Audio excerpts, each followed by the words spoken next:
The story begins with the panic-stricken face of the woman. "Hey sir, there is a woman in trouble down that alley. On the police car, 2 people are sitting, a male officer and a female officer. The male officer, seeing the woman reporting the incident, adjusts his cap and cheerfully says, 'Yes, we will go there.' The brown-haired woman, still a bit worried, turned around and thought the police would arrive at the scene immediately. But no, as she turned to leave, the male officer immediately put away his enthusiastic expression. The cheerful expression from a second ago is replaced with a look of boredom as he mutters, 'Finally done for today.'" Huh? Isn't the person the girl mentioned earlier talking about these people? Let's go in right now. The male police officer was completely indifferent, frowning. "What do you mean go?" The female officer was confused. Yes, just one. He furrowed his brows and shot a sharp look at the thugs. "Don't they see how many of them there are? There's nothing we can do even if we go in." The female officer was very worried when she saw this scene and suggested calling for backup. But the male officer dismissed her, saying those guys would leave once they're bored. "What we've seen here has happened more than once. Just a waste of effort." The male officer closed his eyes and snapped. As he finished speaking, a voice came from inside the car, and someone releasing her hand startled the female officer. A voice drew their attention, and both looked over with eyes still full of confusion. A man in police attire, whose face was not clearly visible, stood with his hands in his pockets in front of that small alley. The boss held the girl tightly and irritably asked, "What the hell is this?" He warned sharply, "Let go of her." The boss pushes the girl back and walks confidently toward the police officer with his hands in his pockets. He says, "I don't care if you don't like it." Just as he was swaggering, "Do you know who your father is?" A punch with the full palm struck straight under his chin. After taking the punch, he could only lie there groaning. Seeing how decisively he acted, the 2 police officers also gawked. The little guys don't understand what's going on. He rubs his wrist. If you don't like it, you have to take a beating. The little followers, seeing their brother like that, got extremely fired up. He wiped the blood off his chin, then sat up, clenched his fist, and charged at the police officer. He yells loudly at this damn bastard's fate, and immediately gets hit with a punch that distorts his face and eyes. A decisive punch from the police officer's position. He lifts his head, revealing a pair of calm yet terrifying eyes beneath his hat. The 2 police officers in the car were also stunned by the scene, and that big boss's face was covered in syrup. He muttered a few curses, not caring that the person behind him was still staring with a deadly, vengeful look. After the punch, he reached into his prison shirt, grinding his teeth as he whispered, "I'll take you down, you bastard. Today I'll bring you down." The boss pulls out a knife, causing the woman behind to scream in fear, but the other brother still maintains his mocking, nonchalant attitude. "Hey, have you ever knocked someone out before?" the boss guy yelled out, hitting a nerve and shouting for help. "Fine, today fate is yours." But he was immediately silenced and bluffed. The older brother suddenly closed in, grabbing the other's hand and saying in a low voice, "You've never fallen for anyone. Your eyes say it all." The boss still forced himself to stay silent despite trembling all over. "You said I couldn't drop anyone." Then the older brother immediately replied, "Then fall on me," and pulled the other's knife toward himself. Seeing him tremble and want to step back, he again emphasized firmly, "I told you to drop me, or I will." Watching the murderous expression on his brother's face, the boss was stunned for a few seconds. And then the thing he feared most happened. The older brother glared and whispered, "You will die." The boss was so scared he almost fainted. The knife in his hand fell to the ground. The boss stepped back, stammering, "Who are you exactly?" The other brother firmly held his shoulder back. "What's going on?" This action made the cops on the truck pale, and he tightened his grip on the guy's shoulder even more.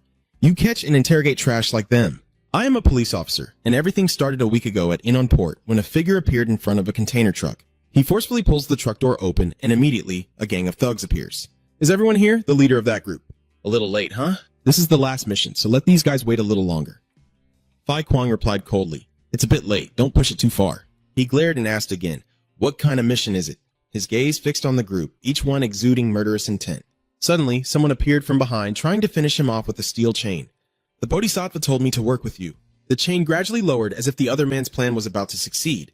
But Fai Kwang quickly blocked it with a swipe, his eyes flashing with deadly intent, and with a push backward, he successfully defused the attack. In an instant, the other guy was completely defeated before his comrades, the iron chain gently swinging.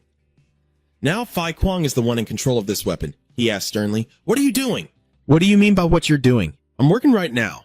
Fai Kwang was stunned, repeating the 2 words. "Working." Donfang smiled cunningly and announced to his accomplices the fallen legend.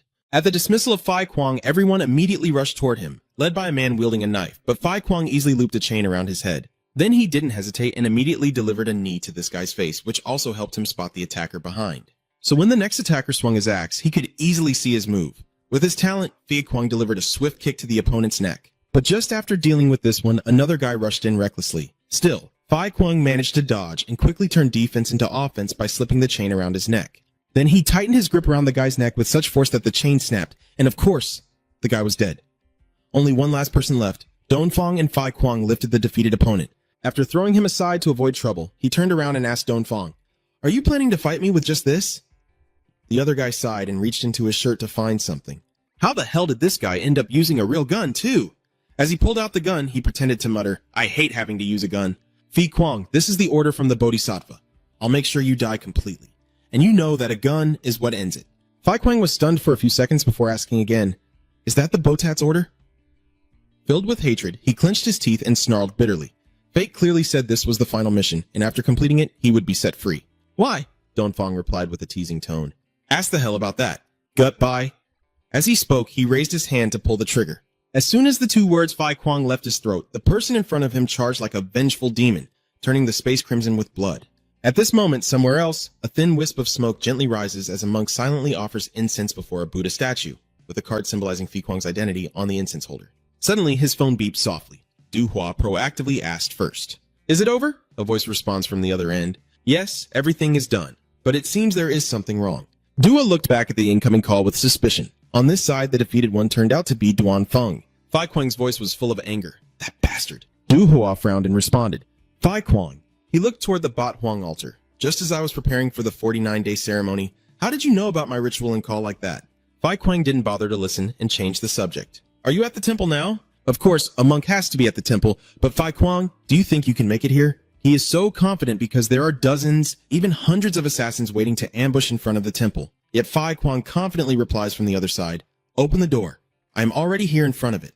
Facing a crowd of assassins, he remained unshaken, dropping his phone to the ground, gripping the knife firmly, and calmly saying, "If you don't come out, I'll go in and talk."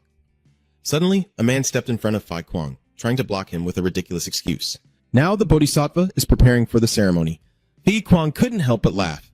Bodhisattva, destiny. He coldly questions, the kidnapper who turns children into weapons and drops them. Is the one who kills people for money the Bodhisattva?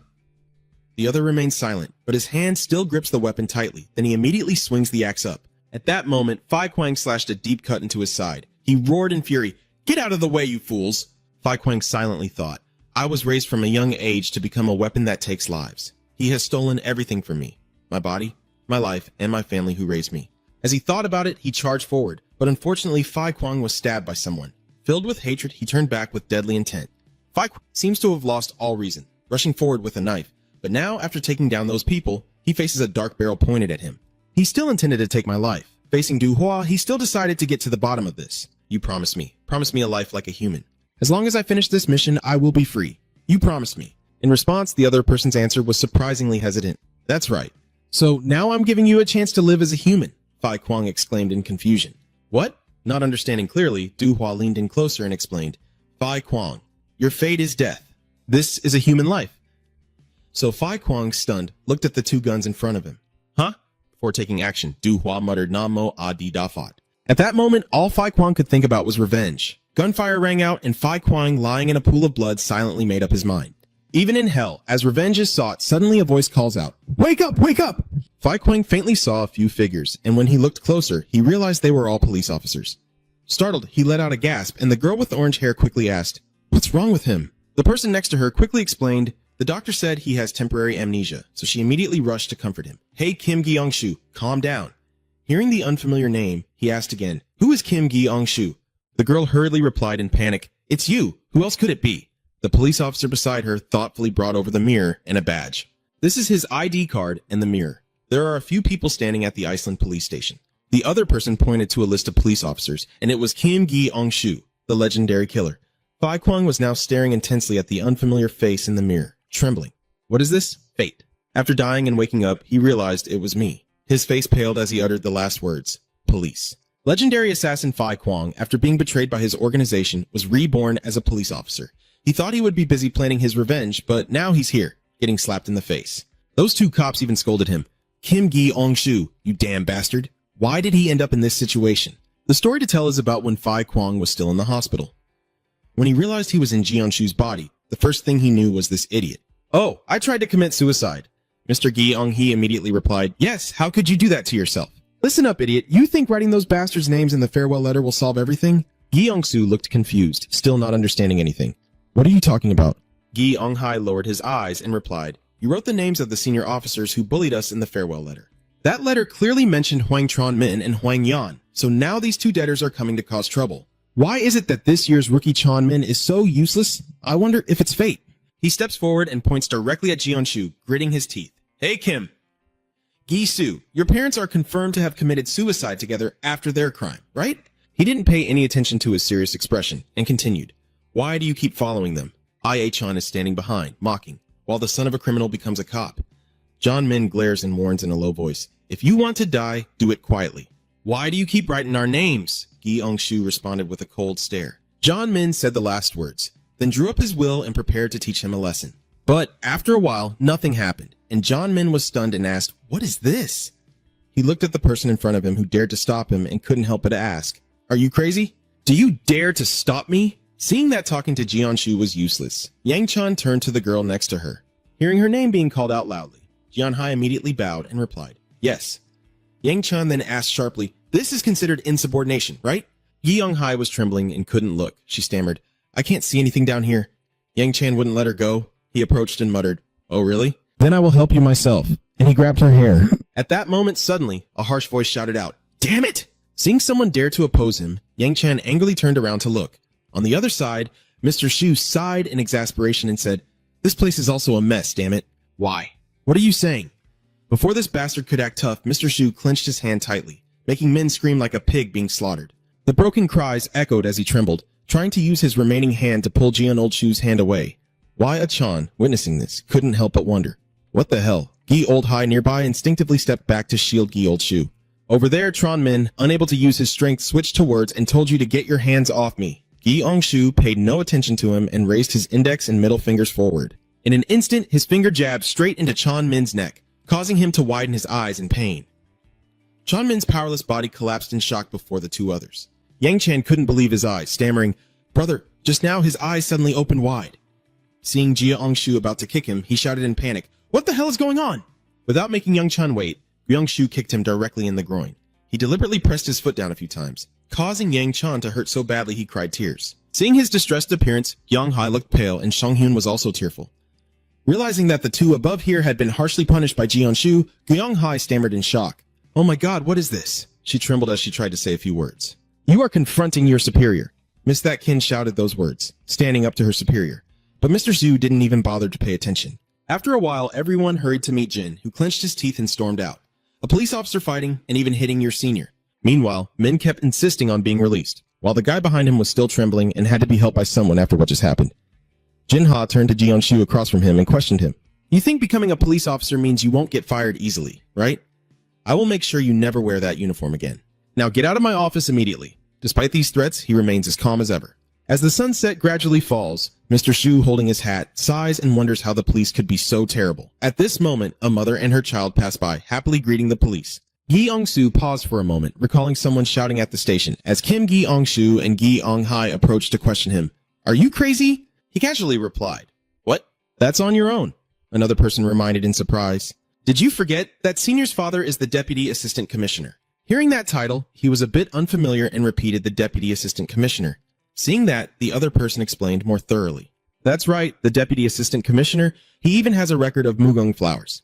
As soon as he finished speaking, the three of them immediately lined up and stiffly waved their hands. So please go home safely, we will miss you a lot.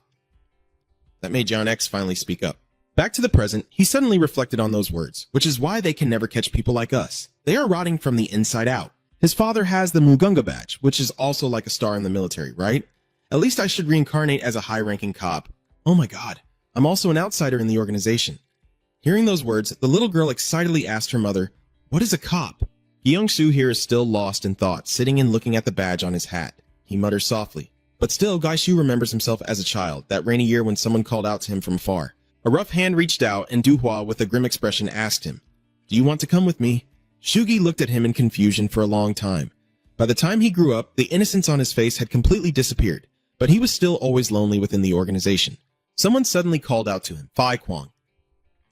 Gi, Shu looked over and found himself face to face with a dark barrel. Du was pointing a gun directly at him. He muttered, may Buddha of compassion save us. As soon as he finished, he fired his gun. The scene shifts and Mr. Gi sees a noose in front of him. He has been reborn into this body. The door to the room opens and he mutters to himself as he holds the noose. Kim Gi Ong-soo. He glances again at the notebook on the table. then at the photo of the original owner abandoned by parents and also forsaken by the organization, facing death. At least we have one thing in common. Should I just leave now? Guy Shu wondered hesitantly. At night in the western Gyeonggi-Seo province, a senior police officer, Hong Run, is sitting at the police headquarters holding two mugs, staring intently at the lines of Wagukasa purge, with an erase option beside it, when suddenly a voice speaks behind him. It's been a while. Are you still in good health? Hong Run immediately turned back. What the hell? But the other person had already pressed the pen close to his neck without him noticing. He spoke in a low voice. Let's talk for a bit, yeah? Hong Run cautiously looked at the sharp pen and asked, Who are you? This person immediately replied, I am with Phi Kwang. The space suddenly fell silent for a moment. Hong Run gasped in panic. After a moment, Mr. Nan Yo sat on the chair muttering irrationally.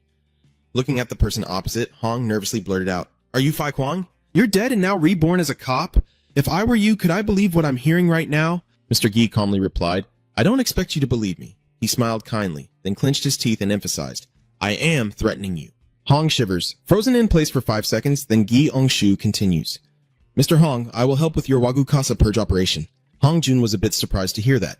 Mr. Shu Gi remained silent, waiting for his decision. Hong Jun frowned and asked hesitantly, Who exactly are you? Say it again, I already told you. I am Phi Kwang. Hong clenched the radio tightly in his hand, trying to stay calm as he spoke. Listen, it seems this isn't the right place to talk about Wagukasa. As he spoke, he quietly made a call. At this moment, the radio suddenly crackled a few times, and Mr. Shu coldly said, Hong, I told you already. I'm not relying on you. And the pressure in his voice made Hong Jun shiver. Outside, the police have been knocked out. Gi Ongshu emphasized, I am not alone. All the officers have been rendered unconscious by you. Gi Ongshu gritted his teeth and said, You're threatening me. When Hong Run saw the person in front of him, he felt surprised. He asked, Who are you? And Gi Ongshu replied coldly, I am Phi Kwang. Hong Run immediately angrily retorts, while Gi Ongshu calmly reminds him of 3 years ago, leaning in and saying sharply, You promised me. Just at that moment, Hong Run remembered 3 years ago when he was injured in one arm, and in the rain, a person holding an umbrella slowly approached. Chief Hong stands before Hong Run. Gi Ongshu exudes authority, his face partially concealed by a white mask. Please introduce yourself slowly. I am Phi Kwang. Hong Run frowned and asked again. Could it be that Hua Kwuk himself, Mr. Shu, interrupted him? Hearing that he was chasing after the Bodhisattva, he coldly continued. Say hello for me. Gi Ongshu presses on the umbrella handle, and the blade at the top instantly pops out, saying he doesn't like old men. Then, Gi Ongshu points the blade directly at Hong Run. Hong Run, clutching his bleeding arm, softly begs, Please save me. Seeing his panicked face, Gi Ongshu asks again, How do you want to live? At this moment, Mr. Jia Ongshu slowly removes his mask, pressing his real face close to the other person and seriously saying, So promise me, I will save you instead. He quickly set the conditions, saying, Within 3 years, you must catch that bastard. I will do everything I can to protect that bastard. Hearing this, Hong Run couldn't help but gape in surprise. He asked in shock, Why is that? Aren't they both from the same organization? Instead of answering, Mr. Shu bluntly asked, Do you like monks? He put his mask back on and straightforwardly said, I hate them. You have no hair. This answer left Hong Jun stunned for a long time. Returning to the present, Mr. Shu looked directly at Hong Jun and questioned him. You clearly promised me that, but you didn't keep your word, did you? He said coldly, with a dissatisfied tone. Gi Ongshu then looked at the badge on Hong Run's shoulder. 2 large hibiscus flowers. You got promoted quickly in 3 years, huh? You don't keep your promises, just focus on climbing the ranks. Then he took a pen out of his coat to threaten the person in front of him. It's no use. Shu's hand clenched the pen, a murderous aura emanating around him that reminded Hong Run of the former hero's presence. He gritted his teeth and said, Then you must die. Hong Run, terrified by that overwhelming aura, saw Jiangshu stand up to attack, and he hurriedly stepped back in panic. It's not that I didn't keep my promise, but I couldn't. Do you know why I climbed to this position? The higher the position, the easier it is to gather information. Hearing this, Mr. Shu's expression slightly softened. Hong trembled, his face covered in cold sweat, and he stammered as memories from the past flooded back. When Hong Jun was young, he faced questions from everyone about the assassination organization. During a meeting, someone looked at the report with suspicion, even though it was an officer with a badge bearing 3 hibiscus clusters. The other person continued to question, Is Botatsu Thay Duhua the boss of the organization? Hong Run answered clearly, Yes, that's right. Hearing this, they all burst out laughing mockingly. Hong, you've been reading too many comics. Huakwuk 2 is our cultural heritage. Hong hesitated and tried to persuade everyone about that. According to our investigation team's findings, someone suddenly interrupted him at this moment. Director Hong. Hong's trembling eyes suddenly widened as he stared intently at the badge on the other person's shoulder, which bore 5 clusters of hibiscus flowers.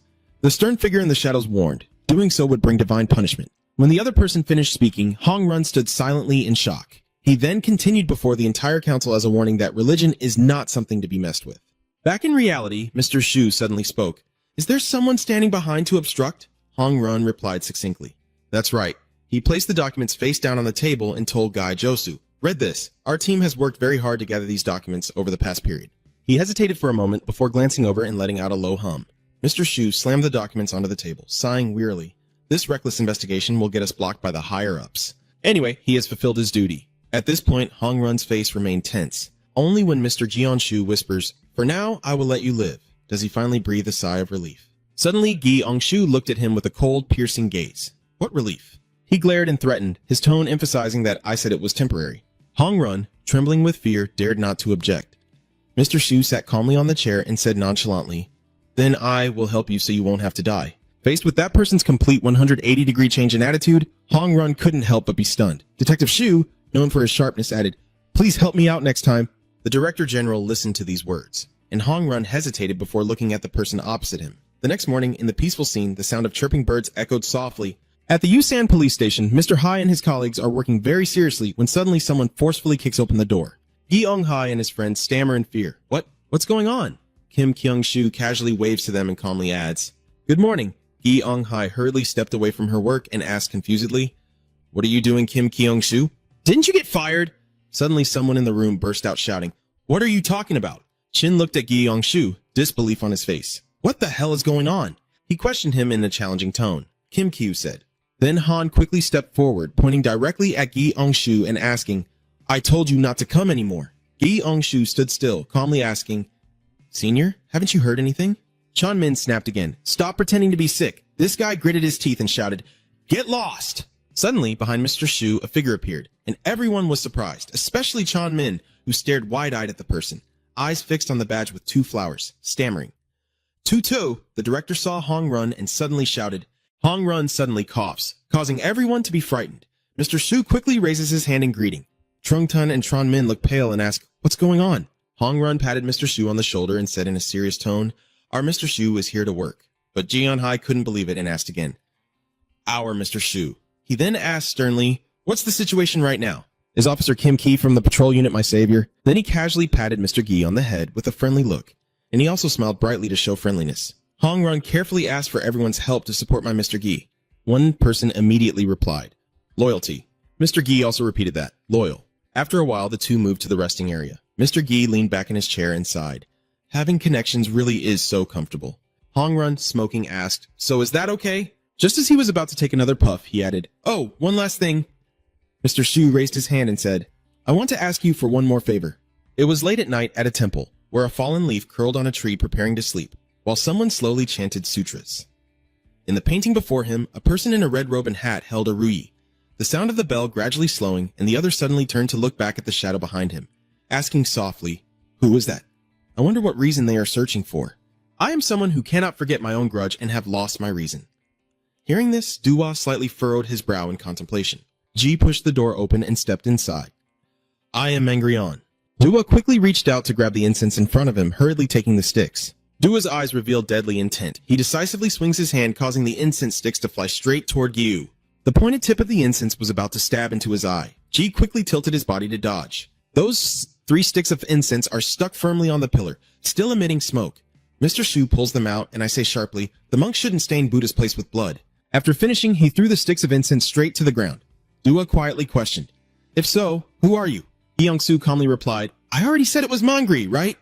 Du whispered again, Mangrion already said it. Then he suddenly snapped his fingers, and a group of people who had been hiding all this time appeared. Jianshu cast a cold look at him. Dua also looked at him seriously. Then you must achieve enlightenment. That statement was like a signal, and the people who were just called out immediately surrounded Mr. Shu. They all rushed forward to attack him at the same time. Du Hua calmly watched from behind as one person charged toward Jianshu. The knife in his hand thrust forward as he calmly raised his hand, Gai Shu resisting with determination. He punched the opponent hard in the stomach and face, causing him to fall to the ground, and the knife in his hand also dropped. The weapon spun in the air a few times before Jianshu caught it just in time. With weapons in hand, he charged to take down each person one by one. When someone swung an axe towards him, he also didn't hesitate to brandish his knife in response. The other person snarled viciously, raising his blade to strike, but Jianshu's knife was already at his neck in an instant. He swiftly took down the 4 people in front of him, blood splattering from the sharp blade, as Jianshu moved toward the group behind. They still stubbornly stand in front of Dua, and for a moment he couldn't help but be surprised by Jianshu's ability. After dealing with those people, Jianshu's murderous aura grew even stronger. His aura suddenly reminded him of a shooting star. At this moment, Du suddenly shouted to stop. He looked at Gai Shu with a deep gaze. He silently listened to the recording device inside the mask. Looking at the blurry image on the camera, Mr. Shu silently thought, as he predicted, the jamming signal at Hoa Lin is causing his camera to malfunction. Gi Ong Shu calmly said, "Sorry to bother you, but now there's another soul that needs your enlightenment." Du Hua looked at him with an emotionless face, then at the subordinate lying motionless on the ground. Jia Ong Shu whispered provocatively, "Do it now if you can, or they will become vengeful spirits like me." Jiang Shu raised his knife again, his eyes filled with deadly intent. "Come here," Du Hua calmly ordered. "Everyone step back." He silently assessed his opponent, wondering which benefactor had sent someone as malicious as you here in front of that mask. "Come here, my dear." Hearing this, Mr. Shu couldn't help but shiver. Du Hua's face shows clear signs of intimidation. "Show me your face."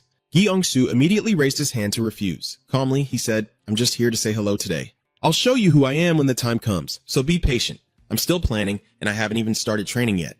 But at this moment, Du charged fiercely toward him, his large hand reaching out to touch Jia Mr. Shu's mask. At that very moment, a sudden smoke explosion occurred, causing the henchman to cough violently. "Is that a tear gas grenade?" The person suddenly froze while speaking. "Bodhisattva, are you okay?" Dua looked into the empty space in front of him. Having already removed Jianshu's mask, he replied, "I'm fine. You disappeared before me." He angrily squeezed the mask in his hand. That powerful force shattered the mask into pieces. Du turned to look at the incense burner behind him, his gaze suddenly stopping at a point. Looking at that picture, Du Hua whispered to himself, "A vengeful spirit." The next morning at an outdoor amusement park, Hong Run stepped out with a vacant face, eyes half closed. Yi Mr. Zhu just stepped closer and started judging him. If only one day hadn't passed, he'd look 10 years older now. Hong, trembling with anger, retorted, "It's your fault. Don't ask again. Do you know how hard I've had to suffer because of you?" He angrily recounted, worrying about cleaning up after your break-in at the police station, and also about the tear gas grenade you asked me to secretly take out of there. Hong Run helplessly shouted, "I have to work overtime to cover all those things." Hearing that, Mr. Shu just turned away indifferently. If he had caught that bastard back then, he wouldn't have had to go through all this hardship. Hong Run immediately retorted, "You make it sound so easy." The angry voice shouted, "First you need to gather evidence, then coordinate with the prosecutor." Hearing those long and complicated procedures, Mr. Shu felt annoyed. Is it really so complicated just to catch one criminal? Hong Run resignedly replied, "How could someone like you who only runs around killing innocent people know about this?" Gi Ong Shu's face suddenly darkened. "Oh, you act all tough and make a choking gesture. Don't kill innocent people indiscriminately. I only kill those who need to be killed, and you are living proof of that." At this point, Mr. Shu clenched his fist firmly in a threatening manner. Hong Run frowned and complained, "Listen, I'm Fai Kwang. I'm explaining to the person in front of me that no one in this world has the right to kill, even if that person doesn't deserve to live. Everyone is entitled to a trial and judgment based on the laws recognized by our society." Mr. Shu frowned and asked again, "So, has that bastard been brought to trial to be judged by those laws yet?" Hong stammered clearly, "Even if we catch the criminal, we still have to assume the defendant is innocent until proven guilty. Therefore, we need solid evidence to catch the other suspect." Hearing that, Gi Ong Shu immediately cut him off firmly. "Stop talking about needing evidence, that's nonsense." Hong Run nervously asked, "What did you say?" "I'm the strongest," Hong Run snapped, but it still wasn't enough.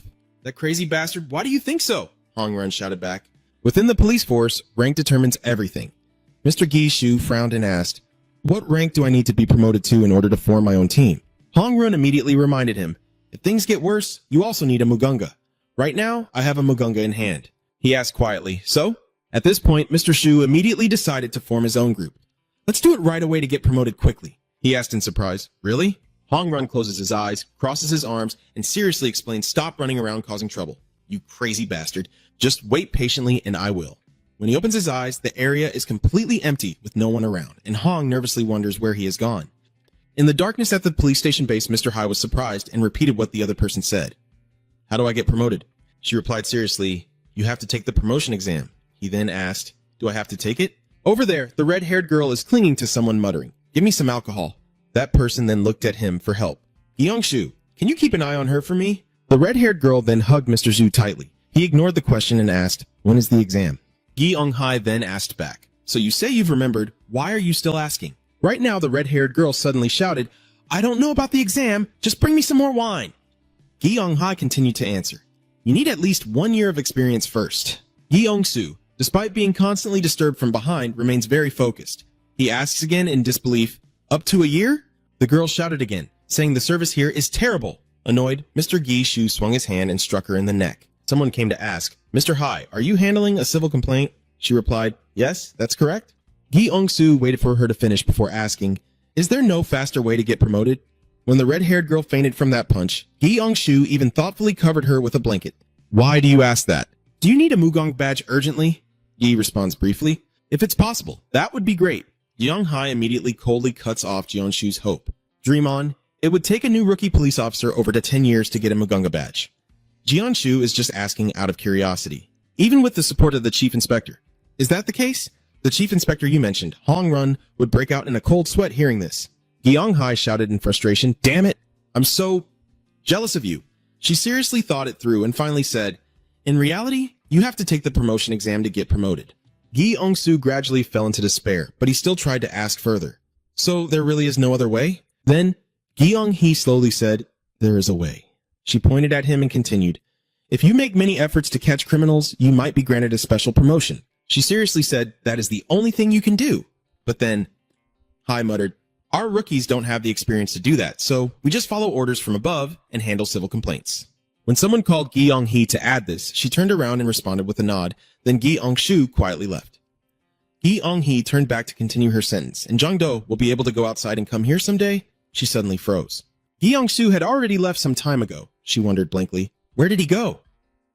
On the busy street, suddenly a voice rang out. That's right, in a fancy nightclub in the city center, a smug middle-aged man walks alongside a seductive girl. There are some fights happening around, and suddenly someone appears. What better place to catch criminals? What do police need to study hard for? Hearing this, the middle-aged man and the girl couldn't help but be shocked. That person keeps going, just catching all the bad guys and putting them in jail. The people fighting also froze in shock at this. In the bustling street, he keeps going. "From now on, I will work hard to catch criminals." He seriously pulls down his hat, preparing to act, while Mr. G notes excitedly to get a special promotion. In a bar, many people are dancing and having fun, and it's reported that Mr. Gi is paying attention to a man and two smiling women, one of the three Koreans. In his eyes, their true nature appears with criminal records and past offenses. He thinks further, of course, criminal records could just be minor violations. Gi Ong-soo thought of someone running a red light, a pedestrian almost hit, shouting, "Huh? What?" Another person quickly dodged away. "This is crazy!" Gi Shu's face was expressionless, but that didn't change the fact. Dressed in full coverage, he stands among the dancing crowd with a serious expression. Isn't a 1 in 3 chance too high? Gi Soo glanced around as if searching for someone, and among all the crimes committed, the person Phi Kwang is looking for right now is in a corner of the bar, not an ordinary criminal. At this moment, a seductive girl approaches the drunken man and asks, "Do you want to call me?" Gi Ong-soo remains silent, then glances away as he searches for a dangerous criminal who could advance his career. Gi Ong-soo, as if he has found his target, his eyes wide open, a crime he himself committed in a past life. Gi Ong-soo gazes intently at a spot no one else notices. Not far from him, a piece of paper is being handed to the blonde woman. Gi Ong-soo's gaze is fixed tightly on it, and on the white paper, there's a strange-shaped sticker. Found it. The person holding the piece of paper looks crazed like an addict, and there is a similar piece of paper stuck on his neck. Mr. Zhu sneers with a sinister smile, emphasizing each word as he condemns. In the bar, countless lights shine everywhere along with the relentless sound of music. Suddenly, a hand stops the tape playing, and the music suddenly cuts out. Everyone dancing below looks confused and asks, "Why did the music stop?" The person on stage clears their throat and loudly calls out, "Come on, guys!" A blonde-haired man stands on stage with two bodyguards. He smirked and looked down. "Why is everyone so stiff? Shake your hips." Or maybe everyone used up their hips last night. I can't take it anymore. A girl below with deep sunken eyes looks very exhausted and raises her hand to suggest champagne, her face filled with anticipation. "If you bring out the champagne, we will be much happier." The blonde-haired man, having achieved his goal, smirked with his eyes curling up and his blonde face turning cunning. He smirked and asked, "Do you want that?" The girls below kept nodding. He continued, "Come on, girls, open your mouths." The girls all opened their mouths in anticipation. Golden-haired man holding some fried snacks in his hand, he raised them and asked, "Do you gentlemen have back pain? Want some pain relief snacks?" The expressions of the men were all expectant, nodding eagerly. He raised 2 bottles of soju high. Ready. The blonde guy shouted, "It's a hit." The patches are thrown everywhere, everyone reaching out to grab them, while the wine in the jar pours out wildly. The blonde guy stands in the middle of the crowd shouting, "Let's start now and celebrate as if there is no tomorrow." Mr. Shu then spoke up, "There is no such thing as tomorrow." Everyone there was stunned and all turned to look at him. Gi Ong-soo holding that sticker in his hand, he looked straight at the blonde guy. Or rather, "You'll be in jail by tomorrow morning, right?" The blonde-haired man was provoked by these words, his veins bulging on his forehead. He raised the sticker in his hand. Hey buddy, you're upset because you can't find a girl to hang out with, so take this and you'll be able to party all day long. Sue nonchalantly lifts the item in his hand to eye level, his gaze deep and cold, saying, I don't need this to have fun all day. So these things are what you look directly at the blonde guy with hallucinogens, right? Hearing that, everyone was stunned as they stared at Mr. Zhu. They look at what they're holding in their hands and start to panic. The halicogen, like it's some kind of illegal substance? The blonde guy's face looks completely unfazed. He sneered, Bro, what the hell are you talking about? A second later, he became angry, his face contorting with a fierce glare. Who the hell are you? I can't stand this bullshit anymore. Mr. Zhu slowly unzipped his jacket, his voice calm. Me? When I take off my black coat, the police uniform appears in front of everyone. Gi-young-soo reveals a dangerous smile and says, You're asking me who I am? His incredulous voice echoes. A cop. Why are there cops inside here? What are the guards doing outside? I don't know. That guy looks confused, too. Suddenly, the champagne bottle from earlier flew straight into the face of the man in the black vest, catching the blonde off guard. The hand that threw the bottle was still clenched tightly. Mr. Zhu just acted with a cold expression. You can keep chatting inside the cabinet. The blonde turns to run away, not forgetting to curse under his breath. That damn blonde throws his headphones aside and he runs with all his might. Run away, Mr. Zhu, among the crowd, also hurriedly chased after them. He said to those standing in front, Please excuse us. The blonde hurriedly pushes the door open and rushes into a room. There are cops here. He waved his hand and ordered a subordinate to clean up the stuff and leave quickly. The guy pushing a cart full of patches and alcohol looked bewildered. What? The blonde man said nothing else and ran off quickly. Behind him, another subordinate was thrown into the room. The guy pushing the cart was caught off guard. No one knew what was happening. In the next instant, Ji-yeon-shu suddenly appeared and kicked him in the face. Two unconscious men lie on the ground, and Ji-yeon-shu continues to chase after the blonde-haired guy. At the same time, on another side, a man in a black vest is trying to open the door. What are you waiting for? Open the door. That guy keeps pulling it, and he's starting to panic. The door is blocked. At this moment, on the other side of the doorknob is blocked by a chair. The guys in black are unconscious on the ground, despite the other side of the door pounding suspiciously. We're stuck. Suddenly, a shout rang out from behind, causing everyone to freeze and turn around. Mr. Gi, with a devilish and fierce look, stared at them. Are you planning to play a game of chase with me? The blonde man suspiciously points at him. Wait a minute, are you here alone? Gi-young-shu paid no attention. So what if that's the case? At this moment, the blonde guy realizes he's so angry he's trembling, his fierce eyes glaring at Mr. Shu. Damn it, I ran away because of a damn cop? I thought this was a raid. The blonde-haired man regains his composure. His two subordinates stand straight, awaiting orders. Yes, sir. Mr. Shu's gaze never left them. One of them pulls out a red sticker from his shirt, and Mr. Shu looks surprised at this. The red patch. The two men in black each take turns sticking it on their necks. From the position of the sticker, the veins start to bulge abnormally. They seem to be stimulated, snarling fiercely.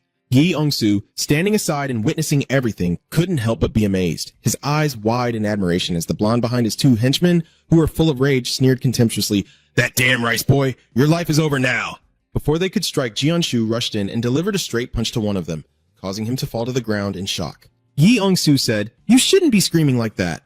The one lying on the ground screamed in pain and spat blood, causing the person next to him to be terrified.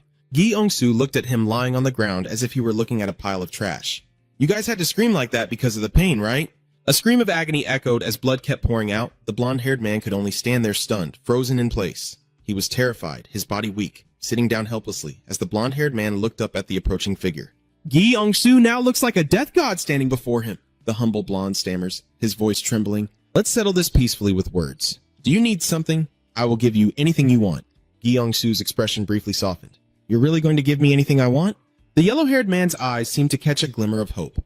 Yes, really. What do you want? Drugs, women, money? I will give it to you. Gi-young-soo said exactly what he needed, a special promotion, and the blonde man couldn't believe his ears. He hesitated and asked again, Sorry. Gi-young-soo's face looked like a demon gradually closing in. He reached out to the blonde-haired man. I want a special promotion. The blonde man shouted in panic. The next day, news about the case appeared on the reports. Last night at High Club in the Usan camp, a drug trafficking organization was arrested. The news anchor continued, but the broadcast was suddenly interrupted due to South Korea's concerns over the country's drug problem. Jinha put down the phone, smiling contentedly. Well done, you did very well. Jin addressed Ji-yeon-shu by his new rank, Senior Officer Kim Ji-yeon-shu. He revealed a satisfied smile but responded calmly. I only did what a police officer should do, but thank you, sir. Why, thank you. Which rookie dares to neglect their assigned duty and interrupt Mr. Shu before he can finish speaking? I am no longer a rookie, right? Jinha didn't care about what you said. He continued his unfinished sentence, and the way you handled them was really... When Mr. Zhu was searching for something in his bag, you interrupted him and stopped him from recording the item he just took out and placed on the table. Put this in front of Jinha and check it out. He looked at the item wrapped in leaves on the table with curiosity. What is this? Yeon-Shu's expression becomes serious.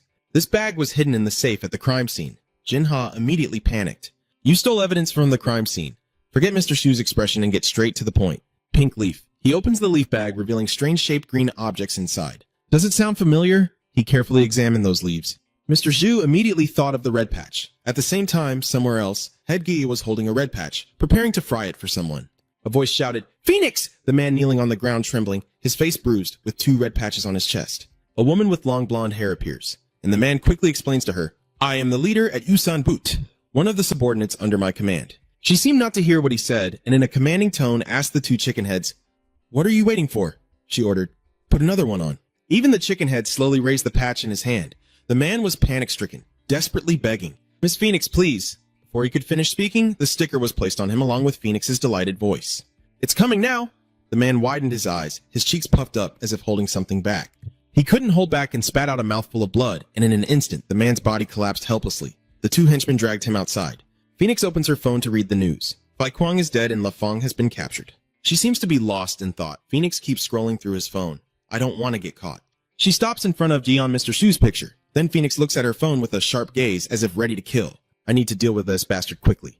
At this moment, Jian Shu's face looks serious. In November, the Phoenix Leaf, alias SNX, a filthy drug dealer at night in a bedroom, the sounds of heavy breathing echo non-stop. Jian Shu's face is covered in sweat. The only thing he feels while in someone else's body right now is that he's doing a handstand with one hand, veins bulging on his body. This body has been trained very well. Jian Shu's muscles and abs are extremely firm, with strength, endurance, agility, and speed all well balanced. He gently moved a few fingers, but the image of his past gang appeared in Jian Shu's mind so he could overthrow the Huagusa Temple and everyone in the legal department. He used force to slide 2 fingers to the side. A loud noise echoes through the quiet room. Jian Shu opens his mouth, gasping for breath. He lies on his back on the floor, exhausted. Jian Shu's breathing has gradually steadied, but his body hasn't reached that point yet. He needs more time. The next day at the police station, Gion Hai, Hijun, and Seong Hyun approached Jian Shu smiling. "Senior Officer Kim Jian Shu, could you spare a moment for us?" Wounds. In Jia Shu's mind, there were countless questions, and his expression was completely uninterested. Later in the garden, Gi Ong-shu sat on a chair, watching the 3 people in front of him. "So you mean to say that you also want a promotion?" The 3 of them looked on with anticipation, their eyes seeming to hold a sky full of stars. Tong Than replied, "Yes." Mr. Shu looked confused and asked why he was being told, but one of them immediately shouted when Mr. Hai raised his index finger, and she confidently crossed her arms in response. "You have the support of the senior officer." Hai Jun quickly covered Jian Hai's mouth when she realized she had spoken out of turn. "No, because you were recently promoted." Mr. Hyun also forced a smile and went along. "That's right," Mr. Hai glared at Haejin. She pushed his hand away. Haejin said with a sense of responsibility, "We are always here, ready to help if you need assistance." Sung-hun also punched his chest. "We are willing to be your ox and horse." Gi Ong-soo, speechless as he observes the 3 people before him, looks suspicious and asks naturally, "Why would I need your help?" All 3 of them were caught off guard by this, their bodies stiffening and their voices filled with surprise. "What do you mean?" Mr. Y stepped forward, placing his hand on his chest. "Hey, don't you remember how well we treated you?" "Not at all." Mr. Shu responded calmly without hesitation. "I have a short memory, so I don't remember anything." Mr. He also suddenly remembered after hearing that. "Oh yeah, I forgot." She clenched her fists and loudly recounted everything they had been through together. "We were once criticized together by the officer. We visited you when you were hospitalized. See? We treated you well, didn't we?" Hyun also kept nodding along. Mr. Hyun's car moved closer, placing a hand on Gion Shu's shoulder, and he cleared his throat, saying yes and more. Mr. Hyun's car stops, his hand over his chest, and you smile warmly. "We're colleagues, right?" Gi Ong-soo looked up at him, stunned, completely caught off guard. "Colleague?" Gi Ong-soo recalls a rainy day in his past at a familiar temple, when he was Fai Kwang, holding an umbrella outside the temple in the pouring rain. A nearby voice caught his attention. "So you are Fai Kwang?" A man with black tattoos all over his body and a muscular build asks, "Do you think a killer decides who deserves to die and who doesn't?" Mr. Shu glances at them with an expressionless face as another man with black and red tattoos appears, his legs bulging with blue veins. "Are you joking with me? The 2 of you standing under the same umbrella looking so arrogant." Both of them, in unison, said, "Someone like you is the best among us?" Their eyes widened as they stared directly at Mr. Shu. "We don't believe it." He still stood there unmoved when suddenly a female voice from another direction called out, "Your Holiness." Phoenix stepped forward, followed by the 2 henchmen who had given him special treatment with laser beams. She reached out and took off her mask, which was really quite troublesome. Gi Ong-shu still didn't react, standing motionless there. Phoenix removed her mask, revealing a face with prominent veins that looked extremely terrifying. So why didn't you die then? Turning back to reality, Mr. Gishu spoke with suspicion. Colleague? The three of them looked expectantly. Gi Yonghai hopes to hold hands, leaning forward. Yes, colleagues. Hey. Gi Yonghai listens to him call and immediately responds yes. In an instant, Gi Yongshu's expression changed to one of utter disgust, his eyes filled with contempt. Jianshu points at them and says, Don't bother me until you get promoted. You only have 2 stars, while I have 3 military stars. So why should I be colleagues with you? Jianhai was so angry she lost control and wanted to attack Jianshu. You rude bastard, if you're brave, fight me. Forget about ranks and all that. Luckily, Hun was there to hold her back in time. Gi Mr. Shu still calmly crosses his arms and continues to say provoking words. Oh my god, causing a riot in front of a senior officer? Suddenly, a harsh scream cut through the chaos.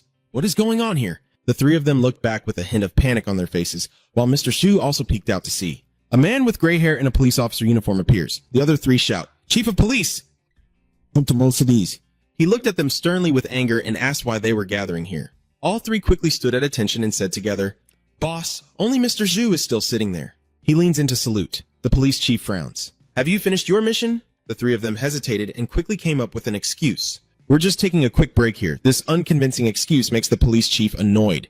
He frowns, you guys. The police captain's tone is reproachful. There's nothing more to say about you girls. You're a disgrace. The 3 of them said nothing, just stood there awkwardly as he slowly approached where Jianongshu was sitting. Of course, the police chief pats Jianshu on the shoulder, quickly switching to a flattering attitude. Jianshu is an exception. This caused the 3 onlookers to gape in disbelief as the police chief, showing great affection for Jianshu, leaned down to inquire. Oh! Our station's lucky charm. Are you hurt anywhere? He looked at his attitude and casually replied, My shoulder is a little sore. The police chief didn't hesitate and immediately patted his shoulder, saying, Don't overwork yourself.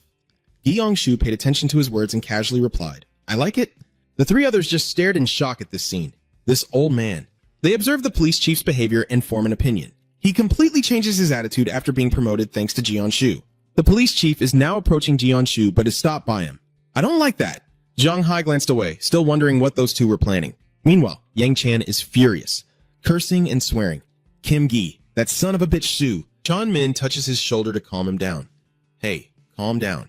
If you're angry, your blood pressure will rise and your blood will rush to your head. Do you know what will happen if you keep going like this? Yan Chan snapped as he turned to look at Chan Min. Do you think I can stay calm?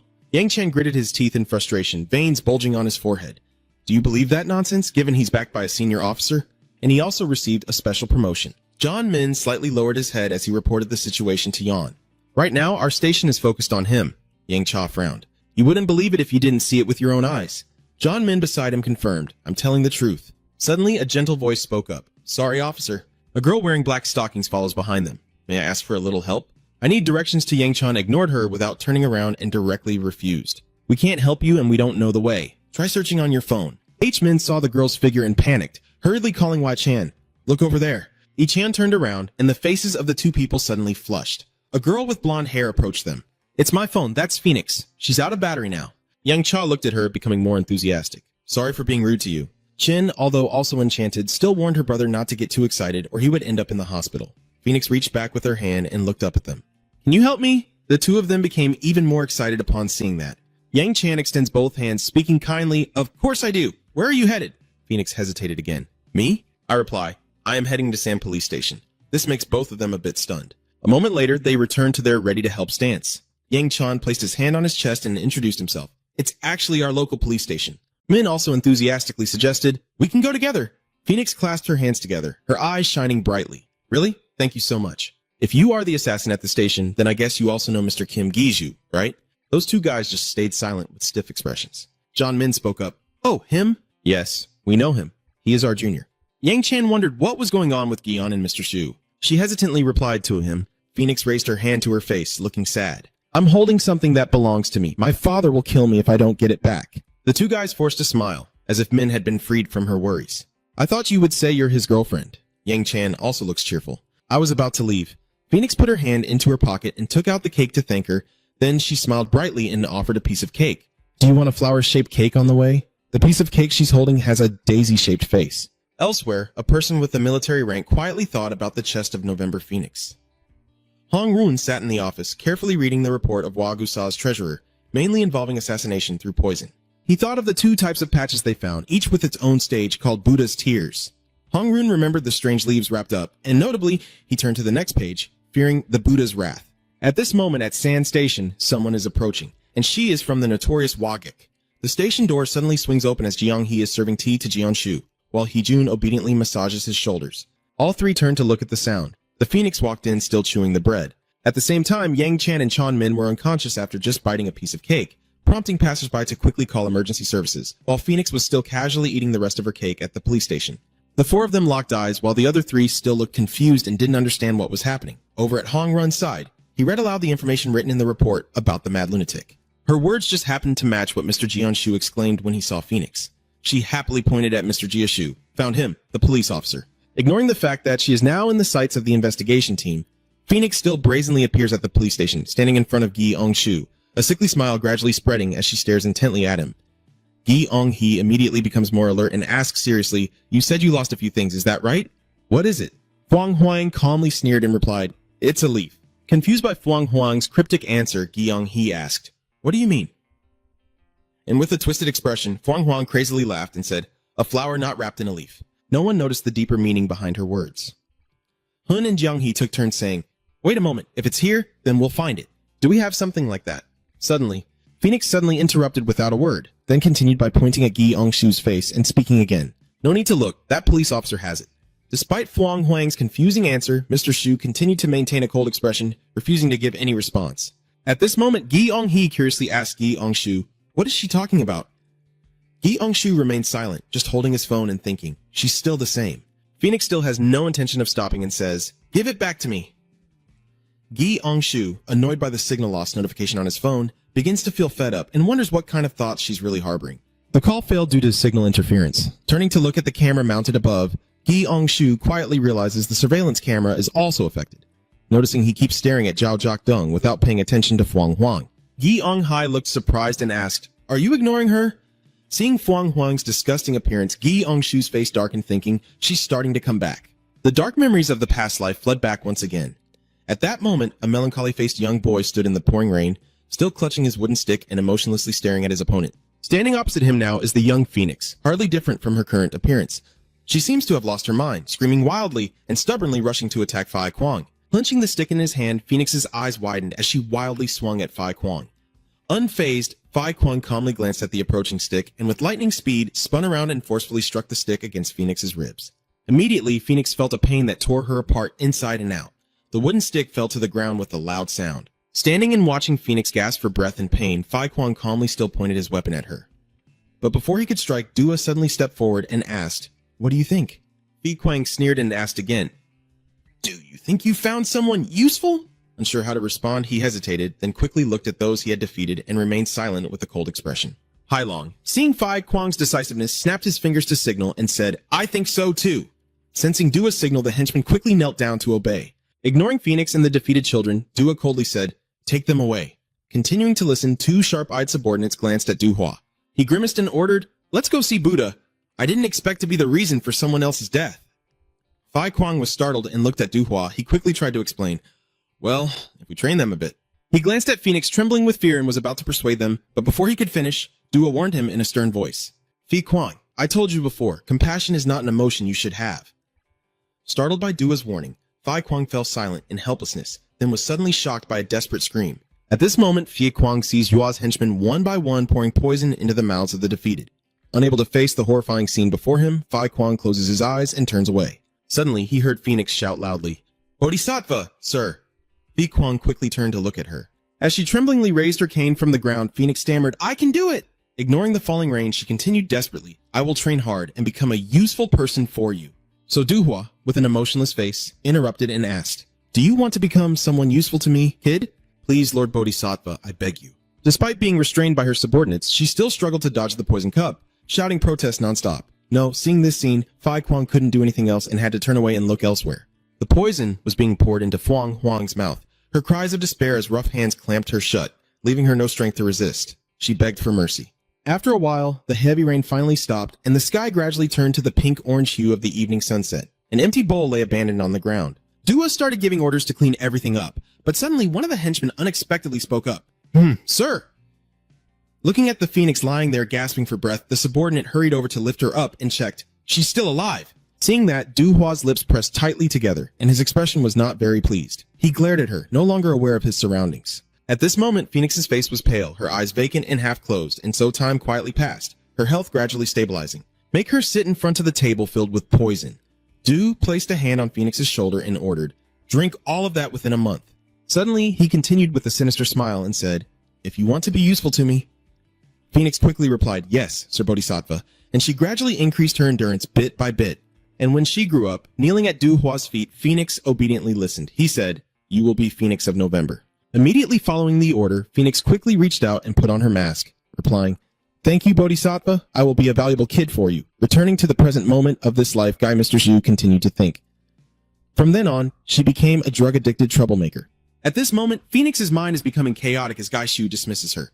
Her face darkens with anger, her eyes widen, and she grits her teeth as she asks, Inspector, are you listening to me? Are you ignoring me? My boyfriend just swore at me. So I stormed over and stood face to face with Jian Shu, asking, where are you? Seeing that he remained cold and silent with arms crossed, Phoenix started to get impatient, shook Guiyongshu a few times, and said, hey, answer me. Hey, say something. Guiyongshu glanced around at his colleagues and muttered to himself, a lot of people are watching you guys. So Guiyongshu is the one asking your bitch out? Huang Huang happily replied, oh, you finally agreed to speak. Ignoring her teasing attitude, Guiyongshu calmly said, let's go to my house. It seems like you want to follow me home, right? As Guiyongshu thought, I will kill her after luring her away. Surprised by Guiyongshu's words, Huang Huang was momentarily stunned and speechless. He rudely put one foot on the table and continued to challenge, saying, come with me, which made him feel increasingly suspicious. Mr. Hun hesitated and said, Guiyon Mr. Zhu, don't take advantage and run away. Suddenly, Phoenix Huang spoke falsely. Huang Huang's expression grew increasingly sinister.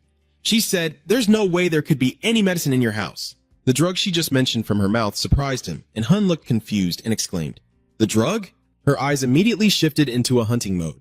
The Dark Phoenix said, do you think I would be fooled? Suddenly, she reached into her paper bag, trying to pull out the cards with strange patterns. Jiang Shu quickly realized what they were. Thanks to his trained reflexes, Jiang Shu was able to easily dodge those dangerous cards. But what was truly concerning now was that his close colleagues had been hit. Then those strange cards quickly stuck firmly to their faces, including Seon Hyun, Haijun, and Jeon Hai, and the cards immediately began to take effect. Soon, all three of them collapsed onto the table. Suddenly, the Phoenix woman opened her mouth and said, I don't know where from. At this moment, a series of men wearing chicken masks suddenly appeared at the police station, each attaching cards to others. As soon as they finished, the chicken-headed leader signaled and quickly looked triumphant. Phoenix woman smugly said, you won't let them die, right? If they don't get treated in time, they'll die. If you tell me where my medicine is, I haven't even finished speaking when Phoenix Hoang suddenly saw Jianshu's hand rush towards her eyes immediately brightening, and she quickly dodged Jianshu's attack just in time. Immediately, Jianshu shot a sharp glance at her. In the end, it was Fuang Huang's torn and tattered shirt that bore the brunt of the attack. She looked terrified, her face pale as she stared at Jianshu. Holding the chip in his hand, he began to say, this jamming device. As he squeezed and crushed the device in his hand, Jianshu said, that's it. Fuming with rage over her torn dress, Phoenix's face veins bulging as she snarled, my dress doesn't care that she's furious anymore. Jianshu raised his phone and said, you're back to normal now. Hold the stick tightly, he continued. There's no one here to see us anymore. It's a perfect time to carry out the assassination. Stunned by Gongshu's hidden message, Fuang Huang asked confusedly, what do you mean? Seeing this, Mr. Shu calmly replied, you already know I can read your intentions, so it's time to get started. I am sure I will make you remember this good day forever. The atmosphere continued to tense up, and without knowing what was going on in her mind, the woman named Phoenix suddenly burst out laughing with a mocking attitude. She said your older brother is really cruel and even threatens to hit women. Then she continued mockingly, tearing her torn shirt. Phoenix said, my shirt is torn. Are you about to attack? Before she could finish her sentence, she had to quickly dodge Jianshu's attack. But what Fuang Huang didn't expect was that just as she dodged the stick, Jianshu decisively kicked her straight in the face. I don't care. Jianshu casually chuckled and replied, you're really ugly when you're angry. Feeling embarrassed by the mention of her shame, Phoenix Huang snorted in annoyance, pretending to be fine, then began to act strangely, licking her own blood and guessing. You surprised me a bit. You're not an ordinary policeman, are you? Pretending to stay calm, Mr. Shu said, keep up the act, but maintain a dangerous expression. Phoenix stubbornly asked, where are you from? Maybe it's from a special forces unit, he thought inwardly, feeling amused, then smirked and asked again, who knows what she's thinking? She continued to calmly slip her hand into her chest pocket and take out another card. Phoenix started to play her tricks, saying, I think a skilled person holding a card in hand would immediately stick it on their neck, and she continued arrogantly, I think I should pay less attention to your previous work. But I believe you will soon find a new job in hell. Unwilling to respond, Mr. Zhu Guy curled his lips in a sneer at her.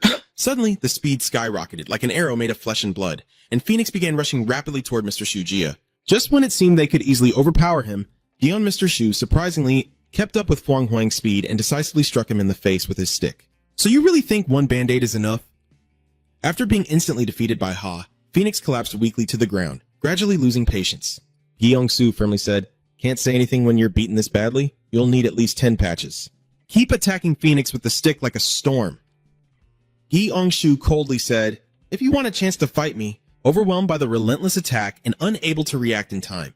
Phoenix was forced into a defensive position and couldn't avoid the pain, letting out a cry. Enraged, she started snarling fiercely and swinging wildly at Gi Shu, but what she received in return was his mocking and surprised attitude. He immediately saw the mockery Gi Shu was directing at her. Phoenix angrily said, "You bastard, how dare you ignore me?" Gi Su continued casually, "You still haven't changed, have you? Still only relying on herbal medicine to avoid exercising your body. Anyway, given my current situation, I should be grateful for that." Hearing this hit a nerve, Phoenix suddenly lost her temper and shouted, "Who the hell do you think you are pretending not to know me?" No one knows. His gaze gradually turned cold as he asked, "Who do you think I am?" Before she could react, Huang Huang was suddenly thrown into the air, feeling the pain of the impact when she hit the ground hard. Phoenix couldn't hold back and grimaced, silently watching Gi Shu prepare for a decisive strike. Seeing the tip of the stick stabbing toward her, Phoenix's pupils shrank in terror. As Gi Shu crouched over Phoenix, he darkly said, "When you are beaten to death like this, you'll finally realize who I am." Facing a life or death situation, Phoenix started to panic and stammer.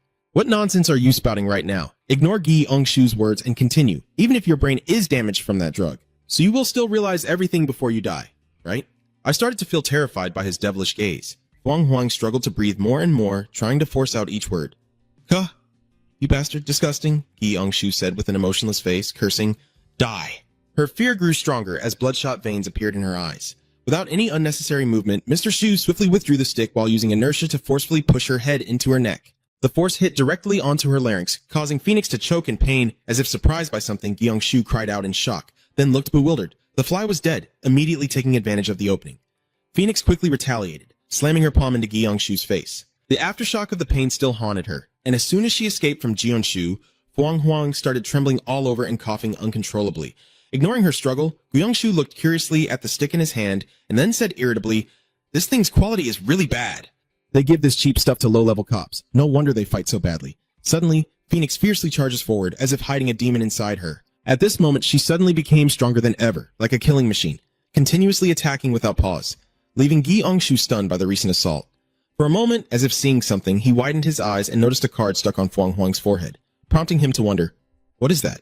I've never seen a sticker like this before." Looking at the sticker with a tense expression, Gi Shu seriously thought, "A new type of sticker?" Suddenly, realizing something was strange on his body, he looked down, and then Gui Shu was stunned to see that his hands were now covered with strange symbols, like those on the phoenix. Looking at both palms, Mr. Su thought this was really bad. "I only touched her clothes and now I'm like this?" Seeing Phoenix panting heavily from exhaustion, Mr. Zhu was sure of it. He thought, but at that point she still couldn't surpass him. She suddenly lunged forward, and Phoenix anxiously shouted, "What kind of bastard are you? Why do you feel like that?" He said, "Master Fanglan just contacted us. Reinforcements are on their way." Hearing that, Gi Shu started waving his hand, signaling her to leave, and said, "Get out of here. I will let you go today." Smiling with satisfaction, Mr. Gi Shu declared, "We will meet again soon, right?" Because he is the one who understands the current situation best, Gi Shu believes that no other police will pursue her. They probably will die if they try. Knowing early that I am no match for Guo Shu, I quickly adapted. Fuang silently agrees and orders the chicken head to say, "Let's go. Call everyone." The chicken head, surprised, asks, "Miss Phoenix, your face shows that Phoenix is worried," biting her nails and cursing, "Damn it!" The confused chicken asked, "Are you okay?" "Sorry." Growing more frightened, Phoenix's face turned pale and she trembled as she said, "Why did that cop remind me of the shining hero?" After a while, in front of the station's gate, now filled with rescue and police cars, everyone went about their business, and the office was bustling with people. At this moment, Hong Run looked at Jia Shu and anxiously asked, "Are you hiding them?" But what he received in response was a baton suddenly flying straight into his face. "It didn't stop there," Mr. Shu continued to scold. "If you hadn't given me that stupid baton, how could it have broken just because I used a little force?" Hong Run angrily pinched his nose and replied, "They're not bad batons. They break easily because they weren't made for fighting." I couldn't help but gape at this scene as the two officers took turns saying, "He threw the baton at the senior officer's face. Is that considered insubordination?" Feeling his body gradually weaken, Mr. Gi-shu involuntarily trembled and said, "Look, I have no feeling in my hand anymore." Hong shivered in surprise and said, "Your hand?" He immediately hurriedly asked, "Where is the doctor?" He looked down at his powerless hands and thought to himself, this really is an unexpected turn of events. Luckily, Phoenix was frightened and scared, ignoring the panicked rescue workers saying, "What is this?" Then he suddenly remembered the strange sticker and thought, this is just a simple contact through clothing. They increased her drug dosage, or it was a new drug. Remembering Fuang Huang's strange appearance, Mr. Gi thought that she had turned into a demon drug human. He had hoped everything would go smoothly, but it seems there are some difficulties now. Knowing what to do next, Mr. Gi suddenly spoke up. "Senior officer, I have something to ask you." Hong Run replied, "What?" "What's going on?" he replied this time. Meanwhile, inside the small, quiet room where the faint moonlight is shining through, the dim glow inadvertently reveals the cozy arrangement of the space. Standing out in the night is the brightly lit apartment building towering above, as the quiet hallway echoes with increasingly loud footsteps. A tall shadow stands in front of the room door, and with a creaking sound, the door slowly begins to open. Seeing the prey arrive, the chicken heads waiting to ambush on the ceiling brightened and launched their attack as planned. They immediately threw smoke bombs to the ground. As soon as they hit the ground, the chicken head smugly said, "We caught him. This drug will make him hallucinate and pass out. Anyway, Miss Phoenix told us to use plenty, so he probably won't just see illusions. An overdose could be fatal." But before he could finish speaking, the chicken head gang looked bewildered at the tall figure flickering in the gray smoke. Sensing this situation, Guy Shu suggested to Hong Jun, "I want to borrow some equipment, not cheap ones. I want the expensive kind, just as Gionu wished at this very moment." He is wearing a full set of high-quality armor, including a helmet, gas mask, and heavy weapon with a cold and sharp gaze. Guy Shu said, "I knew you would be here." Standing proudly in front of the gang, Guy Shu mockingly said, "Ha! She's too scared to come here herself? What a timid cat." Preparing to point the gun at the gangsters, Mr. Shu happily said, "Well, let's see how good this expensive equipment really is." Mr. Shu quickly aimed his gun at the two gangsters, catching them a bit off guard. Seeing him raise his gun to shoot, they couldn't help but hesitate and cry out. Both of them began to realize the situation. "Hey, he's got a gun, and the other guy is sweating too. Don't be scared shitless just yet. That gun looks like this." The moment the bullet was about to hit, the chicken-headed guy just managed to finish his sentence, but there was no bullet. The gunfire continued non-stop, bullets flying everywhere, and the shots directly hit the faces of the two chicken-headed guys. The glass bottles in the room also became victims of the gunfire, with the two guys taking all the bullets without a chance. Gi Ong-soo fires a final shot. After a while, the two henchmen are completely defeated. Both of them are in pretty bad shape, just trembling and lying there. Gi Ong-soo observes the surroundings and mutters to himself, "This hotshot really knows how to use a stabilizer, huh?" Outside, the blaring sound of police sirens can be heard. The people around are also confused and ask the officers, "What's going on?"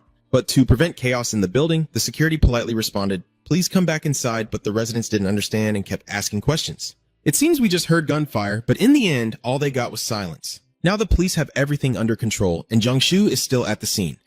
Seeing the injuries on the two criminals, one person quietly remarks, "Even though they are just rubber bullets."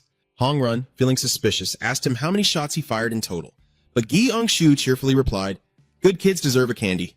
You really are Phi Kwang." Does Mr. Shu still look unconcerned? But he still lent me the equipment. Hong Run struggled to say a few words. "I was just confirming, how can an ordinary person believe such absurd things?" The more I look at the two in front of me, the more my suspicion grows. But after witnessing the drug incident, the Phoenix case, and now this, Hong Run is more convinced that I can be 99% sure that you are Phi Kwang. Gi Ong-soo frowned and argued, "Why not 100%? He stood up and looked at Jia Ong-shu, and Hong Jun slowly said, "If you really are Phi Kwang, then why don't you go directly and kill the monk you? You seriously argue, and you even said that solid evidence is very important." For a police officer to say something like that, Hong Jun is increasingly at a loss with this situation because he's speaking from a police perspective, but not from your point of view. But before he could finish, Mr. Shu interrupted. Monk Yua, reflecting on the image he had built and the title people often called him, the Buddha. Every citizen of this country worships and respects him, even considers him the embodiment of Buddha. Based on that situation, Mr. Zhu furrowed his brow and asked Hong Run, "What do you think the public's reaction would be if that damn lying bastard fell into the hole?" In front of the others' surprise, he continued, "And killing him alone wouldn't solve the problem. The underground world is much bigger than you imagine." Hong Jun still couldn't accept it. "So there are other organizations besides Hoaguk?" Mr. Shu coldly replied, "I don't care how the other organizations survive or die." The gun was quickly cocked. "What I want is for Mr. Zhu to glare darkly just to see that damn lying bastard's head fall. The more pain and humiliation, the better, so that no one has to live the life I once did." Upon hearing this, Hong Run couldn't hide his surprise. He hesitated for a moment, then finally made up his mind to tell you, "I will help you." His words became even more determined, saying we should work together to bring him back to his senses after the Iron Fortress is taken down. Seeing the hand extended before him, Mr. Shu couldn't believe it. Senior Officer Hong Run, thinking he was moved, was actually feeling cold. Mr. Shu clenched his fist tightly, causing Hong Run to cry out in pain. He gritted his teeth and said, "What do you mean I'm helping you? I'm the one helping you, remember that? It's lucky I haven't sent you to heaven yet." Mr. Zhu reminds you, if you don't want to go to see the Lord early, obediently follow my orders. Hong Run, trembling with pain in his hands, said, "I am only trying to show goodwill." Looking at the person in front of him, he tried to endure the pain while listening to Mr. Shu speak. And one last thing, it's not that I haven't tried to kill him before. Looking back on that moment, you admit you were annoyed, but I just couldn't. A pair of hands emerges from the darkness. Who do you think taught me to become like this? Those hands clenched tightly around the soft object, causing the host to cry out in pain. Phoenix had no choice but to endure the pressure from those huge hands and try to breathe bit by bit. Duhua looked at her with a dark face, even as her weak voice called out, "Lord Buddha." Phoenix tried to say, "I am very sorry, but no matter what." He still didn't change his expression, and she continued to beg for mercy after the words were spoken. Du pressed Phoenix to the ground and raised his hand ready to strike. In an instant, Phoenix froze. He sighed. That crazy dog, has he taken too much medicine and lost his mind? Not paying any attention to her at all, Duhua continued. "So you just barged into the police station after getting the goods?" Phoenix could only respond in fear, repeatedly saying, "I'm sorry." Du gently calls Phoenix, but her eyes are filled with terror. At this moment, he looks like a demon. Duhua coldly retorted, as if still needing to teach her a lesson. Hearing this, Huang Huang panicked and tried to run away, repeatedly crying out, "Lord Buddha, please!" But Duhua heard nothing, only like a beast staring at its prey. Fear reached its peak. She tried to find some compassion from Duhua. "I was wrong. I made the same mistake twice." At this moment, a loud laugh suddenly rang out, drawing both of their attention. The familiar tattooed collarbone and biceps appeared, followed by mocking voices. "Look at who that is crying like a child. You just broke the record for the worst performance." "Damn, drug addict. The brothers only appear in a flashy way. Crying too much will reduce your muscle mass. If you lose your muscles, it will be very troublesome, right?" The Phoenix slowly sat up, muttering softly, while the Hochi brothers looked on angrily, and she shouted loudly, Why are you guys here?" But then another sarcastic voice echoed, "What's going on?" Someone gently fanning a flower fan. She softly calls out, "Sister Fuang. Oh, Sister Fuang." Cherry Blossom gently reminds her, "You don't think they came because of the Buddha's call, do you?" Phoenix also didn't expect this appearance and quietly questioned. Dao Hua knew. Even the queen of the nation couldn't help but wonder, why is this girl here? Phoenix didn't understand what was happening, looked to Du for answers and called the Buddha, but he just nodded softly. Everyone was present. Seeing her terrified face, his words sounded like a verdict. So the order to eliminate Phoenix Swang Nuit, a directive issued to Chiho and Huan Dao, officially begins. Phoenix tried to call out to Dua for help. "Enlightened Master, I promise to return what I have taken from you, so please, forgive us." But Du Hua simply quietly took her things, no need for that. He opened the box and then looked back at Phoenix. I had already brought it back. Looking at the bundle of leaves inside, she wondered how you could do that. Dua then turned to look at the people in the room. "What do you all think?" He called each of them by name. Black Nation Temple in April, Nation Temple in July, Cherry Blossom in March. Like a switch has been turned on, and the brothers are more eager to fight than ever. "We should deal with this drug-addicted bastard right here." Does Thuong Hai become stronger because of the drugs? I don't think anyone could have such a cruel heart anymore. Hua and Dao is different. She still maintains her gentle calling. Is that the November Phoenix? Cherry Blossom seems to want to confide. "Over the past few years, I have truly become very close and intimate with her. But is there anything else I can do? We need to act very professionally, but the world of specialists is a cold and brutal place. Duhua is the one who makes the final decision, so now most people are in agreement." Huang Huang, like a discarded doll, bowing her head and calling out, "Botatsuto," she sheds tears. "You really are too cruel." Phoenix's screams continue to echo steadily. From the very beginning, he had intended to eliminate me, but He Guotuhua only feels that she's starting to complain again. "There's nothing left to lose," she poured out her thoughts. "You brought here nothing but villains and their henchmen who already harbor hatred against me." Hua Andao felt a little hurt upon hearing that. "Oh my god, is that really what you think of me?" Leaf Hong, I feel hurt. Despite Phoenix's cries, she runs towards Duhua. "Bodhisattva ancestor?" Suddenly she paused and looked up. Sakura offered the gun respectfully to him. "Is this for you?" Duhua gently calls as he takes the gun.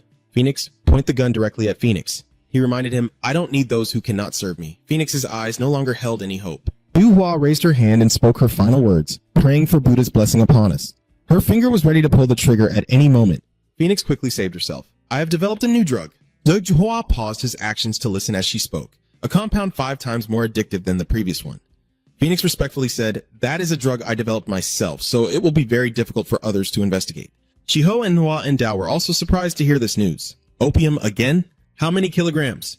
Phoenix gently replied, "About 500. Then he carefully asked, "How did it turn out?" I honestly confess that I have reconnected all the red light district routes in Korea, Japan, China, and Southeast Asia as well. All Fuang Huang hopes for right now is to stay alive. Please give me just half a year. That's all I need. I will become a useful child for you. Venerable Bodhisattva. Du Hoa pondered silently. Half a year, he turned away without wanting to look at me. I have suffered too many losses because of your petty tricks. Prove yourself to me. I will give you 3 months to do so. The Phoenix happily received the news from Dua, as if she had found a lifeline. Yes, revered Buddha ancestor. Is something wrong with her? Hejun and Seon Hun also responded with suspicion. She's in the process of detoxing. The doctor said her body is quite sensitive to medicine or something like that. Mr. Hai tried to speak clearly, but no one understood anything. What is she rambling about? Hejun immediately translated it. She's asking if you can wipe this for her, meaning to wipe her neck thoroughly. Hearing that, Mr. Zhu was so shocked he trembled. Even though he criticized her, he still took a towel and wiped her. Haijin is moved by the scene before him. I'm surprised you came here to visit us. Anyway, we're colleagues after all. Isn't that right? This made Mr. Zhu also curious, so my colleague and I discussed it, saying that everyone had come to visit me when I was hospitalized, so now I'm here too. Let's settle this now. Okay. Hearing this, Mr. Hai quickly responded with a stammering voice. They are arguing, but someone already translated it. She is calling you a rude bastard, and Zhang Hyun here is excited to ask about it. Zhang Shu, you've been promoted again to a special position? Zhang Shu quickly responded. I haven't heard any news from them yet, but you don't pay much attention and just marvel. I feel envious of a house that comes and goes like the wind. Yi Mr. Zhu quickly says goodbye. If you're feeling jealous, work harder. I have to go now. The door closes with a cold sound. Hejun was also surprised. Shu, he's changed a lot, hasn't he? Hejun also agrees. The three of them all sigh together, wondering what the hell they are doing now. I believe there is a rat secretly helping inside this police organization. Mr. Zhu seemed to doubt what he was hearing and asked something, but he still continued. I want to check the drug evidence you handed over. So I handed everything over to the forensics team, but thinking about that evidence, he couldn't help but feel troubled and complain. Now it's missing again. Someone must have secretly taken them out. Think about who you suspect. Even Mr. Zhu isn't sure about this. I don't know either. I no longer know anything for sure about this police organization, but you seriously promised that the drug stash would become our key evidence. I will bring more back once I catch that bastard, so to handle the current situation, Guy Shu reminded him to deal with the rat hiding among us and to quickly gather more information about Fuang Huang's subordinates. We are still interrogating them, but issues may arise that you can't forget. Also, Guy Shu continued, you said you have a special forces team dedicated to investigating Waga. When will you finally send them to investigate? At this moment, Hong trembled as if trying to explain, then quietly bowed his head and could only reply that they had all been killed, no one remained.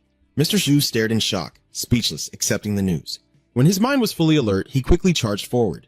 You bastard! Have you been lying to me all along? With someone so reckless and impulsive, Hong Run would rather let the old man's life be protected.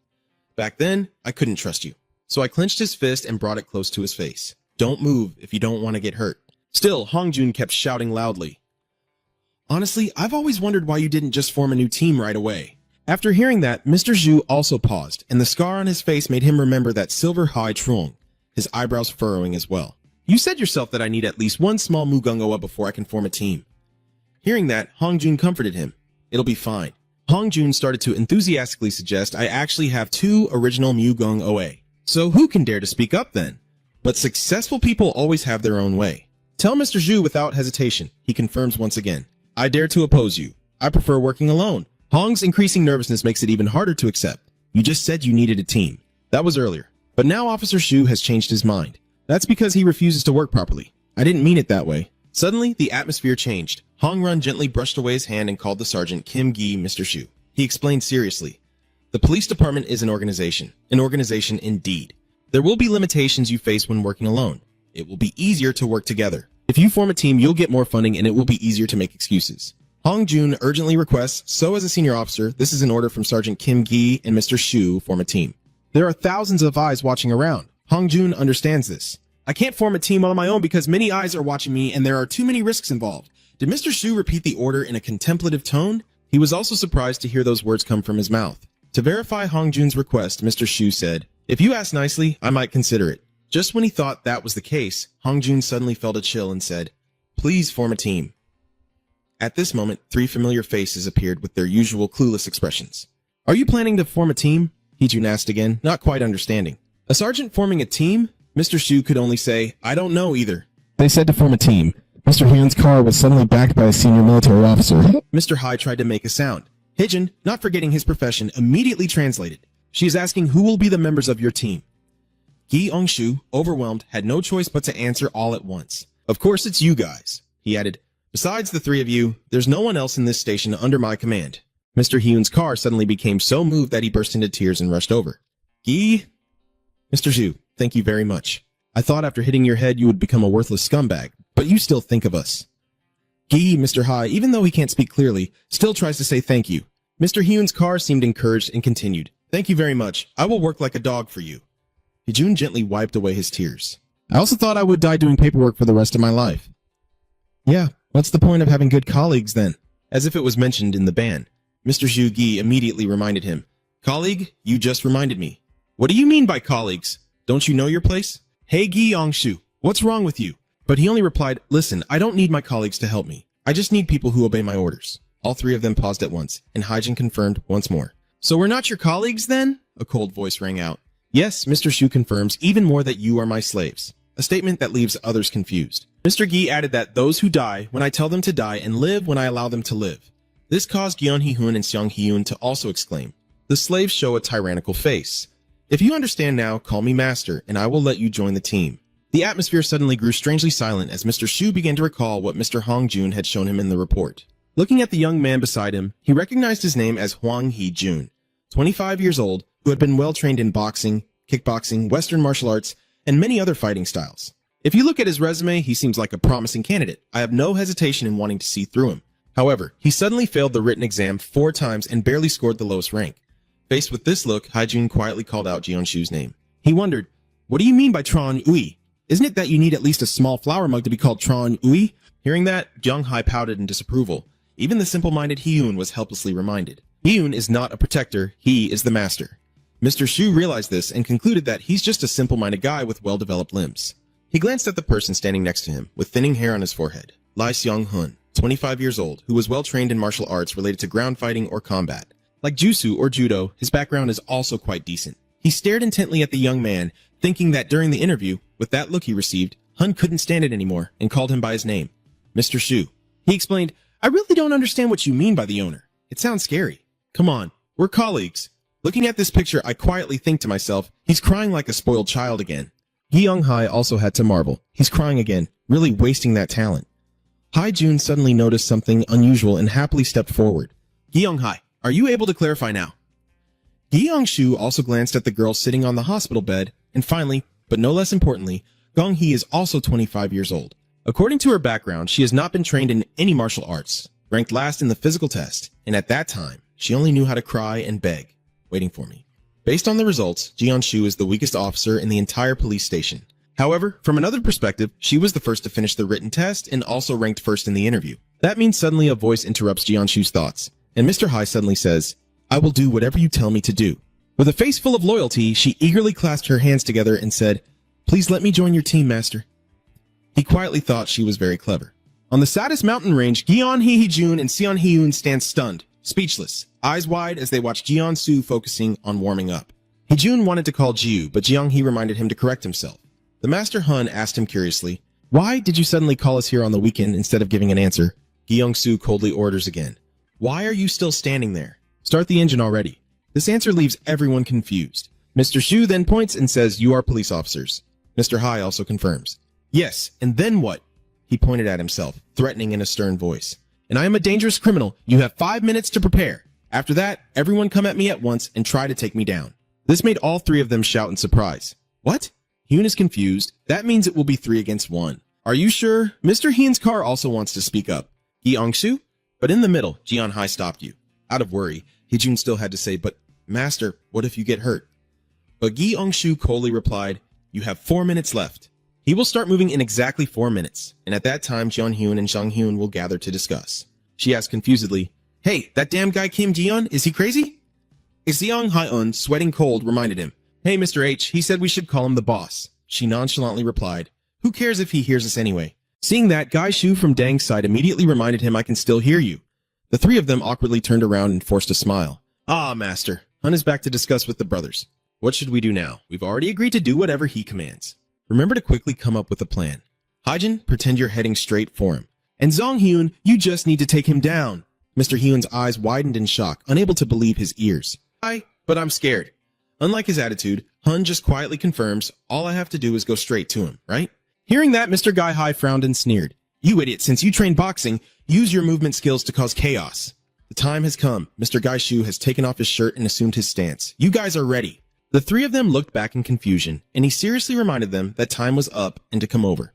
Seeing that, Guy Mr. High quickly gave the order and stepped forward to Huang Hee-jun. He nervously muttered to himself, trying to confuse his opponent with movement and chaos. Standing in front of Jianshu, Hun's mind was completely blank. He just stood there, blankly repeating himself, causing chaos and confusion. As he spoke, he looked down at his feet. Suddenly, Haijun stomped his feet repeatedly. Like this action only makes Jianshu more annoyed. What the hell is going on? Why did you suddenly jump around like that? Gi Ong-hee was also startled. You idiot, you should have come closer first. As soon as she finished speaking, she and Sha Hyun looked on in shock at the scene before them, with Hyun being beaten so badly that Siro was covered in blood. Gyeong-su didn't say much. He raised his head and signaled everyone, then walked over to that guy and started yelling at him. Are you guys joking with me, you damn idiots? Gi.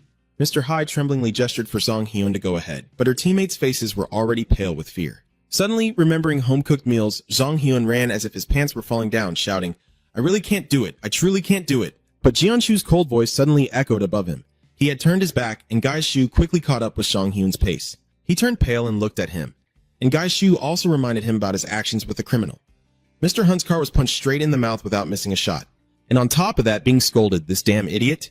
Gong Hai watched in fear as Gyeonshu kept hitting him, but the moment he turned his head back to look at her, the space seemed to fall silent. Seeing Gong Shu approach, Guy Hai shouted in fear, Wait, stop for a moment, and she smiled as she called out Gi Ong-shu's name.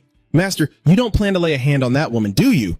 Is that right? Gi Ong-shu gently touches both sides of her face. Are you women, aren't you police officers? As soon as he finished speaking, he struck Gi-hee in the face several times.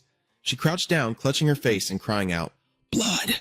Mr. Gi-shu glared at the three of them. You really are hopeless beyond belief. Do you know? How do you expect to catch criminals like that?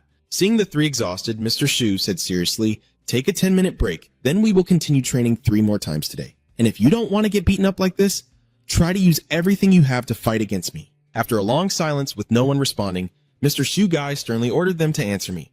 The three of them reluctantly replied, Yes, master. Back at the police station, Hong Jun was leisurely eating chocolate and asked, So how's your squad coming along?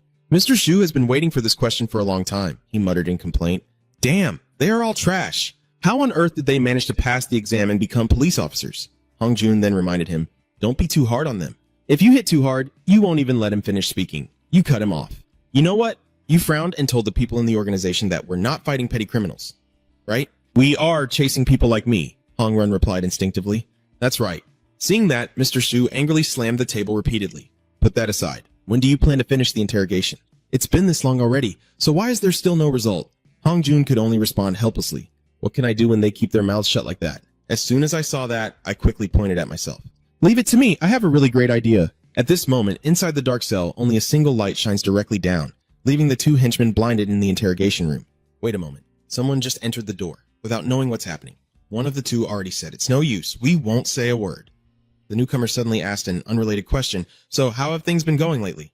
He walks over to the chair for the interrogator, the large man in the green outfit with floral patterns, the right arm of the phoenix. This statement leaves both of them stunned and unable to react. The other person still looks uncertain. Wait, isn't he the left hand or something like that? Kim Dong-chan is the right hand, am I right? The 2 men were stunned and asked back.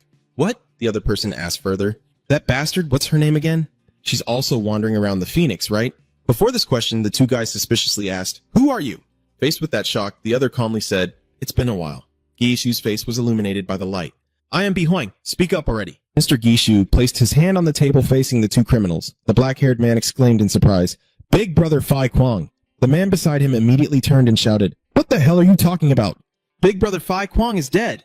The black-haired guy frowned, but he looks very much like Phi Kwang. It seems we've met before. I recognize that scar. It's the mark from a high heel, right? You're talking about the wounds on that guy's body. Gi Ong-su smirked and said, You got punished by the Phoenix for drug trafficking, right? Hearing that, the guy turned to ask the black-haired one, Really? Is that true?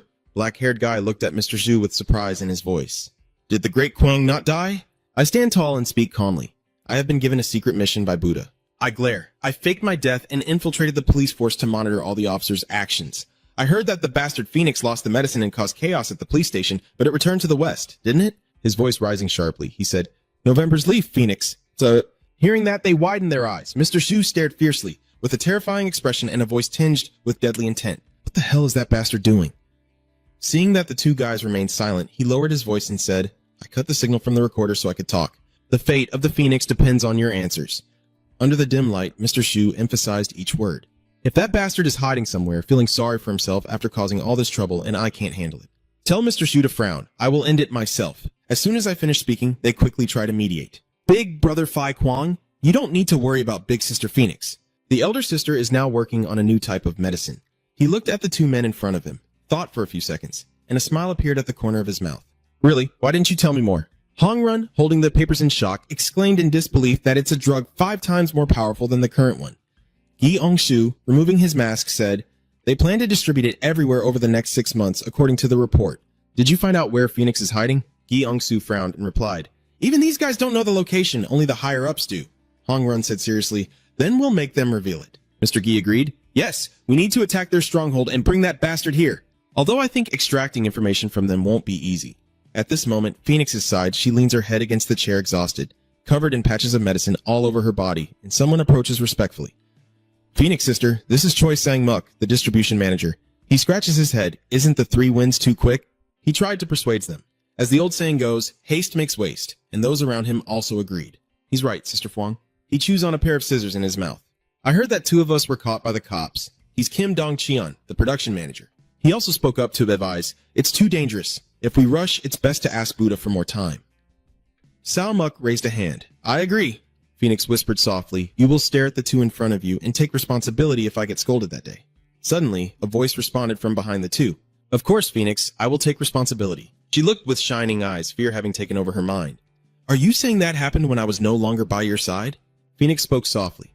If I say 3 months or else I will threaten with the glare, then you must do it within 3 months, understood? Immediately, I ordered Sang-muk to connect all distribution channels and speed up the process. Sang-muk scratched his head and replied, yes, Kim Dong-cheon, you worry about preparing the product as quickly as possible. I will do my best.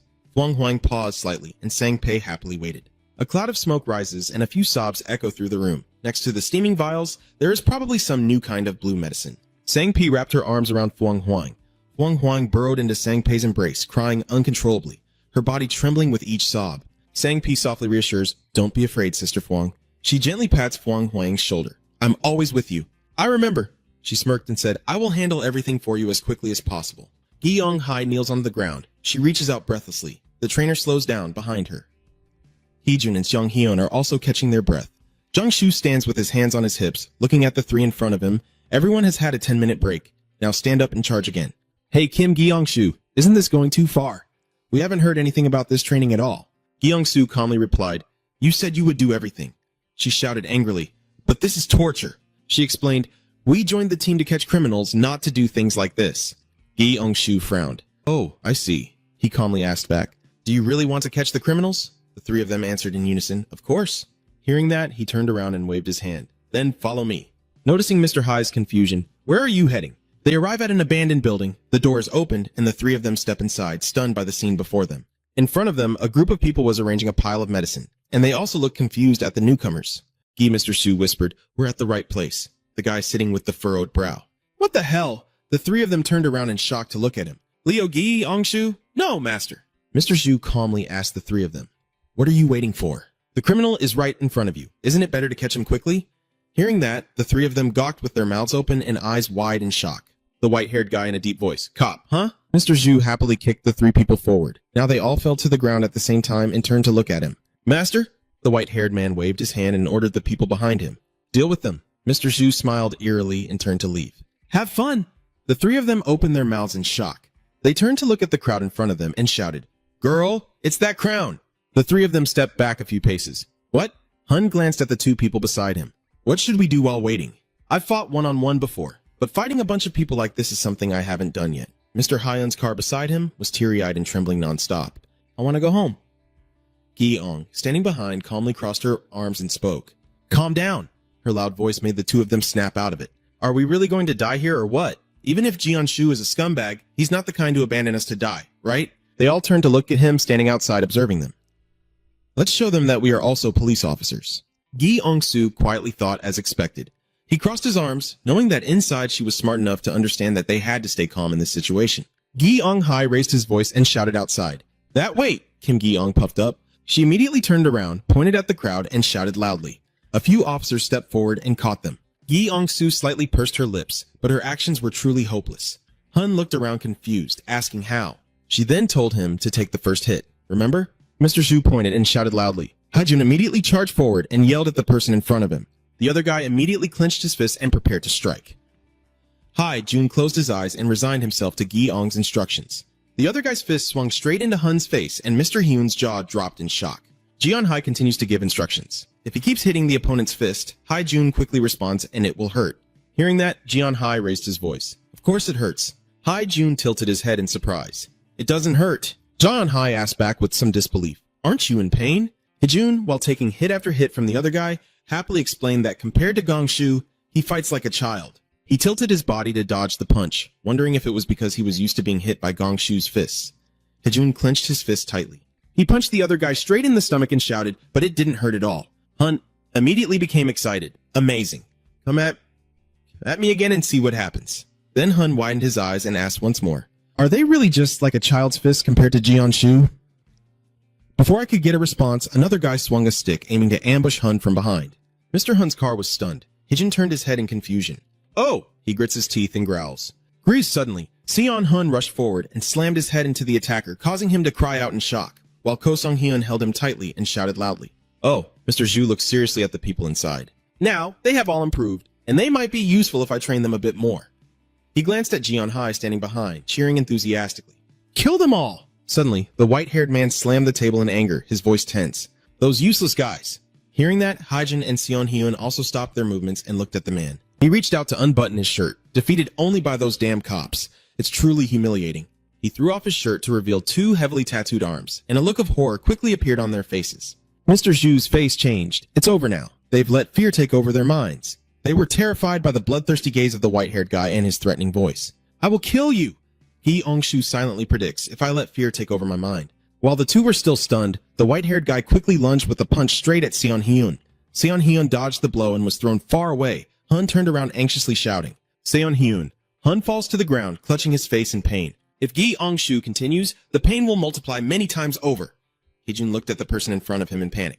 Gi Ong-soo paused briefly, knowing they still had a long way to go, as inside the room, Hijun's cries of pain echoed loudly. The white-haired guy approaches Haijun lying motionless and says mockingly, Why did you lose again to these two cops? How pathetic. Suddenly, a voice rang out. I surrender. He raised an eyebrow and glanced over. Mr. Hai bowed his head and knelt on the ground. I will surrender. He was a bit surprised. What? Mr. Hai looked up at him with a flattering expression. I will tell you everything I know, so please don't hit me. Mr. Zhu standing outside saw this scene and frowned at this brat. Suddenly, he widened his eyes in shock. Mr. Hai quickly reached into his pocket and grabbed something. She tightly grips the stun gun in her hand, grinding her teeth in defiance. She rushes forward and kicks straight into his leg. The white-haired guy jolted in pain and shouted out loud. Gi Ong-hai widened his eyes and yelled, Die! He clenched his teeth. He kicked angrily. That damn bastard. Jung Hai closes his eyes tightly, enduring it. At this moment, Gi Ong-shu rushes forward and kicks the white-haired guy away. He gaped with wide eyes in shock. Gi Ong-shu quickly glanced and swung his arm, delivering a powerful elbow to his chest. Mr. Hai opened his mouth in shock. Mr. Zhu looked at the three people in a low voice. Now you understand, don't you? How useless you all are. All three fell silent for a moment. He stood up and told the three, Let's go. Take all the medicine on the table. Gi Ong-hai quickly asked, Do we leave these guys like this? He replied seriously, Why bother? Someone else will take care of that. Mr. Zhu crossed his arms and looked at the three of them, saying, And soon I'll have to bend my back, carrying 3 heavy burdens. Let's go back now. Hating the cops, she didn't let him finish his sentence. Sang-muk grabbed his mouth with both hands. His piercing scream echoed. Sang-muk only sneered with contempt, and the chicken-headed man beside him spoke up. Manager Choi over there. He slowly turned his head, his face suddenly showing surprise. He saw the card stuck on the table. The card depicted a person holding an umbrella, seemingly representing someone. Wow, we could even start trading medicine now. Hong shivers, rubbing his chin as he carefully examines the pile of medicine. All right then, the information is accurate, and we can proceed with the plan. Mr. Shu sitting opposite asked, Has the ambush plan been finalized? Hong trembled and replied, Of course. I will introduce you to one of the officers who will take part in the ambush. She is someone I trust. End of the conversation, he immediately spoke into the radio. Ehem! Ehem! Come in. The two of them looked towards the door. Send my regards to the teammate who will be fighting alongside us this time. This is a member of KNP, Chief Officer Kim I-ong. She salutes properly with her hand. When greeting Mr. Zhu, he remains seated, indifferent, and responds back. Hello. Hong Run happily points to Jeon Ong-shu. And this is Senior Police Officer Kim Gyeon, Mr. Shu. Please take a seat. Ah-Hyung raises his voice. Senior police officer. She just approached as a senior officer. Ah-Hyung bows his head. She's holding your chin tightly but sitting in the senior officer's room as if it's her own living room, right? You've completely lost your senses, haven't you? Mr. Shu casually brushed her hand away and replied, My leg hurts. Hong quickly tried to mediate. It's okay, just stay calm and make a plan. Ah-Hyung frowned. No, I don't think there's any injury. Ah-Hyung stepped on his thigh and crossed her arms, giving an order. Hey, senior officer, get up. I don't like rude kids, Officer Shu said calmly. Hey, she furrowed her brows and said sharply. I said stand up, Officer Shu said casually. What do I have to do for me to stand up? Hong asks again. What do you mean? He arrogantly replied, I don't want to stand up. Hong trembled as he watched the two argue, feeling worried. He raised his head and raised an eyebrow in challenge. So try doing something to make me stand up and see. Whether it's a captain, a senior officer, or a high-ranking officer, they're all just officers. I don't see much difference, so let's stop this class distinction game. Ah-Hyung's veins bulged on her forehead as she angrily burst into laughter. What did you just say? This guy is fine. I'll hold him still and teach him a lesson. At this moment, Ah-Hyung and Jeon-Shu are staring at each other with bullet-shaped eyes. Hong-Run feels a bit awkward and reminds, Hey, Chief Officer Kim Ah-Hyung, don't start trouble before I finish speaking. Ah-Hyung has already raised her leg, ready to kick Jeon-Shu. Life isn't a dream. I realized that early on. When I saw her about to kick me hard, I remained calm and thought, Are you really going to kick me? Ah-Hyung quickly raised his leg to deliver a powerful kick to Jeon-Shu, but luckily he noticed in time, or he would have lost his head. Seeing her lightning-fast kick, Gai-Shu widened his eyes in surprise, thinking she could be from Brazil. Then Ah-Hyung used a series of special moves to attack him, but Jeon-Shu dodged every one. Hong-Jun, sweating profusely on one side, thinks that KNP is not as deep as Haijun. Their skill levels are quite different. Ah-Hyung saw that none of the hits landed and angrily scolded him. Damn it! Not a single second to rest, she keeps kicking while Jeon-Shu continues to dodge skillfully. How dare you dodge all my strikes? Ah-Hyung lowers her leg to set up for the next kick. If you want to play like that, she raises both hands and charges at Jeon-Shu. I will hold you back and then beat you to a pulp. Seeing Ah-Hyung about to grab her, Jeon-Shu quickly thought. She quickly changed her stance to grab me, her legs also moving swiftly. This alone is already at a level far beyond Lee Sung-hun. His hand begins to clench into a fist. She doesn't hesitate, and Jeon-Shu punches directly into A's chin. He secretly thinks she will become a valuable piece in his plan. After taking Jeon-Shu's legendary punch, she seemed to go into a trance, her eyes rolling back, looking very terrifying. But then the entire room fell silent, eerily so. Currently, Ah-Hyung is in a very awkward position, crouching down and holding Jeon-Shu in her arms. Jeon-Shu teased and said she would beat me to a pulp, so why is she collapsed now? Ah-Hyung clenched her fists and angrily said, You, Ah-Hyung, get up now, preparing to strike with her right hand at his face. The bastard, just keep dodging. Die already. Die forever. Shu's voice, dodging skillfully, said, Truly a member of KNP Deep, your body is amazing. Ah-Hyung exploded in fury. Your body is incredible, damn it, die, you bastard. The two kept fighting, completely ignoring Hong-Run, so he just sat there drinking cola and watched this fiery battle. It's amazing. After that battle ended, the main task began. Now Hong-Jun was taking things seriously. From now on, I will explain the Phoenix campaign on the Hong-Long treetop. According to the report, at the end of the last weekend of each month, the managers of the targeted drug organization gather for a meeting at a club in the basement on the last weekend of each month. So, about 15 days from now, Guisu and Ah-Hyung also sit seriously, listening to him. We will wait for KNP Sao's second opportunity, led by Chief Officer Kim Ah-Hyung, and the team led by Senior Officer Kim Jeon-Shu will turn the plan into action. Suddenly, Ah-Hyung raises his hand to suggest. I object. How can we trust the information in that report? Hong-Jun told her that this information was obtained through the interrogation of Senior Officer Kim Jeon-Shu. Ah-Hyung slammed the table in anger. It's ridiculous. When I interrogated them, they didn't say a word. Zhu scoffs at that and dismisses it. He then taunts with a teasing tone. You should be grateful that I managed to get the information. You're talking too much nonsense. Shut up, you bastard. Ah-Hyung, with a devilish look on his face, pointed his finger at him. And how dare you talk back to me like that? Write down that Mr. Shu challenged her. What can you do to me? Ah-Hyung places his hand on the table, his tone firm. I won't believe it unless I hear it directly from them. I will question them again, but Hong-Run only replied with a short word. No, he spoke as if slapping her across the face. Unfortunately, we can't interrogate them anymore. They are dead. When he mentioned that, the image of two burly men covered in blood appeared in Hong-Run's mind. Ah-Hyung couldn't believe his ears. They're dead? On the contrary, Jeon-Shu looked rather disappointed. Why is An-Nin here so boring? Before ending, Hong-Run reminded the two of them that they should always be prepared, and I will see you at the next meeting. You two go outside. Ah-Hyung stubbornly refuses to leave. Wait, how could they have died? Ignoring her question, Hong-Run turned back to Jeon-Shu. Senior Officer Kim Jeon-Shu, stay here for a moment. Ah-Hyung jealously asked, why is he allowed to stay? She looked at young Mr. Shu with a puzzled expression. What's going on? Then she suddenly shouted at the top of her lungs. What the hell is going on? Finally, a Hyong agrees to go out.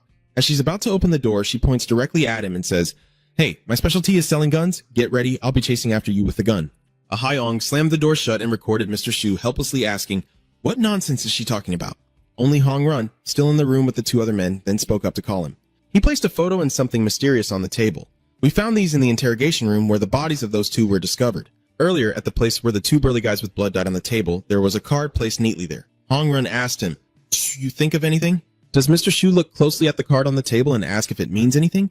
Elsewhere, Fuang Huang tremblingly holds the tiny card in her hand, her whole body shaking as she looks at it. Sang Muk told her that this was found in the warehouse ambushed by the police, and Dong Cheonon also agreed. Something is not right here. Should we report this to the Bodhisattva? Fuang Huang immediately replied, No. I hold my head, feeling both worried and scared. No way. Fi Kwang is dead. Only the Bodhisattva will scold me for talking nonsense. No way. This can't be true. We have to continue with the plan. Fuang Huang opened her eyes wide, speaking with a shaky voice. If I can't make amends this time, then I will. But why did those cops leave Fi Kwang's card? Could it really be that guy? No, this is impossible. I have to continue with the plan, or else... Remembering that gun, she didn't dare say more. My eyes are still wide open, then I hold my head and scream. I seem to have gone crazy. She's shouting like a patient in a mental hospital. Dong Chan hurriedly said, Sang Pi, quickly take her to Sang Pei.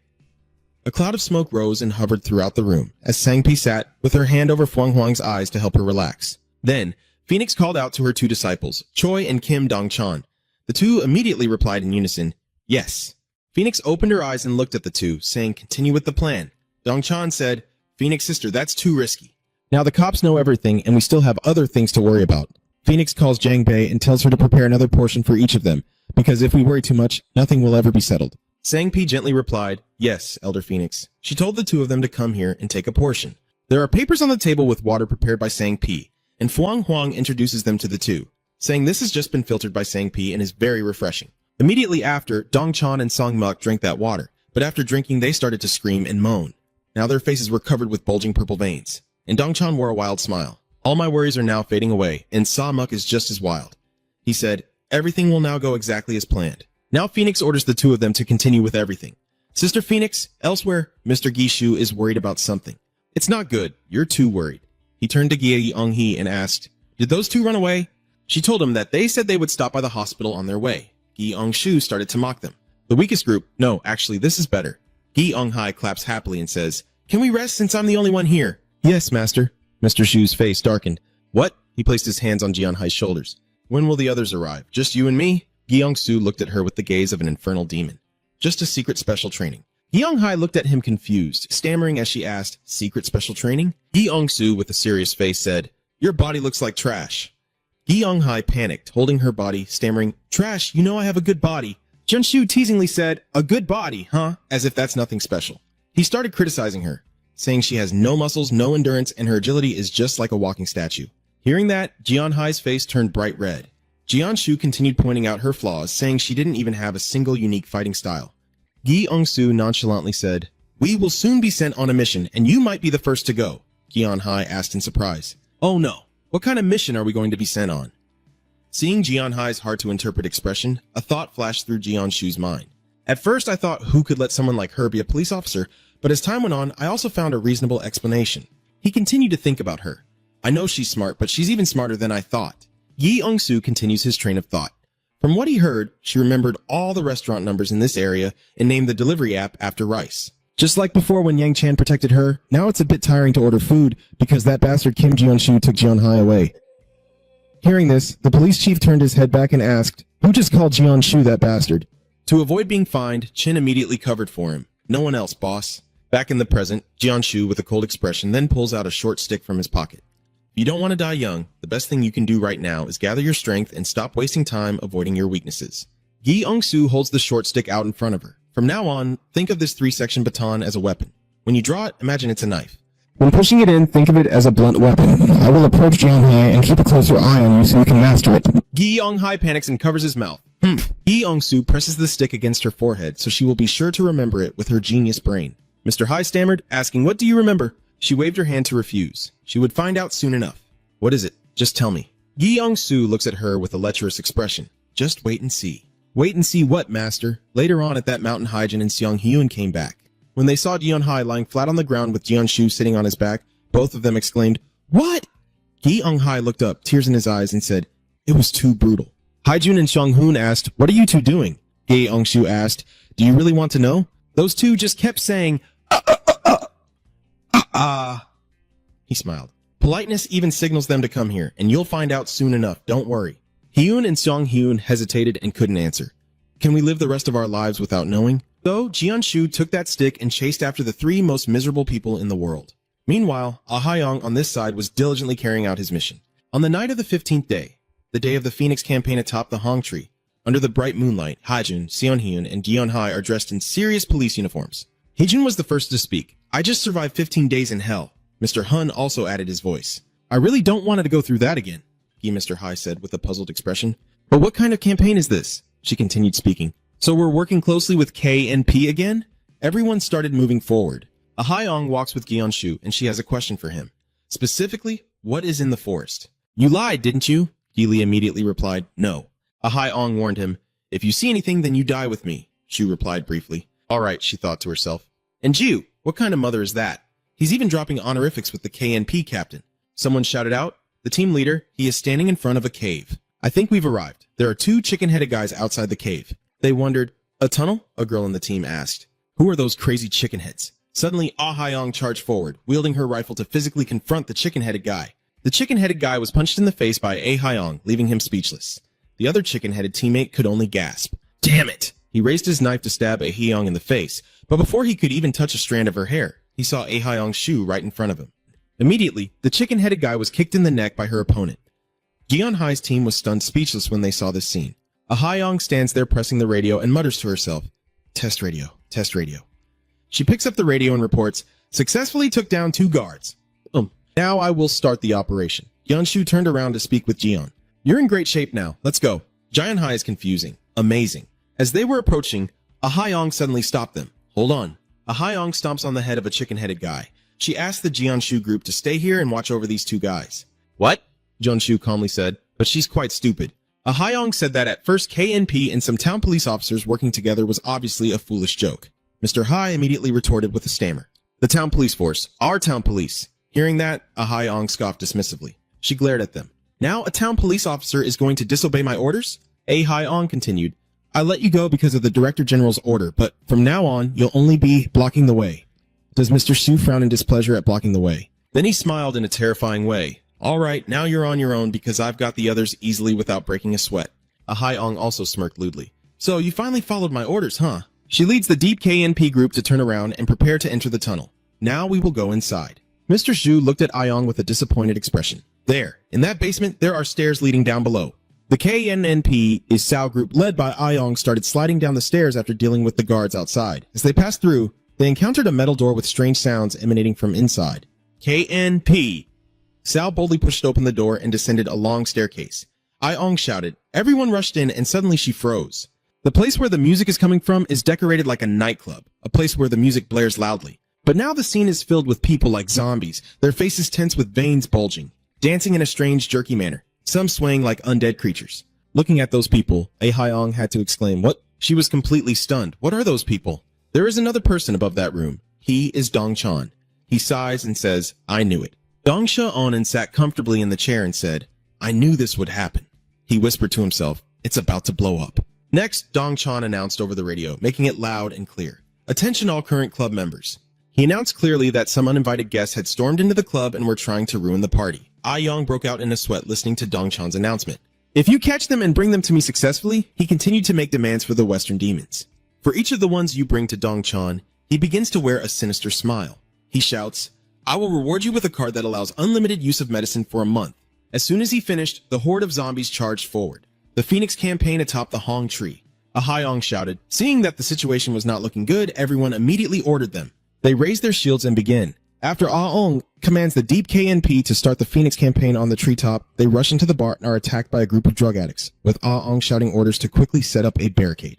One by one, the Deep KNP members raised their shields to defend, forming a solid barrier with Ahayong standing in the middle as the commander, while the drug addicts charged forward shouting loudly, trying to break through their defense. The shield bearers and KNP Sal struggle to hold back the overwhelming force of the addicts, staring in shock at the blue-veined addicts rushing toward them under the influence of drugs. How can he be this strong? Dong-chan stands calmly with a lollipop, looking down. Don't shoot, because harming civilians would cause big trouble. Understand? A Hai-ong shouts loudly to remind the team. The squad fires warning shots and pays attention to wearing gas masks. They immediately obeyed the order. Understood. A Hai-ong quickly pulls the pin from the pepper spray grenade and throws it into the air, surprising the crowd of addicts. The tear gas grenade explodes with a loud bang, releasing tear gas that causes the addicts to scream in surprise. It's tear gas. A Hai-ong quickly adjusts her gas mask with her hand and takes the opportunity to retreat. Someone called out, "Captain!" The scene before her left her stunned. The addicts are crying tears of pain from the tear gas, but still keep rushing forward. The team is stunned. The tear gas has no effect. Dongsha Onan brushed away the smoke from the tear gas grenade with his hand, then sarcastically reported into the walkie-talkie, truly naive. They are so exhilarated that they don't even notice the pain. So how could this sneaky move affect them? He steps aside, pulls back the weapon, and then leads her to the back door. Amid the chaos, Ah Hyong hears hurried footsteps approaching. She turned her head to look towards the alley, surprised, as Jianshu charged forward loudly. To Ah Hyong's surprise, she immediately asked, "Who gave you permission?" Suddenly, he leapt into the air. She hadn't finished her sentence before Jianshu kicked her directly in the head, leaving her stunned. Dong-chan, who had been busy reporting all this time, only now realized someone was rushing toward him. Gi Ong-soo used Ah Hyong's head as a foothold to jump up, surprising him. He ran with a knife in hand like an arrow toward Dong-chan. It was only then that he realized his presence. Gi Ong-soo stepped onto the railing where he was standing to attack. Dong-chan was stunned. Before he could finish his sentence, he quickly charged past him and delivered a deadly spear strike. He was stunned by what just happened. Surprisingly, he managed to grab his radio to block the knife attack from Jia Ong-soo. He glanced at him and asked, "I underestimated you. Unlike the boss, your staff must have been trained in martial arts, right?"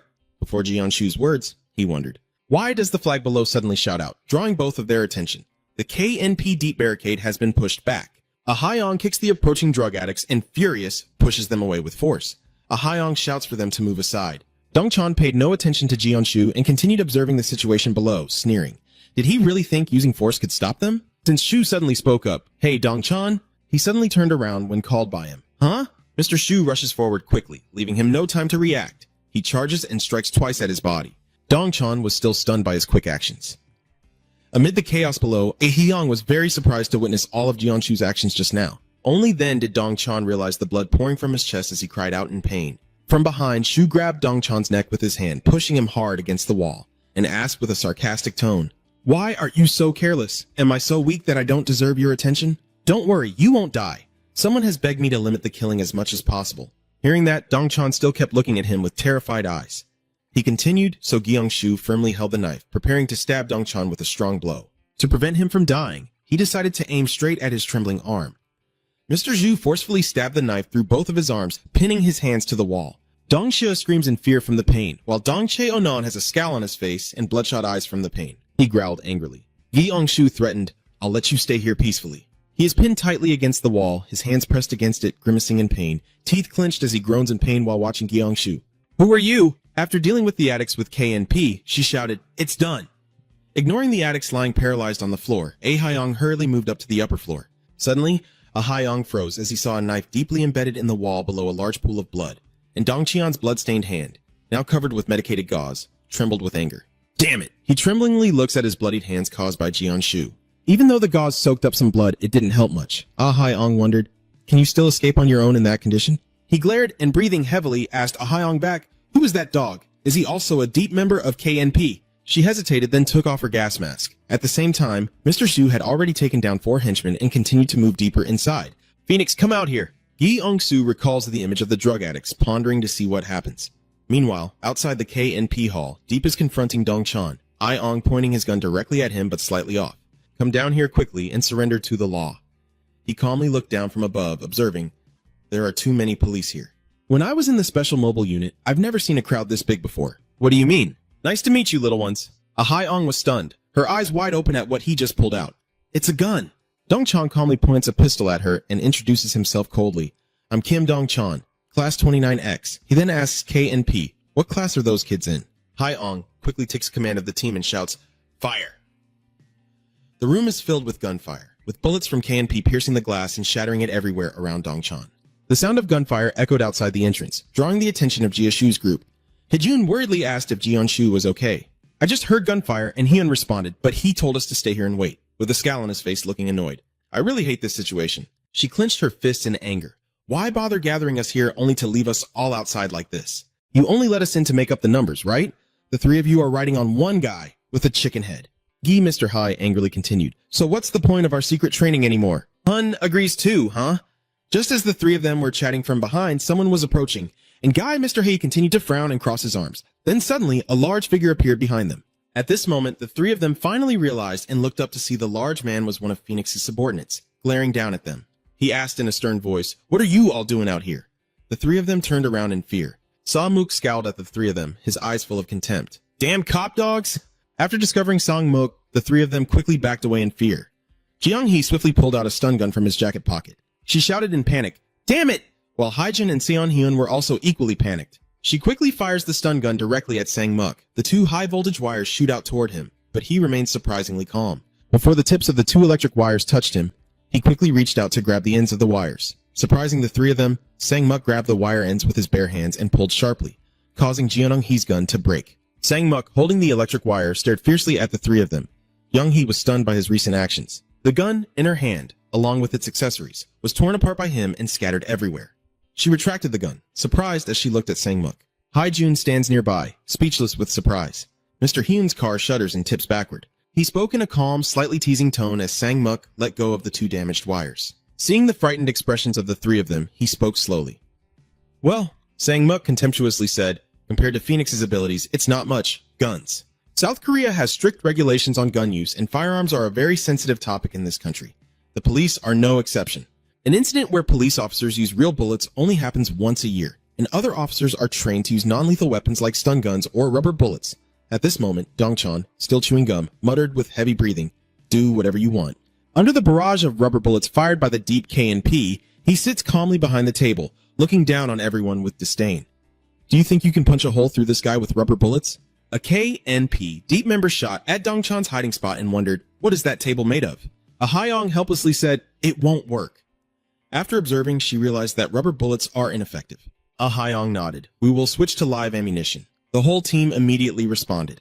Yes, sir. A Haeyong politely said to Dong-cheon. Senior Kim Dong-chan. I am Kim I-ong, rank 30 of KNP Deep. The next shot will use real bullets. He sits behind with a serious expression. So please stop resisting and surrender. You will need treatment for your wounds, or else you will die. He said from behind the desk, I'd rather die. He sneered and asked back, so you want me to spend the rest of my life rotting in prison and never be able to use anything again, right? A Haeyong angrily clenched her teeth at his shallow thinking. She shouted in protest, do you really intend to choose medicine over your life? He calmly continued, I went back to when I was active in KNP show. After obtaining the drug during a mission, my entire life was turned upside down. His breathing grew more and more labored. Dong-chan began to recall her own past. I searched this area for high-quality drugs, using my position to benefit myself. He recalled his miserable past, but my body was starting to become tolerant to common addictive substances. Gradually, no drug could satisfy me anymore. Dong-chan continued. But he remembered the first time he met Phoenix. She approached him during his most desperate moment, as if seeing a light saving his life, when Phoenix was walking with Sang-mook and Sang-bae. At that time, Phoenix, licking her candy, looked at him with a pitying gaze and asked, I hear your body has become resistant to drugs, right? Then, she held out the candy she was eating and offered it to Dong-chan, who was in a state of despair but seemed to come back to life upon hearing her say that this candy was made from the purest ingredients here. Phoenix bowed her head and softly asked, Do you want to try a little?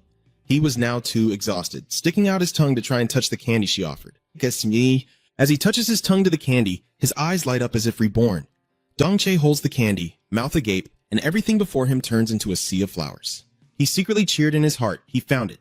He trembled from the drug. His eyes rolled back, and the veins on his face started to spread. He chuckled foolishly, feeling excited and at ease. Phoenix looked down, observing Dong-chan's demeanor with a smug smile. Tastes good, right? I'm offering you a deal. If you work under me, I'll even give you something better than this. Dong-chan now satisfied his drug craving, obediently answering like a dog.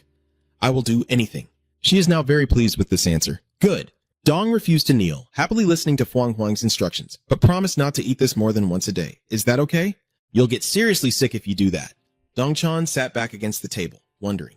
If I'm going to die anyway, then why bother keeping that promise? He looked up at Tranya and sighed.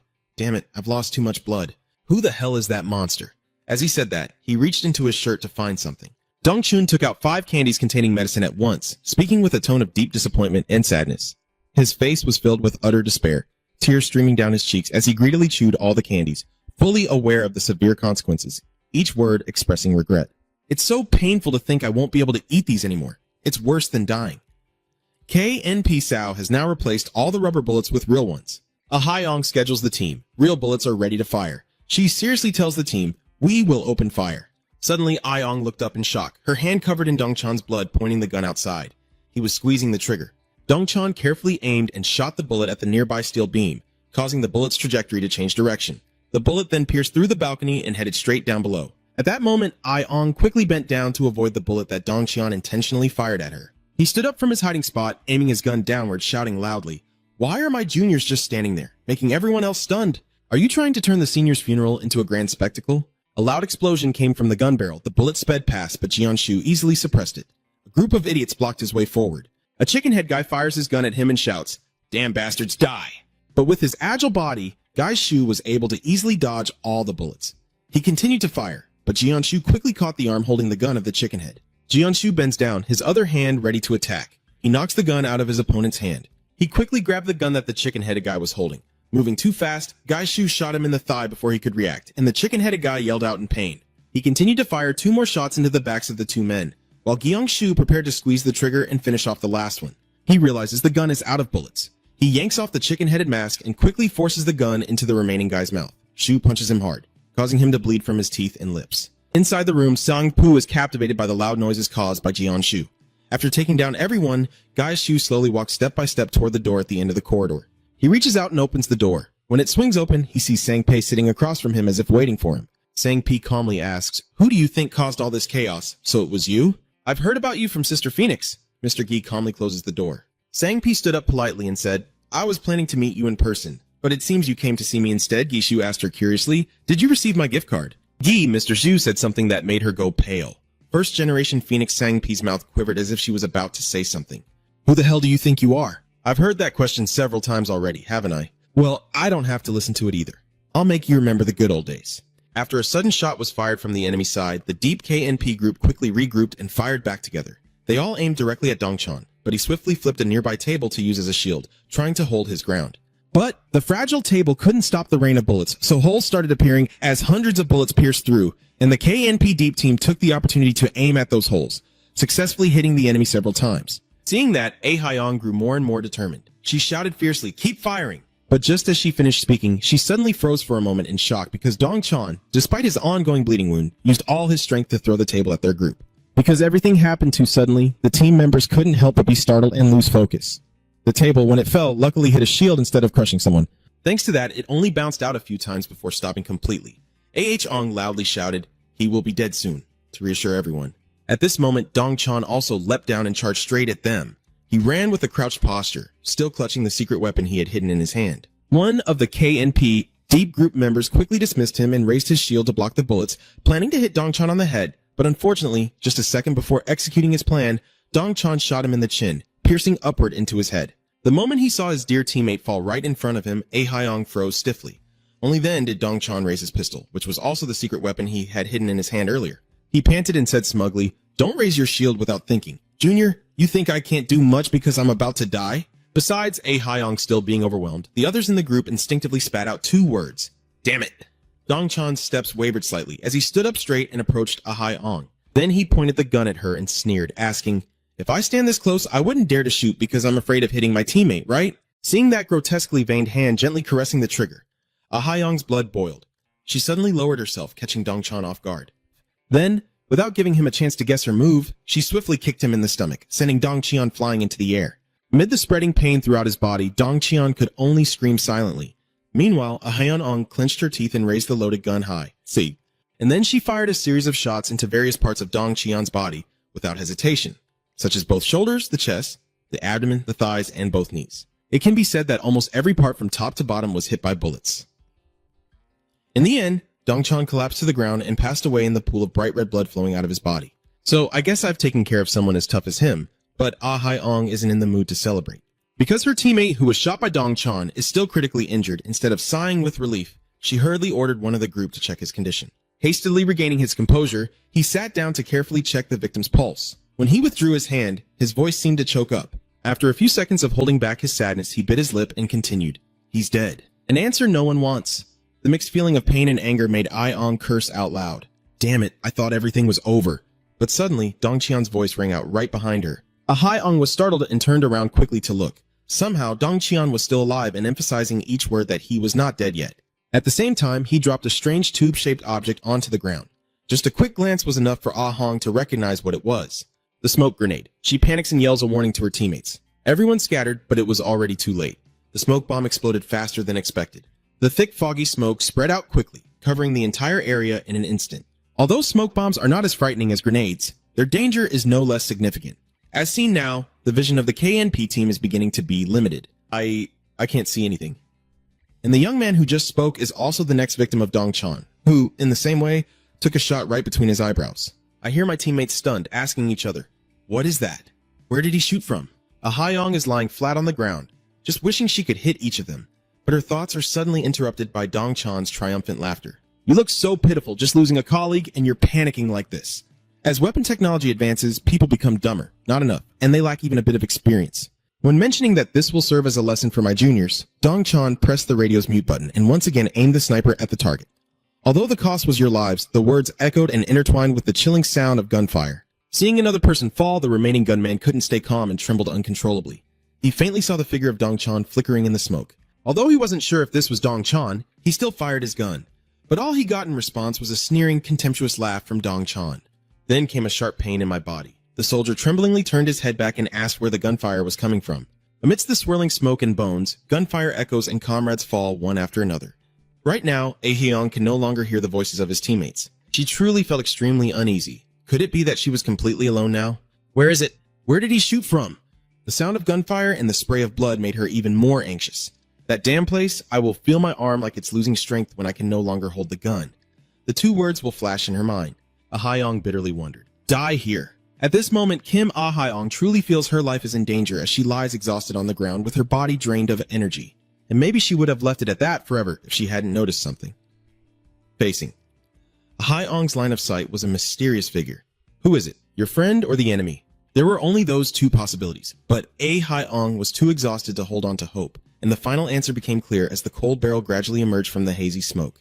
Ahyong's pupils immediately contracted, sweat pouring down her face, her dry lips trembling as she uttered a single "oh," as if she had already accepted her fate.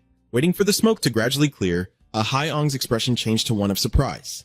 I don't know when, but Dongqian had been sitting with his back against the wall, face bowed down, still holding the gun in a shooting stance. Ahyong carefully stood up slowly and asked with a doubtful tone, "So he's dead?" With the discomfort of death seeming to fade away, reality becomes something you have to witness firsthand. The departure of comrades, and especially the triumphant smile on the face of the mastermind Dongqian. An indescribable pain overwhelmed her. Ahyong's tears streamed down her face, her voice hoarse and trembling. No. If I had to describe her now, it would be panic, fear, and despair hitting her all at once for the first time in her life. Kim Ai-ong can only try to control her screams of fear. While Ai-ong was still immersed in grief and hatred, a sudden scream came from the front door. Without thinking much, she tremblingly turned her head to look. Alongside Jian-hai's screams, an energetic man in a white floral shirt with blue star patterns is chasing after them, targeting Haijun, Jian-hai, and Haijun in turn. The other two are just focused on running, while Jiang-hee keeps crying and talking. But it's useless against this bastard. Suddenly, I have to chase after them like a cat after mice. Why can't Muck hold back his frustration and complain that these guys keep running away like scared mice? Hearing this, Jiang-hee becomes even more frightened and cries out louder. That damn secret training is useless against him. Kim-gi and Mr. Shu are just a bunch of liars. Fei-kwang's secret training for his slaves is extremely visual. He teaches them everything about the important organs of the human body. With blunt weapons, he taught them to attack the temples, the back of the neck, the hips, and the joints. With sharp weapons, he instructed them to aim for the areas with the most blood vessels. After a tough training period, Gai Shu casually treated Jian-hai's people like chairs, sitting on them and letting her scream. My hips hurt so much, but he kept instructing that if you encounter enemies during a mission, it depends on the weapons you have. Aim at the corresponding spots I taught you. Look at the duo Hun and Sion Hyun lying on the ground, groaning in pain. He firmly believes most of them will have to fall. Suddenly remembering something, Mr. Shu quickly added, "Oh, and of course, the very next thing he said also applied some exceptions to Sang Muk. As the three of them, Hyejun, Gai-hai, and Seong Hyun, together pointed electric batons at him, yet Sang Muk remained strangely calm. What's even scarier is that he then remarked that it felt really good, and now that reason has led Sang Muk to chase after all three of them like a cat chasing mice. Feeling Sang Muk trying to stretch out his long arm to grab her, "Come here." Gi Ong-hai became even more terrified and shouted loudly, "Captain Trung Trung," tears streaming down her face showing she's truly scared and asking for our help. But her words were quickly cut off when her feet accidentally bumped into something soft. Gi Yong-hai slowly looked down, and what she saw before her eyes with Hyun and Seong Hyun was truly terrifying. A dozen lifeless bodies scattered across the ground. What the hell is going on here? Gi Yong-hai couldn't believe it and took a few steps back. As Zong Hyun, standing beside her, suddenly raised his hand to cover his mouth and scream, his face turning pale as if he had just discovered something equally terrifying. Gi Ong-hee asked anxiously, "What's wrong with you?" Mr. Hyun's car trembled as he pointed forward and stammered, "In front of us is their team." Except for Ae-heong sitting in a dazed kneeling position, everyone else was just soulless corpses, blood staining the entire room. It's even more than I imagined. Ji-yeon-hai's two teammates can't say a word, but maybe because she can't believe this truth, she can still make a sound. Are they all dead? Before the pain could even surge, Salmuk arrived and let out an "oh," as if she was very excited about this unexpected gift. He also couldn't hide his satisfaction as he grinned and said, "Not bad, Dongchan. You've cleaned this up pretty well. Too bad that smug smile of his didn't stay on his face for long." Yeah, Dongchan is sitting in the corner of the room, looking as if he's already dead.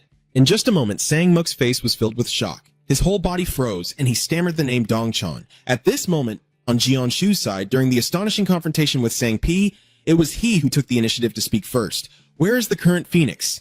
The former Phoenix who is now hiding. But what kind of bastard are you? Mr. Shu didn't answer, only snorted coldly and said, "Guess what? You're quite perceptive about this kind of thing, so you probably already know now." Sang Pi chuckled and replied, "I'm not sure. You are quite a fascinating talker. That's the only thing I can guess. If we could meet under different circumstances, I would have invited you for tea and a chat." Then she suddenly slipped her finger into her chest and rummaged around to take out something. Although being a true man, Jian Shu currently has no mind to appreciate beauty. His only goal is to find out the whereabouts of Phoenix.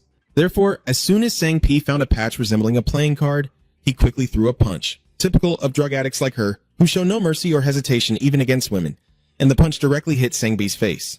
Her strength was so overwhelming that she was thrown backward, coughing up blood and flying several meters away. Then Mr. Shu coldly continued, pretending to be talking while secretly preparing the power-enhancing sticker. Sang Pi was completely caught off guard that he knew exactly about the patch in her hand. She couldn't help but feel annoyed as she wiped the bloodstains from her mouth. It's not easy to stop here. Guyong Shu continues to jump high and swings one leg up, aiming to strike the opponent's head. I only need to attack. But he suddenly shifted his target to her elbow, wasting all that time on the patch. It goes without saying that this blow shattered Sang Pei's inside, and as the sudden pain shot straight to his brain, Sang Pei felt like he was about to pass out. Still, she tried to switch to another plan. When she opened her mouth, a blue pill already attached to her gum was clearly exposed. It's not hard to guess what she was planning to do, and Mr. Shu is no exception. Are you planning to visit the elders? It won't be that easy. So, before P could bite into the poison pill, Mr. Gai Shu quickly reached out, squeezed her face hard, and sneered, "This is too obvious." He also sarcastically asked her, "Isn't it uncomfortable to keep that pill in your mouth all day and brush your teeth?" Her entire face was painfully squeezed. Sang Pei whimpered a few muffled sounds, her eyes looking down, and then a bold idea suddenly flashed through her mind. She quickly pushed her lower body up, crossing her legs over Jian Shu's strong arms, while her hands also grasped his arms, causing Jian Shu to be lifted off the ground by her. The force made him laugh. A strong grip from a drug addict who isn't using drugs. Gi Young Shu forcefully throws Sang Pi down to the floor. Does she think it has any effect? Seeing Pi in a state of pain so severe that his body seems unable to move, Mr. Gi still refuses to let go of the hand gripping her neck and simply calmly speaks out. "Now tell me where Phoenix is hiding."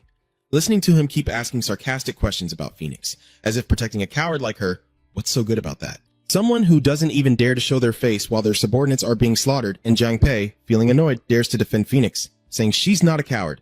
Gi, Mr. Shu sneered and replied, "Yeah, she's just a drug addict, okay? You planned to threaten her with a few words if she didn't reveal her location, but you were immediately interrupted by some hard objects thrown at your back." After a brief pause, Mr. Shu frowned, turned his head to see who dared to do such a thing, and his eyes widened in utter shock. It turns out the culprit isn't some big, scary-looking thug, but just 3 kids around 6 or 7 years old. Seeing the angry, short-haired girl scold him for being a bad person, Mr. Shu was momentarily unable to process what was happening. At this moment, Sang Pei also spoke, saying, "Kids, you're too late." She chuckled and added, "I told you that if you hear noise outside, you should come out right away." The short-haired girl, brandishing a knife in her hand, aggressively charged at the 2 people. "Don't touch." When Sang Pi's words reached her, Jian Shu quickly stood up to avoid the swift attack from a child. Though terrified because Sang Pi's younger accomplice knew how to wield a knife to strike unexpectedly, he had no choice but to forcefully hit the girl's neck. In an instant, the short-haired girl collapsed to the floor and fainted. Seeing that, the two remaining kids rushed over simultaneously. Obviously, each of them was also holding a sharp knife. so Shu had to handle them in the same way he did with the short-haired girl. Wow, what are you going to do now? Now she has managed to stand up. The drug addict now has the medicine. Ha Tam looks down at the three innocent, both blameworthy and pitiful children. Shu gently clenches his fist and coldly says, "The Phoenix woman has allowed her." So, after asking about exploiting the children, he gave Sang-Pi a very cold look. Who knows? You can't reason with her, so Mr. Shu also gives up. Well, it doesn't really matter. He kicked Kandao forcefully, making it fly high, then skillfully caught Kandao with quick hands. Mr. Shu glared at the smug smile of the opponent and then continued, emphasizing each word that they must die right now. Turning back to the past in a fresh and peaceful green space with gentle breezes and rustling leaves, Sang-Pi is sitting with his chin resting on his hand, observing something. Right below the rocky hill where she was sitting, Shu was holding a cleaver and glaring at his opponent. While Sang-Pi was still lost in thought, Dua suddenly stepped from behind, stood beside her, and asked, "What do you think?" Seeing her confused look and apparent lack of understanding, he smiled and continued, "The child is Tan Fi Kwang." Sang-Pi looked down at Shu, whose determined and cold expression when facing an opponent, combined with his powerful aura, truly suited him. But she only replied briefly, "I don't know anymore," and when she turned her attention to the exhausted former Fi Kwang, she remarked that he seemed stronger than the previous generation's Fi Kwang, but it seemed he couldn't finish him off. Hearing Sang-Pi say that the previous Fi Kwang looked pretty good in many ways, Du Hua slightly sighed and shook his head, saying, "You're mistaken. Well, your mind must be affected by drugs. How could you see that clearly?" He also confidently asserted that Shu could easily finish him off. He just chose not to. The clearest proof is Shu continuing the fight with a sharp strike that slashes past Fi Kwang Tianyim, forcing him to grit his teeth and fall backward. Sang-Pai opened his mouth to smile and ask, "So you mean he's just playing with him? With a character who once earned the title of Moon?" Knowing she doesn't believe his assessment, Du Hua calmly said, "That child still hasn't truly forgotten the image of Mr. Shu when he was little, quietly standing in the pouring rain in his old clothes. It was his first time here. More than anyone, Dua understands very well what he has gone through, especially witnessing the previous generation's Fi Kwang kill his friends." His voice reveals his deep sorrow. All the other children had been killed by the previous generation of Fi Kwang, except for him. At this point, Dua gently placed a hand on Sang-Pei's shoulder and asked softly, "Look back, can you feel it?" Sang-Pi opened her eyes wide and listened silently as he continued speaking. She saw the hatred burning in the fiery red eyes from Shu, along with the wounds and the precise slashes across the body of the former light mage that the child had inflicted. It was such a brutal and terrifying, overwhelming fight, yet she remained strangely calm. "Isn't it beautiful?" He even humorously compared it to a willow leaf. Less than a minute later, the former Fi Kwang finally lay motionless in his own pool of bright red blood. He completely collapsed at the feet of Shu. Ending a rather glorious life, and this outcome is just as Dua predicted, he couldn't help but proudly say, "Is there anyone more suitable for the position of Fi Kwang than that child?" Rewinding back to the present, Sang-Pi is now in the very position that the former Fi Kwang had to endure all the sharp knife wounds inflicted by Shu. She truly realized that now men understood, that this man had taken the chance to slash her over 100 more times after she fell backward, finally stopping behind her before collapsing completely. The words Fi Kwang appeared clearly in Sang-Pi's mind, a few fleeting seconds later, beneath the dim yellow glow of the hanging lamp in the middle of the ceiling. Sang-Pi is gasping for breath on the floor. Unfortunately, just as she was starting to relax, Shu ruthlessly stomped on her chest. And that rough, hard soul truly added a lot of pain. No matter how strong she was, Sang-Pi, as a woman, couldn't bear it and screamed. With no mercy at all, Shu coldly disregards her and asks one last time if he should ask her one final question. "Where is the Phoenix hiding?" But all I get in response is Sang-Pei's bitter laughter. After laughing tiredly, she then asked hoarsely, "Even if I tell you, you'll still kill me, right?" Shu honestly admitted, "Yes, but I will give you a painless death." Hearing that, Sang-Pi quietly smiled with satisfaction before speaking, "The Phoenix is..." If I were to talk about Sang-Pei's background, the first generation Phoenix is currently known as Sang-Bei. She stepped down from her position in November of Chi Hong, and the Bodhisattva entrusted her fate to the new Phoenix. When the old moon is replaced by the new moon, a replacement ritual must be completed, ending with the death of the previous generation. However, the new Phoenix did not kill the old Phoenix.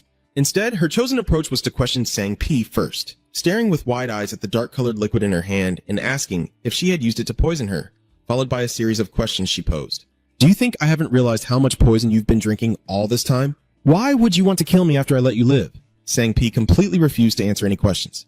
But when she heard the question, "You don't like me?" she almost burst out laughing. "How can I like you?" I don't know if it's because my answer was too blunt and harsh or for some other reason, but Phoenix started to show signs of agitation. "Why? Why?" As tears streamed down her cheeks, she sobbed and asked, "Why does everyone hate me so much? Among everyone, you shouldn't hate me. I have also gone through things similar to what you're experiencing." Seeing that Sang-Pi didn't react, Fuang Huang simply stood up. "All right, let's do it this way. I'll press the glass of water against Sangpei's face and cry and laugh like a mad person. If you drink this, I have to like you. This is not really a question, but a statement. Because Phoenix had truly finished drinking the poison in the glass, she then happily admired Sangpei's terrified expression. So what? Even though blood is pouring from her mouth and eyes at the same time, Fuang Huang can still smile brightly. You did very well, didn't you? From now on, you'll like me, right? Seeing Sangpei still frozen like a statue, Phoenix hurriedly shook her shoulders and Duke. Answer me. At that moment, an indescribable emotion welled up inside Sangpei. When she was alive, she had lived a selfish life. Seeing Fuang Huang crying in her arms, she finally felt love for the first time in her life. Ending the memory, Zhang Pei sadly smiled and said, How could I risk the life of the first person I loved? Her tears are already falling, you know. What did you just hear? Young-Soo frowned and asked, so that was her final answer. This is so boring and a waste of time. Filled with rage, Jianshu stomped hard on Sangpei's chest. You're better off dead! He huffed and turned away. Well, just go ask another bastard. Just as I was about to leave, I heard Sangpei's trembling voice say, Phoenix fell and she was coughing up blood trying to speak. Come back here. This is also the first time she has honestly admitted her fault. The story of the children is all my fault, so her last wish before dying was to please not kill Fuang Huang. After 3 calls, Lord Fai Kuang's life of Sangpei officially ended here. At the same time, the sticker on Fuang Huang's chest and the one on her shoulder were both emanating a stream of energy, like a warning of impending danger. Perhaps even Fuang Huang herself could clearly sense this. So on that motorcycle speeding at an extremely fast pace.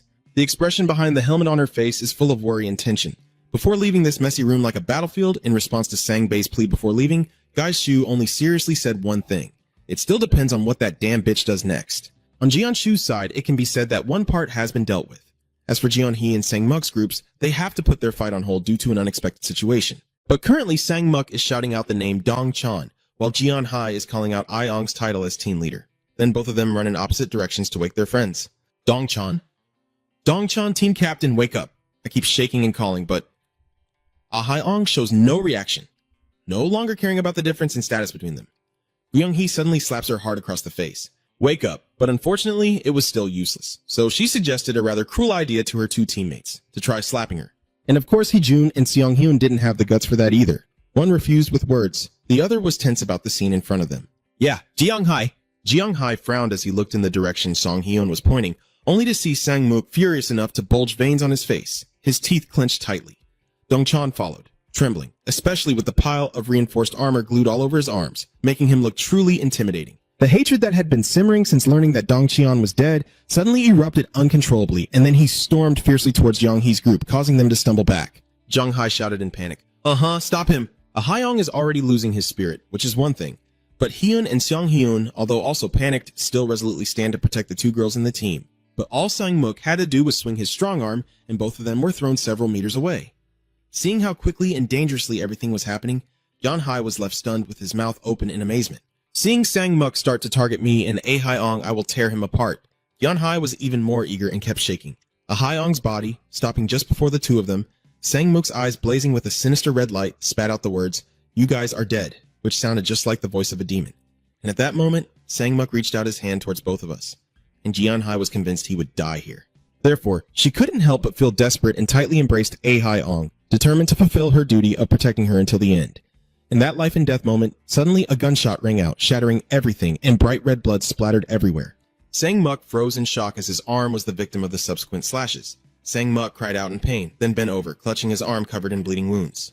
The speed, the precise movements, and the skillful actions could only be John Hai's voice, who suddenly stammered in shock. Ji heard her call his name. Gai Ongshu then turned around, nodded at her, and looked towards Sang-mook while raising the knife. You can't tear them apart, at least not while I'm still here. When turning towards Dongchan, Gai Shu muttered to himself, Min thought he had dealt a fatal blow to him. He pursed his lips and fell into contemplation. The body of his comrade still lying there made his anger and hatred flare up again. Am I lucky to be alive? At that moment, Mr. Shu wondered if I had overestimated myself. And just then, Sang-mook clenched his pain and threw a punch. In just a few brief seconds, Guyong Shu quickly used his shield to block the attack, feeling an indescribable pain from his hand bone spreading through him, causing him to break out in a cold sweat. That bastard Jianshu smirked and said, "It hurts." While he was struggling with the pain, Jianshu turned to Jianhee's group and called out, "Hey!" The 3 of them, Haijun and Seong-hyun, quickly helped each other to stand up and awkwardly responded, "Yes." "Yes," Mr. Shu pointed towards the main door not far away. "There are 3 children still unconscious, so be careful with them." Then he bent down to pick up the rifle. "I'll load the bullets now," he replied. "It'll be quick." But when he returned to the fight with Sang-mook, He played a trick that made him hesitate for a few seconds. He actually dared to use 2 innocent people as human shields for himself. Go ahead, shoot. But when Mr. Zhu was not intimidated, I still decided to shoot decisively. It's settled. The bullet flew straight towards Sang-muk, expecting to hit one of the victims, but surprisingly, it struck him in the shoulder. Sang-muk hurriedly releases the other 2 and uses his hand to cover the wound on his shoulder, shouting out in pain. Meanwhile, Mr. Zhu calmly reloads and pretends to be kind, reassuring him, I won't kill you. He seriously insists that the others are dead, so at least I will keep you alive. So it turns out that besides Dongchan, all his other teammates are already dead. How could Sang-muk not believe what he was hearing? What? Then he crazily charged forward again. The sad dog sighed deeply, calmly telling Mr. Zhu to give him 2 more shots into the thigh. Upon hearing him order a report to headquarters that we are returning, Hejun and Seong-hyun quickly regained their composure and responded in unison. Yes, sir! Seeing the corpses of the KNP team members scattered around, Gai Shu could only bite his lip in helplessness and silently blame himself for thinking it would be easy. But it seems he was wrong and misjudged the situation. He also couldn't hide his disappointment in Jeon-hee, Hejun, and Seong-hyun. I had high expectations for them. Especially Ah-hyung, I overestimated her. She's finished. While Jeon-shu regrets his previous decision, knowing she's better than these 3, Jeon-hai hesitantly steps forward, points at Sang-muk, and forces a smile asking, Jeon-shu, can you tie him up? Gyeong-soo is about to make a statement right here. You 3 should end it. But before he could finish speaking, he was startled to a halt by an extremely shrill engine scream. When he turned to look, a huge motorcycle suddenly appeared before him. And although the driver is wearing a helmet that completely covers their face, the colorful pattern on it combined with the long blonde hair makes it easy to recognize that the opponent is none other than the Phoenix. Her landing almost made Jeon-shu fall backward. Quickly regaining his stance, he raised his gun to aim again, but Phoenix suddenly turned her bike around to counter him. Then she used the rapidly spinning wheel as a weapon. Luckily, Jeon-shu managed to block it with his bulletproof shield, or his face would have been destroyed. However, Jeon-shu still couldn't avoid some impact from that friction. For example, right now, the heat has exceeded safe levels and caused a pretty big explosion. Phoenix Doga ran for a while before finally stopping the vehicle. At this point, Sang-muk also recognized her. Feng Huang removed her helmet to reveal her beautiful and commanding face, causing Jeon-hai's group to be shocked and exclaim her name. Hi, Jun's eyes widened as he said, the crazy girl is back, while Jeon-hai was busy searching for Jeon-shu, Gi-shu. Paying no attention to them, Feng Huang focused on asking Sang-muk to gather everyone and follow her, as finding an escape route was taking longer than expected, instead of being scolded and dying. I want to make it seem like she doesn't know the truth yet. Muk stammered and interrupted her. Yes, Feng Huang. He struggled to continue, saying everyone except me is dead. As expected, Feng Huang's reaction was to stiffen in shock. Dao just waited for that moment, and Mr. Shu suddenly responded as if he had been waiting for it, even emphasizing once more that the others had all died. Of course, the others here include both of them. The most important to Phoenix are Dongchan and Sang-bae. Tears involuntarily stream down her cheeks as Phoenix revs the engine with one hand and reaches into her coat pocket to find a weapon with the other. I pull out some bombs, pin them between my fingers, and start heading straight for Jeon-shu. With Feng Huang's warning, I will kill you myself. Gi-ong-soo just calmly chuckled and replied playfully, Oh my, I'm so scared. The confrontation between Gi-ong-soo and Feng Huang unintentionally brought back the deepest memories in both of their minds. The scene unfolds with a gloomy gray sky pouring rain heavily. Gi-ong-soo sitting on a hard cliff edge, clutching his injured arm and lost in deep thought. Suddenly, a sharp voice of a little girl broke through the overwhelmingly gloomy atmosphere. Brother Phi Kwang. At that time, Jeon-shu's identity was still Phi Kwang, so calling him that was not wrong at all. He slowly turned his head to look, and sure enough, it was Feng Huang, with short brown hair and clear, age-appropriate eyes. I didn't care about getting caught in the rain and just sat down next to you. I heard you got scolded for not listening to the Buddha, right? So you're asking if I'm okay? Mr. Shu didn't answer, just asked the same thing back. Are you okay? Do you know what he's asking about? Phoenix gently rubbed her small arm covered with bruises and scratches, then smiled mischievously and said, I'm fine. Being weak is also a fault. With such a calm attitude, I guess you can be at ease now. Gi told Mr. Shu to stay silent and listen as she continued. Buddha said that starting next month, he would be responsible for evaluating us. Now that I know you'll take care of that, I'm really happy. Also, I didn't hide it at all and even openly expressed my jealousy towards Gyo Shu. I'm really jealous of you. You've been promoted to the judge and even given a nickname. Phi Kwang looks really cool. Then Feng Huang turns to him and asks with an excited tone, Do you think I might also get a nickname someday? Mr. Shu coldly comments, You're small, but your dreams are too big. Phoenix chuckled and said, Who knows, right? I just heard her suddenly mention that the relationship between the judges is terribly bad. So if I become one of the judges. Yi Ong-soo subtly guessed what she was about to ask next. Amidst the cold, stormy rain and the desolate mountain scenery, Feng Huang's serious words echoed like a curse. So you're still close to me, right? Promise me. At the end of the flashback, Phoenix starts throwing bombs at Jiangshu. Probably because of their small size. No matter how quick Jiangshu is, he can't dodge them. And unfortunately, a bomb accidentally touched his finger. Just that gentle contact was enough to make the small bomb explode and release a terrifying blue-purple toxic gas. With his understanding, Guy Shu immediately recognized it and quickly found a gas mask to put on his face. It was toxic gas bombs. It doesn't use a typical explosion to destroy like regular bombs, but it blocks my view too much. Taking advantage of the situation, Guy Shu was still quite confused because he couldn't move his body and see the situation clearly. My hand is still tense, so I can't move. Phoenix has already sat on the motorcycle and sped towards him. As if by reflex, Guangshu quickly dodged to the side to avoid. Huang Huang turned the bike around, her blood-red eyes glaring fiercely, while a contemptuous smile played on her lips. How long do you still plan to run away? The sudden move of the opponent made her freeze in place. Because Guangshu is literally running away. After all, a motorcycle's speed is 1,000 times faster than a person's running ability. So Phoenix isn't in a hurry. Do you really think I wouldn't be able to? After shouting, "You're going to chase him upstairs," she immediately started the bike and sped off like flying, chasing the direction where Mr. Zhu had fled. Many routes here have been carefully studied. From the start, Guy Shu easily found alleyways to slip through, like this corridor full of people now. He ran straight inside without hesitation as the toxic smoke from the gas bombs began to fill the area, just as Phoenix arrived on his motorcycle. But she could only run halfway down the corridor because the scene in front of her blocked her path. On the floor, the bodies of the henchmen are scattered and being arranged under the command of the bearded man. Ga Ongshu stands proudly amidst the chaos, coldly glancing at Fuang Huang and daring her. Go ahead and try. Do you think she dares? Phoenix's hands gently clenched the handlebars, almost using every motorcycle riding skill she had to prevent the wheels from crushing her teammate. Although she had completed it brilliantly, unfortunately Fuang Huang didn't even have time to breathe a sigh of relief and was even grinding her teeth from extreme tension. Moreover, when she looked up, Fuang Huang realized that Jianshu was no longer in sight.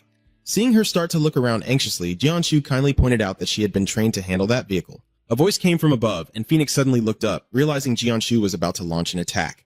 But everything happened too quickly, and she hadn't fully processed it, only managing a surprised O-shaped mouth and wide eyes. Then, as her feet firmly planted on the motorcycle seat, Jianshu's arms suddenly wrapped around her neck, tightening forcefully and causing her to struggle for breath. Phoenix tried to struggle and pry Jianshu's arm away with her hands, but he was like a clamp, completely useless. With no other choice, she grabbed the handlebars and kept her position, then sped off quickly, clearly showing her intention. Jianshu immediately burst out laughing a few times and asked, "Are you trying to speed up, to throw me off the bike?" "But you, girl, are tightening your grip on me even more, and you're not even wearing a helmet."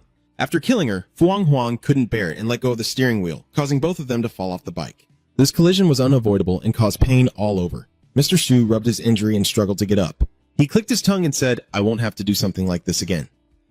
Sitting opposite him, Fuang Huang had also managed to get up. "Exactly what are you? What are you?" Carrying deep resentment, she continued in a hoarse voice. "If it weren't for you, everything would have gone according to plan, and I wouldn't have let her finish her sentence." Mr. Shu coldly interrupted and said, "I'm not sure when it started, but suddenly at some point, the image of young Fuang Huang unconsciously appeared in my mind, making it hard for Mr. Shu to contain his emotions. You keep blaming me again and again. When I was little, I used to be a girl called Da Bao Vang. After hearing him say that, the person you should blame isn't me." Phoenix became even angrier and shouted louder. "Stop talking nonsense that I don't understand anymore. I really want to forget everything about the past. Who the hell are you?" But Mr. Zhu just calmly replied. Fai Quang seemed afraid that I wouldn't hear him, so he repeated once more that he is Fai Quang. Phoenix gritted her teeth and asked, "What?" Then she asked him what nonsense he was talking about. Shu calmly called out Fuang Huang's name and sincerely asked her to surrender. Seeing the look of complete surprise on the other person's face, he continued, "I was going to kill you, but you managed the funds and still have transaction data, and I was ordered to capture you alive." To help Fuang Huang change her stubborn thoughts, Yang Shu had to resort to what he thought was the best method, which was to exploit the past emotional bond between them to testify to the despicable acts that the damn monk forced her to endure and provide us with evidence related to that damn monk. If you're willing to do that, I will spare your life.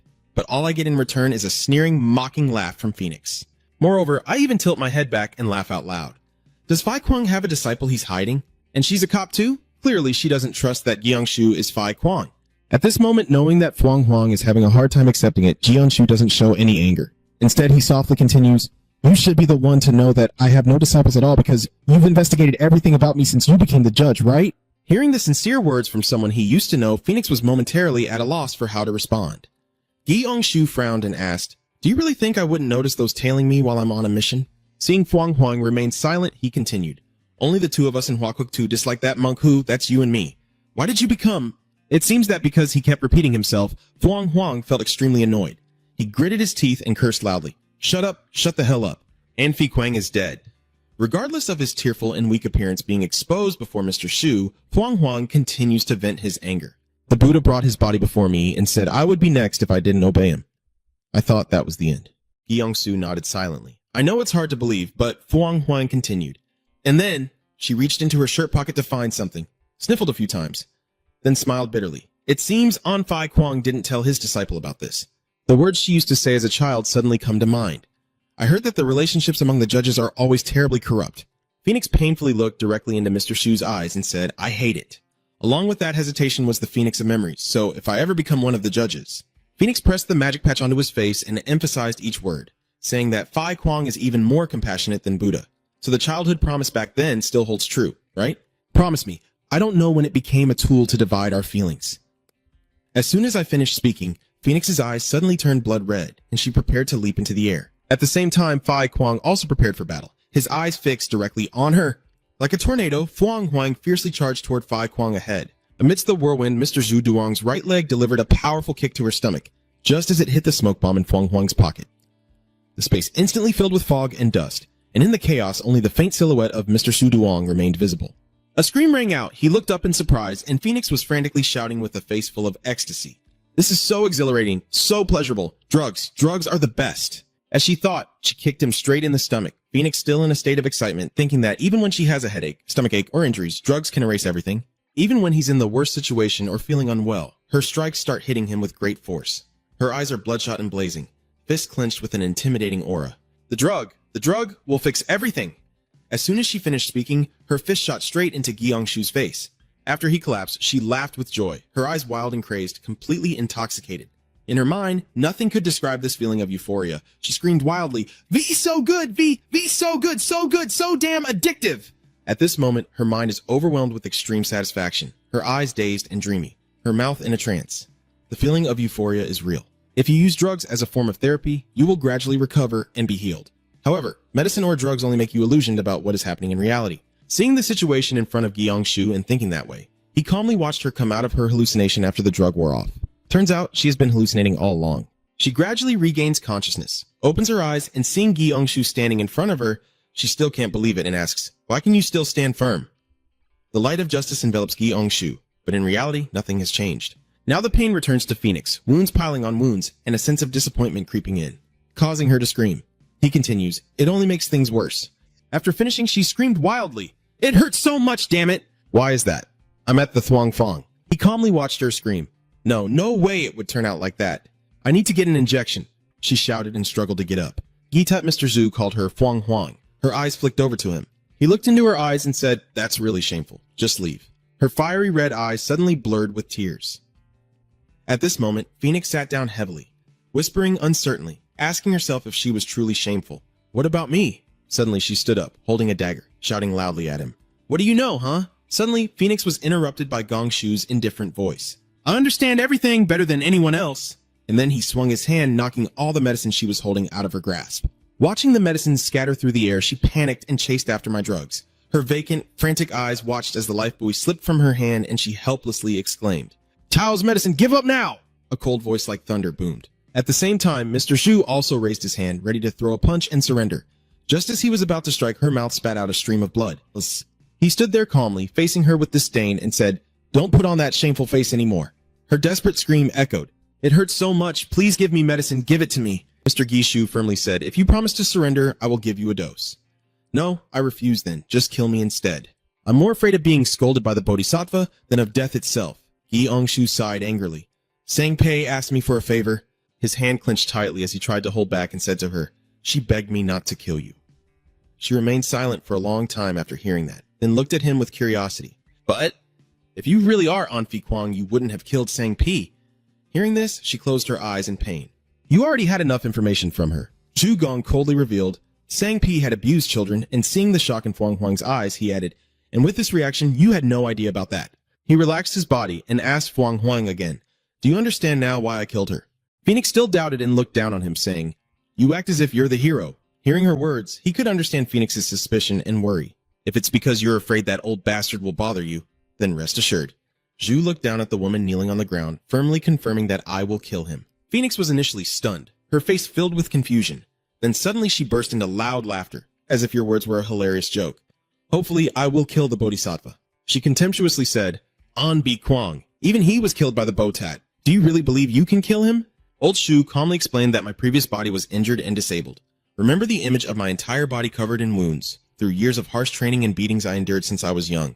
It's a shortcut to becoming stronger, but our bodies are accumulations and scars will always remain. Painful memories gradually resurface in the mind. And then the final task that hammered the last nail into the coffin of my battered body was to wipe out the organization of the Holy Truth Church. After saying that, he calmly looked at her sitting there stiffly spraying glue. The Phoenix suddenly seemed to find hope, lifting a hopeful gaze to look at him. I was badly injured after that incident. You know that too, right? Shu's hand clenched into a fist, but this new body I have is completely different. His eyes shone brightly. It has been trained through diligent effort so I can charge into battle whenever I need, and it shows no signs of abuse from childhood. So this body is in perfect condition. Should I say it's brand new, just unwrapped? He silently marvels to himself. Luckily, I got lucky. If I had her body, I'm sure Mr. Zhu would argue, if he knew I was thinking this way. What about my body? Just imagining it makes me feel miserable.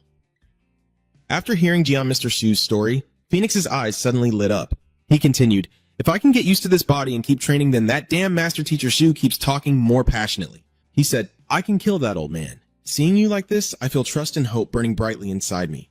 Phoenix stammered emotionally, no longer speaking fiercely. You? Really? At this moment, looking at him, she suddenly remembered many old memories, especially the simple days with Fai Kuang. She trembled and asked, is that you, Fai Kuang? Mr. Zhu confidently confirms, it's me, now choose. My advice is to turn yourself in. Should I just die here? Right here, right now, you threaten me. She was both surprised and a little touched as she burst into tears looking at him. At this moment, she didn't know what to choose. She just blurted out without being able to say anything else. She lowered her head, speechless. In this situation, Gai Shu seemed confident of victory, quietly standing there waiting for her to choose. In another room, warm yellow light shone on the ceiling. Jianshu's team is very worried. Will Jianshu be okay? Jian Mr. Hai cleared his throat and said, he'll be fine. Let's go call everyone out of here. Rescue will arrive within 30 minutes, right? What is it, Mr. Hai? Looking at Mu sitting injured in the back, Hiron wondered, should we give him the silver gloves? He lost too much blood. Even though he's injured, Sang Muk remains extremely aggressive. If you dare to touch me, I will kill you. Gi Onghai calmly observes and approaches him, teasing. Then I will touch your body with my finger. Why does Sang Muk open his eyes wide at this scene, he asked, but then whispers to her. Hey, take some of these patches from your shirt pocket and stick them all over him. The three of them were stunned, eyes wide open and mouths agape, looking at him. Huh? Yunhai looked confused, wondering who I am and where I am. What is this now? At this moment, his face was flushed, sweat pouring down as he struggled to hold something back, shouting loudly, just do it, hurry up. Gi Onghai also pointed at him like firing a gun. See, that's drugs. You're really a junkie. Why should I give drugs to an addict? He could only grit his teeth and endure silently. Suddenly, someone's voice came from the door. That's right, Gi Onghai looked over. The door had opened somehow. Under the yellow light, two shadowy figures stand backlit, their arms crossed with mystery. They begin to reveal their muscular arms covered in numerous tattoos. The voice continues to echo, saying that drugs are for Gi Onghai and Sang Muk, both watching the door intently with their own suspicions. Two large, muscular calves continue to be revealed in the light, with tattoos resembling different colored red and black fish bones. Finally, the two masked figures with bulging muscles appear. Their outfits are in stark contrast, one dressed for winter and the other for summer, both together snarling at the scum. Seeing the scene before them, Sang Muk and Jianhai both stared in shock and disbelief, leaning back in surprise. Both were stunned and cautious as they looked at the Tri-Ho Salmuk brothers, whom he knew well. But Jianhai didn't. She kept questioning. Who are they? The two guys angrily gritted their teeth and kept calling his name. They approached Sang Muk while walking and questioning him. What happened to you? Sang Muk, trembling all over, sat down in fear. The wooden pieces he used as weapons now just broken branches. They are angry and criticizing him. I sent you here to kill that drug addict. Sang Muk is extremely scared, sweat pouring down his face. He remembered when he went on a mission with his huge body and fierce face. But the girl didn't seem surprised to see him. She just let out a small sound. In the evening sunset in the living room, the girl sat quietly on the sofa and gently asked him, Are you the one supporting the Blacklist Spots gang? Phoenix crossed her arms and asked with a smile, Are you here to kill me? Sang Muk's eyes widened in surprise as if he didn't expect her to speak so gently. She stepped forward and introduced herself. I have something even more interesting than killing you. Then Phoenix opened her palm, revealing a blue candy inside. She invited him, asking if he wanted to be with her. It was at that moment that he developed feelings for her. Back to reality, the brothers just scolded him. Loving someone like her, look at you now, you're so scrawny. Hak Kwok Tu Hua angrily said, I've repeatedly warned you about women and then some. Kwok Tu Hua interrupted, Little brother, women do nothing wrong, it's just that she's a drug addict. Hearing that, He Guo Tu Hua glanced at his brother. He explained, You're doing it again. What do you mean when you say women haven't done anything wrong? While Jian Hai's people kept surprising everyone, these two brothers were still arguing. Even their upper bodies haven't been trained to that level, so the women are just amateurs. But when it comes to kicking and fighting, they are on a different level, right? At this moment, Sang Muk finally trembled and spoke.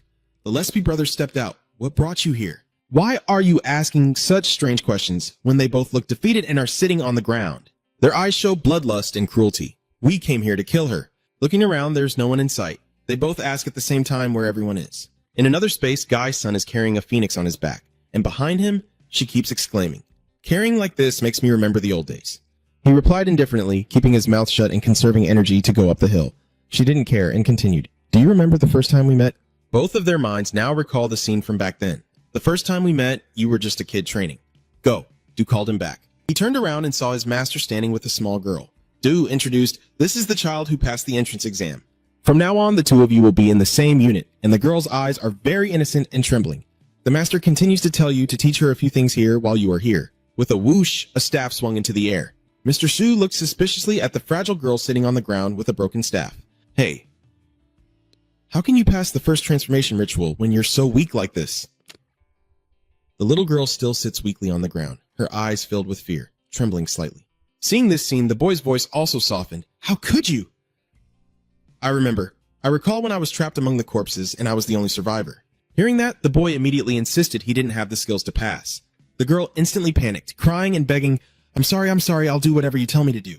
Please don't tell the Bodhisattva. I don't want to die, I don't want to. Seeing her like that, Fai Kwang didn't know what to do. He sat down in front of her and comforted her. "Get up, I won't tell anyone." The girl doubted and asked again, "Really? You confirmed it again." "That's right, I won't tell anyone." I looked into her eyes and said, "When I crossed the threshold, I promised myself that I would always keep my future companion alive and safe." The girl, holding her pinky finger up with hope, asked, "Can you promise me?" Fai Kwang wondered, "What's the pinky for?" "A promise is made by hooking this little finger. That's what my mother told me," the girl replied. Her finger was again pointed at Gi Ongshu. "Do you promise me?" "All right, I promise," you finally agree. However, she also remembered the image of the Buddha's hand reaching out to her and his evil smile. Next, there is an image of Fuang Huang being tightly restrained by two men, forcing her to drink something. The image of him turning away while she helplessly stares with wide eyes at the strange water they are forcing into her mouth. Back to reality, Fuang Huang burst into tears and accused him. "I know that's a promise you couldn't keep. How could you survive in that environment while also protecting me?" I should blame the person responsible, but I think about Dua, and I just keep blaming you more and more. Mr. Sun continued walking. She misunderstood everything. "Have I ever broken my promise to keep you alive?" Phoenix asked in surprise. "What? Are you asking me? I still don't know why I was the only one to survive that day." A cry of Lothat Thane rang out as Hak Kwok Tu Hua's hand clenched Sang Muk's wrist. The two brothers of Kwok Tu Hua sneered, "You seem to be getting thinner. So pitiful. So pitiful." Seeing the situation in front of him, Mr. Hai immediately shouted to his teammates, "Stop him!" The action team quickly took their positions, holding their shields and moving forward. Suddenly, their eyes froze, sweat pouring down their faces. It turns out that in front of them, Guo Tu Hua was throwing a powerful punch toward them. The police team grit their teeth and rushed forward with their shields, blocking his kick, but his powerful punch left a deep dent on the shield, and the action team was knocked down. Guo Hua warned them to stay silent and watch, as they were now dealing with the traitor. On the other side, his younger brother continued to punish Sang Muk. "I care about you a lot." At the same time, he twisted even harder. Suddenly, his other hand slipped into his pocket, and he struggled to pull out the medicine. Ha Kwok Tu Hua looked on with contempt and said, "You're about to die but still holding your medicine bag? You've never disappointed me." "It's okay. Just stick with it." Sang Muk rages wildly, gritting his teeth and grinding his jaws as he listens to him. "Let's see where your chosen path will lead you." He quickly sticks the medicine patch on his neck and declares that the person I fear disappointing the most is none other than Phoenix. After finishing, he threw a punch at Ha Kwok Tu Hua. The Tri-Ho brothers remained completely calm, and he gently raised one hand to block Sang Muk's punch. Gyong Hai trembling as he saw blood splatter in front of him, sweat pouring down like rain.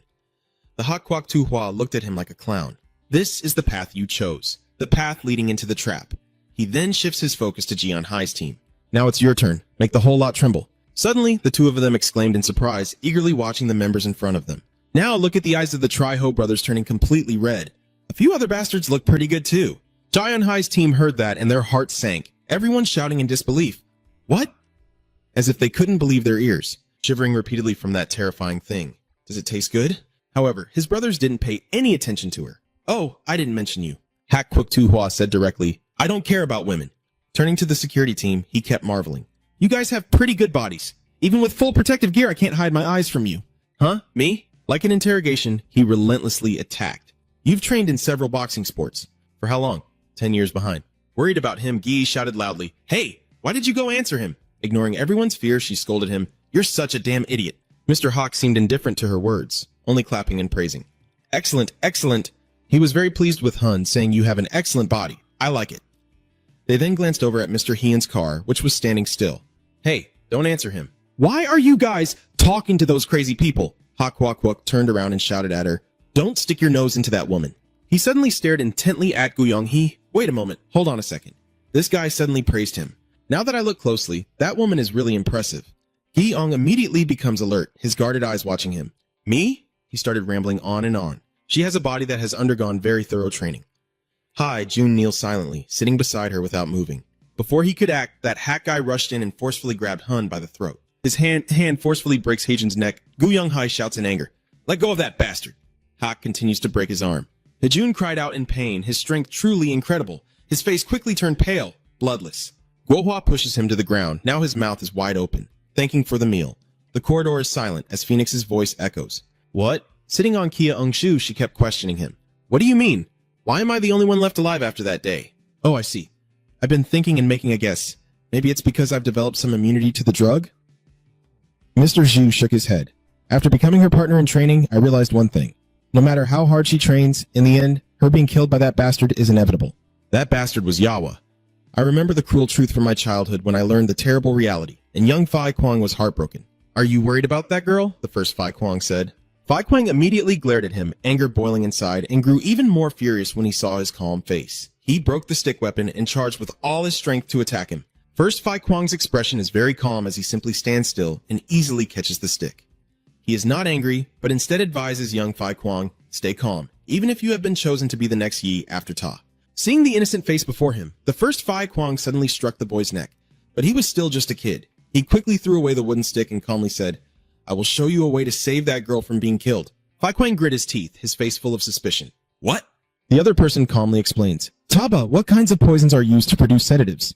If you give the girl small doses of poison and gradually increase the amount, she will develop immunity and survive." Kwang hesitated and asked again, "What do you want?" His eyes sparkled with admiration. The kid is truly a clever child. It was indeed a wise decision to spare him that day.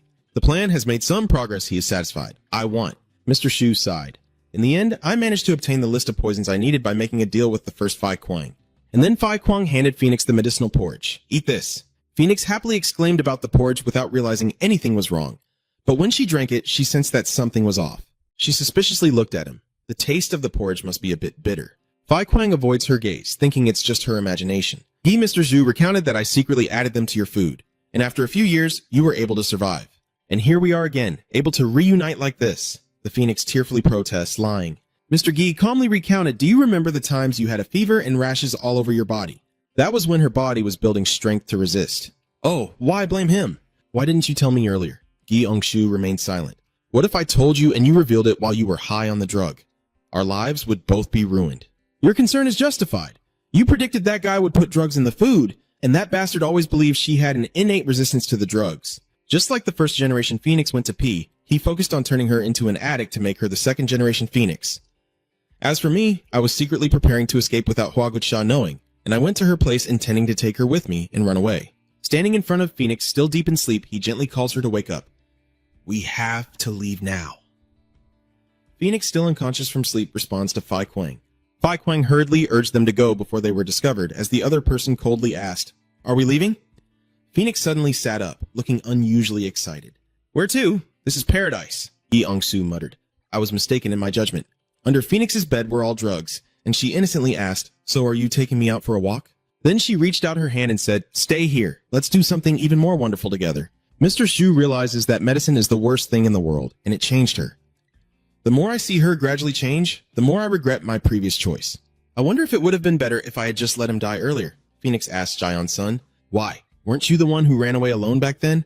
"Who knows?" Mr. Sun replied casually as he walked away. Suddenly, a scream echoed from the room ahead, causing both of them to stop in their tracks. They immediately tensed up and listened carefully.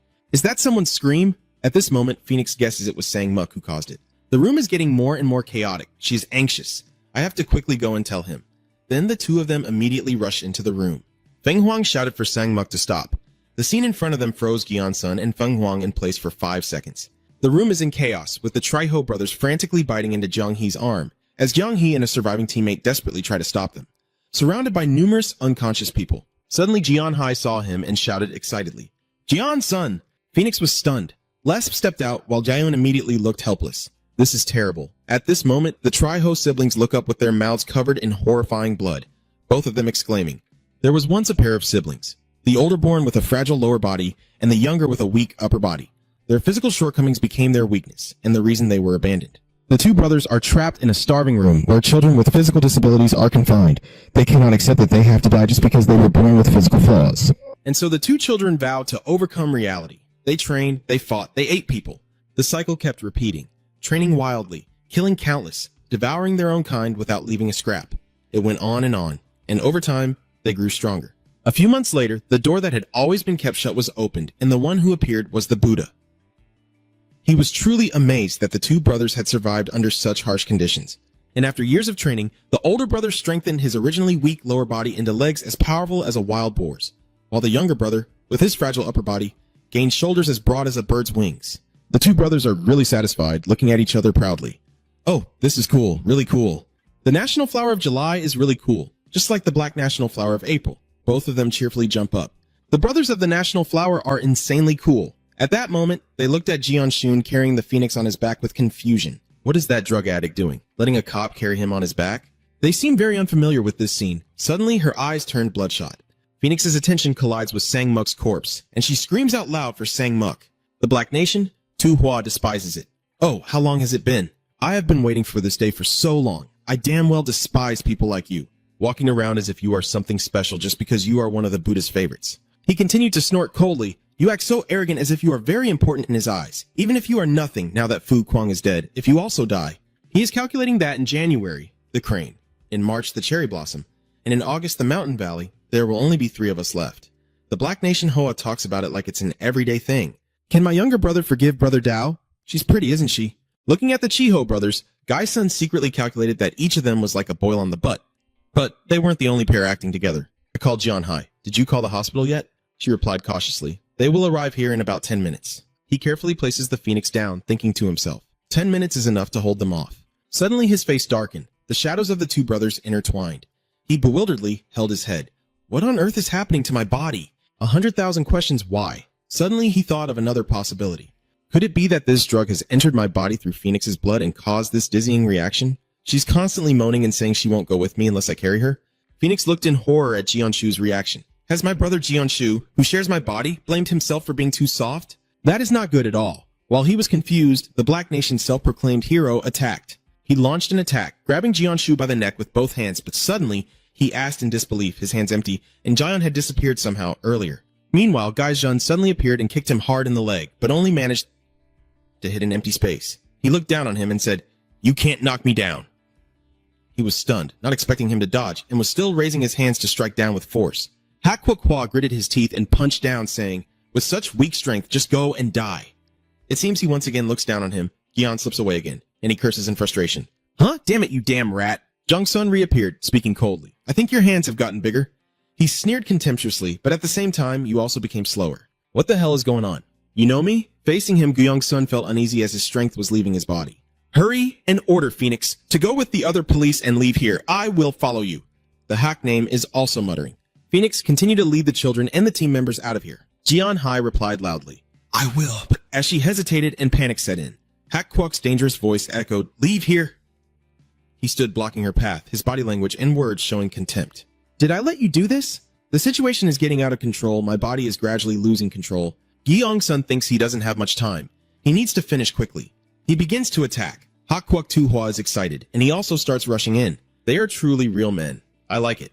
The two of them start unleashing their strongest moves at each other, both evenly matched. However, after a few rounds, Guyong Sun was hit. Huang Huang was worried that he had caught up with Anfi Kwang. She recalls from childhood to adulthood and thinks she has always been a burden to him.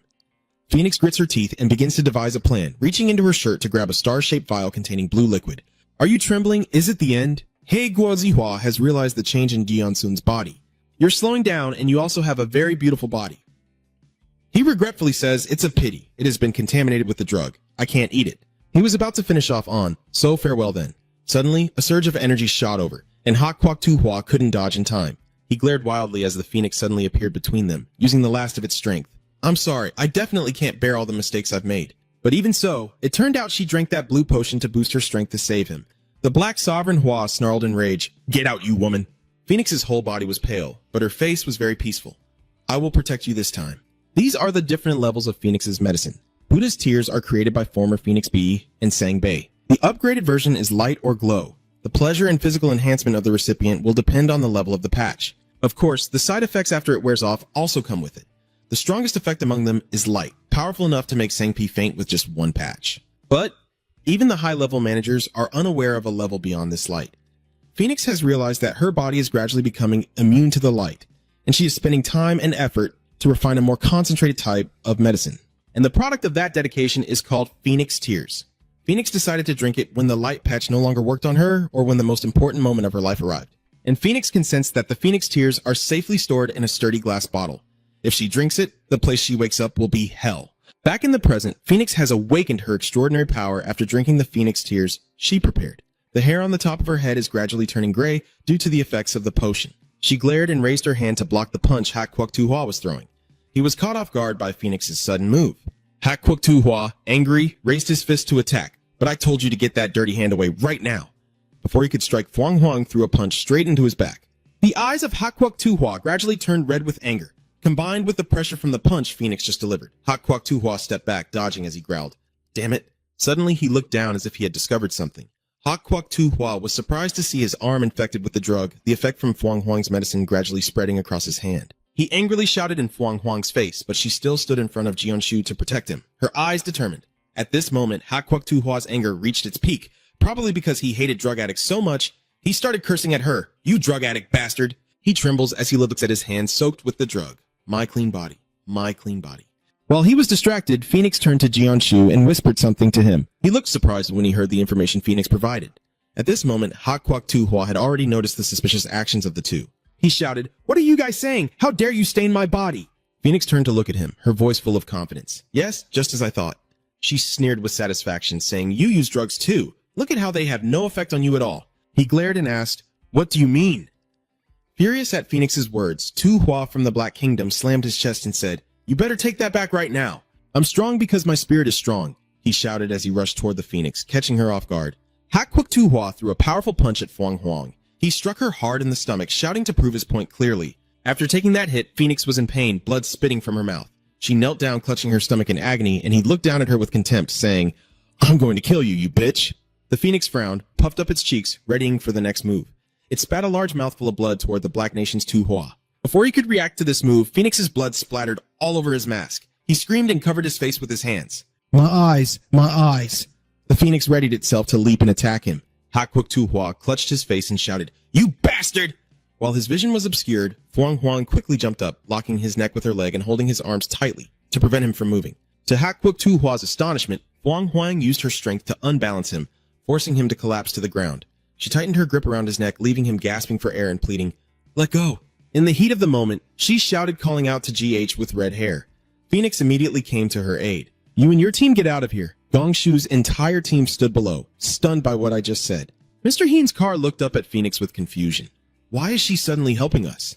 Mr. Hai turned away, annoyed at the silly question. That doesn't matter anymore. She looked up at Jianshu and shouted loud enough for him to hear. Let's go, Jianshu. Let's get out of here. Kwok Tu Hua suddenly spoke. Stop! Kwok Tu Hua defiantly crossed his arms in front of the exit, his eyes filled with deadly intent. He warned the entire Jianshu team. I told you no one is allowed to leave. The Jian team and Mr. Shu looked at him in fear. Mr. Hai clenched his teeth, helplessly trying to find a way out. Oh, she looked down in surprise and discovered something. Her foot was stepping on two red patches containing medicine. Gi Ongsu, with a thoughtful expression, looked at the two patches under his feet and exclaimed, You! They're shouting from the top of the Black Nation temple. Let me out! He was held tightly by Phoenix on one arm. Using that, he swung that arm hard against the floor, causing her whole body to be slammed down repeatedly. With the other hand, he tried to pry Phoenix's leg off his neck, growling, Let go! Phoenix's hair has turned nearly white from the effects of the drug, and she struggles to hold her position against Hak Kwok Tu Hua's overwhelming strength. He curses, and so does she. Hak Kwok Tu Hua calmly asks from below, Do you need help, little brother? He angrily shifts aside when Quisquelinquili kicks this bastard away. Guo Hua replies, Wait a moment. He stepped over to where Jeon-shu's team stood and said slowly, "Let me kill these guys first." Hyun and Seong-hyun trembled as they watched him approach. Meanwhile, Jeon-hai remained strangely calm. Approaching, Kwok-tu-hwa was surprised. Jeong-hai had now pressed the drug patch onto her face, breathing to stay calm. Her eyes were red, and blue veins were spreading around where she applied it. Gi-eung-hai looked up at Kwok-tu-hwa with a sneer. "So?" Kwok-tu-hwa looked at her with a puzzled expression. "You also play with drugs." He continued, "Are you crazy?" Then suddenly she rushed at him, catching him off guard. As Gi-eung-shu said, she is indeed very clever.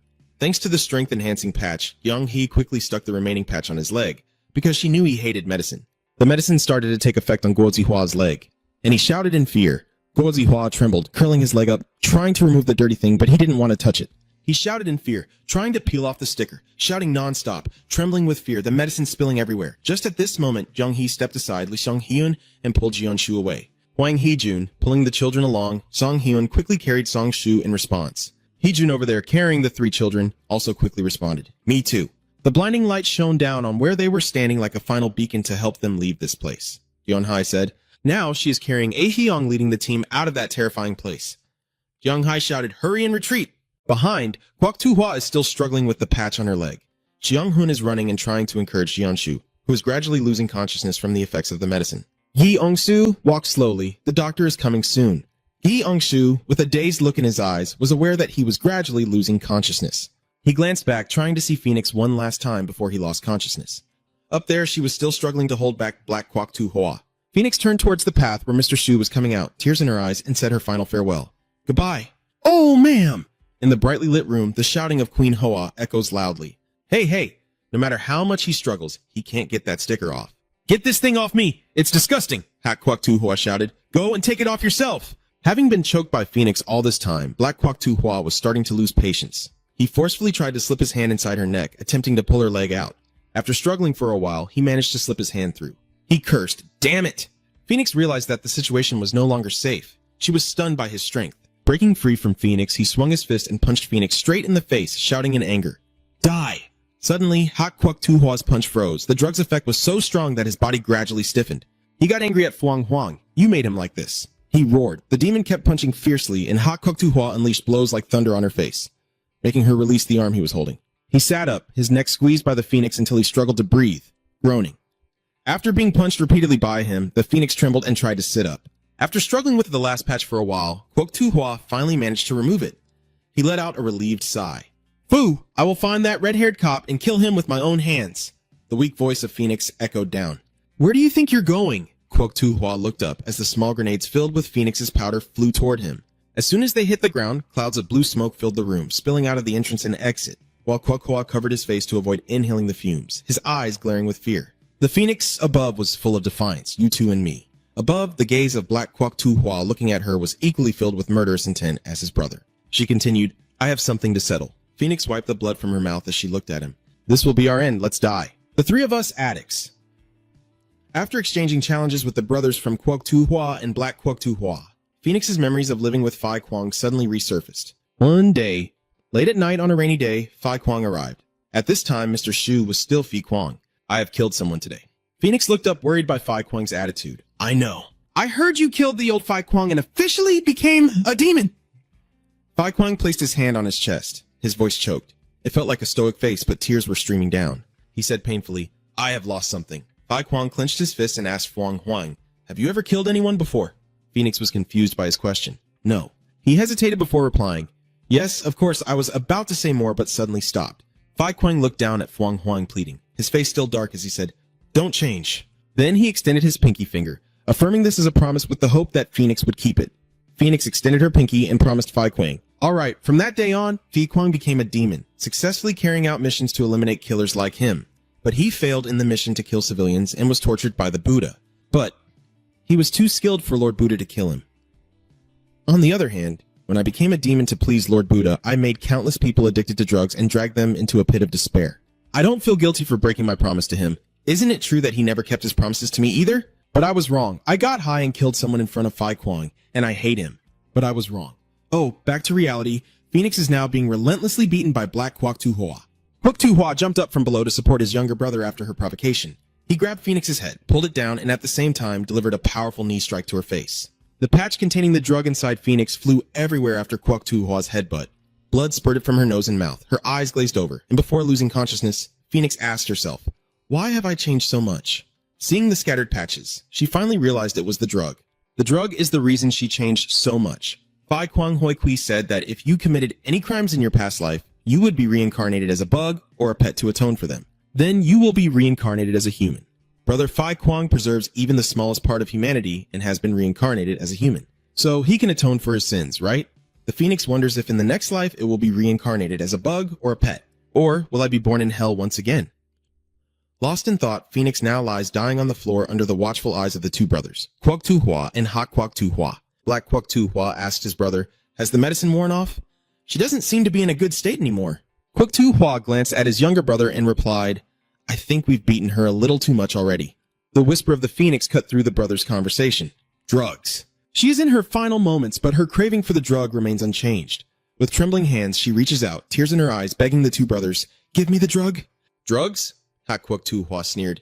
"You're dying and still craving drugs?" Kwok Hwa chimed in, "You really are a junkie." Black Kwok Tu-hwa picked up a fried piece and asked Fuang Huang, "Do you want to take one last hit before you die?" He stepped forward, holding the piece of fried food in front of Phoenix, grinning and demanding, "Take back what you said. That we're addicts, and then like a breakup gift, I'll let you have a little more." He waved the piece to tempt her, saying, "Now take back your words." Phoenix's face was bruised and battered from the wounds, but she still forced out each word. "Are you really going to give me the drug?" "The drug," he confirmed again. Of course I trembled as I reached out to take the fried piece he offered with the drug. Suddenly, Phoenix remembered, memories flooding back, recalling that rainy day when Phai Kwang held her hand tightly, begging her, "Please." Fuang Huang always remembered the desperate look in Phai Kwang's eyes back then, along with the promise to him not to change. The vow ended with their pinkies hooked together to seal the promise. Phoenix suddenly woke up after recalling her childhood promise to Phai Kwang. In front of her now are the brothers Kwok Tu-hwa and Ha Kwok Tu-hwa, still uttering the word medicine, but right now, Fuang Huang's mind was flooded with thoughts. "That's right, when I die." Fuang Huang suddenly changed. She held up her pinky in front of him, sneering, "Hey, you damn stoners, stop pretending to be victims. You guys are just like me." Fuang Huang fully understood that her reckless action would only hasten her death. The look in his cousin's eyes changed instantly. Trung Trung stared at Phoenix as if he wanted to devour him alive. I, Phoenix, am determined to die with a clear mind. And before I could think any further, Ha Kwok Tu-hwa grabbed the middle finger I was pointing at him, then he tore off Fuang Huang's finger and shouted angrily, "You bastards, how many times have I told you?" as he punched him repeatedly in the face. Even though he was beaten, Phoenix no longer seemed to feel pain. If he sincerely apologized to those he had destroyed and showed true remorse, even if he couldn't recover like An Fi Kwang. Phoenix looked up at the ceiling, lost in thought, ignoring his screams. "You bastard!" The Dark Nation's Tu-hwa didn't stop. He kept attacking her. His eyes turned fierce. "You bastard!" He planned to end Phoenix by strangling her. Her eyes were slowly glazing over, her skin turning purple. Fuang Huang struggled to speak each word despite being strangled. I'm sorry, I was wrong," Phoenix whispered with deep regret. She apologized to everyone who had ever been harmed by her poison, despite her neck being squeezed until it turned purple. Phoenix desperately continued, "Insects or pets, I don't care. I am not reverting back to being human." Phoenix trembled desperately, tears streaming down. "No, I'm not even a regression, so please, never do it again." Phoenix's eyes widened, her mouth now stained with blood, her remorseful face looking straight up to the sky as she pleaded, "Never let me be born in a place like this again." Phoenix's final words only made the Black Nation even more furious. "What the hell are you talking about, you damn drug addict?" His rage exploded like a demon, and he used all his strength to squeeze the life out of Phoenix. His older brother stood behind watching but could not hide the murderous aura radiating from him. After crushing the Phoenix, the poison from her body seeped into Ha Kwok Tu-hwa's palms. He looked at his hands and groaned, the veins bulging white and blue, filling him with disgust. Now, they are the ones who are dirty. He turned back to look at Kwok Hoa with lust. "Go ahead," Ha Kwok Tu-hwa asked again. "Are you planning to chase away those cops in that state?" He replied, "You still have things to finish." Kwok Hoa tried to stop him. After all, their reinforcements were probably just lurking around here, right? Black Kwok Tu-hwa turned back, puzzled. "You look like you care a lot, huh?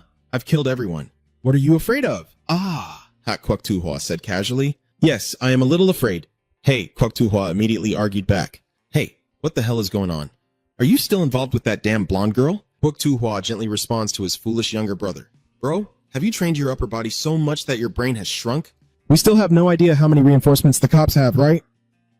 Black Kwok Tu-hwa ignored his brother's words and turned away. "Forget it. If you won't go, I'll go alone." Kwok Tu-hwa felt helpless. If that's the case, he had no choice but to follow her. The radio device beeps to attract Hakukoku Jiho's attention. Fong Lan communicates through the radio. Les brothers, come out. This is Fong Lan. Has the Phoenix been dealt with yet? The two brothers are reporting as they move. We are preparing to retreat after the kill here. Fong Lan warns that the military support unit is heading your way, climbing the mountain as we discussed. She instructs you to find the gasoline can in the club room. Burn what you need, then escape through the back door. I will give the location. Hak Kwok Tu Hua angrily said, why do you keep giving us extra tasks? Fong Lan speaks sternly. This is the Buddha's decree. This statement left him speechless. Hua Guotu responded on behalf of his younger brother. Then we'll do it. After searching the club, the two brothers sighed. Phoenix's body was covered with patches she loved in life. The two brothers sneered. This will be the perfect funeral for a drug addict. Hak Kwok Tu Hua looked down at the Phoenix's body with regret.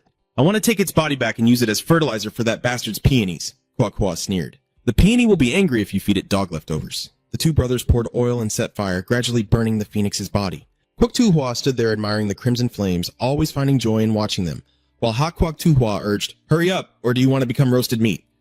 The Phoenix's body was engulfed in the growing blaze. The two brothers turned and left, not forgetting to throw a few curses behind them. Well then, goodbye, you addict bastard.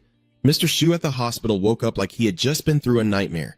He grimaces and holds his head, probably still affected by the side effects of the medicine. The chirping of a sparrow outside the window sounds. Mr. Gishu glanced towards the sound of the bird chirping, noticing a sparrow perched on the branch outside the window. Mr. Gi gazed intently at the bird, suddenly realizing that the phoenix battle on top of the Paulownia tree was complete. The Buddha was holding a card symbolizing the phoenix. The Buddha looked at the card in his hand, deep in thought. Suddenly, he crushed the card, symbolizing that the phoenix had sacrificed itself. The Buddha glanced at the orchid on the shelf, calling it May Orchid. From the orchid pot, a sound responded, yes, you're Buddha. He shifted from January to October. The Buddha's face was serious as he gathered everyone. The Buddha's ceremony must begin now. Recording this Haidang in the hospital like a fool muttering nonsense. She gestured wildly, causing the nurse to give up and say, calm down. Meanwhile, Kim Gi was full of judgment and curses, acting crazy. The nurse had to cover her mouth with a cloth, and suddenly behind a soldier approaching to call the main character, the senior officer, Kim Gi, with a bushy beard. He is Hong Run. He asked seriously, are you okay physically? Can we talk for a moment? Gi Ongshu looked at him silently, his face serious as the overcast sky outside still looked like a storm was coming. He spoke first. How long have I been unconscious? Hong trembled and immediately answered. 2 days, then directly asked Mr. Shu, is Phoenix dead? His face serious. He's gone. I feel a bit regretful and say, I know now. I should have saved him and gotten information from him. A look of frustrated anger appears in Jia Ongshu's eyes. He's dead. Humph. Hong hesitated for a moment, then said, during your unconsciousness, there was talk about the police using real bullets. He recounted the serious incident. During the Phoenix operation on the tree's edge, excessive force was used, and at that time both sides argued fiercely, while some politicians opposed it, claiming it was the right action to catch him. Hong Run's face hardened as he concluded, so a debate over opinions had begun. He continued, even special forces die, but they say it was excessive force. Do they know anything about excessive force? Politics always divides into two factions. For these two sides, if side A holds a circle, then side B holds a triangle. Hong Run explains that if side B holds a circle, then in many cases side A will need a triangle. Mr. Gay frowned and judged. Difficult to please, Hong Run's tone grew a bit more serious as he continued. In the end, he felt a bit sad, referring to Director Kim Ah-hyung, who had joined forces with police officers Hwang Hee-jun and Lai Seong-hyun. The atmosphere gradually settled as Hong Run spoke, saying they wanted to quit the police force. Mr. Shu froze in surprise and blurted out, what? Hong Run regretfully sighed. I brought them back, but he just let out a tired sigh. Those bastards are so annoying. Song Hong Run stood up and said, well, this is an important press conference. As he put his hat back on, he added, first, you have to go with me. Talking about the rest afterward, he looked confused. Where are we going? Hong ran to the funeral of the Special Forces soldiers who served us and sacrificed, and Mr. Shu was silent for a moment, a funeral I had never attended before. Then he hurriedly said, Mak Dongfuk, go in. Suddenly he stood up and demanded, wait a moment. Then Mr. Shu, with a serious expression, said, I also have to go somewhere else, but I will come back soon. At the ancient Hoaguksa temple complex, shrouded in thick fog. At this moment, a serene and shining Buddha statue is placed before a wall, decorated with intricate Buddhist motifs. In this room, a series of strange masked figures silently observe each other. However, the heron from January is missing here, and the mandarin duck from February was the first to speak, so the heron won't be coming again. Cherry Blossom. March guesses he probably thinks we have nothing to do. I've been late many days. Hak Kwok Tu Hua in April suddenly got angry. Why is she pretending to be busy when she hasn't even smiled yet? Orky in May, with a cold expression, said, put on your muzzle. Do you want me to do it for you? Peony and June just stroked her two fierce dogs and said, "It's okay, my dogs won't bite." July is staring anxiously at her again. Should I invite Hoa Mao Dan to a date after the ceremony? The one with the nickname No Sun in August didn't attend, and Hoa Kuk in September asked curiously, "When will the Buddha arrive?" Lafong October muttered some unrelated things. "I think Cynic is dead." Suddenly, the door opened slightly, letting in a blinding light. For 8 months, everyone had been silently focused on the person who just stepped in. Du Hua, like the Buddha, asked sternly, "Is everyone gathered?" Maple Leaf politely replied, "January is here, but No Sun from August is absent." Du Hua explained, "Kong San is cleaning up the main Phoenix's traces at the chaotic bar, where piles of chicken carcasses are accumulating." Mandu asked further, "And what about January?" He immediately replied, "January is out of the question." Hey Guo from Black Nation clicked his tongue in envy. "Tisk, this is why they are the elegant cherry blossoms to comfort. After all, I've come here too." Song Du Hua got straight to the point and asked if anyone had heard the news about the Phoenix dying. Mandu, hearing the name, sneered, "That stupid bastard deserved to die." Sakura interrupted, "To you, that's just the intelligence of a drug addict." Then she added, "So, Buddha, should we meet to choose new months for November and December?" Du Hua immediately denied. "No, you're wrong. Why do you think I called you here?" He held up a rolled-up piece of paper and said, "If one of you lets go of this roll, it is a portrait of Hong Jun." Du Hua continued, "We will assassinate the high-ranking officer Hong Run." Everyone stared in shock at the man in the photo. "Police?" Hoa Kuk suggested. "If that's the request, instead of sending one of us, you could potentially kill him with the children you've prepared." Orchid also agreed. "I agree. In the past, we didn't have any real beliefs, just killing an ordinary old cop." Then Dua's expression turned serious as he said, "Before, I had Phi Kwang get close to Hong Run." Hoa Kuk sighed. "Well, even though Phi Kwang is quite skilled, he wouldn't kill someone unless they were a murderer." Then, what happened next? Du recalled the shock he felt at that moment. But there was something different then, as the person in front of him was a shy, awkward spirit. He said he came back after being beaten badly, which made everyone uneasy. His eyes grew serious as he listened to every word, and Phi Kwang firmly warned, "That cop named Buddha is extremely skilled," causing the whole meeting to fall into confusion, with Peony stunned. How could something be so incredibly skillful? That damn bastard.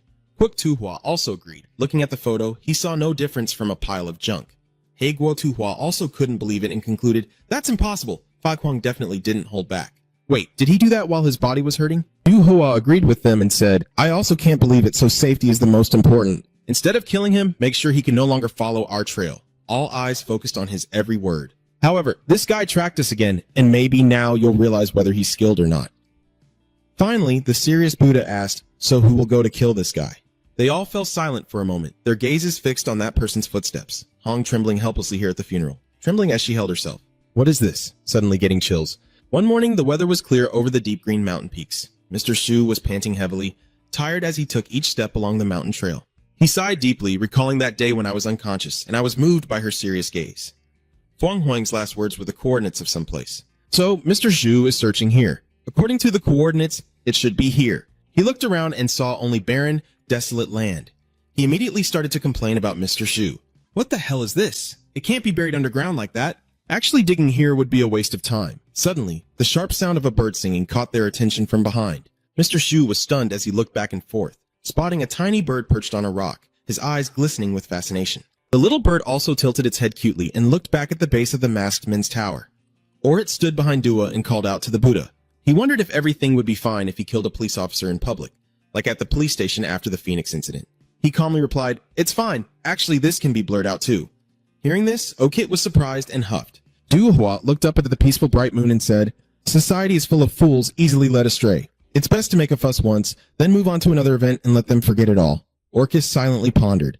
He continued, "Regardless of whether we have to kill that guy at any cost, so he's more curious, is he really that dangerous to us even in January?" The Buddha turned to look at him with a serious expression. Once, a masked Phi Kuang man came to the Ori temple in a panic. He recalled that murderous look and marveled at how talented he was, similar to John Shu's crazed gaze. Phi Kuang and that man share a similar aura.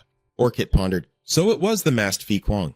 Dua continued, "I have two hypotheses. First, Phi Kuang trained someone in the police department to evade our scrutiny. Secondly, Hong Jun, who has that ability, trained a professional team to take him down, but Orchid firmly objected, saying that Phi Kuang has been under surveillance all along, so the first hypothesis seems unlikely." He agreed. He spent all his time in Waga, and Orchid added that Hong Jun's secret team also intervened in Phoenix's case. The second hypothesis seems more convincing. In that case, if Hong Jun had the skills to defeat Phi Kuang alone, would one victory be enough for such an action? Buddha pondered these words and analyzed that Phi Kwang's condition had been critical after the mission to eliminate the heretical followers. He could not escape the assassination attempt despite still having strength. With this police officer, although he's quite skilled, I think one win should be enough. Or is it the in-law immediately replied, I understand. Then you stay here and wait for our move. Suddenly, Dua objected. No, he said, I have to go somewhere, so you go ahead. Okit respectfully bowed. I will take my leave now, Lord Buddha. He turned back into the room, his eyes fixed on the portrait poster of the target. Orchid hesitated and judged, the senior officer Hong trembling. Is he talented? Faced with the determined look in the photo, Orchid decided he should try to learn more about him, while Hong Junrian was here, screaming in pain like a fish caught on a line, bullied by his subordinates. Why should I benefit from reading this eulogy when Sue is holding your shoulder so tightly and smiling angrily? Hong struggled desperately, but Commander Kim Ah-Heong was not here. I've finished writing it. You just need to read it. The angrier you get, the more you shouldn't make decisions on your own. You're going to shove or threaten with your fists. At least warn me first. Next time, this disrespectful attitude will really annoy me. Hey, you bastard blaming me. I'm your superior. Do you dare to treat me like this? I don't care what you say. So what? Hong shivered and sank into disappointment. Why is that? Then he angrily explained that the thought of having to hide in that damn crowd to save him made me feel sick. Hong Run found these words confusing. In the solemn ceremony room, banners bore the words of respectful condolences and a joint memorial for the fallen police comrades, with each name listed beneath. 2 rows of officers sit upright and solemn, watching the stage as the girl on the podium tearfully speaks. Now is the speech of Comrade Police Officer Kim A-Hai-Ong.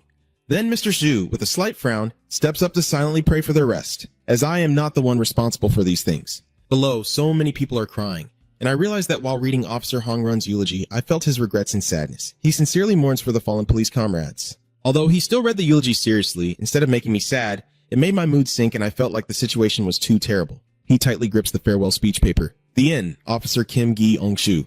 The Korean flag hangs quietly in a somber atmosphere. Kim Gi-shu hurriedly tries to step down. Feeling this terrible sensation, it's best to go up and avoid it. Suddenly someone called his name, Officer Kim Gi-ong-shu. Yeon-shu's eyes widened in shock as they fixed on the 5-petal silver badge on the other's shoulder.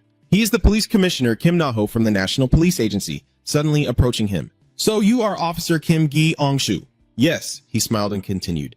You were the one who caught the drug dealer first at the nightclub, right?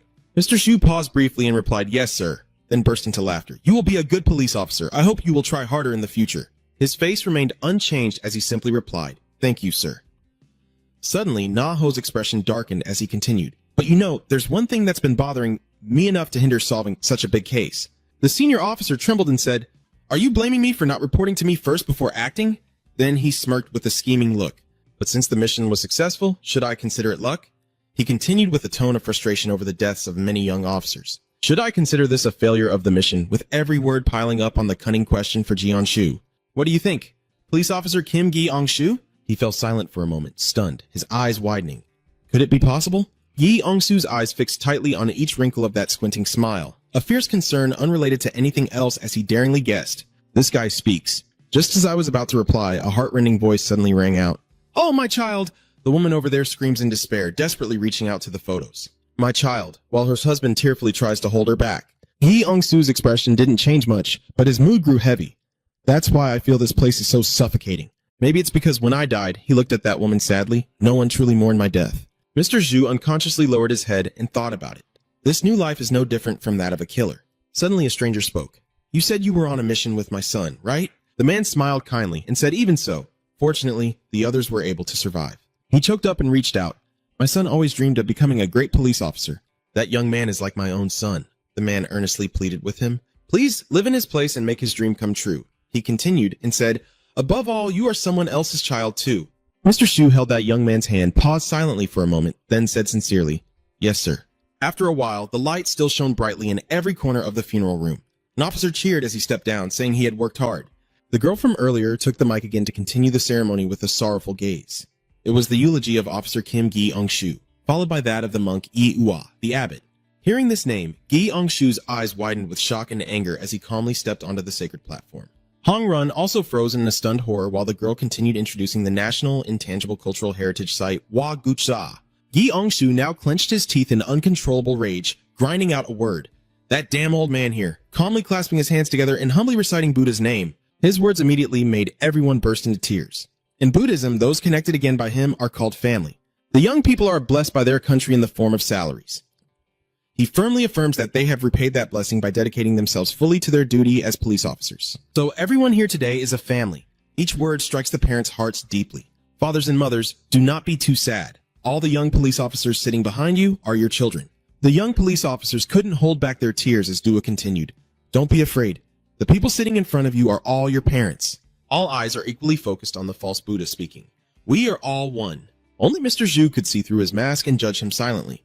Bai Kwang had seen it when he was still an assassin. The Buddha, seen from a closer perspective than anyone else, but this is the first time he has appeared outside Hoagua, now digging into others' pain and tearing apart their emotions.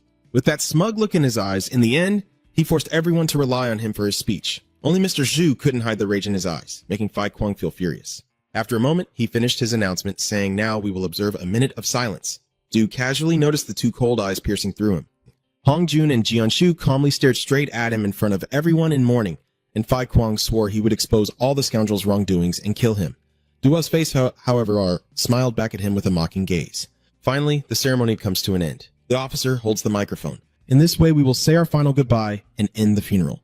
The relatives of the fallen police officers gather around the Buddha, crying out loud, Sage, Duhua, Buddha, how are we supposed to live from now on? Mr. Zhu still keeps watching him with a piercing gaze. Suddenly, someone called out to Senior Officer Kim Jian, Mr. Zhu. The speaker was National Police Commissioner Nao along with two colleagues. Naho smiled and said eagerly, I am very pleased to meet you. I am looking forward to your future activities. Mr. Zhu hesitated for a moment before replying, Thank you. Then he suddenly rummaged through his pocket and said, I was going to invite you to a really nice meal, but to be honest, it's quite formal. So at least when you go out, take it with you. Then he handed over a silver coin and continued, a coffee from the vending machine. Mr. Zhu was surprised as he took it, while Nao left with a smile and a suspicious warning, then remember to be careful. He silently looked down at the coin, on the face of which was carved a flamingo, with a calm cup of tea resting on the table. While Mr. Zhu leisurely sipped his tea, a serious voice asked him. Hong Run, sitting opposite, said, So you found the phoenix's lair? He calmly replied, Yes. I remember that just before going up the mountain, I pushed a stone aside and there was a door leading down. So what is there? Mr. Zhu replied seriously, a diary written by the phoenix and a member information.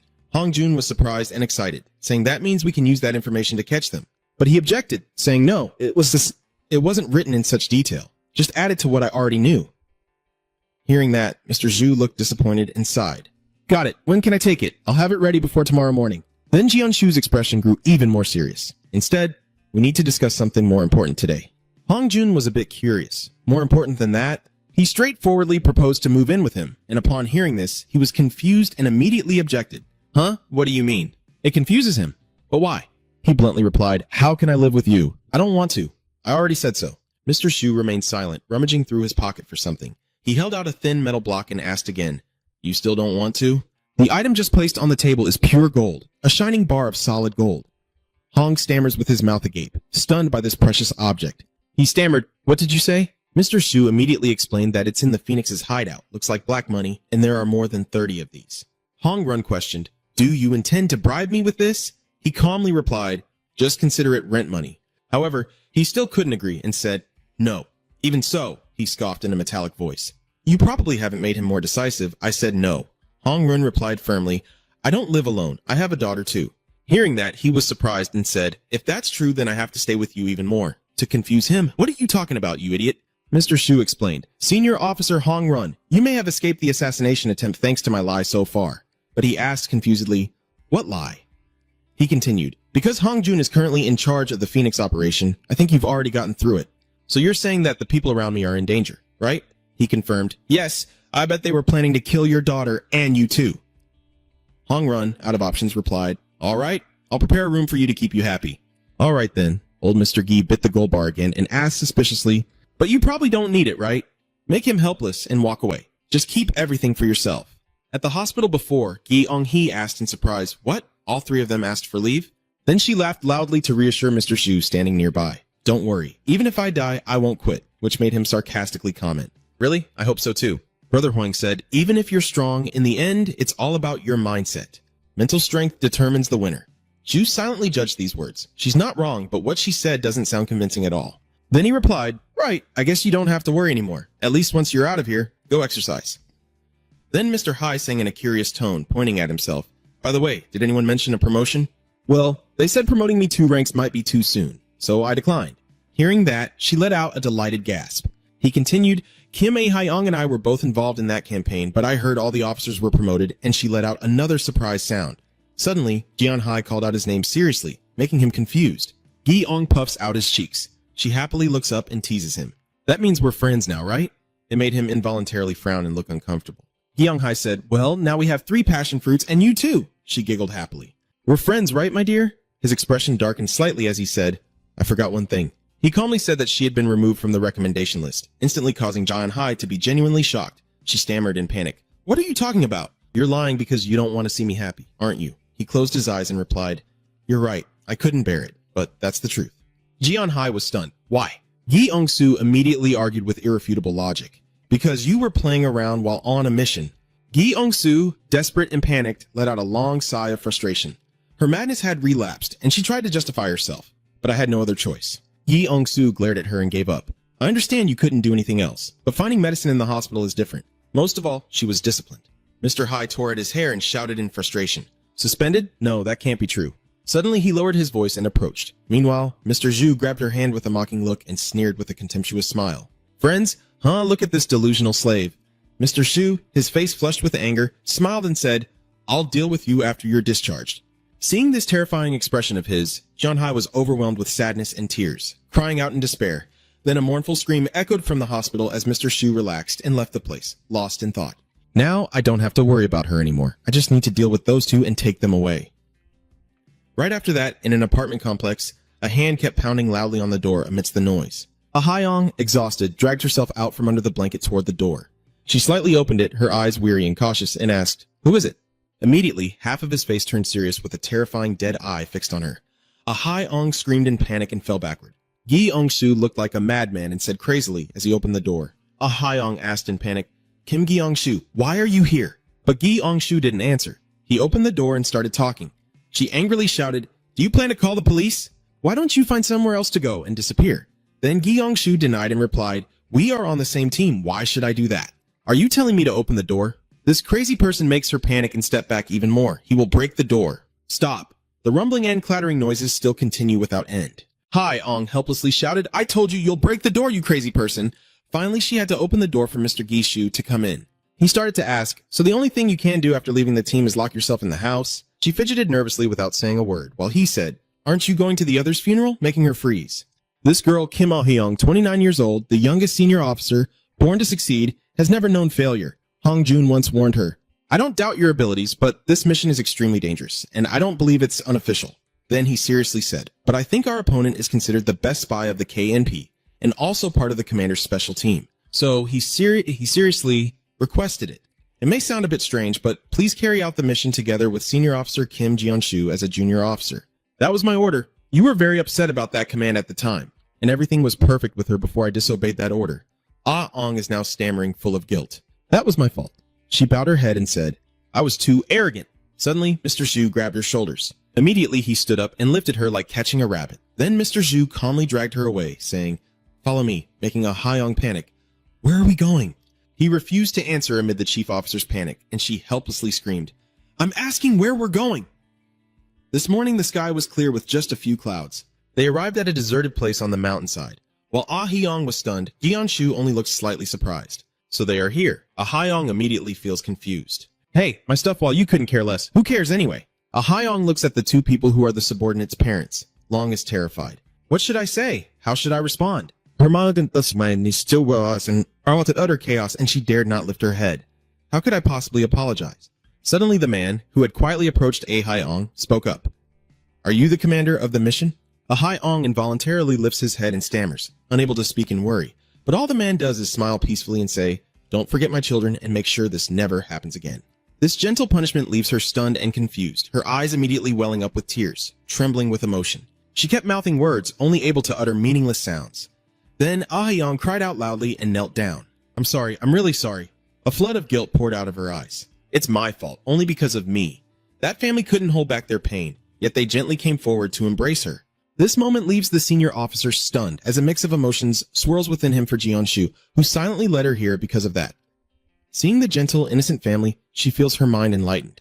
Think carefully, then she looked at Jeon-shu again, his face seeming to suggest how she could apologize to her comrades. Mr. Ong cried out in despair and pain. After a while, at a coffee shop, Mr. Shu seriously summarized what had just been said. Alright, we don't have much time, so summarize it in 3 sentences. Hun and Sung-hoon, sitting in front of you, are both staring blankly. Mr. Hyun's car wondered, isn't it supposed to be you who called us here to solve our problem? How can 3 sentences be enough? I don't care. Who has time to sit and talk with a bunch of guys? Hwang Hee-jun. Those 3 sentences just made the two of them fall silent. Hee-jun awkwardly began. I had a friend I always lost to when I was a boxer. Mr. Zhu counted one. He continued. Those people became criminals, so I became a cop to catch them. Mr. Zhu concluded. Next, X-Hyun also weakly said, when I was young, I was bullied because I was too weak at school. I counted 1, so I learned martial arts and law. He counted to 2 again to become a police officer to catch the bad guys. Mr. Zhu confirmed that it was settled. Suddenly, he slammed his coffee cup down on the table and asked why. Gi Ong-su's eyes full of frustration, asked why both of them have clear goals, but still dare to quit being police. They were silent for a moment before Hun spoke. You've seen it already. Recalling the time when they were chased away by Sang Muk, they sadly said, we can't do anything. And even when Hak Kwak Tu Hua suppresses us, we are just dead weight. We are useless. Mr. Gi looked at that pitiful figure and thought, feeling insecure, Kim A-Hai-ong still has a bit of confidence, so it will be fine. These two are the biggest troublemakers. He secretly decided at this moment that no matter what Min said, it would be useless, and then he spoke up, leaving them stunned. If the two of them threatened to quit again, Mr. Gi twisted his hand and laughed angrily. Then I'll beat you to a pulp and come right back here. He quietly thought that the shortest way was to threaten them more. Gi Ong-shu pressed forward and said, don't waste energy on nonsense that makes them tremble. You said you would solve our problem. And so, Kim Ah-hyung, Hwang Hyun, and Long Hyun all returned to being police officers. Hwang Hyun and Lion Hun were both promoted to officers while Ji-yeon-shu was crying in despair. Why am I the only one not promoted? And to overcome his weakness, Gi Ong-shu was training now, but like a slave trampling. He said, get up quickly. Are you all trying to die? That made them cry. Ji-yeon-shu is saving, and Ji-yeon-shu here is also participating in other courses. I came for the special training session. We have already started preparing for the mission. Especially Kim A-Chong. When she returned to work, she was mocked by someone. Who is this? Isn't this the person who caused the entire team to be killed by Dong Chan?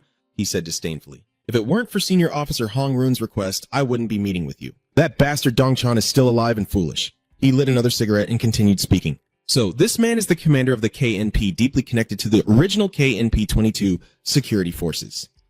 Chief of Staff Bai Jang-guk asked sternly, why did you come here to see me? Back in Hong Jun's office, Mr. Shu placed the documents on the table and said, this is the summarized data and information collected by Phoenix. He looked at the details and the corresponding ID cards and said, so Dow in March, Black Lake Trench in May B, and Trench in July. He confirms yes, they are the ones Phoenix is least familiar with. In March and July, the Ho Chi brothers were paid by WOG 3 months ago. But after that, they received no more money. These 3 people from March, September, and October also haven't received any payment. The question of why they haven't been paid might be because their business activities are still undefined. When they have no missions, they keep training, but sometimes they also go outside. We failed to track them down. We don't know where they went, but they've come back more muscular. Maybe they trained at an outside gym and returned. Mr. Din Nin and his muscles claim they're natural, but it's clear they've used steroids, and you can tell just by looking that his younger brother definitely used them. Hong Jun acknowledged, saying, that's good information. I'll investigate the businesses that opened 3 months ago and imported large amounts of steroids. Next is the gentle, colorful spring flowers. March cherry blossoms. She doesn't receive a salary from Wagik, and even gives money to Wagik. The previous salary payments were made from top to bottom. Phoenix Feng Diep, then Undao. Feng Diep has now surpassed Phoenix, so Phoenix is very worried. Suddenly, he looked down in wonder at the pinned portraits of beautiful girls on the paper and asked, why are all these photos of celebrities? Mr. Zhu immediately asked, do you know them? Hong Run confidently replied, there's no way I wouldn't know. I am a fan of all of them. But suddenly he coughs. Wait, all 3 are famous, right? It's strange that you don't know. Gi Ong-shu suddenly said seriously, one of those 3 is your brother. Hong was so shocked that he was confused as soon as he misheard. What? He quickly objected. No way. I can tell that Phoenix has investigated. I don't know if Dao is really involved, but based on the information afterward, her relationship with Phoenix isn't good. And most of the time she only meets to get drugs when needed. But it seems like she didn't use it herself. Last month, there was a drug overdose incident in the entertainment industry caused by drug use, and that drug was a new type that Fuang Huang had given to An Dao. Based on the information on the paper, it raises suspicion that Dao is involved in the entertainment industry. Hong Run hesitated for a moment, then suspiciously asked about your previous organization, but I cut him off and quickly said I was no longer there. That damn bastard. Hong trembled and asked seriously what his motive was, then paused for a moment before answering firmly. The motive of that bastard was to go back to the past when I was first given the name Phi Kwang. At that time, Buddha asked him if he knew what the most important thing about living as a human was. He paused for a moment, then replied no, and then he confidently said that is fear. For him, people live to conquer their fears. Like workers today, they work to overcome the fear of starving. And in trying to build relationships to overcome the fear of loneliness, they go and meet others. However, when faced with the fear of death, no one can win. The gilded Buddha statue behind has always been the answer. He stood in front of it, speaking with determination. Then everyone went to find Buddha. Sarcastically, who knows in this chaotic world, fears continue to gnaw at people. Fai Kwang swallowed every word of his as someone loses all hope in life. That is when they stand before death. His sharp gaze fell silent, listening intently. Dua's face, now twisted, said proudly, "Then I can become a bodhisattva to save them." He was stunned by his disgusting reason.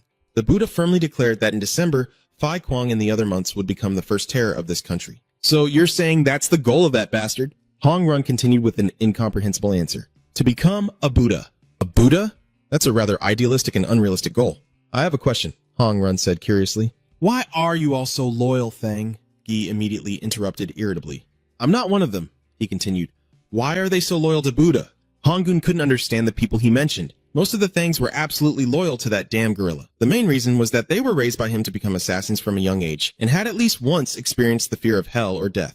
However, once you become a monk, you will have the things you desire most. It makes you cry, so tempting, like a gift from the gods. Mr. Shu said seriously, "I have experienced it, so I understand." For the monks, Buddha is like a deity, so he has achieved half of his goal. Hong Run then asked, "But you still managed to resist the temptation." He just nervously sighed. "Oh." Gi Ong-su remembered the honest early days when he said there was a deal. He then wondered, "A deal? What deal?" He calmly replied, "Anyway, those guys are absolutely loyal to him to keep those rewards." Then Mr. Zhu sarcastically pointed to himself and said, "Look at what happened to me, and those who are not loyal to him are right in front of me." Hong Run fell silent. Then he said something that surprised him. "I have never rebelled directly before, but there was a month last year when I did." "Mr. Shu, do you know about the Church of Truth?" Hong Run immediately replied, "Yes, it's a religious organization." Song was stunned and exclaimed, "I can't believe it." He quickly confirmed, "Yes, the girl with red hair who leads that church is the first Maple." The one trusted by all the followers, let us pray together. And so, the current leader may be the second Maple. After establishing the Church of Truth, the first Maple wanted to oppose the 12 months and created 12 disciples to face Wagsa, thus the 12 zodiac signs appeared. However, with only a few assigned victories, the action defeated that force. And so, the first Maple took the survivors to escape to the Philippines. And then it was Fai Kwang who hunted her down to the very end. She was dying, confused. Why? "Don't you also despise that gorilla bastard?" Fai Kwang replied confidently. "He promised me," he recounted, "if I complete this mission, he'll let me live a normal life." First generation Maple burst into laughter. "Do you really believe that bastard?" Making him fall silent.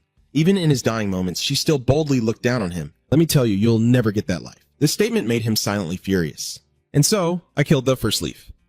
Hong trembled and asked, "But you just said the current leader is the second leaf. Last time you said you always killed the second leaf." I told him, "That's not the second leaf." Gi Ong-su muttered to himself, then firmly said, "No, I don't think that can be considered the second leaf." He asked confusingly, "Is the leaf spirit just one person?" Mr. Gi replied, "There are many strange things about the second Maple. Even though we had group missions and preparations, someone always arrives first. When he faces the Maple Leaves, the strange thing is that they are like Duan Feng, the next generation of Maple Leaves after him, and so on. Even though they are different genders, ages, and voices, are you surprised? But their actions, personalities, and way of speaking are all the same, giving him chills. It's been a while since we last met." Honggan was still confused, but in the end, I have confirmed that all the ingredients taken from the Phoenix place have been delivered. Mr. Zhu immediately stood up to remind him. "So now you go. The next target will be Hoa Andao. She's definitely part of that dangerous trio." Hong hesitated for a moment, then replied softly, his expression making him hard to read. As night falls and the bright moon illuminates the city, a car speeds down the road with Mr. Shu sitting in the passenger seat, Hong Jun driving with a sardonic smile. "Why is a high-ranking officer driving such a battered car? Are you kidding me? Change the car, or do you want me to buy you a new one?" Hong Run hesitated for a moment before replying, "My wife." Mr. Duong's sad eyes said, "She died 3 years ago." "This is the car she bought 15 years ago as a birthday gift for me," Mr. Shu immediately criticized. "Your wife didn't love you at all? That long enough for her to have changed the car for you by now." Hearing that made Hong tremble slightly with a threatening glare. "Does this bastard want to get out of the car or not?" He asked again how she died. "You said she was ill." "She was also a police officer." Hearing that, he was surprised. "Did she die while on duty?" He replied briefly.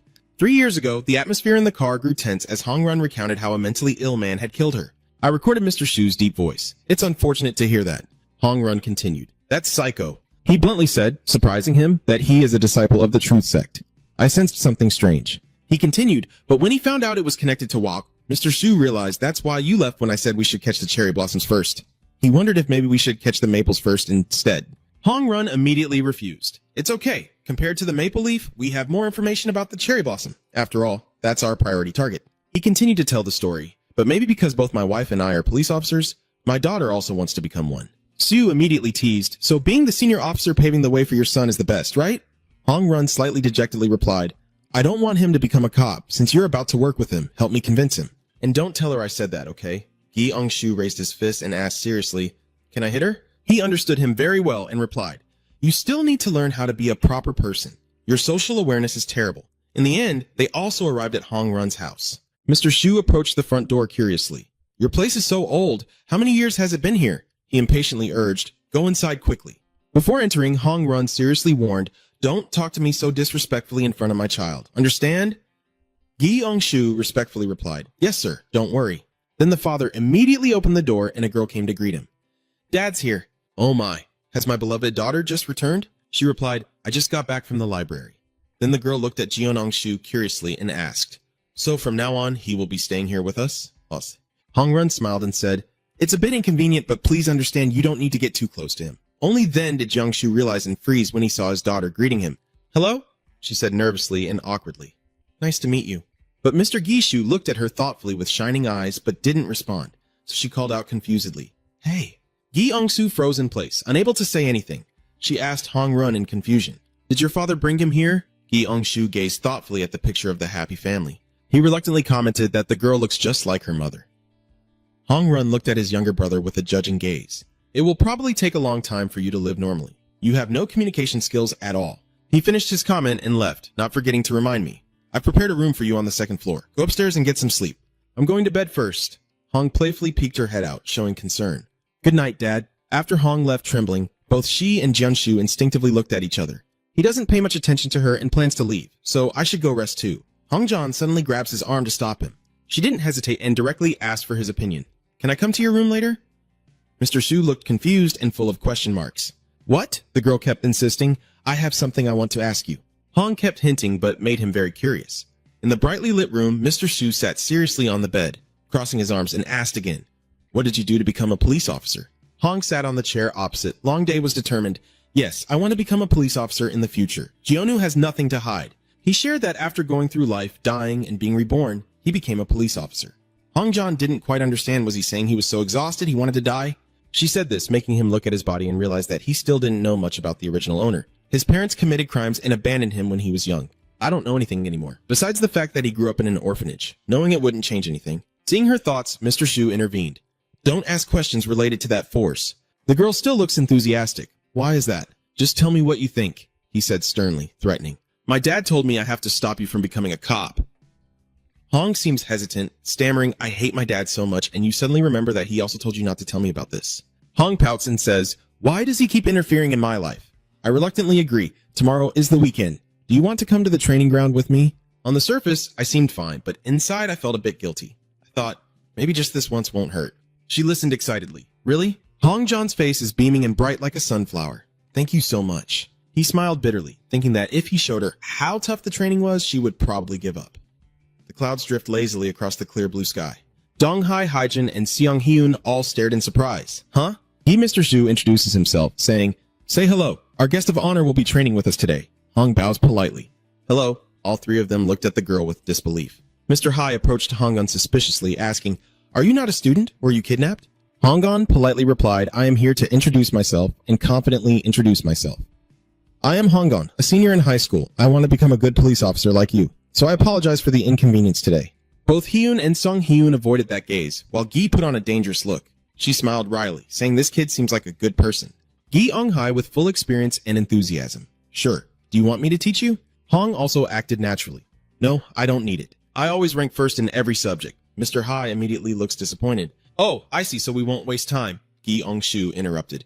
Let's talk about something else first. Before I could give an order, a punch suddenly flew from behind, hitting my face and numbing it. Shu immediately bent down to dodge Heejin's attack, eyes searching for an opening. He immediately seized the opportunity, striking Heejin's chest with his elbow. And just as he knocked Haijun down, a hand caught Shu's attention. Mr. Heen's car rushes in and tightly hugs Shu's waist, but the boy struggles to lift him up. Although he used a hold, he was still too inexperienced and got grabbed by the sides of his waist. He took the chance to throw him out. He shared the same fate as Heejin, being mercilessly knocked out by Ha. Hong, standing nearby, stammered as she witnessed everything. "Why are you guys suddenly fighting?" Jung-shu calmly asks. "Just practicing. Do you think those two disciples just got beaten up and are guessing who attacked them? That's a good plan, so it couldn't have been something you guys came up with, so it's due Jian Hai." Jang-shu shifts his target to Jian Hai, puzzled. "Why didn't she attack me?" She stepped back while making up an excuse for slacking off. "I have sore muscles from working out." She forced a smile and begged for mercy as he grabbed her head to finish the move. "I surrender."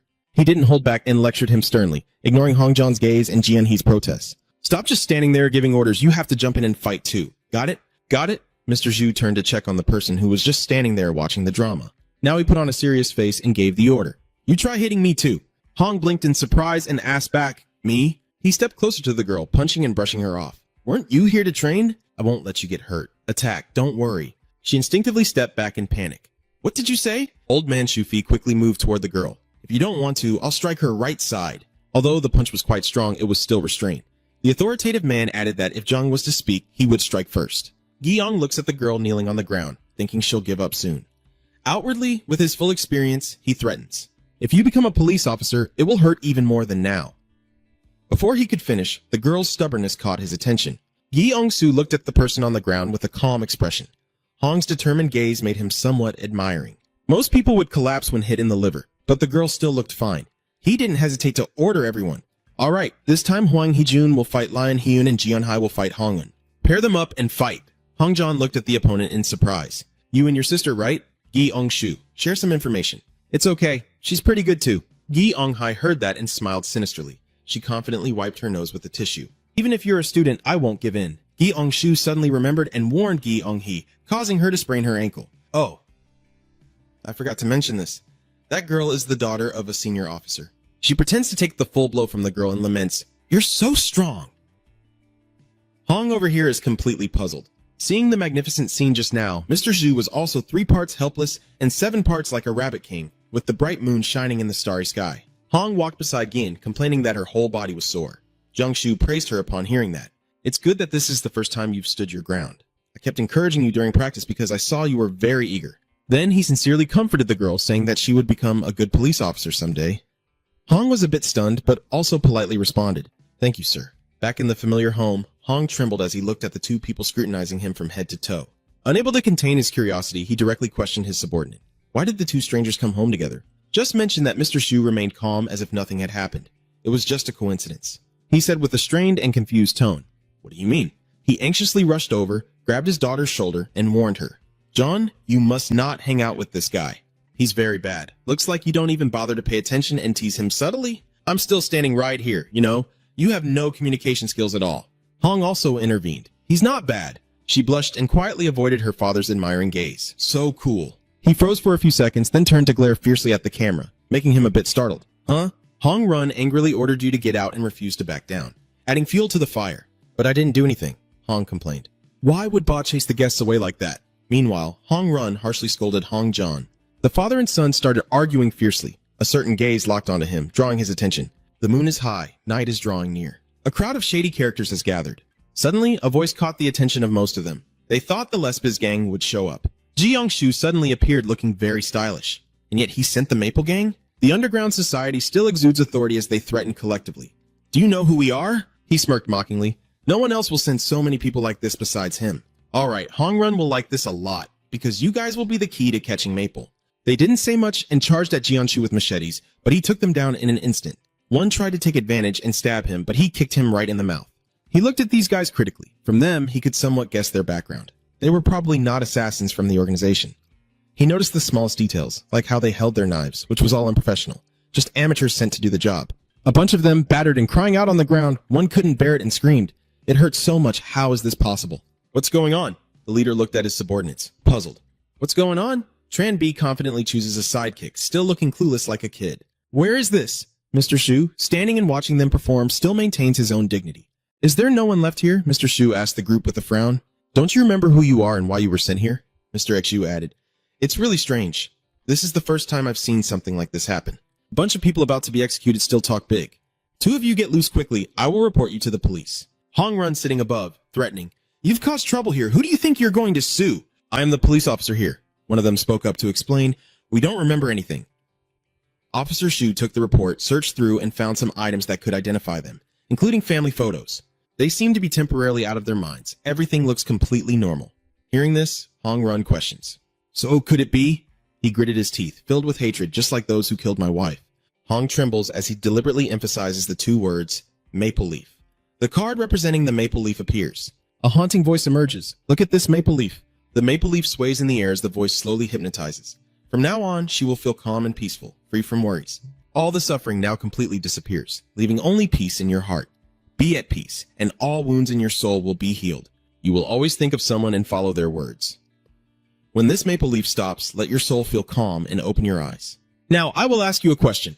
Maple stood on the podium and asked the woman kneeling on the ground, do you know who I am? He squinted, waiting for an answer. Are you really the one? Her eyes shone like the morning sun. You have saved my troubled and suffering soul. You are the embodiment of Maple. He did not deny it, kneeling on one knee as he removed his mask.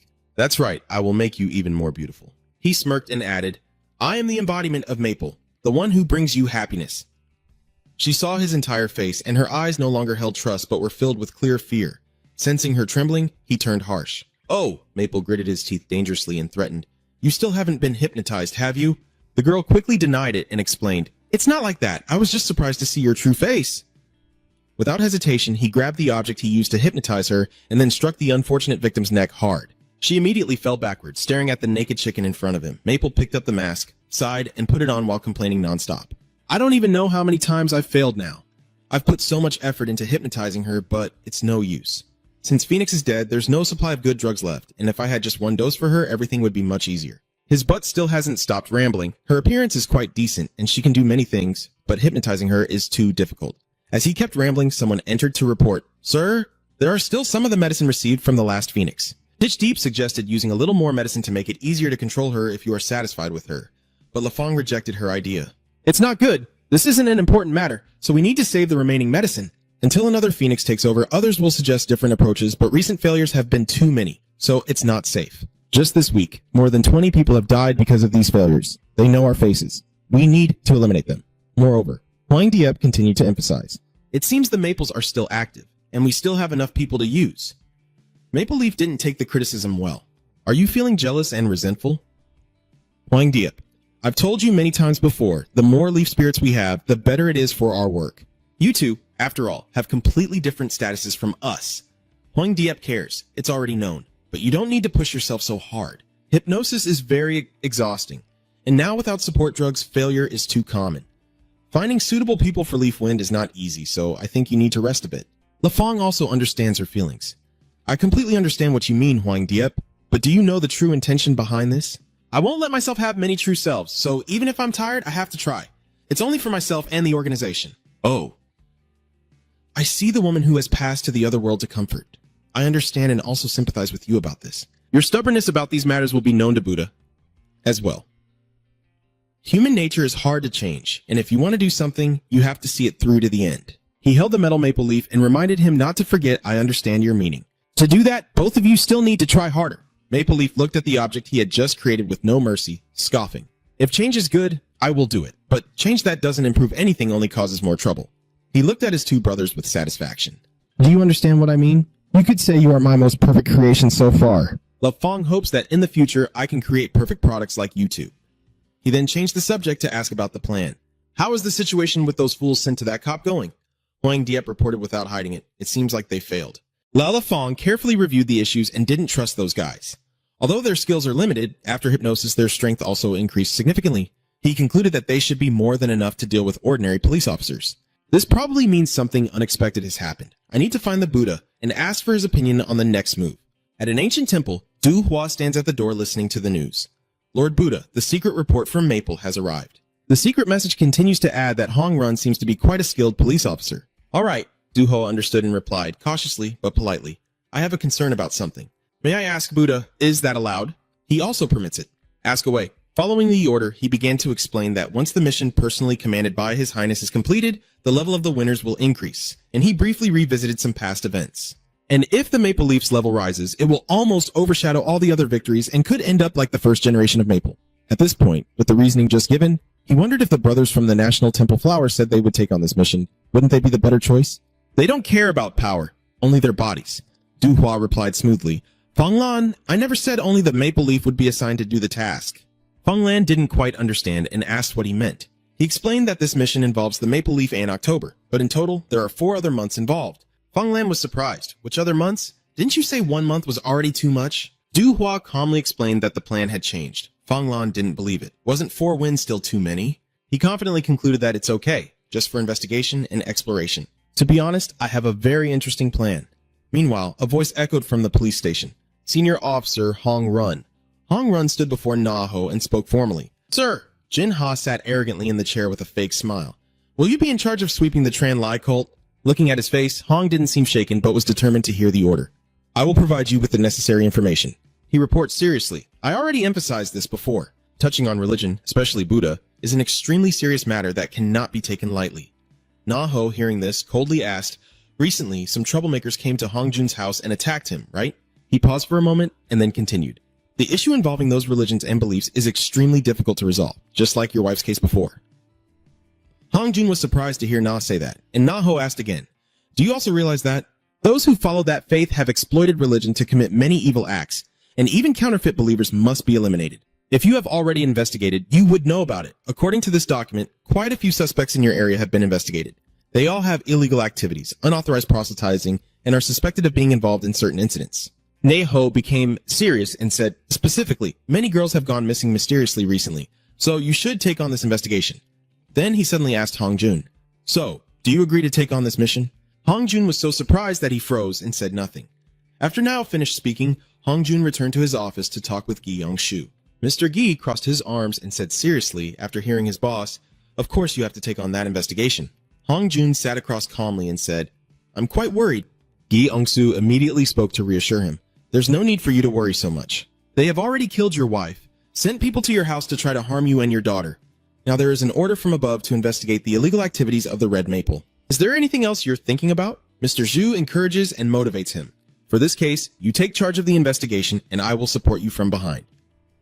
Hong Jun then explained the current status of the investigation. Right now, the investigation into them hasn't made much progress, so we need to act cautiously. He laid out his plan. First, we will see whether the Red Maple or the 2 bastard Hoa Kwok brothers act first so we can grasp the situation. As I was speaking, I looked up and saw that he was no longer here. Where have I been all this time? Hong sits alone on the chair, lost in thought. Then he sighed in frustration, saying how exhausting it was. The scene shifts to Gyeonshu now meeting with the 3 members of his investigation team. He spoke up to assign the task to the 3 of them. Your mission is to find those gangsters disguised as missionaries or operating in that area. Investigate the missing person cases as well. They often disguise themselves as missionaries or something similar. Mr. Shu held the stack of documents tightly and said seriously, according to the documents, they are very active in this area. Therefore, to approach them more easily, we need someone to infiltrate and uncover their hideout. As he finished speaking, Gyeong-hee quickly shouted out loud. Wait, she said calmly. As far as I know, there are many religions active in South Korea, both big and small, so how can we track their movements?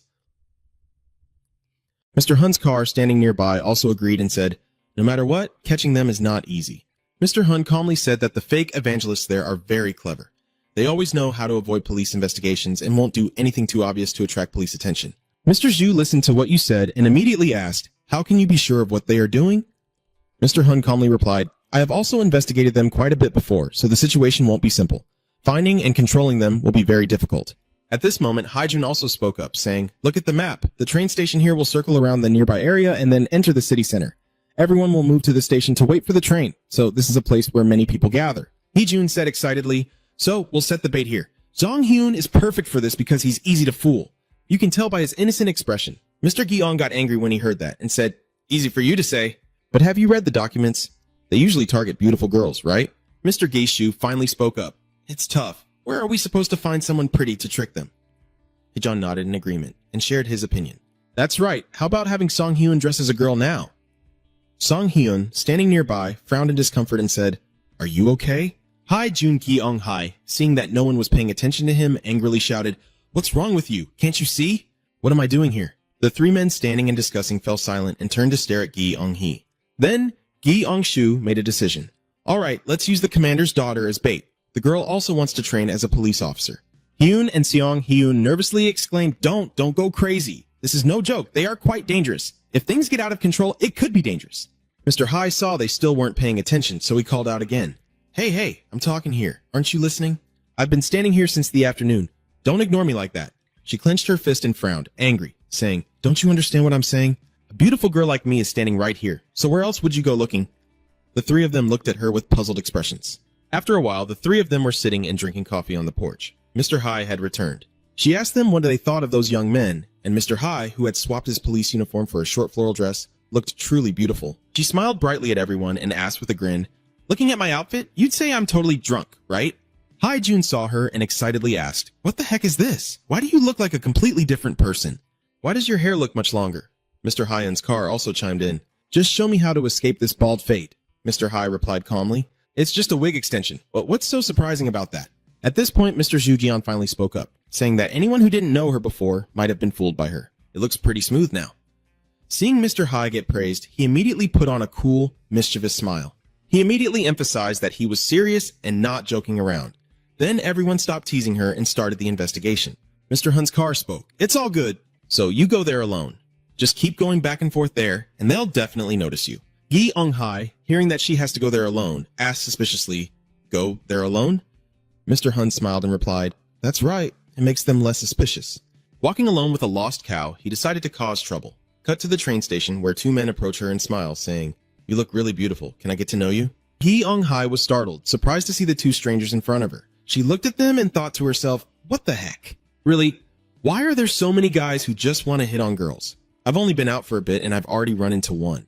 Yi Eung-hai shyly smiled and replied, Thank you very much. The man then smiled and said, Sorry to bother you, but just seeing you made me want to get to know you right away. We are just students studying nearby. When I saw you, I felt like I was meeting my idol. I wonder if you could come with us to help with some volunteer work for the ascetic followers? Gi Eung-hee heard them say this and fell silent, staring intently. If she agrees to come with us, it would truly be a great fortune for us. Gi Eung-hee looked at the two of them and immediately saw the wicked faces smiling slyly as they stared at her. At that moment, the man asked, What do you think of our proposal? Do you agree? If you agree, let's go to a coffee shop and talk for a bit. Ji-yeon-hai was startled and replied, dropping the matter, thinking to herself how quickly it all happened. It turns out Seon-hyun was absolutely right. Gi-yeon-hai recalled the words Seon-hyun had said earlier. When they encounter a target to lure, they will approach actively to seduce the prey. They might make an attractive offer and then invite her to a certain cafe to drink and chat. After inviting her there, they will say they have no money because they didn't bring any for some reason. At this point, she and the two others have entered the coffee shop, as Mr. Hu X said. Unfortunately, we forgot to bring money. Sorry, please cover for us. We will pay you back later. Remember Mr. Hai's words, so just buy for them then. So she smiled and said to them, All right, it's nothing really. I'll treat you. At that moment, they realized she was a kind person, easily exploited or influenced by external factors. At this moment, she still forced a smile and called for water for them, without knowing that those two were behind her, smiling very eerily. Then they would Judong start talking to her, and at that point, her coffee had already been served. The man then asked, Do you understand everything we just said? Mr. Hai smiled and replied, I understand as well. The long-haired man also responded, Yes, that's great. At this moment, she secretly thought that listening to these guys for 20 minutes was exhausting. Then the two of them stood up and said, Let's go to our place now. There will be many surprises waiting for you there. Then they will take you to their place as originally planned. Pretend to agree to show them you are gullible. They won't suspect anything since they've already tested you before. Seeing that, she smiled and agreed. Yes. In her mind, she thought to herself that things were just as she had predicted, cursing the two of them for being pretty stupid. Mr. Hai followed them, panting as he walked, thinking that she never imagined their territory was this far away. They led her to an old, dilapidated house and said with a smile, Sorry for the detour, but you've arrived at our place. The long-haired man smiled and invited her in. Then she stepped into that room. The long-haired man smiled and said, In here, you will see what you have left behind. Gi-yeong-hai immediately thanked her. Thank you. Gi-yeong-hai was startled and surprised by what he saw in front of him. A woman with green hair had a six-pointed maple leaf mark on the back of her neck. In front of her, there are images of young women being deceived here, surrounded by burly men. At this moment, the woman with green hair also turns her head to stare at her with a smile. Gi-yeong-hai stared back at the woman when suddenly the sound of a door slamming echoed. She turned her head and saw the two men had locked the door tightly and were smiling at her. Then they quickly ran towards her, trying to grab her. Knowing their intention, Gi-yeong-hee reached out, grabbed the long-haired man's hand, and threw him to the ground. The man walking beside her was kicked in the face by her, causing him to fall flat on the ground. The woman with green hair was surprised to see that she had taken down two of her subordinates. Ah, she stared at her and said, Not bad. I didn't think she had some real strength. Gi Young-hee felt proud of himself for taking down 2 men. I've also gotten much stronger after all that training. Gi Young-hye turned to look at the women who were gagged and blindfolded. She turned back to her and asked, "Are you kidnappers and traffickers?" Lam Diep immediately replied, "Huh? Kidnappers and traffickers?" Lam Diep raised her hand with sharp darts and said, "No, we're just bringing these girls closer to Buddha." Suddenly she was startled by something and saw it. Lam Diep saw Ji-yeon-hai pointing an electric gun directly at her. She smiled and asked, "A stun gun?" Gi-yeon-hai's hand is ready to pull the trigger at any moment. Lam Diep stepped forward and said disdainfully, "But it won't do you any good, little sister." She was surprised. Then she swung her black cloak, causing her to fall backward in shock. Jung-hai thought to himself, "The cloak is blocking my view." Lam Diep rushed straight at her and said, "It's your time to die, little sister." But before he could reach her, someone's foot kicked him square in the face. Lam Diep suddenly fell backward onto the floor, and it was none other than Ji-yeon-shu. He pats Gi Young-hee's shoulder to comfort her, really troublesome. She tried her best. "Let me handle these guys." Mr. Zhu pointed the gun at the kidnappers and said seriously, "You've already captured a lot of girls here, haven't you? But today is the day your luck runs out." "Oh, thank you, Gi Young-shu." "Hey, brother, you're going a bit too far. How can a man hit a woman so excessively?" Ji-yeon-shu smirked and said, "I do it because I want to." "Got something to say? You scumbags don't even deserve to be called human." Lam Diep's face twisted from Ji-yeon-shu's blows. He raised the stick in his hand, his face full of murderous intent. At that moment, Ji-yeon-shu delivered a decisive blow to her face. He thought to himself, "Alright, it seems that after facing Phoenix and those 2 bastard brothers with good physiques, my stamina and reactions have improved quite a lot." Ji-yeon-shu's face remains unmoved, serious in his thoughts that he has also adapted better to this body. He hopes that with how things are progressing, he will soon regain his former prowess. Lam Diep was stunned by Gi Young-shu's blow, clutching her face as she ordered, "Why are you all still standing here? Go over there and finish him off." As they finished speaking, the 3 of them charged at Ji-yeon-shu. Rushing forward, he clenched his stick tightly, and suddenly, the faces of the 3 froze. With his all-around skills, Gi Young-shu immediately launched swift, storm-like strikes to take down the 3 of them. Faced with this scene, his face remains calm without a hint of emotion. Yan stands straight, while the attackers he faced earlier lie scattered on the floor. He thought to himself that with his current strength, these bastards still weren't enough to fight him. At the same time, Gong-hai behind him saw this scene and couldn't help but admire. Too skilled. Lam Diep was struggling badly. She painfully opened one eye and let out a cry. Seeing that, Guy Shu didn't hesitate to swing the stick in his hand and hit her hard once more. He thought to himself, "Is this bastard still not knocked out?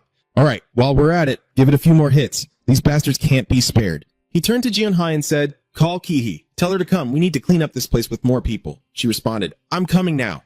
I was so scared after that last time that I have no strength left to stand up anymore. Can you help me stand up?" Hearing that, he said, "Is it so scary that you can't even stand up now?" "Well, I didn't expect there to be so many of them here. That's why I couldn't handle them all by myself." Seeing her say that, Guy Shu replied, "All right." He reached out with one hand to support Gi Young-hee's shoulder. "All right, you did a great job this time. You found the location where they were capturing the girls in such a short time." Suddenly, he picked her up and carried her. "I have to praise you for that." Ji-yeon-shu's action was a bit surprising. Gi Young-hai exclaimed in panic, "What are you doing?" He said confusedly, "She was just helping me stand up." She blushed and immediately denied, "I didn't do it. I just told him to help me stand up. I can still walk. There's no need to carry me like this." A voice with a hint of fatigue sounded from the office.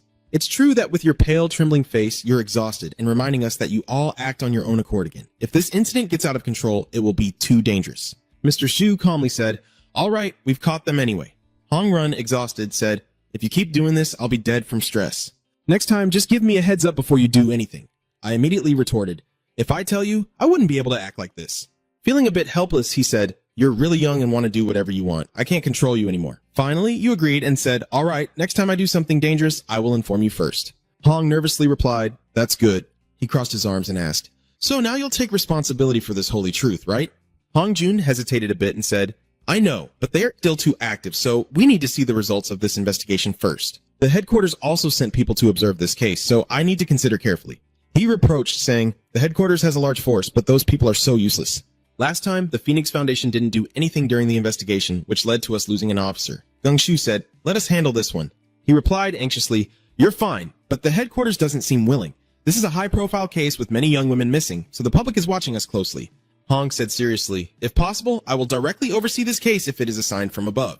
Hearing him say that, he replied, "So you agree to let us participate in this case. This mission may involve mobilizing additional members from the headquarters, but there is a complication with one person.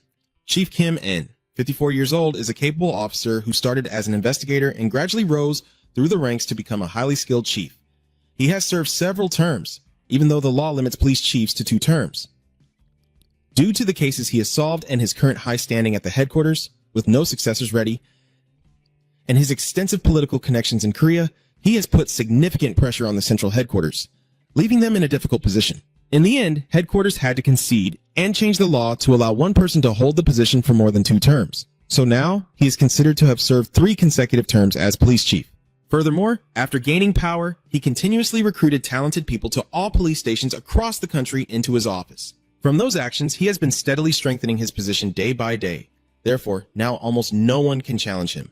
We don't know how long his position will last anymore, Hong said nervously. So at our lousy headquarters, trying to compete with them is just hopeless, Mr. Shu replied helplessly. It's true. Now that I think about what you said, it turns out the team here is full of people without real skills, he replied. That's true, but they are also good members. With training in the future, they can completely develop further. Although we know there are still many difficulties for the headquarters, everyone must keep trying. The English replied, but this is the mission we've been assigned, so they probably can't interfere much, so there's no need for you to worry. Hong Jun was a bit worried and said, not exactly. Cautiously, he added, that person has too much real power, just like you. If you have the strength, you can do whatever you want. You have understood the organization of Huaquoc Pagoda with that Buddha, so you can also take actions to guess their intentions. But for him, it's not necessarily the same. He started as an ordinary detective, but through many achievements, he was promoted so quickly to police chief that no one could have expected it. Mr. Shu calmly said with folded arms, as you said, he really is a once-in-a-century legend. A legend has to be different, right? He was a bit puzzled. But with someone as talented as him, how could he not investigate Huaquoc Pagoda? He even had the intention to stop the investigation into the missing girls and that righteous sect. Hong Run looked at him, furrowed his brows, and said seriously, you think something about this doesn't feel right, don't you? He remained silent, deep in thought. At Hong Run's house, Hong smiled and greeted, I'm home. He smiled warmly and asked the girl, how was school today, my daughter? Meanwhile, behind him, the cat was also purring. She replied, I have a lot of things to do in class, so I've been coming home a bit late. All right, I understand my daughter always being at the top of the class. Then he headed to his room, waving and telling Hong Jun, you can talk to him if you have something to discuss while I'm gone. She replied to him, yes. Suddenly, Mr. Shu noticed something and turned to see Hong Gun smiling at him. Mr. Shu, a bit puzzled, asked, do you find something to be happy about? The girl smiled and replied, of course I'm happy to see you. He looked puzzled and frowned, so she explained her answer. Before you came here, I already knew about you. My father told me stories about you. After your mother passed away, your father was very heartbroken. He couldn't do anything for a long time. But after learning about you, my father became much more lively. Especially when he talked about you, the past scenes would come to mind. He called Hong Jun his son. At this moment, he looked a bit exhausted. Holding her hand sincerely, he said, the last words your mother said to me were that she wanted me to take good care of you. That's why I've been trying my best. But lately my father hasn't been well, but it will be different from now on. The investigation into the criminals has made progress, and my father can now bring us light, thanks to that. He smiled gently and said, a new member in the agency and the promise he made to your mother is gradually coming true.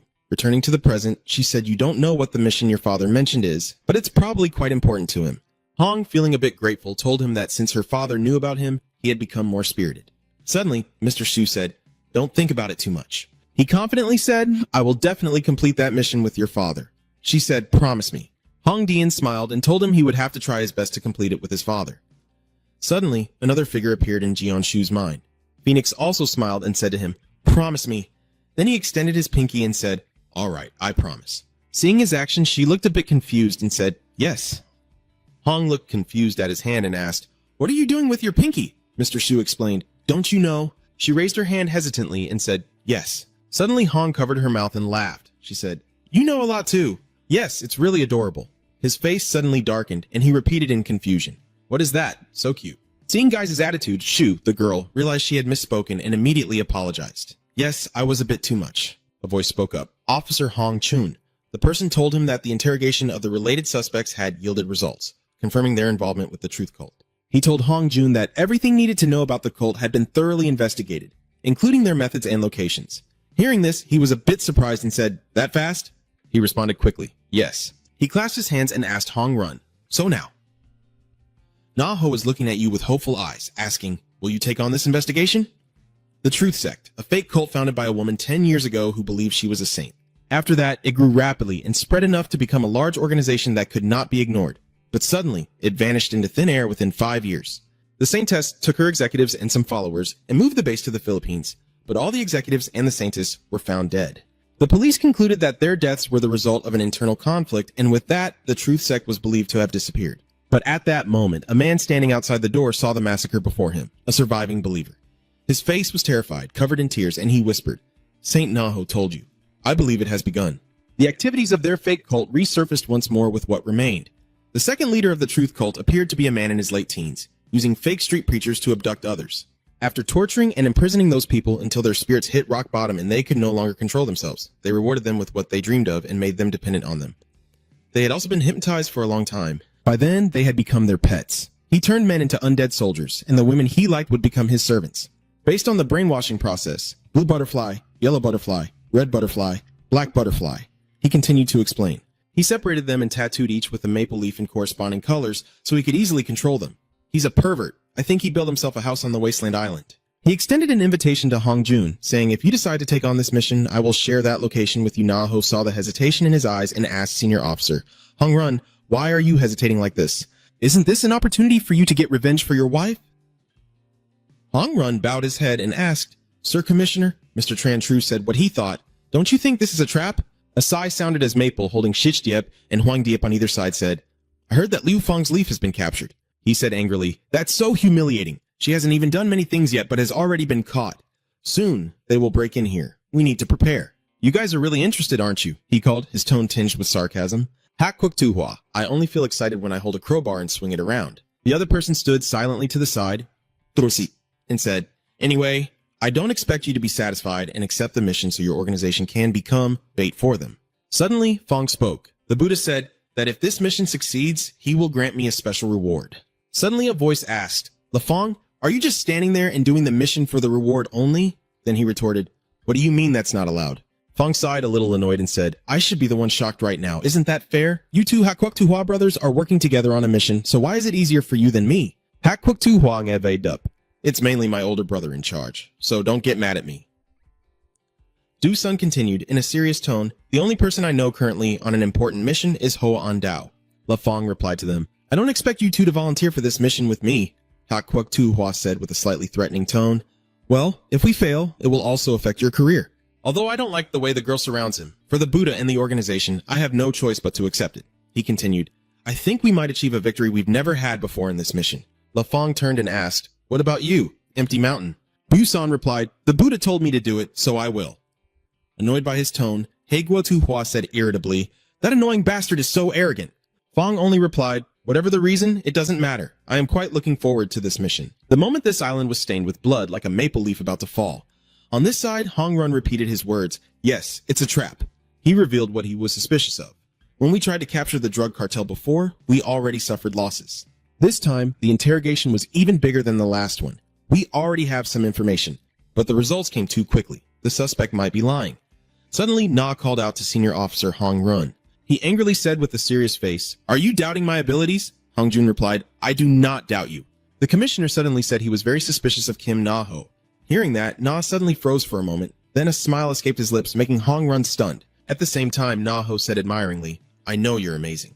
Na-ho said with admiration, "You can still stay calm even when your beloved family is involved in this matter." "Very well." The senior officer Hong Run nodded and said, "Don't worry. Even if it's a trap to complete the mission, I will have Captain Zhang's Special Forces team support you." Hearing that name, Hong Run suddenly froze. He asked again, "What now? Better now?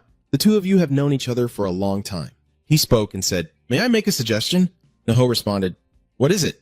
Hong Jun said very seriously, "If this cleanup campaign succeeds, let me investigate Yuha as the mastermind behind it." Hearing such a condition, he bowed slightly and sighed. "You're truly remarkable. I've seen many people like you who have gone through countless missions before, but Hong Jun, a bit confused, says sorry."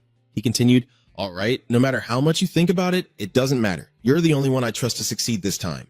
And Officer Hong Run stood straight and said to the commissioner, "I don't understand what you're talking about." Na-ho seriously called him Senior Officer Hong Run. He gently declined, saying, "I'm sorry, but I haven't accepted your proposal yet." "Why am I not allowed to investigate him?" Na-ho lowered his head and replied slowly. Hong Run looked at Na-ho in confusion. He solemnly faced him and slowly uttered the three words, "Hak Thong." Hong Run couldn't believe what he was hearing. "What did you say?" Seeing the person in front of him extremely tense, Na-ho replied softly, "When you and your wife started investigating through Gukra, he glared with the intensity of a predator and emphasized, 'I've been watching you.' He also explained, 'When your wife died, I was going to order you to stop investigating, but it seems you plan to give up on your own.'" Na-ho chuckled quietly, thinking you were just like everyone else. With some of the cards burned, he also guessed. But after the Phoenix incident, my thoughts changed. Looking at the collected Crane victory card, Niall frankly admitted, I believe if I had given you a small warning, you would have stopped the investigation. He glanced at Hong Run across from him, unaware that everything was a scheme, like a cunning fox. You prepared everything I didn't know about. Although you didn't succeed in completing the mission, you did very well. I underestimated you. The more I hear, the more Hong Jun feels like vomiting blood in anger. What is your motive? Senior Officer Hong trembled. He calmly asked, do you love this organization? Along with the noble emblem of the agency, Nao answered himself, I do. In his youth, Naho realized the harsh truth, but this organization was very different from what I had imagined. I thought this place was tough and determined to fight evil. But in reality, they wavered at the slightest excuse, and this organization was just a cover for another group. In the pouring rain, Naho lay severely wounded, helplessly waiting. And then Dua approached. I met that person. He wore a mask and calmly said to the one in front of him, although our paths are different, in the end our goals are the same. Naho was stunned when she heard those words. The mask was slowly removed and a lucrative offer was made. Join me, that is Dua. He said I would make your dream come true. Naho nostalgically muttered, well, that was 30 years ago, wasn't it? Time really flies. I have been a police commissioner for 5 years now, and our organization has changed a lot. Here, investigative authority and state power, which had weakened, have regained their strength. Our budget has increased, and compared to other organizations, our voice is stronger. Then he raised his eyebrows and asked the person opposite him, what do you think? Have you seen anyone work harder for the organization than me? Hong Run frowned and retorted, you're not doing this for the organization? After thinking it over, he realized he was doing it for himself. Nao casually clicked his tongue. Not wrong, because I am the organization. Looking at his shining nameplate, Nao calmly added, I only have 1 year left in my term. I can't extend it, but shouldn't I plan for something greater? His determination only grew stronger, so I was thinking of using him to achieve my goal. Hong Jun also broke out in a cold sweat because of this person. Na Ho slowly commented on your strong faith, perseverance, and honest character. I like you. You remind me of myself back then. But Hong Jun didn't feel that way. It seemed he was having a hard time controlling everything. So you want a position where you can easily control everything, right? He firmly retorted, I will never become a corrupt cop like you. Na Ho once again calls out to the person opposite, the senior officer trembling. He constantly insists that no matter how hard they try, evil can never truly disappear. It will always appear somewhere.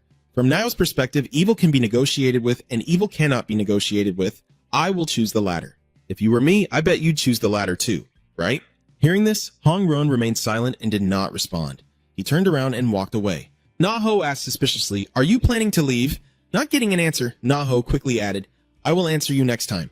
Seeing Hong Ron turn back, he continued, and to answer the question of my motive, I just want this country to be peaceful. Hearing this, Hong Jun just silently stared at him. At this moment, Niall pulled out a stack of files. You should bring this along too. This is information about the maple leaf. It's all true. That's how I am.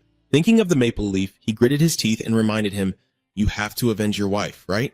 Na Ho suddenly remembered the red maple leaf, and he decided that the mission name was to scratch the leaf, wasn't it? When Hong Jun was about to leave, Na Ho called out loudly, Senior Officer Hong Jun. He smiled sinisterly and said, you have a good reputation, so don't die. The pressure from those words made Hong Jun feel as if 1,000 eyes were watching him. Hong Run forced himself to keep walking. He managed to stay calm in front of Hak Thang alone, but inside his mind was a chaos of tangled thoughts and endless questions. However, his conclusion was simpler and clearer than those questions. Darkness enveloped him, and he realized he was weak. What could he possibly do? At Jianshu's house, Hong Jun has just returned home and is greeted warmly. You're back. You were gone quite a while today. But Hong Jun's current state feels a bit unfamiliar to Jianshu. What is it? Did he drink alcohol? The drunken image of Hong Jun suddenly appears. I had to carry him in. What if he gets attacked? You should have gone straight home. Were you drinking while in uniform? Are you losing your mind? Hong Run recounts while drunk. Today he tried to say, I met Hak. Mr. Xu froze and wondered. Hak Hong Run remained silent and then added, the police commissioner is Hak. This truth shocks Mr. Gi Shu more than ever. What? Mr. Gi urgently told him to speak clearly and tell me everything. Calm down. But he just muttered that the plan to eliminate Wag was cancelled. Mr. Gishu opened his eyes wide and asked, are you crazy? Hong muttered bitterly. That was a battle I couldn't win from the start. Right now, I'm just dancing in the palm of their hands. Mr. Shu also said nothing, quietly gazing at the stack of documents in the other person's hand. The next morning, the room was filled with uneven sounds. Hong shivered and rubbed his head to stay alert, and at this moment, 2 unexpected faces appeared before him. Hong Jun shouted loudly, what's going on? Why did you guys come in? Hee-jun and Mr. Hyun hurriedly defended themselves, saying, Officer Kim told us to stay here for a while and watch over him. We were very worried because he was still unconscious after drinking, and at this point, Hong Jun was sweating all over. He asked anxiously, what are you saying? Officer Kim, where is Mr. Gi Shu? You also just replied, I don't know where he told us to go, but Shu officer told me to say this to you.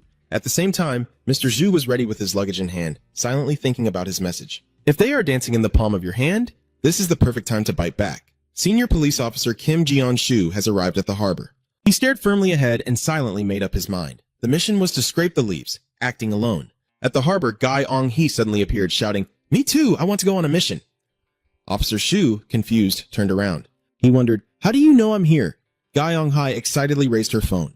"Do you remember the dating app you downloaded on my phone during the last mission for me to use as bait?" She proudly pointed to the app on the screen. "I've been using it to track you. There's your location right there." Hearing this, Gi Ong-shu could only respond with a puzzled sound. He sighed helplessly and said, "You're so annoying." Suddenly, Gi Ong-shu's phone rang. The caller was Hong Jun, the unlucky man known as the slave. Gi Ong-shu picked up the phone. "Hello, I'm listening. Is there something wrong?" Gi Mr. Hai next to him is also eager to hear the story. "Who's calling?" Hong Run anxiously asked, "Where are you right now?" Gi Ong-shu calmly replied, "I was planning to go to the island, so now I am at the port." Seeing his reaction, he nervously asked, "So what? How do you plan to get there?" "I bought an old fishing boat from a fisherman with gold." Gi Ong-hee was also shocked after hearing that. "What do you mean by gold?" Hong Run on the other side could only helplessly ask the senior police officer Kim Gi. He sternly advised, "I will send aid immediately. Take care." Mr. Gi nodded and sighed in relief. "That's good to hear." But he also made sure to add, "If you're still not yourself after I finish this job, then you're really in trouble with me."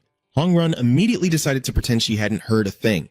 Mr. Hai's family has been ignored all this time, but still stubbornly raises his head to ask Jian Mr. Shu who called him. Instead of answering, he calmly turns around and steps onto the boat. "See you again later. Hurry up and act out your Oscar-worthy performance. If I go, take me with you." She hurriedly added while holding up her bag, "Those priests really love pretty girls. I'll be your bait too. I brought makeup and nice clothes along with me." Mr. Shu still maintains a cold and dismissive attitude. "Go home and rest." She compared herself to her two teammates again. "Why did you assign the mission to Hyun and Seong Hyun and not to me?" Mr. Gi immediately explained that it's because they are stronger than her. He also didn't forget to mention that they already have experience in missions, so it will take her a long time to catch up with them. "But with Jian Hai, that doesn't convince me. I need to do the mission to gain experience. How else can I get experience?" Gi Mr. Shu straightforwardly pointed out that she only wanted to do the mission to get a promotion. Hearing that, she immediately retorted without hesitation.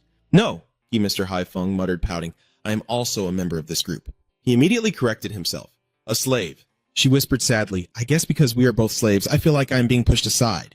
Hearing this, Gai Shu couldn't help but gape in amazement. Guyong Hai quickly concluded, "What does he know about that?"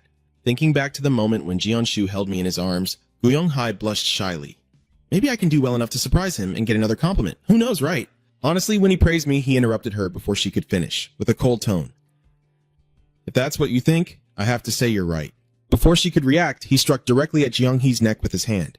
"But this mission is too dangerous, so don't follow him." After leaving her unconscious on the shore, Mr. Shu leisurely boards the boat with a farewell. "Sleep well, it's time to go now." The door of the police station opens, and a police officer steps in to report. "Sir Chief of Police, Senior Officer Dong Han requests that Officer Boon Jang-gok be assigned to him." Na-ho asked thoughtfully. "Really? Then send him there immediately." The police officer obeyed without hesitation. Now he was alone in the room. Na-ho muttered, satisfied. "That's right, it has to be like that. When a juicy bait is right in front of you, you have to bite." He took a small device out of his shirt. Na-ho excitedly spoke into the device. "Can you hear me clearly? Feng Lan, the trap crane has successfully been set. If he departs now, he should arrive in about 3 to 4 hours. A response immediately comes through the device. "Got it. I'm informing Feng Hiep now." Na-ho breathes a sigh of relief, finally starting. With Dua's manpower, Feng Hiep will lead Ho Chi and Kong Tom San to face Hong Jun's team and Byun Jong Guk's special forces. He laughed loudly. This will probably be a lot of fun. Hak Tengjing, Kim Na-ho. When he proposed this plan to Buddha, he didn't care which side would win because whichever wins would benefit him anyway. If Feng Hiep wins, the plan he discussed with Buddha will be considered successful, making him even more trusted in Buddha's eyes. And if Hong Run wins, his position as police chief will be even more secure. In this mission, he only wants one thing, to see both sides drenched in blood and torn apart. He believes that those with immense power will become wildcards in his future big plans, and he considers Bon Jang-guk, the only officer in the police force who disobeys orders and supports the police chief, as his own. Like a thorn in his side, Na-ho tapped the table and muttered, "Balance. The important thing is that everything must be balanced. If one side completely dominates the others, then everything will be decided by that side." Suddenly, a noise came from the communication device. "Hak Feng Lan is full," this person asked suspiciously. "Aren't we supposed to arrive in 3 or 4 hours? Na-ho immediately confirms. "Yes, that's right." The sound from the device keeps ringing steadily. Feng Heap's men are waiting to ambush. Seeing the group knocked down on the ground, this person confusingly reports that they have all been wiped out. Na-ho suddenly widened his eyes in surprise. What the heck? The person on the other side also questioned this in confusion. Na-ho's eyes flashed with surprise, and he let out a soft laugh. Na-ho quietly thought to himself, look at that. What a cunning bastard. The first person he thought of was Hong Run, pretending to be weak in front of him but secretly scheming behind his back. I'm starting to like him more and more. Thinking this, Na-ho picked up the device and said, it seems Hong Jun and his team have already taken the lead. Send my apologies to Fong Heap, he thought to himself, so he secretly formed a team once again. The information from the other side contradicts Nao's thoughts. Just now, new intel was received. Seeing the increasingly hurried footsteps, the other person hurriedly reported that it's not a team, and the two people lying in ambush didn't anticipate this move. By the time they looked up, two blades were already swinging toward them, and a sweeping battle unfolded in the maple forest. Mr. Shu smoothly took down all three, each one injured and bleeding. Seeing Jian, Mr. Shu held his knife without changing expression, and the person with the communication device immediately reported back that it was just one person. Na-ho didn't see this coming. What? He immediately thought of someone. Could it be him? The more Na-ho calculated, the more confused he became. He had never anticipated this. I thought he was just a good cop, but I didn't expect him to be this skilled. He's a major wildcard. His eyes clearly showed deep calculation. Na-ho looked at the phone on the table, silently telling himself he had to do something to restore the balance. At this moment, in the La Fong forest, after finishing up, the guards and Mr. Shu finally had time to answer the phone. What is it? You frowned in confusion. You want me to wait and go with the special forces who have already taken down those guys before asking again if Kim A-hung is in that team, right? If I wait for them, won't I be delayed? But the other side only responded, trust me, Hong said firmly with a serious tone. Bai Janguk's special forces team is the best. At that moment, footsteps echoed down the hallway. Janguk opened the door and stepped in. Among the special forces teams present, there was, his face was unusually serious as he announced, we have a mission. Father John's face shows interest. What's the mission? It's been a long time. Sang-ho is just as eager. Damn it. All right then. I wonder how long it's been. Sang-ho immediately turned to remind him. Dung-ho, stop swearing. And Ajang just silently frowns. Given their momentum, Hong trembled again, saying Boon Jang-guk's special forces are the strongest team. Jang-guk stepped forward and signaled, let's go. B. Gung-guk's special forces team is deploying. In the quiet forest, a man's confident voice rang out. No. Officer Shu-gi has already taken care of those black-clad men. He said on the phone, doing the mission alone is more comfortable. Suddenly, someone joins in and gives advice, which makes me really tired. Hong Run, holding the phone with a serious tone, said, Senior Police Officer Kim Gi-ong-shu, back when you were a hitman, didn't you say you were injured during the purge of the True Path sect? He thought of a girl with red hair and cautiously warned him, the first Maple is very strong. Even I have to admit she's formidable. Mr. Gi nodded slowly, glancing at the black-clad figures on the ground. Leaf of Maple isn't that strong now because all the people he sent on the Zhongui mission are very weak. Suddenly, Hong Run seriously called out his name, Senior Police Officer Kim Gi-ong-shu, his voice filled with deep resentment. He is the one who killed my wife, and I want to end this once and for all. Officer Shu nodded firmly, and so do I. When he heard this, Hong trembled and narrowed his eyes. So listen to me. Then he suddenly slammed the table, stood up, and firmly told him, I want to finish this mission without any injuries. I have a plan. Meanwhile, on a quiet beach, Jang-guk and his two subordinates, Dung-ho and Sang-ho, appeared. Jang-guk frowned curiously as he looked at him, the senior police officer, Kim Gi-shu. He nodded in response, yes, it's me. He sized him up and then slowly said, I've heard a lot about you from Ajang. Then Jang-guk introduced himself. I am the leader of this special forces unit. Byung-guk Gi-ong-shu looked behind him, confused, but why did he bring her along? I spoke and then looked at Jian. Jung-hai snorted and pouted. And what about me? Jang-guk muttered, smoking and frowning in confusion. Isn't that one of your group's members? Kaon chuckled teasingly. Ignoring your team members is not a good idea. Then she glanced at Jeonong-hee, who was pouting and holding her hand back. I heard you abandoned her, but isn't teamwork essential during missions? She immediately agreed. Yeah, that's right. The way she expressed herself made Father John keep glancing at her several times. Sneaking around is really adorable. Over there, Dung-ho suspiciously asked Guy Mr. Shu, Are you the bastard who took down that drug gang? Sang-ho scowled and reminded him about manners. Dung-ho said, Don't call him a bastard. Where is your courtesy? He sneered and said arrogantly, Why bother with manners? His rank is lower than mine. I'm still wondering who he is because he caught the entire drug gang. Dung-ho had no sympathy for him and directly pointed at Jeon-shu to question him. But is he the kind of person who would abandon his teammates behind? So you call yourself a model team leader? Mr. Shu shrugged nonchalantly and replied, If she's useless, what's the point of bringing her along? Dung-ho immediately snapped in anger. What? Even so, you still abandoned her, right? Seeing that, Jung-hee muttered annoyedly at him. Mean-spirited? Kaon gently smiled to comfort her, saying, Don't listen to what he says, he's very rude. Enraged, Dung-ho couldn't hold back and cursed. This bastard saw that he wanted to punch Gishu and immediately shouted to stop him. Dong-ho, don't talk nonsense. Veins appeared on Mr. Gi's face as he suppressed his anger inside, wondering if he should just abandon them and do it alone when suddenly a female voice whispered softly in his ear. Brother Ah-hai-ong, calm down and be patient. Gi Ong-su looked at her, a bit surprised. Kim Ai-jang, she's really kind. I thought she was someone else. Dong-ho still wouldn't stop, his voice tense as he wanted to scold him. Hey, what are you saying? Back Dong-ho. Jang-guk suddenly frowned and authoritatively called out to him, causing everyone arguing to also turn their attention toward him. He raised his eyebrows, clearly annoyed by Dong-ho's attitude. Are you planning to fight even before the mission starts? Stop, he probably has his own reasons. Dong-ho immediately bowed his head and admitted fault. Yes, I apologize. I haven't said anything, Captain. Jang-guk, calmly smoking a cigarette and lost in thought, suddenly heard a voice from the radio asking, Are everyone assembled yet? Alright, I've also switched all the channels. The person speaking is none other than Hong Jun. He said into the radio, I will now start summarizing the mission. Hong reports that the target's hideout is on the 3rd floor of the church. All the images of that church flashed through his mind. The 1st floor has stairs leading to the 2nd floor and a corridor leading to the dining area and the basement. The 2nd floor is the church. His voice suddenly drops, and the 3rd floor is where the church leader, often called the Maple, resides. If I were the enemy, after luring my opponent deep inside, Hong Run frowned and said, I would surround them with numerous rooms, forcing them to split into teams and go in different directions, straight, left, right, and down to the basement. Hearing this, Jang-guk carefully asked again, Is there any difference in the information provided? Hong Jun firmly replied no. Watching Mr. Shu cross his arms silently, Hong Run said, I observed myself and saw no difference at all. He frowned, wondering to himself. He said he wouldn't take on this mission, yet he secretly investigated it. After a moment of thought, Hong Run nervously continued, We suspect that our fighting force isn't this weak. There are definitely more of them. Hong Run sternly assigned the task, handle all designated areas quickly, then gather and prepare for any surprises. Then, Mr. Shu directly stepped forward to take on the mission. Then I will go straight to the 3rd floor.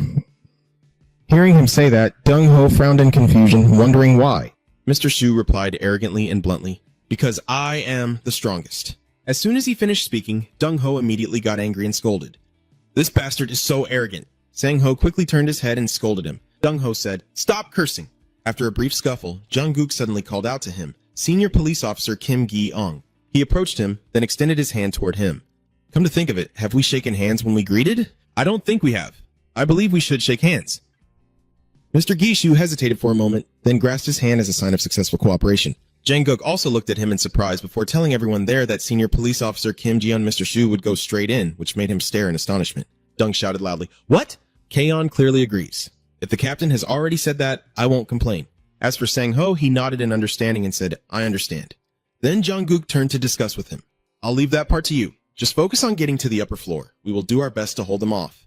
He then smiled amicably and said, Let's work together happily. Mr. Shu nodded firmly and said, I understand. Suddenly, Ah-hai-ong exclaimed in horror, Captain! She just looked at the suitcase and said, This isn't our weapon case. What is this? Sang-ho confusedly shouted, Fishing rod! Jang-guk frowned and guessed that they must have been given the wrong suitcase when leaving the boat. Try calling the people who brought us here. On the other side, Father John just called and shook his head. I tried but couldn't get through.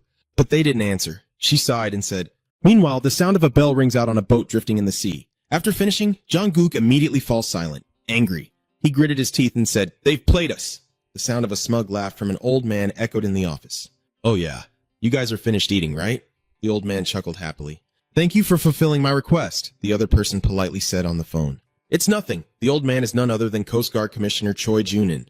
After saying that, he hangs up. Junin scratched his head. He told himself that although it was quite uncomfortable, there was no other way to balance everything. Meanwhile, inside the church, the strange low voice of a man echoed. The deity has been born. Lafong waved the leaf in his hand and confidently said, I have met the god, and I can say with certainty that he truly exists. Dozens of followers obediently listened to him. Those who believe in him will be saved, and those who do not will be punished. His gaze is as sharp as a dagger. Lafong glared at all the followers below. The unbelievers are attacking us now, but we will win. Suddenly he emphasized in a husky voice, because we believe in the god. As he finished, a series of followers shouted in unison as if hypnotized. Believe, believe, they scream like madmen. Believe in him, Lafong sneered, shouting loudly. After this battle, we will be even closer to the divine. His speech is filled with madness, starting by influencing the followers. Dark Nation suddenly laughed out loud, mocking, believing in gods. The only thing I can trust is my own body. Guohua remained silent, like the changing maple leaves descending into madness as the followers collectively screamed in frenzy, all for the gods. Maple spread his arms proudly, looking down at the followers here as he controlled, thousands of bloodshot eyes glowing fiercely. Meanwhile, outside the church, the black-clad group was left barely alive after being beaten by him. Everyone standing at the church gate couldn't believe it and exclaimed, "It's really huge!" Jungkook frowned, growled at everyone, and stepped forward to enter, ready to infiltrate this place. The leaf-crawling mission name. The church door slowly opens, and Gi Eung-shu and his team walk in confidently. The scene inside makes Dong-ho smirk in amusement. He looked at the crowd of believers standing in front of him and couldn't help but say, "It's quite crowded." Honggun just reminded them that many of the believers are brainwashed, their faces pale and mindless. Hongjun also told them that brainwashed people wear white, while non-ordinary believers wear blue or red. Kaon frowned and cautiously said, "Everyone is dressed in white, so they all seem to be civilians. We must arrest them without hurting them." After he finished speaking, under the puzzled eyes of everyone, Gi Eung-shu suddenly leapt forward. He aimed straight at the rushing, white-clad civilians and kicked directly at one of them, causing him to flip backward and faint on the spot. Gi Eung-soo, still full of energy, was about to strike at another attacker rushing toward him, while Dong-ho was left speechless in shock. Dong-ho shouted loudly at him, "Don't forget they are civilians." Mr. Gishu, clenched fist ready to strike, casually responds, "I know." Meanwhile, Sang shouted nervously to Jong-gok, "If this continues, he might accidentally kill someone." With an expressionless face, he gritted his teeth and said, "Enough, stop watching and go to your assigned areas." Jong-gook's ordered everyone sternly. After finishing, he couldn't help but think of Hongjun. Hongjun's judgment was correct. The white-clad civilians made him uneasy. Ye Fan kept the white-clad followers at the stairs, and after leading the opponent deep into the church, he would surround them with followers in colored clothes and subordinates in the next rooms and basement. Jungkook sat in silence, deep in thought, while on the tablet screen appeared images of Jianshu and his team. La Fong narrowed his eyes, observing the situation through it. He suddenly ordered his accomplices. "Hello, 1, 2, 3. Everyone, please wait in the designated room." They immediately replied, "Yes, sir." He then continued to frown and thought, "That's strange. Examining the blank sheet of paper is much easier than proving something else." A set of documents flashes on the screen. Finding information about Hwakwuk is not difficult, as you might imagine. This shows that verifying the information Kim Na-ho provided to us was extremely easy. Hongjun confirmed that the information was completely accurate and proceeded with the attack plan. La Fong stares intently at the tablet, unable to understand Jianshu and his companion's actions. They won't go to the second floor after finishing the first. He watches each person's actions carefully. But instead of splitting up and going to different places, they all know the secret passages. The room on the left includes Jongkook and Ai-ong. In the right room are Sang-ho and Dong-ho, and finally in the basement are Kaon and Jeon-hai. Seeing their formation, La Fong was utterly amazed. In that case, Hongjun's plan has been completed, which makes La Fong worry about his own plan. It seems like the information has been leaked somehow, which makes La Fong suspicious about how the attackers knew all his secrets. The girl with blue hair is named Luke Diep. Before Fong Hiep's Luke Diep was arrested by the police, he brainwashed her to reveal false information to mislead the police in the file. But the information Hong Run received was not from Luke Diep, but from Zhu. That makes Lei Fong very confused. He suspects how strange could there be a problem with the mind control? No, it can't be. Or maybe Tong Run went to investigate himself, but even then, he couldn't have found that much information. The man in the police uniform at Hwakwuk 2, only Buddha and Fong Lan knew, was actually an undercover agent working for the police. So La Fong thought that Hwakwuk 2 had sold information to the police. So La Fong frowned, a thought flashing through his mind. Don't tell me it's already been said. He turned in shock to look at the two brothers, Chiho and Hakhochi, who showed no sign of deception. La Fong asked sternly, "Why did you come here?" So, La Fong's conclusion was completely wrong. What the hell is going on all of a sudden? "We came because of a mission." Maple coldly exposed them. "Don't pretend you don't know."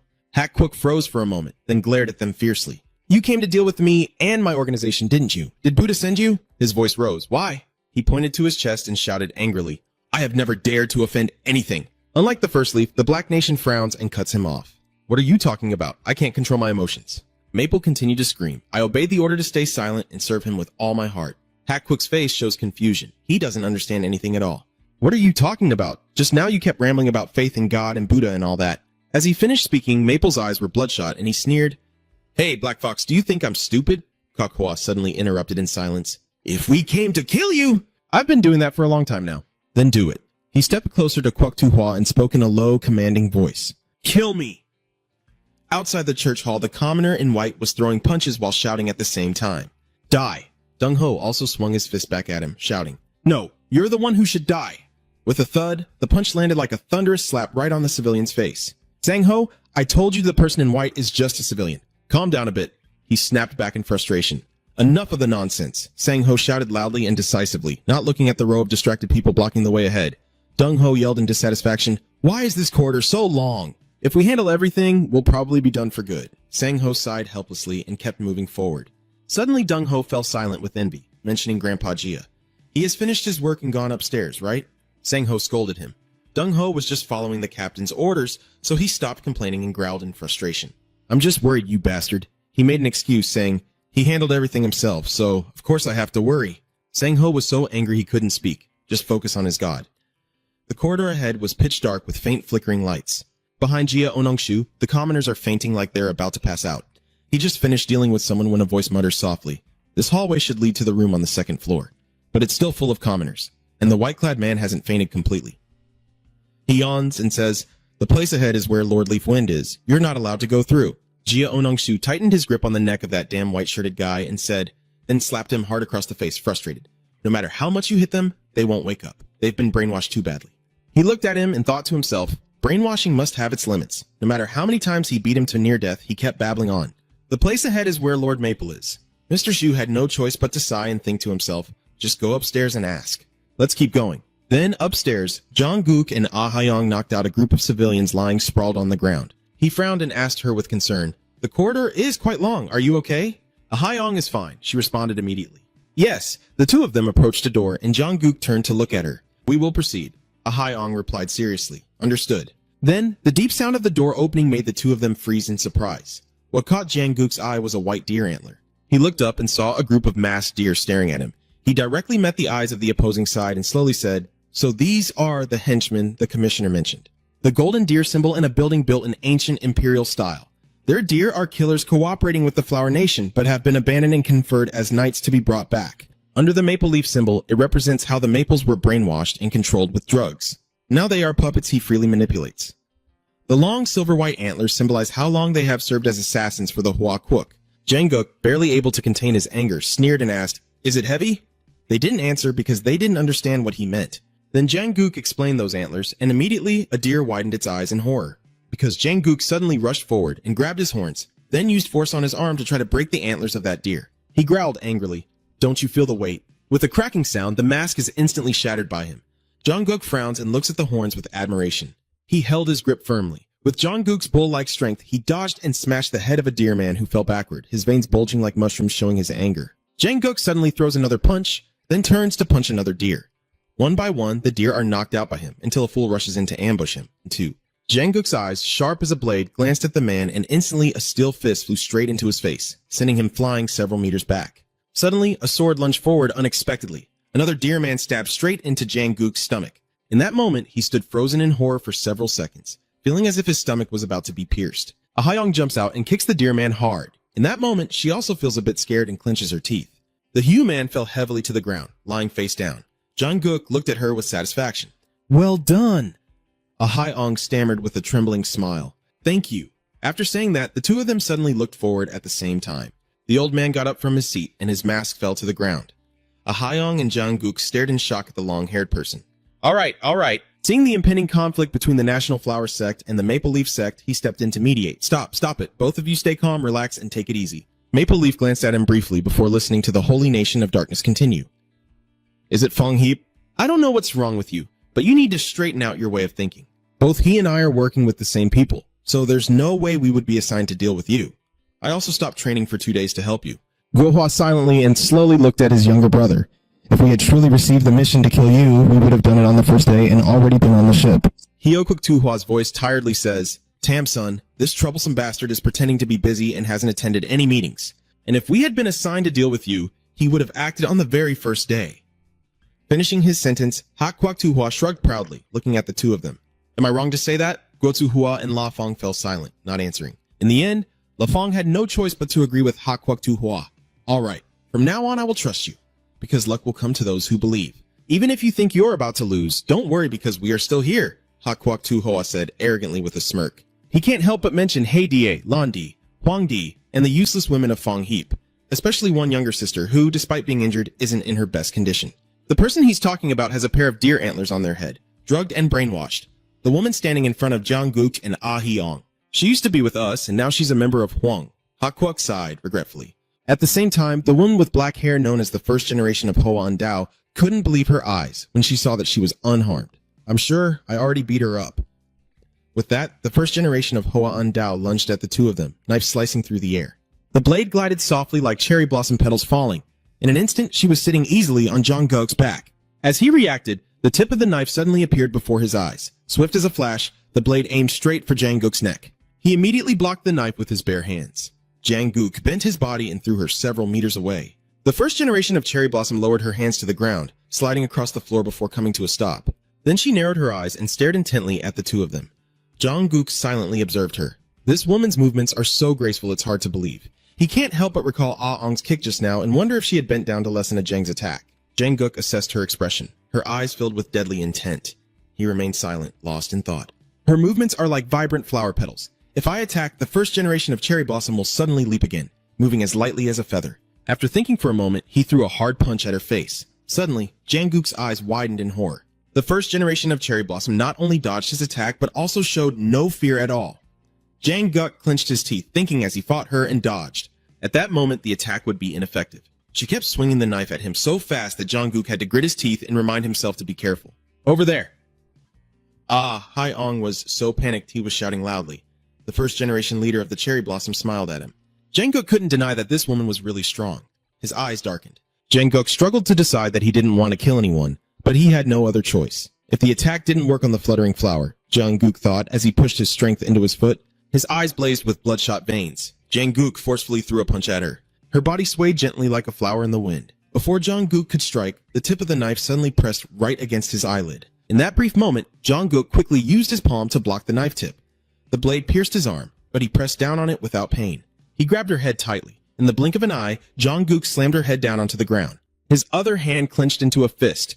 Jang Ji suddenly thought he just needed to pin her to the floor and tear her apart piece by piece. Thinking that, he repeatedly slapped her head with loud smacks. Ah-Ong gaped, speechless. Then, a strange sensation suddenly swept through Jungkook's mind as he saw the mocking smile on her pale face. Despite having his face bruised, the first generation of Sakura dared to sneer. Jungkook Ah-Ong couldn't help but worry and shouted, "Captain, you need Sister Thuong right away!" Jang Ji slowly stood up, his gaze fixed on the knife embedded in his palm. How ironic that her eyes in death seemed more alive than they ever did in life. With that thought, Jang Ji took out his radio to inform the others. "This is Byun Jangkook's team. The left room has been cleared. We will regroup now." Hearing that, Dong-ho exclaimed happily, "The captain is really fast." As for Jangkook's side, he just raised an eyebrow and softly said, "Not bad." "Over there," Father John exclaimed happily. "I knew it." She let out a relieved sigh. "I was worried since the mission had started some time ago, but the team leader still managed it." Mr. Hai listened without saying a word. He blinked a few times and then said, "I think everything is fine with you, so go hunting," she said while looking at the crowd lying on the ground. Kaon suddenly looked up after hearing that. "Huh? The surprise is over." Kaon softly continues. "Maybe you think I'm a bit stiff because I haven't warmed up my body properly yet." Jian Hai widened his eyes in horror and pointed at the crowd on the ground. "What is this?" "So, they only start when everything is taken down?" she replied casually. "Yes, when I was at my peak and carrying out many missions, I completed everything much faster than I do now." Hearing this, Jian Hai couldn't help but exclaim in shock. "You're a former Special Forces soldier, right?" Kaon shrugged and replied with a smile. "There's no way. The Special Police Force isn't involved with me." She looked at her with suspicion. "Really? But you look so strong." The two of them continued down the hallway, his deep voice echoing thoughtfully. "I know," she said with a hint of regret. "I ended up like this because I was constantly chasing after the strength of someone I always longed to reach." At this point, she suddenly ruffled Jiang He's hair and said, "You understand what I mean, right? You don't understand anything at all." "What do you mean?" She chuckled secretly, thinking how adorable it was. At the same time, a group of manipulated people collapsed back to the ground. Dong-ho sighed tiredly after dealing with the troublesome crowd. "We just finished, damn it, I wish we had weapons in our hands." As soon as he said that, Sang-ho scolded him, annoyed that every time he opened his mouth he cursed. He told him to swear less and watch his language. Dong-ho pouted and argued back. "It's just an exclamation." He yelled, "Do you always talk like that just because you're upset?" Sang-ho scolds Dong-ho again, saying he should only swear at the right moments or it will become a habit. So Dong-ho reluctantly agrees. Yeah, after saying that, Dong-ho pouted in frustration. "Why do you keep nagging like that all the time?" Sang-ho suddenly shouted loudly. "Damn it!" Dong-ho jolted in surprise and stammered. What's going on?" "He suddenly called you, Dong-ho." Dong-ho hurriedly ran over and stood beside him. "What's going on?" Sang-ho couldn't hold back and shouted out loud. "Those women." Huang Deep crossed her arms and looked at the two men approaching. She said with boredom, "This guy is so noisy." Shishdiep followed along, thinking they were deaf. Sang-ho's eyes lit up when he saw the beautiful girl. He blinked in amazement and muttered, "She's stunning." Dong-ho sneered in contempt and said, "This stupid damn fool." The maple leaf holds the two beautiful girls in her arms. Those two girls, known as Hong Deep and Huang Deep, are Fong Deep's closest attendants. They bowed to the master. Since childhood, they were raised to become assassins in Hwakuk-tu. The Buddha gifted them to Fong Diep as a symbol of the maple leaf as a reward, and Dung Ho shouted excitedly, "The more I look at them, the more they match my taste. What should Dung Ho do now?" Dung Ho pouted in disgust and said girls are only worth reincarnating for. Jitchdeep stared at him intently, a faint smile curling on her lips. That guy does have an eye for people. Hwang Diep nodded in agreement, since Fong Diep had brainwashed them since they were young. Jitchdeep secretly pulled out her whip and whispered, but Hwang Diep also slowly drew her weapon from her hip and responded to her. "What can we do now?" Sang Ho and Dung Ho were eyeing the two beautiful girls with fiery figures. They were very loyal to him. Hwang Diep and Shekdeep smile seductively and wink at the two of them. "We already have the man we desire." "Look, you two, he's not negotiating, just giving a direct order. Put down your weapons. Let's just talk." Even though he's really into girls, Sang Ho kept nodding repeatedly to calm things down. "Let's not fight, okay?" He just stepped forward and promised we wouldn't fight. Before Sang Ho could finish speaking, a red rope suddenly shot toward him. Jitchdeep directly attacks the two, causing Sang Ho and Dung Ho to hurriedly split apart. She raises an eyebrow in surprise and exclaims, "Can she dodge?" Hwang Diep narrows her eyes in caution and reminds her, "It seems like that guy is more than just smooth-tongued." "Sister, what about this then?" As Hwang Diep finished speaking, the woman grabbed her weapon and rushed towards Dung Ho. She gathered her strength and swung her forearm forcefully, causing Ho to tremble and bow his head, avoiding her deadly chopping blade. Hwang Diep was a bit surprised, and she muttered, "Is this guy just good at talking?" Dung Ho took a deep breath, clenched his teeth in anger, but in the blink of an eye, he turned and ran away. He still didn't forget to shout at his brother who was obsessed with girls. "Sang Ho, just run. Without weapons, we can't win." Hwang Diep was speechless as she watched, only able to open her mouth. Seeing him still standing firm, Dung Ho impatiently shouted, "What are you doing? I told you to run." Sang Ho suddenly called out to him. Dung Ho, he couldn't look directly into Dung Ho's eyes and said, "I won't run away." As he finished speaking, Shitchdiep shivered. Sang Ho shouted loudly in front of the woman as he threw a lightning-fast punch to Shitchdiep's face. She smiled seductively and in a low voice teased Sang Ho, "I'm your type, right? Are you planning to hit me?"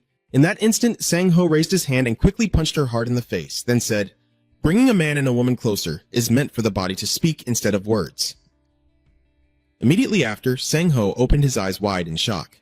"What are you saying? Are you talking?" Her gaze darkened with menace. Then, Jitchdiep swiftly intercepted his punch, smirking triumphantly as she said, "You're wrong. You should know that before Hong Diep and Hwang Diep, she looked down on and clenched her fist at someone like you, a roadside weed. Jitchdeep and Hwang Diep were sent to Fong Diep as a reward, so how could they compete with the current Hua Undao, the candidate for the third generation Hua Undao?" Jitchdeep said, as she twisted Sang Ho's wrist, causing him to groan in pain. The red vine immediately struck down, and her voice slowly rose.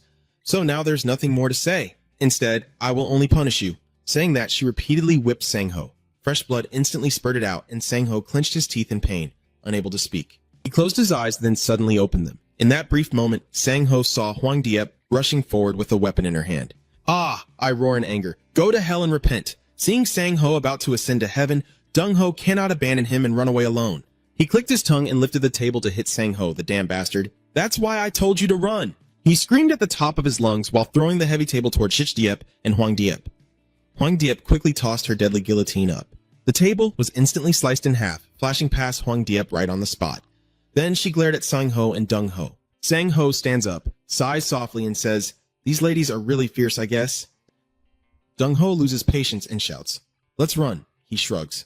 "I won't run anywhere even if I have to die." After a moment of thought, Dung Ho gently swallowed and suggested, "Let's do it." Mentioning that, Sang Ho immediately looked disgusted and said, "I hate doing that." Jitchdeep and Hwang Diep are confused as they hear Dung Ho shouting loudly, "Why do you hate doing that?" "That damn bastard." Sang Ho also yelled at him because it would give these ladies a rather unfavorable impression of us. "Hey, you bastard, calm down." "Are you going to tell the captain or not? My head hurts from Sang Ho, so I guess I'll just compromise." "All right." Suddenly, he looked towards Hwang Diep and Jitchdeep. Miss Sang Ho and Miss Dung Ho immediately take fighting stances, while he pretends to be polite. "You will find it troublesome, but please understand us." Dung Ho angrily scolds him. "Shut up or I'll cheat." "Is there no one on the second floor at all?" Seeing no one here, Gaishu couldn't help but speculate that they probably thought we couldn't even make it to the second floor. Since no one is here, he recalled some familiar faces, both men and women. Then deliberately spoke loudly. "Fong Diep, remember back when you and I were still on missions together while I was still an assassin?" As he slowly and cunningly paced while teasing the maple leaves. "I find it strange because every time we meet, a different person shows up. But now I will finally see your face." Gaishu glances at the camera on the wall. Over there, La Fong also looked at him through the tablet screen. He squinted, thinking to himself that this man was really troublesome. Then, La Fong carefully observes every move of Jian-shu. I have information about Biangu's, so I can somewhat gauge his strength, but I can't know exactly how powerful he is. Then, La Fong rested his chin on his hand, pondering a phoenix symbol. He silently speculated. So he was the one who captured the phoenix, right? The special forces team that was there at the time had been wiped out. I think he shared the same fate, so I paid no attention to him. But maybe it was just bad luck that the special forces team got wiped out. The light from the group filters through the door crack, and Fong calmly reassures himself. It's okay. I'm not an easy prey like a phoenix. He quietly thought of his mysterious accomplice and told himself, I still have a trump card that even the Kingdom of Flowers doesn't know about. La Fong sat on the sofa, smirking to himself. But luckily, I won't have to use it because Gi Ongshu wandered around the third floor for a long time without seeing anyone. Hey! Gi Ongshu squinted around, muttering with a pout. When even the third floor corridor was empty, suddenly a loud voice caught his attention. What do you mean by empty? Gi Ongshu immediately looked at the person who suddenly appeared before him. He huoguozuhua sincered and said, I don't see it. He stood with his hands on his hips, giving him a provocative look. My body's as big as a bull, Shu secretly thought. I'm here. He chuckled softly, then Hong Run said, That's right, the mission isn't just that.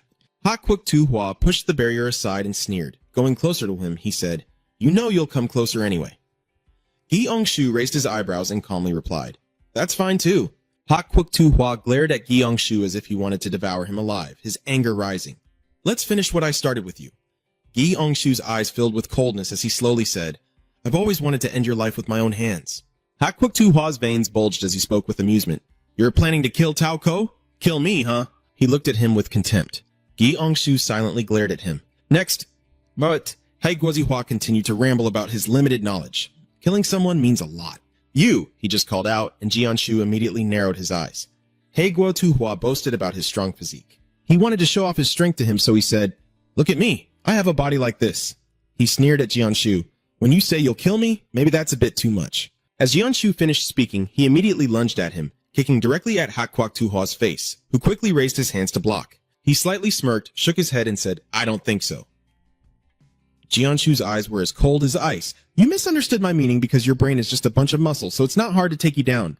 Ha Kwuk Tu Hua, also known as April Black Nation, immediately counterattacked, unleashing all his strength with a punch toward him. His punch carried overwhelming force. Mr. Zhu frowned, knowing he had the strongest fist, but he still tried to dodge his terrifying strike. Gi Ongshu suddenly looked at him and said, You. His voice sounded admiring. Every time I see you, you get bigger and stronger. Hai Guozihua frowns in confusion. What did you say? He paused for a moment, pretending to chat casually with him. Ever since the Phoenix incident, I thought you were just pretending to know me. Turns out you really do? I see through Shu pretending to be honest. I know you very well. Then he chuckled mockingly. You're a stupid pig. A brute who only relies on strength. As Gyeongshu finished speaking, Ha Kwuk Tu Hua suddenly grabbed him. Gyeongshu darted in and out like lightning, moving so fast that Ha Kwuk Tu Hua couldn't believe his eyes. He looked confused at the coat hanging outside his door in his hand. Then Ha Kwuk Tu Hua burst out laughing happily. His hand clenched the black shirt even tighter, while Ha Kwuk Tu Hua looked at Gyeongshu's tall, slender figure with pride. Who says I'm slow? When you take off your shirt, it's still the same. Ha Kwuk Tu Hua continues to tease Samsung An's body. So now you're planning to take off your shirt too? Are you going all the way down to your underwear now? Mr. Shu glared as he listened to him laugh and speak. Just take it off. Ha Kwuk Tu Hua casually throws his shirt over his shoulder. He smirked and said, Sooner or later, I'll strip you down to the bone. He recalled their last fight and slowly reminded, it was because of the drug back then. Jianshu's sharp eyes carefully observed every gesture of Ha Kwuk Tu Hua, and his raised arm at that moment also caught Jianshu's attention to his strength. Then he expressed his thoughts, saying, I've seen you are strong but quite slow. Facing Ha Kwuk Tu Hua's intense stare, Gai Shu slowly praised him. But now it seems you're faster, huh? He said with a satisfied look. It seems you've made a lot of progress since that day. The Black Nation self-transformation frowns in confusion. You said that he tilted his head that day and didn't remember anything. Mr. Zhu immediately nodded in response. Yes, that's right. The sunlight streams through the window as Gong Shu's deep voice echoes. We should only know what we need to know. Then Gong Shu looked at him seriously and said, You're quite an interesting person. Ha Kwuk Tu Hua stupidly stood still. Why are you suddenly arguing so much? Under his puzzled gaze, Gong Shu calmly explained, All of you have trained hard to improve your weaknesses. He fixed his eyes on Haiguo's muscular body and said empathetically, To achieve that physique, you've surely gone through countless failures. His muscular chest and arms prove what I thought, but despite the difficulties, you never gave up and your body now is the proof of that. Even though Yang Shu is quiet and cold, he genuinely praises his hard work. You have faced failures in many battles, but you still stand up and have overcome your weaknesses to reach your current state. He clapped loudly in praise, saying, "Well done, I know your efforts and I commend that." Black Country transforms into a confused expression, then tilts his head in curiosity. He asked, as if scolding him, "What the hell are you doing? And who are you to want to know about me?" He added, and when Mr. Zhu didn't respond, he just continued to praise. Most people, no matter how hard they try, find it difficult to achieve bodies like yours. Jianshu's eyes darkened as he kept glancing at him. "I also don't know how many drugs you've taken to get a body like that." Hearing this, Black Nation instinctively became annoyed and corrected himself. Just naturally, "Don't say I've taken drugs like that." Mr. Zhu continues to pretend to pity him, but no matter what you say, I know. He shrugs and whispers mockingly. "To build those muscles of yours, you also sacrificed another part of your body." Gi Ongshu added a deadly remark. "To make your muscles bigger and stronger, you sacrificed a pretty important part of a man, right?" Hakuk Tuhua was so offended he rolled his eyes in anger, growling, "What the hell are you barking at?" Mr. Zhu directly sneered at him. "You've been using steroids, haven't you? And still have a lot more. Now you're like a eunuch, huh?" After saying that, Hakuk Tuhua's eyes looked as if he could cut him into pieces. Because it touches his pride, he pounds his chest loudly and roars in anger. This is his natural body. Hakuk Tuhua shouted angrily and lunged at him, but in the blink of an eye, Yongshu disappeared, causing Hakuk Tuhua to flail and miss his grasp in the air. He immediately glanced over and saw Jianshu pull out the knife, softly saying, "To create such a massive body like this." Gripping his weapon tightly, he smirked and added, "You had to sacrifice some vital parts, as I said." But just as Hakuk Tuhua charged at him, he vanished. Suddenly appearing, Jianshu immediately slashed his arm, causing fresh blood to spurt out on the spot. Hakuk Tuhua can't resist and can only try to dodge his attacks. In the space, Jianshu's voice echoes, "You can't do anything to me." He stabbed while disdainfully saying, "No matter how much you add, you're just a pile of rotten meat." Tossing the backpack aside, he said cheerfully, "It's a good thing I brought my own weapon." Hakuk Tuhua held his arm as Jianshu brother said, "This knife will easily destroy your muscles." Shu's voice was gentle as he smiled and asked Hakuk Tuhua, "Anyway, you're much faster than before, but you still can't use weapons?" He was left speechless by his own words. Later, Hakuk Tuhua roared, "Weapons!" He suddenly threw a punch directly at your handsome face. Hakuk Tuhua angrily shouted, "Only losers use weapons! Who wouldn't trust their own body?" As soon as he finished speaking, Jianshu slashed him several times, blood splattering everywhere. Jianshu looked disappointed in Hakuk Tuhua, relieved he was still as arrogant as before, only to suffer a humiliating defeat. He swung his sword at him and sneered, "Do you think you only lost because you moved too slowly? You still haven't asked your brother for advice, have you?" Hearing this, Hakukoku Toka suddenly froze for a moment, his heart pounding fiercely inside his chest. He couldn't stop himself from feeling terrified as he clutched his chest while Hakuk Tuhua's hand tightened. Hakuk Tuhua stared at him with a curious and angry look. "Who are you?" Gi Ongshu Nim cast a light spell. Then he turned away coldly and said, "You'll find out soon enough. Let's go back to that nightmare." Meanwhile, La Fong sat silently watching the fight between Hakuk Tuhua and Jianshu on the computer screen, their interaction making him grim-faced. Then, La Fong slowly removed his mask and placed it beside him. Looking at the screen, La Fong saw Jianshu still chatting with Hakukoku Tuhua. Veins bulging on his face, La Fong snarled in anger. During the brief confrontation, Hakukoku Tuhua looked tense, sweating profusely.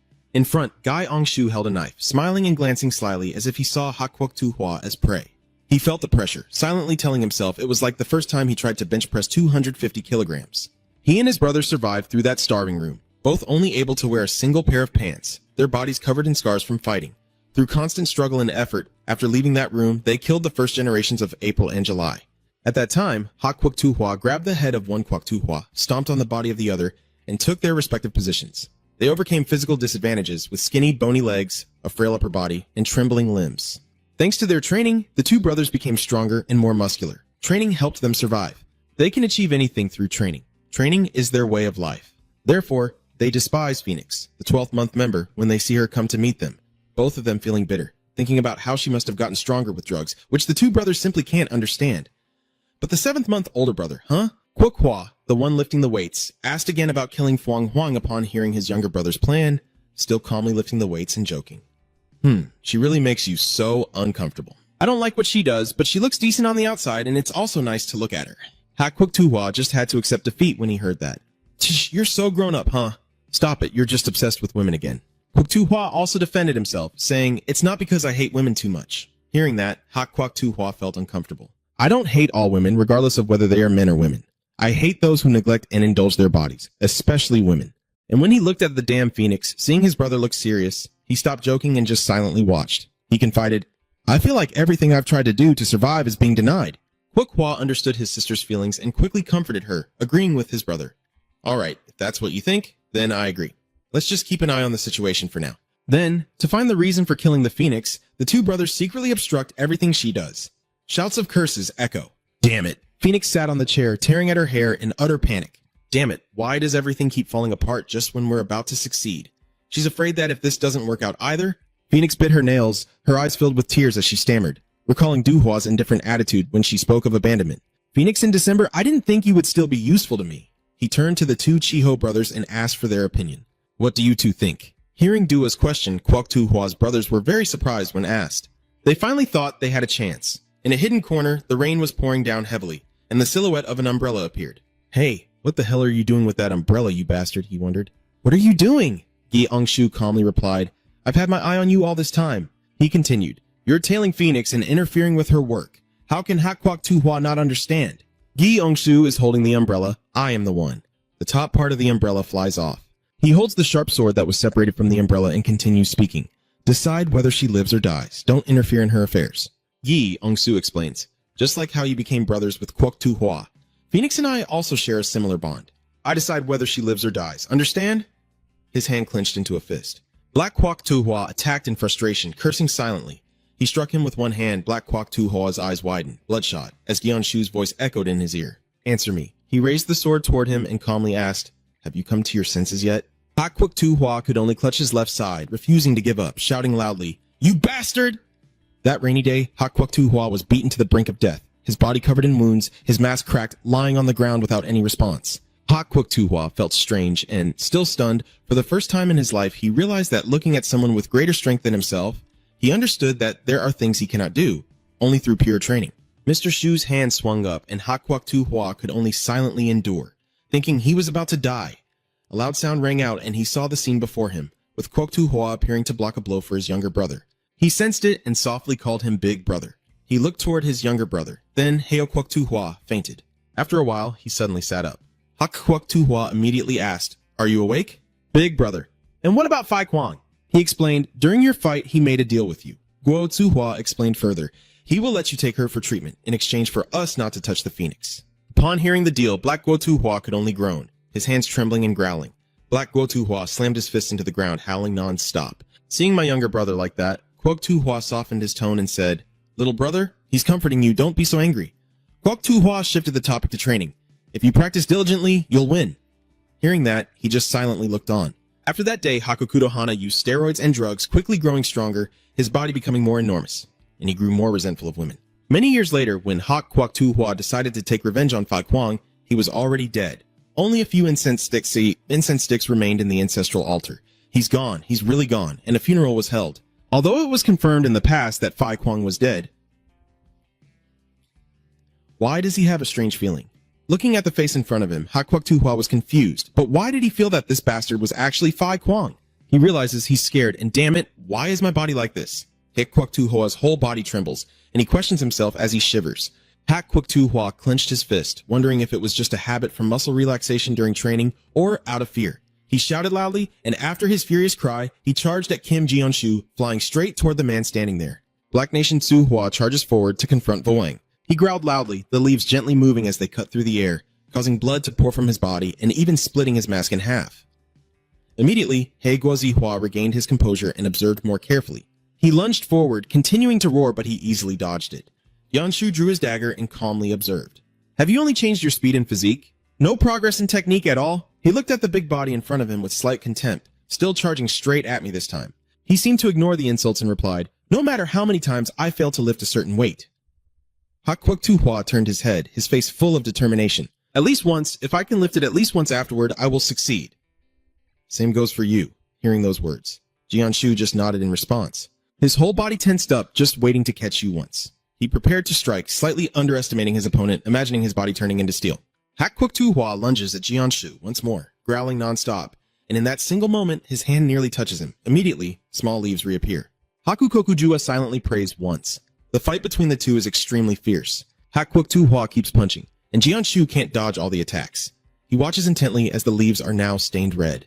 It continues to circle around him, a flash of light flickering. Hakwak Tuhua like a madman, his unstable emotions shouting loudly, I just need to lift you once, lift you up. He imagines the weights, and the leaves keep appearing. The sound of the weights hitting the ground echoes loudly again. Lift. The battle between the leaves and the weights continues. Ha Kwok Tu Hua recalls his training, where he had to lift very heavy bars, only able to tremble and lift them. His face tense, filled with the desire to fight. Ha Kwok Tu Hua was also scared, questioning himself, is this okay? Just then, a slash nearly cut through his neck. Luckily, Heguozi Hua reacted quickly and stepped back to avoid it. Groaning Gi Ongshu warned, the cut wasn't deep, charging at me like that, but you still managed to step back. Your instincts just saved your life. Looking at the one clutching his neck and trembling, he asked, where did all your confidence go? Gi Ongshu's whole body is filled with murderous intent, his sinister eyes watching his prey with mockery, looking down on you as weak. Ha Kwok Tu Hua is extremely scared. He doesn't understand why. Who are you exactly? Ha Kwok Tu Hua deduces that Fai Kwang has disciples, then suddenly realizes something is wrong. But still, Ha Kwok Tu Hua was confused about this. Damn it, what the hell is going on here? As he looked at the person holding a knife with a dangerous expression, Hakukoku Jihua was panicked, sweating all over, constantly worried, trying to stay calm, but even in his panic, he was sure of one thing. He couldn't win. Honestly, when he was told that Fai Kwang was dead, he felt a sense of relief inside. Without having to face Fai Kwang, Hey Nation Self-Flower looked at the jar as the ashes inserted some incense sticks, feeling a weight lifted from his heart. He silently thought that although he had failed others, as long as he kept working hard, he would eventually defeat them. But Fai Kwang is very talented, a natural genius, unlike anyone else. Looking back at the past, there was a man who once praised him. You have a talent for killing. That is the first generation Fai Kwang. At that time, young Guy Ongshu, not understanding anything, curiously asked, is that a compliment? He replied, well, for someone like us, that's the best compliment we could get. The first generation Fai Kwang continued. Even if it's considered a curse for ordinary people, the boy was confused. I don't want a talent like that. His teaching is more important than becoming a useless person with such a talent. What matters is who possesses it. Gi Ongsu attentively listens to Fai Kwang the first teachings. He continues, although cursed with talent, the boy gazes intently at the man. If it were you returning to the present, Mr. Zhu Gai would just silently observe. He still just clings to his neck in fear as they face each other, feeling inferior in front of such an overwhelming talent. Because Ha Kwok Tu Hua remembered his brother's words. If you train hard, you will win. His face tensed up, losing control of his facial muscles. He struggled to hold back tears, his whole body trembling uncontrollably. He asked, do you know that there are safety devices when you lift weights to prevent injury? Hearing that, he replied calmly, I know. Ha Kwok Tu Hua continued.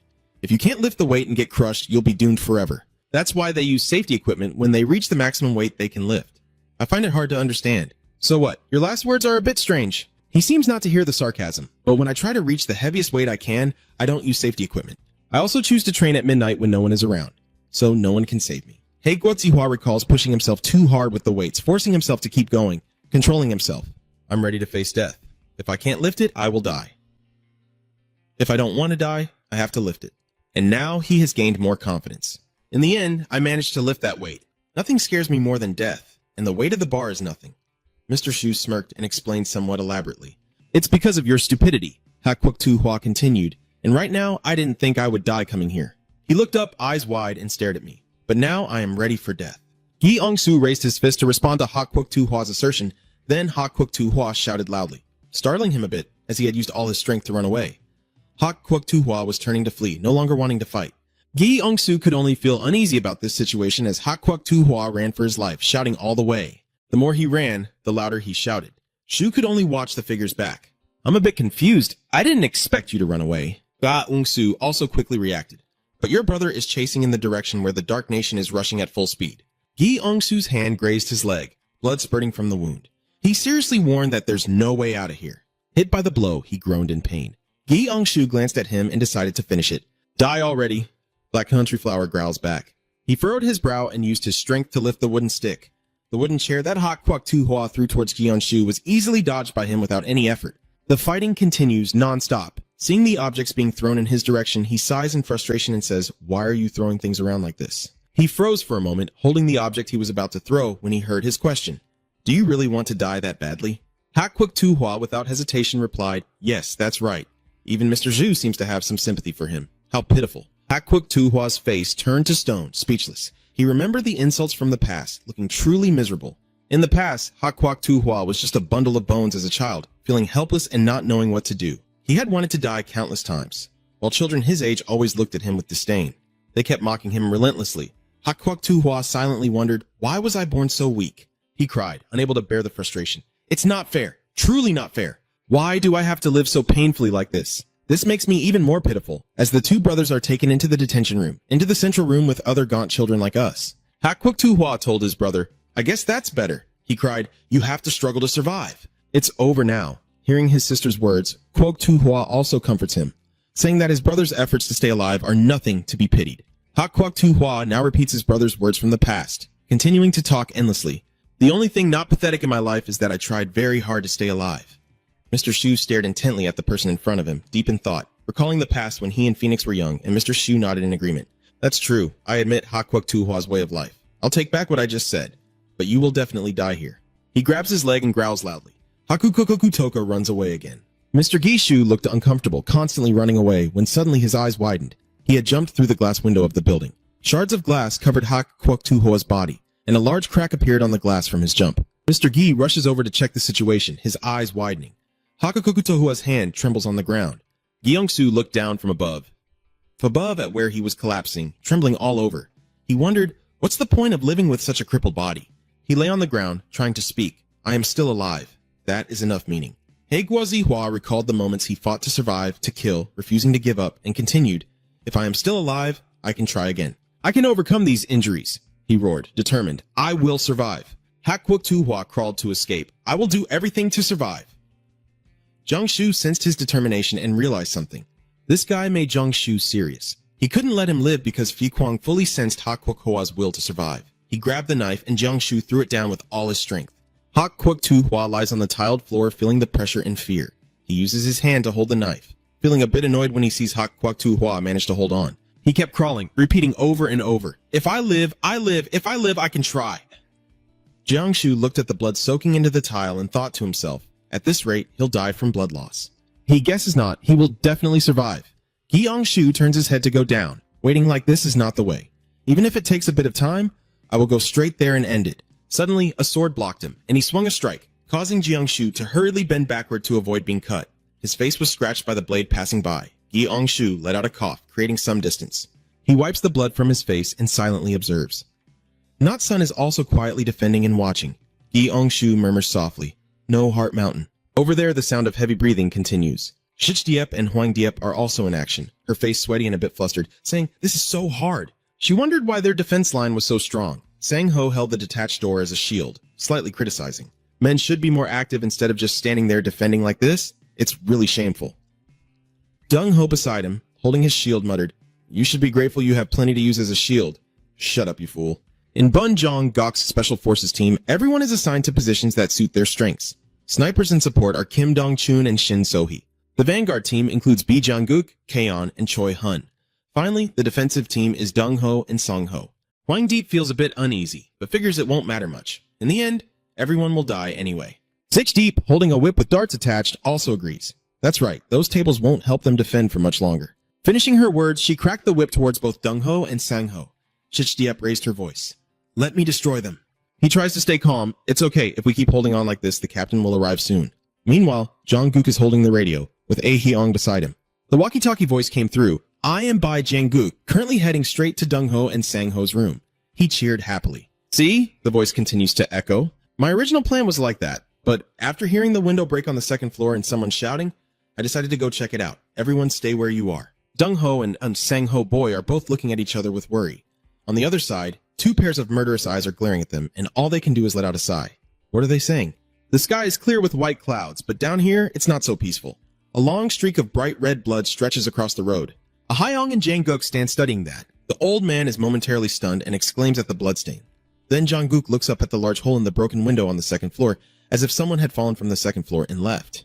Ahyong, upon hearing this, hurriedly responded, "Isn't Gyeong-shu the one who was on the second floor?" She immediately grabbed the radio and urgently ordered a check. Kim Jong-shu. Kim Jong-shu, "Are you okay?" But her radio is now on the ground covered in debris, and even if her voice comes through, there is no reply. That only made Aeon even more frightened. She looked at Jang-guk and nervously said, "He's lost contact." What if Mr. Shu Kim-gi has been defeated? Should we follow this blood trail? Or go up to the second floor to check? Jang-guk stood silently in front of her, then took out a cigarette and put it to his mouth. His eyes are full of thought as he looks at the bloodstain on the road ahead. Hwang-diep's chainsaw is now running at full power. Behind are Shich-diep and Hwang-diep with a hot weapon chasing after them, while in front, Dung-ho and Sang-ho are running desperately, screaming in fear. Huang Deep impatiently scolds, "You two are pathetic men." Shishdiep also chimes in, "Didn't you say men should never run away?" Sang Ho simply replied straightforwardly, "Sometimes men have to run away too." Dung Ho couldn't help but look back bitterly and say, "If only we had equipment with us, we would definitely defeat you two." Huang Deep, now impatient, surged forward with murderous intent in her eyes, sighs and your eyes growling, "Go ahead and explain why." She then leapt high into the air, raising the roaring chainsaw, aiming straight at Dung Ho and Sang Ho. I stared with wide eyes, and just before delivering the final blow, I coldly added a sentence as if I were in hell. At that moment, a figure suddenly appeared in the air, tearing through the wind and rushing toward us. Huang Deep, caught off guard, was suddenly hit in the stomach and couldn't react in time, spitting out a mouthful of strawberry syrup. A second later, she was knocked flying onto the ground. Sang Ho and Dung Ho immediately opened their eyes wide with joy and shouted in unison. Both of them excitedly looked at the person in front of them and exclaimed, "Captain, that person is none other than Byun Jang-bok. During his time in the Special Forces team, he had encountered countless powerful opponents. So just by a simple physical contact with someone, he can easily assess that person." Remembering the first time Jang-gook met Jian-shu, when he shook hands with Kim Jian-shu, at the very moment their hands touched, Jang-gook immediately widened his eyes in amazement. Lee Jang-gook could sense that among all the people he had met, Kim Jian-shu possessed one of the top 3 strongest powers. Back a few minutes earlier, Aehyung grew more anxious as Jian-gok remained silent and asked worriedly, "Captain, what should we do? Why aren't you answering?" After I shouted that we had to go up to the second floor to save him, Jang-gook suddenly spoke up, interrupting Officer Kim Gi-yong-shu. He spoke slowly with a firm tone. "We don't need to worry about him. I've ordered Kim Ah-hyung to follow the blood trail and personally go help Dung Ho and Sang Ho." On the opposite side, Red Butterfly coldly glanced and questioned, "You let your guard down, didn't you?" Huang Deep quickly apologized, saying, "I'm sorry." Dung Ho hurriedly warned, "Captain, you need to be careful with these women." Jang-gok calmly replied, "I know," and carefully observed the 2 women in front of him, secretly pondering that these women had extraordinary innate endurance and quite high strength. Huang Deep quickly stood up and cautiously said, "That guy seems pretty strong."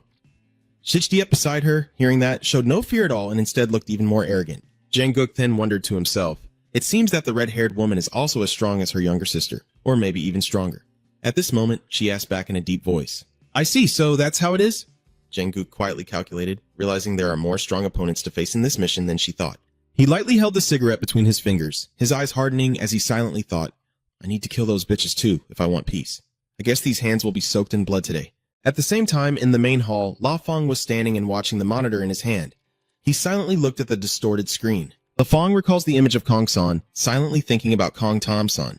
He destroys all the surveillance cameras on the second floor. He dropped the tablet, confusion flooding his mind. But why did he do it? A dazzling light shines through the glass with the maple leaf symbol, casting into the room. Maple Leaf softly calls out, "Oh my God." A desperate plea echoes, "Please." A pair of full red lips curve into a subtle smile. The first Maple wears a sexy shirt, with long, slender legs wrapped in alluring black fishnet stockings. She lowered her eyes and asked casually, "Do you mean you don't want to be kicked out?" First Leaf asked curiously, "Why would you think that?" A young man looked up sincerely and said, "Because I love you." Hearing this, the first Maple Leaf's eyes immediately narrowed with a mysterious look. "So that means as long as I don't abandon you." She gently lifts his face with her hand, her eyes full of a smile, and asks with interest, "It doesn't matter what I do to you, you'll still love me, right?" The young man replied without hesitation. "That's right, my love." And that person is none other than La Fong. But now his face was twisted with countless terrifying scars. Maple silently rolled the small object in his hand, then crushed it without hesitation, coldly saying, "Again." He stands in the middle of the room, looking upward because he was kicked. Now, he quickly pulls out the cross from his body. There, a specially designed key. La Fong approached a glass cage and then used the cross to turn the latch. The glass cage in front of him trembled violently, and Maple firmly told himself that he probably had no other choice left. Then, he immediately pressed a button with a maple leaf symbol. On the other side, where there is also a maple leaf symbol on the ground, Kaon let out a soft sigh. Phew. She looked at the defeated people lying sprawled on the ground and calmly asked, "I guess we've cleaned everything up." Then the father looked at Jian-hai and continued, "Now we should go back and join the others." "Let's go!" But before I could finish speaking, a sudden shockwave appeared, causing both of them to fall into panic. Dung Chan has now appeared with the 3 people from Jang-gok. Dung Ho and Sang Ho both asked in surprise, "What is that?" Jang-guk cautiously looked up, then suddenly noticed something. Huang Diep and Shish Diep on the other side were biting their lips, crying out in fear, their faces filled with terror. They exclaimed in panic. Fong Diep's father below the basement also looked confused, asking if it was an earthquake. At this moment, both of their eyes suddenly froze, focusing intently in one direction. Kaon remained silent, while Gyoi was stunned and asked, "Huh?" The floor is splitting apart, and as her bewildered question just finished, mysterious stairs suddenly appeared within the maple leaf symbol on the ground. From below, a pair of black-heeled feet slowly stepped up each step. Kaon's eyes gradually grew wary, her long black hair flowing with each step, as she and Jeong-hee locked their gaze on the newcomer. She stared cautiously, while Jeong-hee couldn't hide his amazement. Looking at the mysterious group of 4 strangers before her, she incredulously asked, "What is that?" The woman with glossy black lips suddenly covers her face and softly speaks. "That is Hak Diep." She exclaimed excitedly, "Lord Fong Diep!" Fong Diep and Thang Mot are the only victories not belonging to Waguk. The Leaf of Wind bows his head and kneels before the totem. He has reorganized the remaining followers and decided to join the route. To join him, he will never have subordinates without Wagusa knowing. But in reality, Fong Diep still has a secret weapon. 3 of the 12 disciples believed to have died with him are actually still alive. Thanks to the second Fong Diep, the tall, muscular man with large hook-shaped earrings on his ears is Matthew. The silver-haired man with an eye patch is Philip. And finally, the one with long horns and a blank face, patched together from various family fragments, is Jacob. Jeong-hye was now extremely panicked, nervously asking, "Who are they?"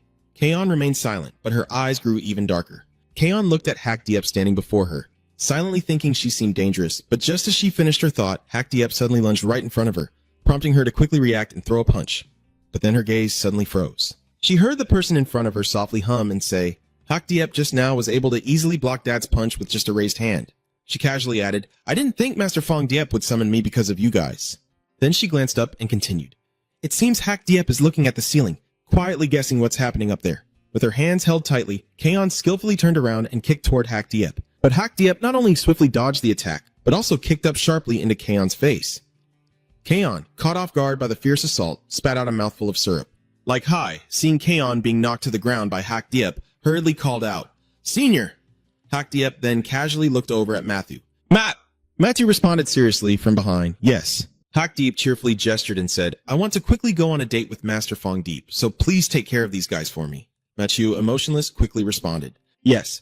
Then Hak Diep decisively turned around and left. Jeong-hye saw Matthew approaching slowly and immediately stepped in front of Father Jean without hesitation. She shouted loudly, "Do not come any closer." Mr. Hai kept repeating, "I said stay away." At that moment, the man behind suddenly stood up. She quickly lunged forward, supporting herself with her hands on the ground and using her legs to tightly clamp around his neck. Kaon immediately tensed his legs. At this moment, Thu's eyes seemed unable to react in time. The next second, his head was gently twisted backward by Cha, who then struck quickly and smoothly before landing softly. Hak Diep also noticed and turned her head to look back. Kaon suddenly spoke, "You know, you're not the only one who wants to end things quickly." Hak Diep's gaze froze. Kaon glared at her, she gently wiped the blood from her mouth and said sharply, "And where do you think you're going on a date?" Hak Diep looked confused and asked, "Huh?" Immediately after, she turned and walked away, leaving behind a nonchalant remark, "I don't care." Cha was so angry at Hak Diep's rude attitude that he wanted to chase after her. But the other two, Jacob and Philip, quickly rushed to stop her, and with the rage still in him, Dad decisively threw a punch. She ruthlessly punched Jacob in the stomach, knocking him aside. Philip quickly reacted from behind, deftly dodging another punch from Kaon. Kaon lost her momentum and was defeated, and Philip seized the opportunity to punch her hard in the ribs. She gritted her teeth in pain, trying to endure it. Immediately after, Kaon suddenly grabbed his shirt collar and directly struck his face hard with oil. Philip was caught off guard by Kaon's sudden attack, bleeding from his nose and feeling dizzy. She quickly grabbed the back of his neck with one hand and placed her other hand under his chin while he was unable to react. At this moment, Kaon is like a true demon. Her eyes are filled with murderous intent. Kaon ruthlessly twisted his opponent's neck without hesitation. Even Mr. Hai, witnessing this, widened his eyes in shock and exclaimed, "She's really gone crazy." Kaon suddenly turned around and shouted loudly, "I left you a kid, Mr. Hai." Then, the father hurriedly ran after Black Butterfly, leaving Jeon-hai stunned and watching in shock. "Huh?" At this point, Jacob also gradually managed to get up. They stared at each other in silence, neither one making a sound. Immediately after, Jacob decisively turned to leave. Gyeong-hai quickly followed from behind and reached into his pocket for his weapon. What? A sudden bolt of electricity shot out, hitting Jacob and making him stop instantly. Jeon-hai, holding an electric gun, without hesitation aimed to stop Jacob with it, and once again they stared at each other face to face. Jeon-hai looked at Jacob without saying a word, but the veins on his face were bulging with anger, causing her to panic and freeze in place, unsure of what to do next, and then 2 more gunshots rang out. She clenched her teeth, sweat pouring down her face. Kaon graduated from the police academy when she was just about 20 years old. Returning to the day when Kaon was a young, beautiful girl, her goal was to add another flower to her badge. But one day she fell in love with him. The one and only was Jang-gu. To be with that person, she transferred to the special operations team. After a lot of effort, she finally got to work alongside him. Kaon has always kept his eyes on Jang-gu, and her love for him has grown stronger over time. That's how she worked alongside him for 10 years. Kaon blushed every time he looked at Jungkook, and she has aged gracefully. Currently, John is 34 years old. She ran while catching her breath, angrily wondering why he was so fast, while Hak Diep ahead was still holding his face in excitement and shouting nonstop. Master Feng Diep, Master Feng Diep, Master Feng Diep, it's been a long time. The father running behind is now extremely annoyed. She angrily shouted, if I were 10 years younger, I would have caught you already. Hak Diep also paid attention to her and moved even faster. She cunningly covers her mouth and taunts John, saying, do you really think that the reason you're slower than me is because your love for the person you want to meet isn't as strong as my love for the master? Kaon, already tired from running, didn't want to listen to Hak Diep's nonsense and thought to herself, what is she saying? Is she crazy? But in the next second, Father John quickly reacted. Why do I feel like I've been insulted? You bastard. Hak Diep was happily running when she heard John calling out. I guess you like to act fast, huh? She suddenly smirked lewdly and then casually asked, your boyfriend probably gets out quickly too, huh? Truly, the older the ginger, the spicier. Hak Diep, upon hearing this, froze in place, suddenly slammed on the brakes, then slowly turned her head to look back. She was dressed in black from head to toe, and her face was now as dark as a pot's bottom. She asked each word through gritted teeth. What do you mean? Kaon still wore an innocent, guiltless smile. She calmly asked back to Hak Diep, what do you think I mean? What are you thinking to be so angry? Hak Diep's face immediately darkened, her eyes flashing with fierce intent. She warned in a low voice, I will kill you, aunt. Hak Diep immediately swung her fist, forcing Kaon to struggle to block her. She was like a madwoman, glaring with fury and challenging Kaon.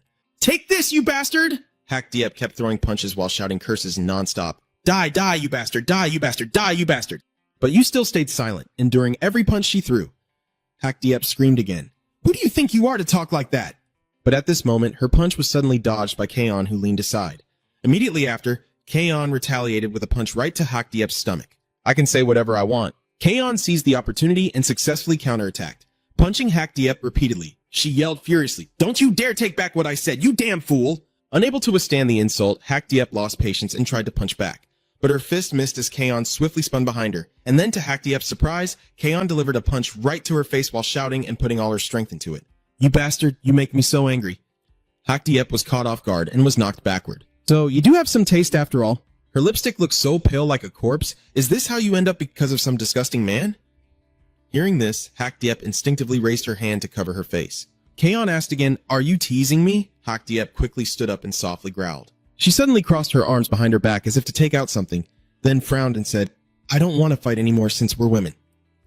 Cha carefully watched her every move. Hak Diep suddenly pulls out an object resembling a pendant, with a maple leaf symbol on it and smugly says, but if you keep pushing like this, I won't hold back anymore. That item suddenly drops and sharp teeth appear all around. Hak Diep smiles unfriendly and reminds you, you were the one who provoked me earlier, now suffer the consequences. You bastard, you look even older than me. The 12 apostles were formed by the first generation of the Wind sect. The strongest among the 12 apostles was very confident in their power, but in the end, they had to submit to the Bodhisattva. That person was Dua, and they didn't want to have to endure like that. After the battle at Waguk, they suffered a crushing defeat and had to retreat to the Philippines. Of course, those who remained were defeated by Phi Quang. The consecutive failures had broken their will. The defeated enemies no longer want to fight, but now when Jeong Hee returns, Philip kicks her straight in the stomach. Her eyes freeze. The electric gun in Jeong Hee's hand is thrown aside, and the remaining enemies are still formidable. Jeon Hai was forced into a direct confrontation with Jacob. With such slim chances of winning, why did Kaon leave Jacob to Jeon Hai to handle? While she was confronting the white-robed followers, it was because they were no match for Kaon, but she still kept her eyes on Jeon Hai, who was fiercely punching the white-robed followers blocking her way. Her eyes seemed to contain some kind of deadly intent, and at that moment Kaon was also stunned for a few seconds by Jeon Hai. Then she called out to Jeon Hai, who immediately paid attention and responded. Yes, Kaon softly said, you can rest now, I will handle these guys. Jeon Hai was startled and asked, what? Then immediately replied dejectedly, I really am a bit useless. If I had known, I would have followed Kim Jeon-shu's advice, but at this moment John still remained silent, watching Jeon Hai. She couldn't help but think of Jeon-shu and wondered in disbelief, how could she emit such a fierce killing intent during the fight? I don't know where she learned those moves, but when she attacks she always targets the opponent's weak points. Kaon looked at the white-robed disciples lying unconscious on the ground and thought to himself, of course she wasn't yet proficient with those techniques during the fight, but if she masters combat later, those disciples might not survive. It really was terrifying to think about. That's all she could do for Jeon Hai later on, but that's a story for another time. Jeon H of the present is terrified and crying. She clenches her fist and shouts, Jeong-shu, save me. Jeon Hai suddenly reminisces about the past, when she didn't have many impressions of Jeon-shu. Kim Jeon-shu. The first time I saw him resist firmly against injustice, I thought he was so foolish. But looking back, I realized he also has some really admirable qualities. After seeing Kim Gai-shu handle all those situations, and then continue to accomplish even more things after overcoming those difficulties. Now after seeing all of that, Kim Gai-shu looks so cool to Ji-yeon-hai. As this thought crossed her mind, Ji-yeon-hai struggled to convince herself. What's so cool about that guy anyway? Then she suddenly remembered the time when Ji-yeon-shu carried her in his arms and thought to herself, during training he also didn't hold back with her, but he's also changed a bit recently. Of course, when she was praised for her good training, she also felt very happy. But maybe my feelings for him are a little different from those for Lee Sung-hyun and Hwang Hee-jun, which is why I've tried to learn everything Kim Kyung-soo teaches. She always thought she was smart enough to solve any problem no matter how difficult and had memorized all of Kim Kyung-soo's techniques. But remembering them is not enough. She still lacks the agility and strength to actually execute those moves. Gi Eung-hai, exhausted, knelt on the ground, helplessly thinking to herself, I really am useless. At that moment, a voice rang out that pulled her back to her senses. Wake up, girl. Gi Eung-hai looked up in confusion, but Ji-yeon-shu had already firmly assured her that she could do it. He sternly told her, keep practicing hard and you will succeed. Remembering what I teach you is already good enough. Now you just need to try harder. Gi Eung-hee, in Kam Go-go's situation right now, recalls Ji-yeon-shu's encouraging words and silently thinks, that's right. She looks over at Jacob, who is glaring with deadly intent. Ji-yeon-hai charged forward without hesitation, silently reminding herself not to give up. Jeon-hai keeps throwing punches at Jacob, but he easily sidesteps them. That's because although Jeon-hai has technique, she lacks strength. All of her attacks Jacob could dodge easily. He just needs a moment to rest and regain his strength, then he can defeat her. But meanwhile, his eyes remained fixed on every move Jeon-hai made. Even though her attacks were crude and somewhat clumsy, she never lost heart and kept rushing forward, throwing punches. As Gi-yeon-shu once said, fight with all your might and never give up. Jacob suddenly stiffened as if recalling something. In that moment, the fragments of memory when he was attacked by Gi-yeon-shu from his previous life, the Phantom, gradually appeared before Jacob's eyes. Gi-yeon-hee's moves reminded him of the Phantom Assassin from before. At that moment, Jocko could only fearfully run away from his brother's pursuit. He suddenly trembled all over, tears welling up, then immediately turned around and fled headlong, leaving Ji-yeon-hai staring in confusion. Jacob hurriedly ran away, so clumsy he tripped and fell with a loud thud. Jacob lay sprawled on the ground, his face filled with fear and despair. He shouted loudly, no! Even Mr. Hai was confused and scared because of him. What's wrong with this guy?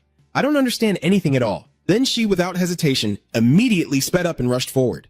Hai's voice directly targets Jacob, but she forcefully strikes his back with a sharp blow causing pain. Yeon-hai's eyes are full of determination as she grits her teeth, silently thinking this is her chance. Jacob was quickly defeated by her strike. Even after taking down her opponent, Yeon-hai remained stunned. But immediately afterward, she jumps up and cheers with joy. Gi Eung-hee exclaims happily, I won. This is truly unbelievable. Gi Eung-hai has won. So great. Her eyes shining with joy. Gi Eung-hai was excited, thinking to herself that she could finally be praised. Returning to Hak Diep's side, she eagerly spun the weapon in her hand. Kaeon frowns and keeps her eyes fixed on her. Suddenly, Hak Diep unexpectedly swings the spiked ball full of saw blades toward Kaeon, causing her to startle and dodge backward. Then, the strange weapon was pulled back again, and Hak Diep casually controlled the pendulum like a toy, making her feel amazed. Hak Diep spoke up with interest, praising, dodging quite well. Seeing Duong Duong's smug look, Kaeon carefully considered in her heart. What kind of strange weapon is that? But before I could finish my thoughts, the pendulum started attacking again. Kaeon quickly raised his hand to defend, but Hak Diep skillfully controlled it to strike different parts of her body. Your arm and thigh are bleeding from Hak Diep's weapon. What are you thinking? Are you worried about your little life? Kaeon repeated the question after hearing that. I'm afraid of death. Yes, she calmly replied. You are the one who should be thinking about that. Kaeon recalled Jong-gu's image and softly smiled as she explained. If I die, the captain will spend his whole life hunting you down. Sounds pretty romantic, right? Heike Diep was momentarily stunned, speechless. Immediately after, she flashed a sinister smile, raised the weapon in her hand, and cheerfully said, Then you can go ahead and die first. If the opponent wanted to fight, John wasn't one to back down. She quickly took a defensive stance and firmly added, Even if I die, I won't die by your hand. Elsewhere, a fist struck Hwang Diep right in the face. Jang-guk just punched Hwang Diep away when Shich Diep's thorny whip suddenly struck again. A quick hand reached out and Jang-guk firmly grabbed the whip. He frowned and glanced back, causing the sharp thorns to stab into his hand, bleeding. But Jang-guk still held the rope tightly, preventing Shich Diep from moving. Immediately after, he pulled the rope hard towards himself. Shich Diep was also dragged along, losing momentum and falling right in front of Jang-guk. He immediately landed a punch on Shich Diep's face. Hwang Diep quickly grabbed the chainsaw and charged again. Jang-guk immediately bent down and slammed both the whip and Shich Diep to the ground, while his shoulder aimed straight at Hwang Diep, who took another hit to the chin. Dong Ho frowned and said with displeasure, Our captain has to fight in such unfavorable conditions. Sang-ho beside him also added, if only we had supporting weapons, he wouldn't be so badly injured. Jang-guk still stands firm in place as Hwang-diep and Shich-diep tremble and kneel down together. Seeing their terrified and miserable expressions, he silently thinks that these girls are so scared they can't even show their skills. Jang silently thoughts again, it seems these women aren't afraid of me. Then he calmly muttered to himself, anyway, it's over now. Fortunately, their resistance has weakened significantly, so killing them won't be necessary. After thinking for a moment, he turned to the two behind him and said, tie those two up with the fishing lines you brought. Dong-ho immediately replied sternly, yes. Sang-ho quickly added, we will follow your orders. The flickering light illuminated the space, and soon after, Red Leaf and Yellow Leaf were tightly bound and motionless. Sang-ho suddenly spoke, because I tied up these two girls, I didn't hear the rest. Dong-ho impatiently cut him off in anger. Sang-ho irritably reminded him, don't swear like that. He turned and asked, Captain, when we return, please give orders on what we should do now. Jong-ji firmly replied, everyone stay silent and move quickly toward Kaon. Sang-ho worriedly wondered, maybe Senior Kaon arrived a bit late. Dong-ho cautiously guessed there must be a formidable opponent in the basement. Jang-guk still firmly replied, I'm not worried about that. Nothing bad will happen to her at this moment. A shout suddenly rang out, and Captain Jang-guk froze and looked over. A hand was now gripping Cha's mouth tightly. Hak-diep suddenly appears, clutching Jeon's hair in her hand, her body covered in wounds. She calmly announces, I am here. Seeing that, Dong-ho hurriedly shouted in panic, Senior, even the cry of the father is hard to believe. How is that possible? Before they could react, Jang-guk's figure darted past them. His face darkened as he swung his fist to attack Hak-diep, but she quickly jumped back to dodge. Hak-diep excitedly shouted a few times, pulling her father back, then provocatively said, if I fight her here, do you know what will happen? Isn't that right? Jang-guk's eyes now were bottomless. He snarled directly, put her down now! Hak-diep, hearing that, calmly asked back, why are you so angry? You should be grateful to me, right?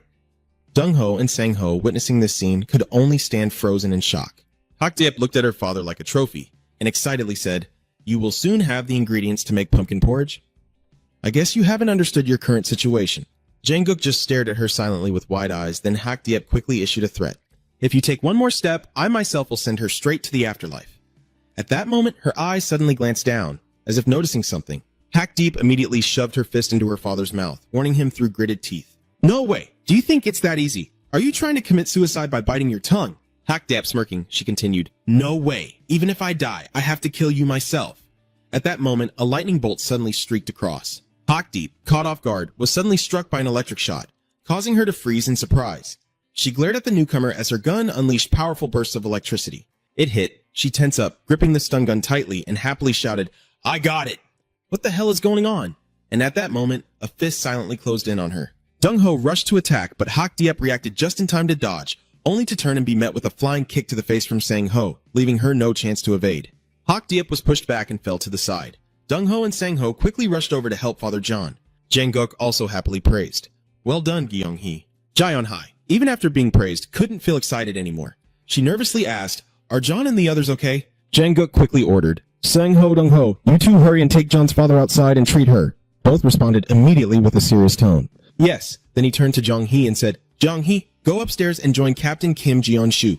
Jang-shu nervously responded, yes, yes, then looked back at Hae-dee, who had quickly stood up, and at me. He frowns, a glint of murderous intent in his eyes.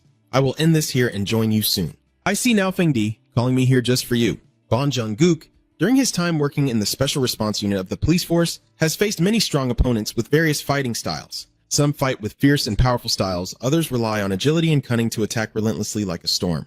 There are also those born as assassins lurking in the shadows, waiting for the perfect moment to deliver a deadly strike. The smarter ones rely on their experience to observe their opponents and find their weaknesses to attack. But over time, with many changes and their own combat experience, no matter what methods their enemies use, they can never learn how to fight. Bai Zhang's diverse and completely different style is precisely a fierce, relentless attack that doesn't fear injury to achieve the final result. Right now, Hae-dee is facing Jang-gu. She just rolled up her JoJo rope and let out a breath, praising you, saying you fight fiercely and powerfully. I've never met an opponent like you before. This fearless fighting style isn't something just anyone can do, but don't think that with such a big body, you're not afraid of getting hurt. No matter what, if you hit my weak spot, you'll only fall down. Jang ignored the sarcasm and shot back. That's easy to say, but why don't you come here and try to attack me? How can you hit my weak spot? Hae-dee replied. If you rush in without any defense, you're still lucky.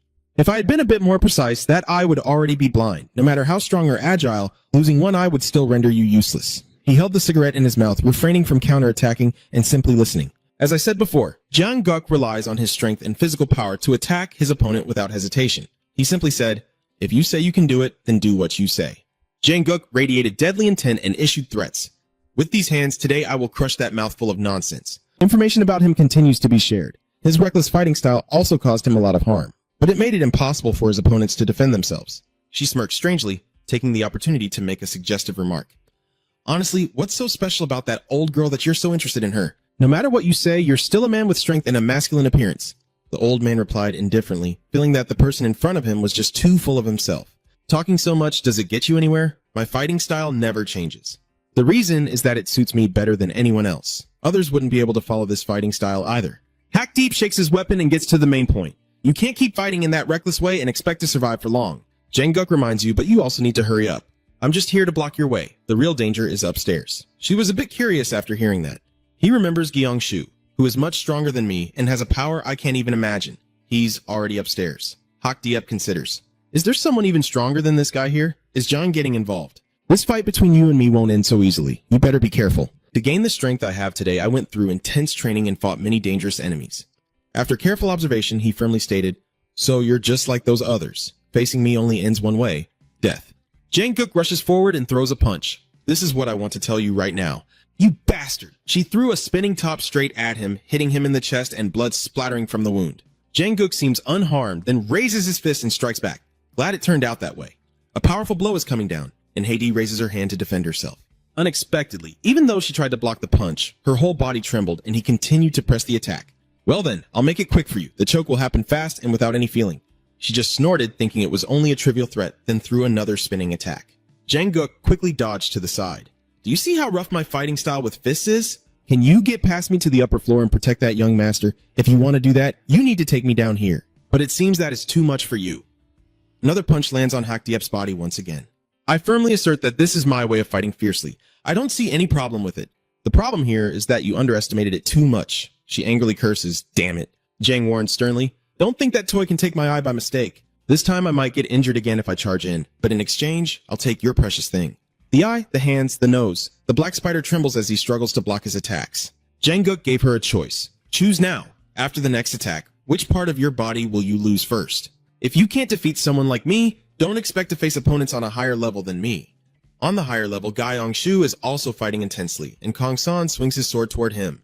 Neither of them backs down. Gyeong Shu steps back a little, then charges straight at him. Kong San leaps high, sword in both hands ready to strike, grimacing with annoyance as green leaves reappear. Gyeong Shu slashed across and hit him. Remembering the first time Phi Kwang and Kong Tam Son met, he glanced at the person behind him. In his past, as a hitman in the Bodhisattva organization, Phi Kwang has encountered many talented assassins, but he paid special attention to Kong Tam Son because he was one of the few who could match his skill level. This is why this confrontation with Kong Tam Son is so evenly matched. The battle won't end quickly like before. Gyeong Shu observed and thought to himself, he seems to have improved a lot compared to before. Of course, the opponent facing him is not an ordinary police officer, and Kang Tam Son simply observes silently. This is a battle between those as swift as grass or leaves, not waiting for the enemy, raising their swords to prepare for combat. Over there, he also leans forward into a ready stance. Gyeong Shu carries leaves, while he has patches of grass. To end this battle, both of them will have to give their all. Mr. Gi in another corner watches the current situation and sighs. "Oh my god, I'm so surprised I'm gaping open. I've already taken down so many of these white-robed disciples." Suddenly, Gi Eung-hee notices another direction and joyfully exclaims when she sees the shape of the door right in front of that door. Then, Gi Eung-hee opens the door and calls out loudly, "Hey Kim Gyeong-shu." Seeing the scene right now, she couldn't help but be surprised. Sunlight shines through the window, revealing the scene inside. Mr. Gi is confused and surprised. The pile of broken tables and chairs in the room makes it look extremely messy. She hesitates and mutters to herself. At that very moment, in another room, Li Feng sat alone, lost in thought, as if the sounds of the fight had already ceased. The battle has been decided. He regretfully wondered, has the black butterfly also failed against the enemy? La Feng looked up at the leaf pattern on the window and continued. The special police force has sent many personnel here to destroy my base. Although I have many allies like the Black Nation's Self-Immolation, No Heart Mountain, and Talented Leaves, I still can't understand why I feel this way about my failure. Did Buddha really no longer protect my black butterfly? I'm truly angry. I just can't understand. He raised both hands, questioning himself. Why? Leafwind held his face in utter confusion about the current situation. What circumstances led to such a failure, even though I knew they would attack my base? Suddenly, another person appears and draws La Feng's attention. He questions him. Not Tamsun, have you returned yet? Before Lafong could finish speaking, Gi Uncle Shu cut in, his hand with the sword resting on his shoulder. Wrong. He stared and replied, I am Fai Kwang. Upon hearing that name, he flinched suddenly. Lafong quickly reached into his shirt pocket and threw a series of darts to attack. Can you also defeat them at No Tam Mountain? How is that possible? He remained silent without a word. He became even more afraid. Why is it that you, the bastard, can survive the traps I set? How is this possible? He interrupted Lafong. You don't need to question much. After all, your subordinates have all failed. You're lucky there's only one more Feng Dai. This is your last chance, so accept your fate and endure it. He tries to stay calm. Don't think you can make me surrender. Mr. Zhu suddenly realized something that seemed to make Leaf Wind startle and look over. He continued. So, you're that kid who witnessed the first Windblade attack? Mr. Shu recalls the moment he defeated the first Leaf Wind, when a young man saw everything. He stands there in shock, puzzled. So why are you frowning and continuing? You're clever. You promised not to keep your word to me back then, and now you've become the next generation of Fong Deep. Maple Leaf pretends not to know anything. What are you talking about? Gyeongsu keeps being mentioned. I'm reminding you again. Your face shows clear discomfort. I am Fai Kwang. Did you forget the promise you made to me back then? At that time, Lafong knelt before Mr. Shu, his face showing confusion when he was caught by him. Now Lafong finally remembers, trembling with fear, and asks about the promise again. Flashback to the past, Gai Ongshu turns to face the mysterious guest, and she exclaims in surprise, So it's you? So it turns out the other side is the first generation of Lafong. She tucks her hair behind her ear and asks, Are you the second generation of Fai Kwang? You look quite young, huh? Then she stepped closer to him, not expecting that a bodhisattva assassin would so easily reveal her true face like this. I simply replied, I am different from you. This doesn't affect me at all. Mr. Zhu glanced at me, and of course, anyone who knows my identity definitely won't survive. The first Maple also agreed with this explanation and replied as she removed her mask. So if you do that, I should also take off my mask, right? How could I be rude to you like that? The first Maple Leaf smiled brightly. This mission is quite difficult. Let's help each other out, okay? I agree. I understand. It seems that among your 12 apostles, some are still very young. Look at those two kids. Mr. Gi pointed to a girl and a boy standing and watching intently, none other than Black Butterfly and Maple Leaf. Are they perhaps 2 of your 12 apostles? She turned to the 2 children and replied, Those 2 kids? They're not yet at the point of becoming mature maple leaves like you said. They are just small leaves, as the maple leaves turn from green to orange and then fall. The first maple leaf looks at the girl and continues to transform into a brown leaf along with other yellow leaves.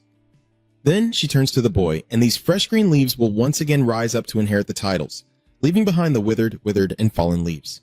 She smiled softly. This is all that the apostles, the small leaves, have to go through. The first generation maple leaves hugged the 2 children and happily added, When they are young, they will always be loved wholeheartedly by us. She smiled happily. So, the 2 of us just met, but it seems like you've already learned quite a lot about me. So, it seems we will work well together in the future. I am just doing my duty. I guess those small leaves are just tools of yours as well. They will one day grow up and continue to become assassins under your command. Then they might die, without ever knowing why. The first maple leaf defended himself, saying that was a bit unfair to me. Although they are just little kids who know nothing and have no use to me yet, I still love them with all my heart. She asked the 2 children with a fake smile. Right, kids? They all smiled brightly and replied, Yes, sir. As he reminisced, he thought to himself that it was the first time he met Second Life Feng Di and her maple leaves. The members of the Black Shadow organization had been defeated and lying on the ground. The first maple leaf was annoyed and they fought back fiercely. I didn't expect the remaining bastards of the Black Shadow organization to still be so numerous. Seeing this scene, he whispered to himself that he didn't expect her to have such strength. Gi Ongshu watched her back, but what was more confusing was that those small leaves also possessed terrifying power and slaughter capability. His gaze shifted to the kids. When they grow up, they might become leaves with strength that rivals anyone's, perhaps even as powerful as a winning blow.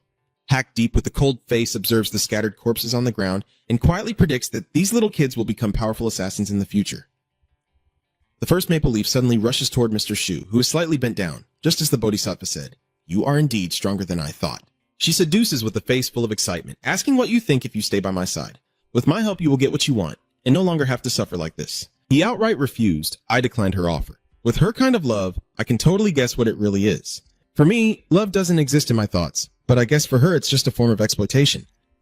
The first maple leaf looked curious. Why do you say that? Mr. Zhu also responds. Really? Just looking at those kids, I can easily figure it out. It's not difficult at all. The image of the children being manipulated by her to a frightening extent appears in his mind, and every action they take depends on her emotions. When they're happy, they cheer. When they're sad, they become afraid. Mr. Zhu glared and confirmed. Surely her love for them is too great. That's why they have to depend on her emotions. This is the love I can see she has for them. She still speaks comfortably. Of course, love, hate, and fear are also considered kinds of feelings. La Fong first placed his hand on his chest and confided, saying that love is something hard to express. She imagined a young man being hypnotized by that very love. When I see the person I love and talk to them, I feel happy and joyful, and I think of that person in everything I do. He is captivated by the beauty of the first maple leaf. If one day we can't meet or talk to that person, we will miss them endlessly. She leaned in closer, continuing to flirt with Jiangshu. Of course, I can say that my feelings right now are the same. When I look at you, I feel very happy and joyful. The first maple leaf gently whispered into his ear, "My heart is pounding non-stop. Do you want to hear the sound of my heart?" Mr. Shu immediately stopped him. "Come on. She just went back to how she was before." "All right. I think you understand what I mean, so take your time to consider that suggestion." "I already said no, but she insisted." "Fine. Next time when the first maple turns around and takes the kids away, maybe you'll change your mind when you meet again later. Time will make you reconsider." He notes him standing silently, watching them leave. 3 years later, Fong Diep and his maple disciples gathered all their strength to attack Hoagutsha Temple. At that time, the winners were not at the temple, which was a place of great grandeur and vastness. One of the apostles there was struck hard on the head with a wooden gong by someone else. He spat blood from his nose and collapsed. The other person was also dressed as a monk. But something seemed strange because he was Dua, constantly attacking the ambushers, and a group of people rushed in to stop his actions. Immediately, Dua grabbed the Buddha beads and used them to punch each one in the face. The first maple leaf seems to enjoy this scene. After fighting many people, Duhua just smiles and asks, "I never thought you could fight back against me like this, Fong Diep." He asked calmly, "What made you daring enough to do such a thing?" "Of course I don't want to live in fear of the day you might come back to settle the score with me." The first maple leaf enjoys provoking, but now only he remains in this temple. "I know his strength is very great, but just try to survive until those guys come to help." "Amataba," Du-Hoa sneered. "All right, do you think I will be defeated by you? Come at me, all of you, and I will make you pay for it." In just a moment, Fong Diep and the 8 leaves followed with 60 subordinates. The first leaf was exhausted, leaning on the ground, and the atmosphere was eerily silent. Everyone attacked the Bodhisattva, but she could only sit down in shock. He alone had defeated them all. Now they lie in heaps at Duhua's feet, with the first maple leaf suffering a bitter defeat. She sighed and said, "I can't believe it." Then elsewhere someone shouted, "Oh my god!" First generation Black Purple Orchid exclaimed in surprise, "Too many people, right?" Second generation Peony asked back, "Are you asking me?" She reminded them, "Okay, let's finish everything down there quickly." So the winners have returned to rescue the Bodhisattva. The bodies of the henchmen lay scattered along the path to the temple. The first generation of the Cherry Blossom held a mask, observing and smiling faintly. They dare to attack here? They must be crazy, or the first generation Tamsun would have followed them. He wondered why she let those 2 little maple children go. She quickly denied it, saying no. They probably ran away on their own. She just remembered Black Butterfly and recounted, looking back at them earlier. They did have strength, but whatever. Without the Wind Butterfly, they might fall. The first generation of Tamsun has different thoughts. Not necessarily. He expressed concern that they might develop in the future and become a threat. Even their victories could threaten his own position. "We are indeed those who always face life and death and can be replaced at any moment if we fall or our strength diminishes. But no one wants that to happen." The first generation of Cherry Blossom quickly reminded us, "All right, I understand your point, but now go take care of yourself." The second generation of the Fairy Light, he might threaten that person's position. He immediately replied, "I have never fought him, so I can't really say anything for sure. Of course, others who want to surpass me are almost impossible, so I don't worry about being replaced at all." At the same time, a man sitting at the foot of the waterfall was practicing. The battle was over. After Feng Di's attack on the temple failed, all the remaining forces had to retreat to the Philippines to seek refuge. Inside the room, the first maple leaf was trembling uncontrollably. She nervously bites her nails, unable to believe he's the only one left at the temple. What exactly was the reason I lost? The first maple leaf recalls that she kept shouting orders. "Hurry up and go fight him to defeat him." "Why are you all still standing there not listening to me? Everyone is too scared to attack the person in front of them." He sneers. It seems they are too scared now. Fong Diep? Her eyes widened in shock. Du Hoa's face now looks like a demon. He tilts his head in warning. "Your fear cannot be greater than mine, so they have lost their courage." The first maple leaf clutches its head in frustration and screams. There's no way to go back to the present, she silently thought in helplessness.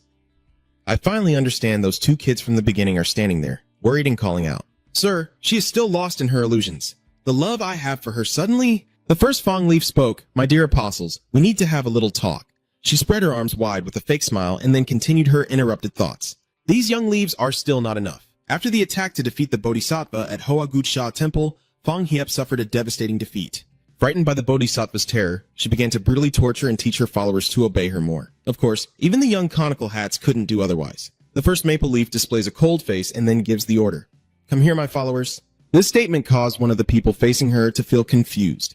"Sir," seeing Hak Diep trembling violently, she immediately responded, "What are you all so afraid of?" Her face and tone were extremely cold. It seems that love for you isn't enough. That's why you dare to disobey me. Come here quickly. There is something sharp and jagged lying rolled up on the floor. First, Maple is sitting on the bed, holding a man whose mouth is covered. She half closed her eyes and softly said, "Do you know why I want to defeat the Bodhisattva and take his place?" The man immediately replied, "No, I don't."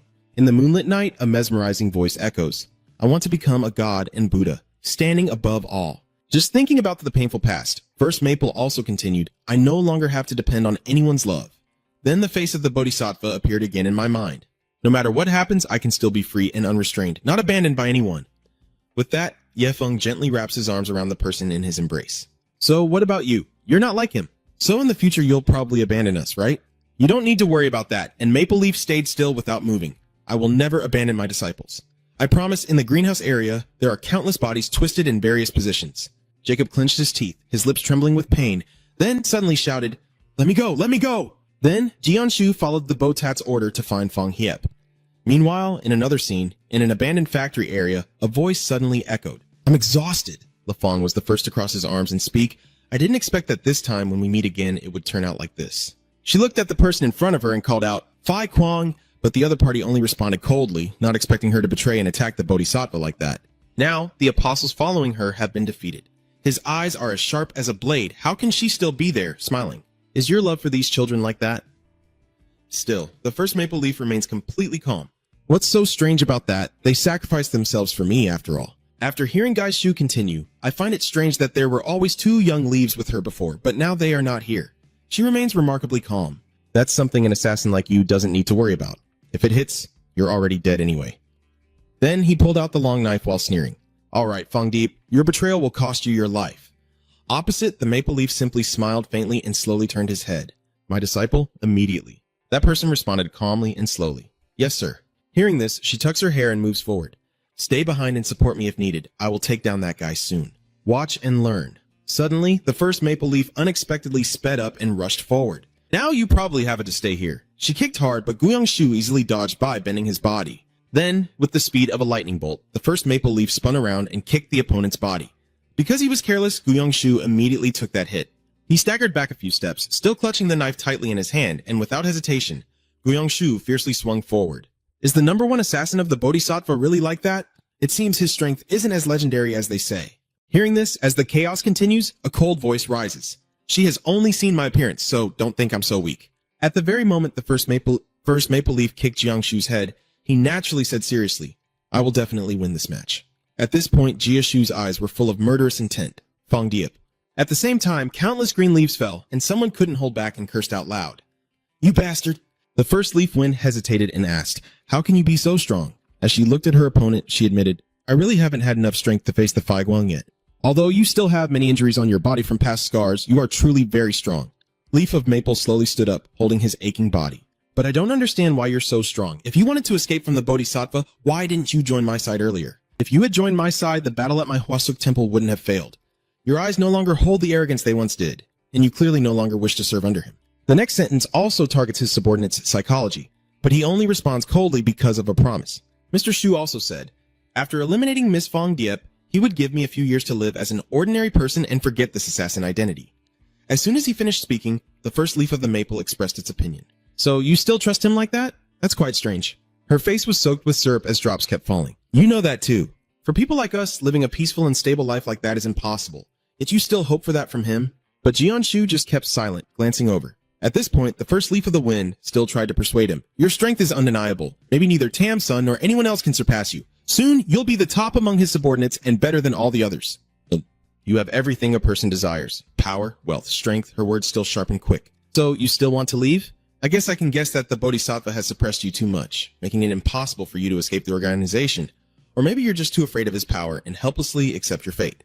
Is it true, Fai Kwang? I don't think you're that bad when I look at you, but you seem more weak and afraid than you appear." Then she gently smiles and extends her hand. "However, today here you still have the choice to reconsider. Cooperate with me and together we will get what we want." Before he could finish speaking, he was hit with a Hawk Zero. Let's become Jianshu's 2 furrowed eyebrows. "You talk too much. You're no different from him." That scene left the Maple Leaf stunned. "Oh no, the Saintess." Concern clearly shows on his face as he suddenly drops to his knees. "Why did you leave? Are we supposed to go on like this? How are we supposed to live now?" Two streams of tears run down her cheeks. Holy maiden! And the first maple leaf shows a blank face. Suddenly, a face with a terrifying voice appears. Her personality is no different from his, while Lafong quietly sheds tears, and the other person simply speaks slowly. She gently touches his face and says, "I am sorry." Hearing this, Lafong can't hold back and starts to cry. No. In his rage, he quickly ran to Jiangshu's place and then delivered a painful punch to Lafong's face. That powerful attack echoed far and caused him to fall to the ground in pain. At this moment, Mr. Zhu spoke up, trying to intervene. "Don't try to do anything, kid. Just give up." But Lafong still refuses to accept it, you bastard. So Gi Angshu can only close his eyes, amused, and say, "Why do you have to suffer like this? You used manipulative words, think about it. She only pretended to be virtuous when loving you. Love is something she never had, and what she gave you was only fear." Then Mr. Zhu opened his eyes and said seriously, "From now on, her fear of you will also disappear. She's still quite young, so it's not too late to start over and rebuild your life." Meanwhile, Lafong was still in great pain. That's all I could remember. Back in the present, Guy Mr. Zhu with a cold expression remembered just looking at Lafong. Then continued, "I don't want to think about it. It's all just lies." But Lafong still refused to believe, covering his face with both hands and saying, "I don't trust you anymore." Guy Zhu kept trying to reveal the truth. "Don't confuse yourself anymore." With a cold as ice tone, surrender and don't end up like her again. But Fong still refuses to submit. Could this really be the Holy Spirit testing us?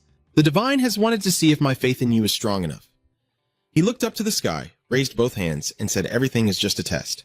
I will overcome this challenge and conquer the fear within my heart.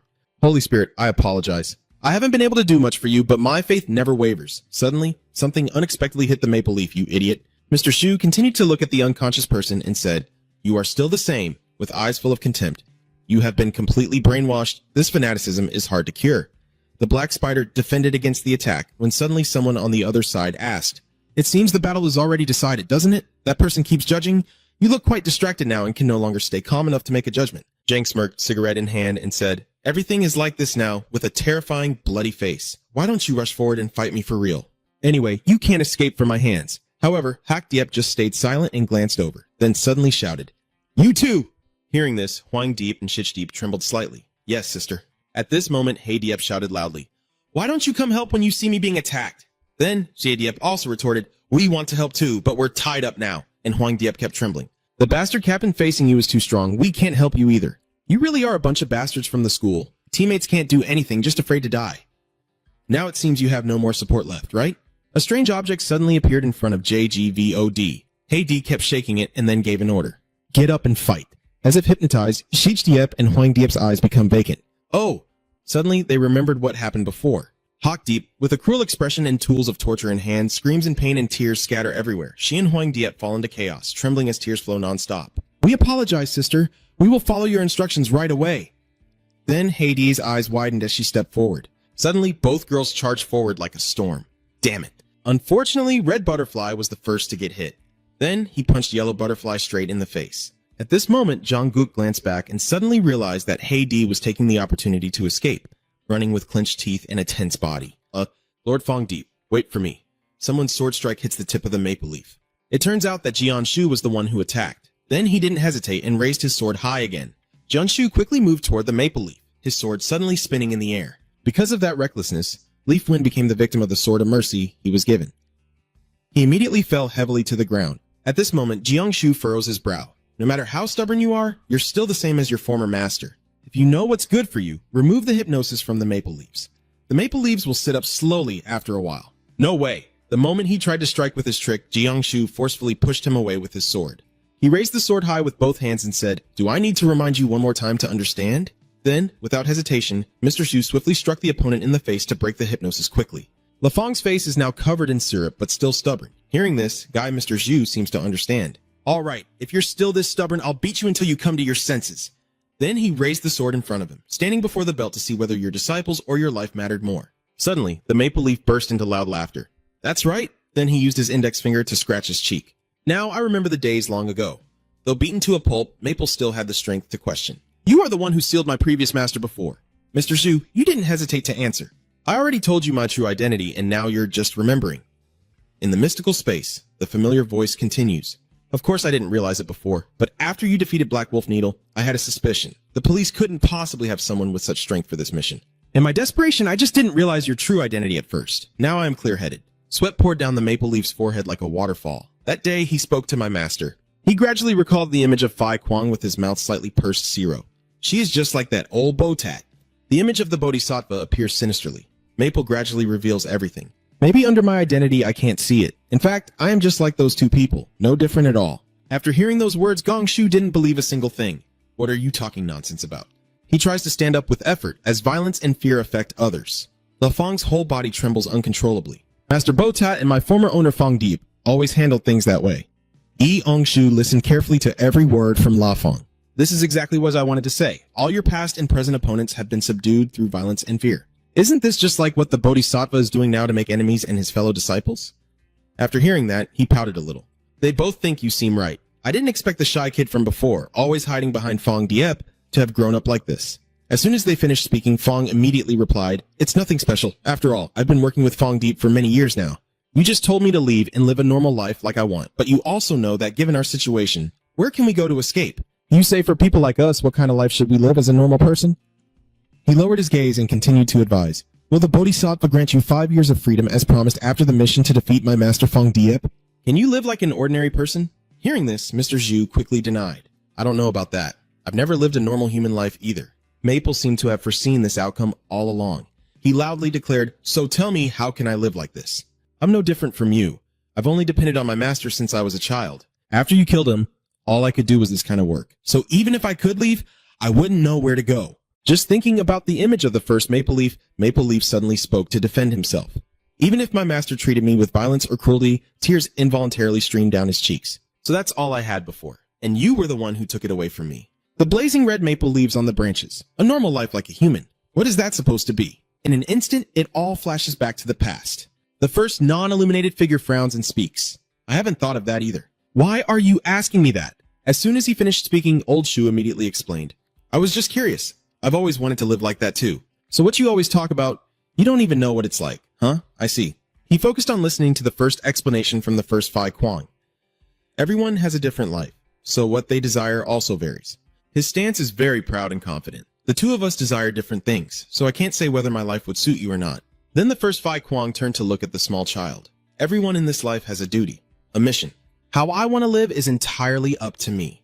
Those eyes are very serious. In our lives, we can freely do what we want, but in the end, everything will stop at a certain point. At this moment, his feet gently step on the fallen maple leaves on the ground. That is just how it is. No matter if a person lives a good or bad life, it will all end the same. After a while, the first Phi Kwang slightly looked up and caught a maple leaf. But living in a way that loved ones see you as someone useful to society and living a free, unrestrained life, that is the normal life we all wish for. At this moment, Mr. Shu was a bit puzzled, so just live a free life as you wish. But the first Phi Kwang revealed the raw truth. The little kid is too young to understand. Even if we want to, we can't do that. I just try to stay true to myself and do what I can. Among the falling maple leaves, he continued, trying to find the smallest happiness in this constrained life and hoping he wouldn't do anything to hurt others. Then, Phi Kwang the first subtly glanced down and said, "You will understand what I mean when you grow up. Having a fate like ours, we are powerless over our bodies and find it hard to act as we wish." After hearing those words, Gi Eungshu's face darkened. "So what about you? Will you also live a constrained life like him, having to obey others in the future?" After hearing that, he quickly added, "Well, Phi Kwang the first, after some reflection, said that basically you have placed your life here as a subordinate under the Bodhisattva." His tone was cold and tinged with fear, so later you might resemble him to some extent. Right now you won't realize it, but later when you reflect, you'll see it that way. After saying that, the first Phi Kwang reached out his hand toward Mr. Shu, but you didn't need to think much. A gentle touch on your head, each time different from the last. When you hear all the advice from the other person, maybe someday you will break free from that restraint and live the life you desire. Yang-su looked disappointed. "Thank you very much, Uncle." A childish voice sounded, and Uncle Gong-shu showed an annoyed expression. "Are you teasing him?" Phi Kwang the first is very calm. "I truly want you to be better than me in the future, and you will decide your own life," he said with seriousness. "Furthermore, even if you are like the Bodhisattva, it might not be a bad thing. I also hope you have his strength." So Mr. Zhu had to respond that way. He showed a frightened expression, sweat streaming down his face. "But if your life continues like this, you'll end up hurting many people in the future."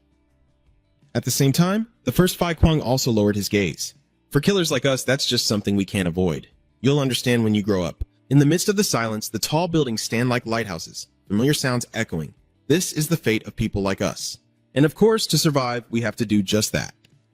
The first generation Phi Kwang slowly recalled the time he made his opponent's heart so cold there was no trace of fear. Later on, you'll get used to it. Zero splattered across the scar on his cheek. Once you get used to everything, our emotions will gradually fade, and we will see it as just another normal thing.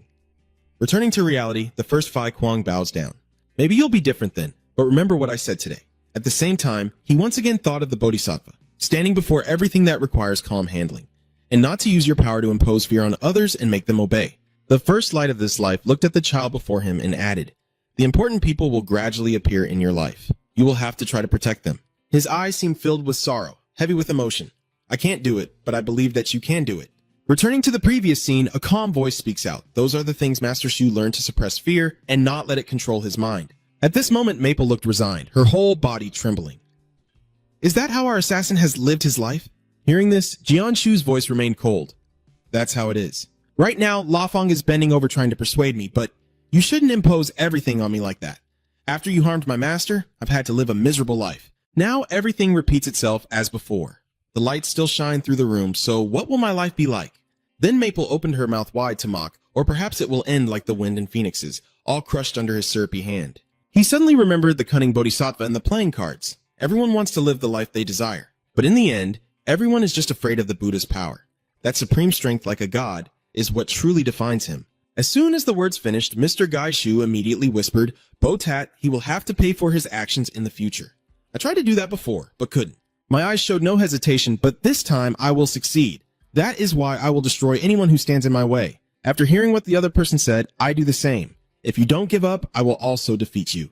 Can you recognize that your life will only be free if you oppose him? Then why would Maple suddenly bow his head, seeking freedom to oppose him? That's really well said. He spreads his arms and raises them to the sky, saying, I will do what I like, what my master and I believe is right.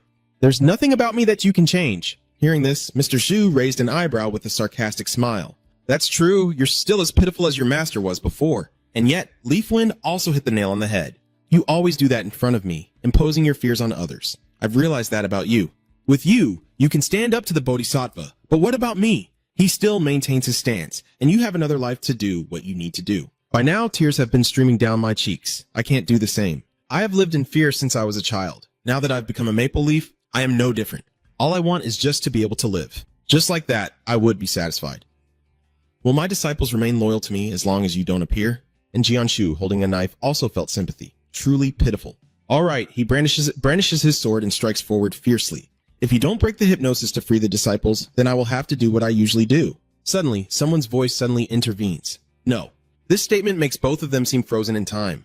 Jianshu's eyes narrow as he hears the words, if you dare to act. If Hak Diep squeezed Jianhee's neck to threaten him, she would have choked first. At the same time, the girl being restrained was extremely terrified. Hey, you! So Fong took the chance to approach Hak Diep. So you've come after all? Done. She feels a bit worried. Are you hurt? The two girls have opposite emotions, and at this moment, Gai Shu's eyes subtly move. So this is the kid from back then? The two of you still living together now? The image of the black spy suddenly appeared in his mind as she angrily shouted, Who are you to dare to hurt Lord Fong Diep like that? I will have to punish this girl to avenge my lord, his teeth clenched tightly together. I think I recognize you? You're the cop who led them to attack here. Hak Diep looked at the man in white and then commented, You seem pretty strong. La Fong is still crying and begging.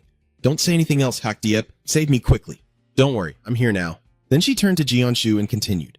As for that guy, don't even think about making a move or this girl will die by my hand. At this, Mr. Hai grew even more terrified. In the end, Mr. Shu finally agreed. All right, in fear. I'll say this once clearly. Let her go and I will spare both of you. Before Hak Diep could have finished speaking, it was you who was cut down by Jianshu. Zero shot out first, surprising Hak Diep, and she suddenly widened her eyes in shock. On the opposite side, the other party lowered their voice. The end will just be death. I told you already. Suddenly, a scream shattered the quiet as Hak Diep, clutching her bleeding arm, shouted loudly, No, Ji! Quickly urge that person! Get out of the way! Kiyoung, hi. Don't stay here anymore. Yes! At the same time, Black Butterfly was in pain, constantly shouting and cursing at herself. That bastard Shu didn't seem angry at all. What now? Something caught his eye, and it turned out to be an image of Ye Feng trying to escape. So you still refuse to give up? Now you want to run? Seeing that, Maple Leaf quickly turned back, eyes full of sweat. Hak Diep blocked him. Immediately, Black Butterfly heard the command and rushed forward. Her face was full of determination and coldness, but she was still cut down by Jianshu. Then he turned to look at Maple Leaf and said with a sarcastic tone, You really are no different from your master, a heartless bunch. She has been with you since she was a child, and you used her as a shield for yourself?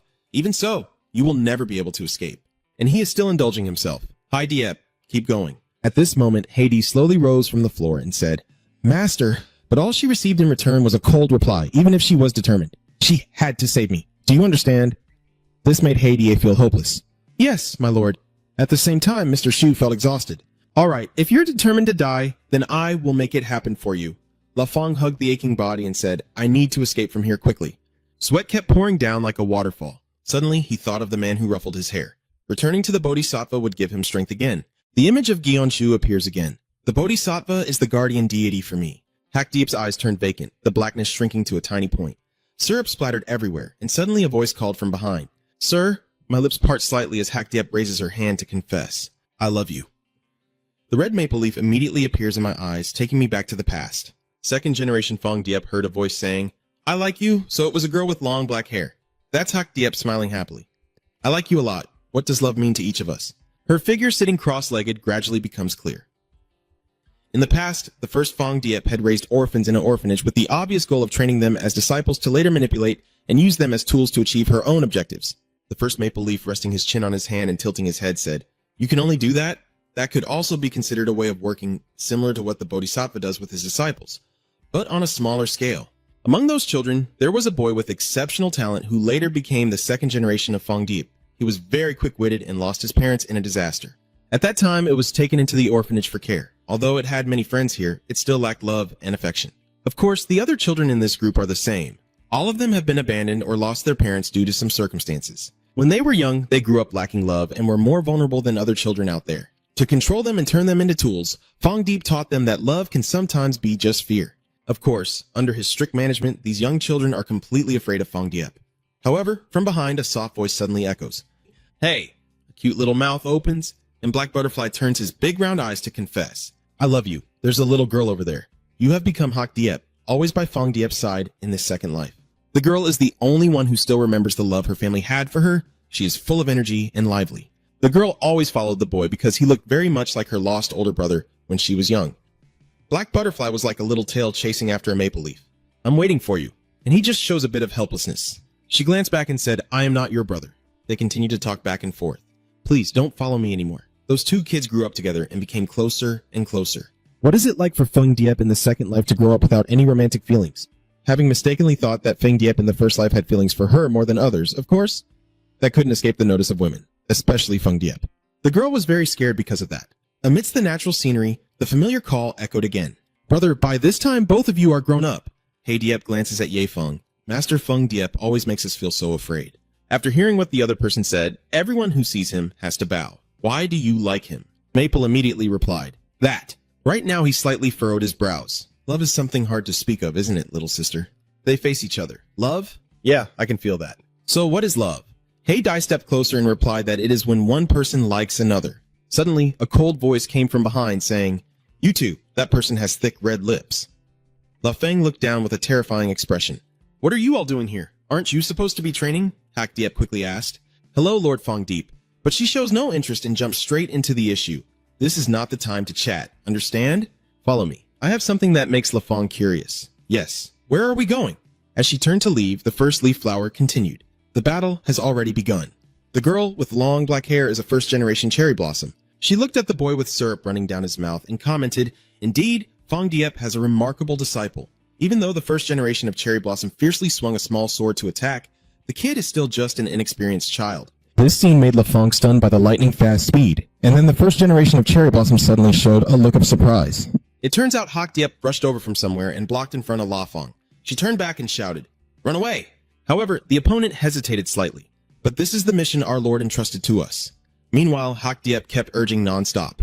Run fast, or they'll get you! Now the first generation of cherry blossom spoke up. That's right! She bends down low. You two fight each other. As soon as she finishes speaking, a sharp dagger suddenly appears in front of Hak Diep. The eyes of the first generation of cherry blossom suddenly widened as the two girls faced each other head-on. The first generation of cherry blossom blocks every strike Hak Diep throws, and after a moment she glares and remarks that this girl does have some strength. As soon as she said that, the first generation cherry blossom's expression rushed toward Maple Leaf. I'll ignore you for now and deal with this kid first. The red syrup sprayed into the air as it was described. The expression of the first generation of cherry blossom showed a look of shock. On the opposite side, Black Butterfly was stabbed right in the stomach. Maple saw this and hurriedly called out, Honey? So Hak Diep also casually said, Yes. She turned her head back, her eyes filled with affection. I love you. This statement made the first generation of Huan Dao unable to help but sneer. Such feelings, huh? But in the end, it all ends right here. What are you going to do now, kid? She continued coldly. Looking back, you're just like I was when I was young. This assassin's life is so boring. Suddenly, after speaking, everything fell into silence as that hand holding the knife involuntarily trembled. The first generation of Cherry Blossoms happily pulls out the sticky object. I've changed my mind, I'll forgive you both now, but next time we meet, there won't be another chance. His eyes full of murderous intent, he sneered, hurry up and leave before I change my mind. Meanwhile, a man and a woman across from him still stood there in shock. The sky gradually darkened as the wound on her stomach was finally bandaged. Maple Leaf looked at the girl lying on the ground, sweat streaming down her cheeks. Why did you hand over that dangerous task to me? Hearing this, Hey Diep slowly explained, Are you like your brother? She gradually remembered the painful past. He protected me, but was shot right in front of me. That is all I can do to protect you. Tears from the late brother's nose flowed, his face was scratched. After hearing that, Maple stammered, Everything in our lives is so hard we can't control everything. But Hawk Diep is considerate. It's okay, as long as I have you here, I feel happy. It seems like they are saying their final goodbyes. Even though I know you're not my biological brother in this natural setting, Hawk Diep added, I still want to say it like this, as tears unexpectedly welled up in her eyes. I will sacrifice for you. Is that love? Since that day, the boy has realized many things, and one sentence made Hawk Diep terrified to the extreme.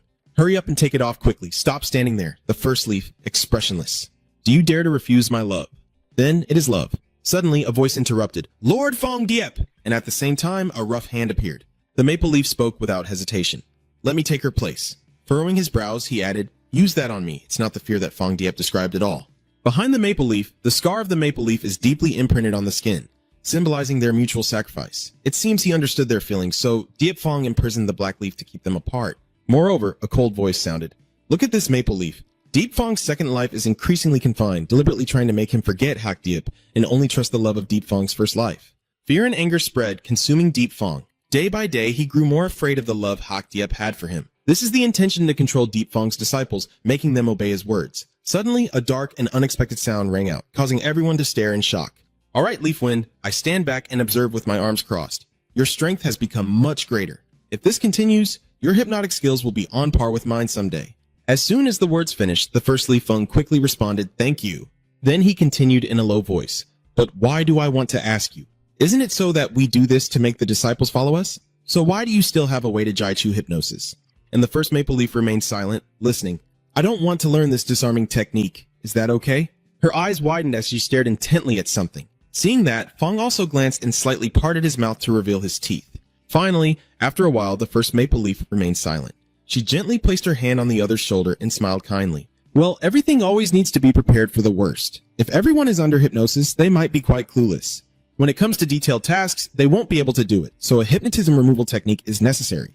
These are the teachings that the first Dit Fung passed on to the second Dit Fung, hoping he would help gather more disciples in the future. The first Lafong collapsed in the man's arms, tears streaming down his face as he sobbed, I can't go on living anymore. After Diep Fong was sealed, her commands and influence on the second Diep Fong diminished, allowing the second Diep Fong to awaken and free his mind from the hypnosis. At that moment, he went to find Black Shadow in the prison. Sweat kept streaming down Lafong's face. A voice called out from behind the bars again. Hey! Hak Deep put on a face without any emotion. But with that much time being influenced by the first generation Diep Fong, he gradually changed his nature. He no longer feels the same way about Fong Diep as before, and is gradually developing a domineering personality like hers. Deep down, he's aware of this and is very afraid of it. He didn't want to become a cold-blooded person like the most recent Fong Diep, so he tried every way to avoid it. Forget that past, but it's impossible. Black Fong, standing near La Fong, said, I will follow you no matter what you do. She remained calm and said, You are everything to me, just like before. My feelings for you have not changed. Hearing this, Leafwind coldly interrupted. All right, therefore, to control his emotions and eliminate the fear deep inside the second Diep Fong, he self-hypnotized himself, allowing him to work and live like the first Diep Fong, and to serve the Bodhisattva without fear of his power and authority. Of course, he never wanted his life to become like that. He also devised a way to break free from the hypnosis so he could return to his former life when needed. To activate the element that breaks this hypnotic bond, his emotions need to be stirred.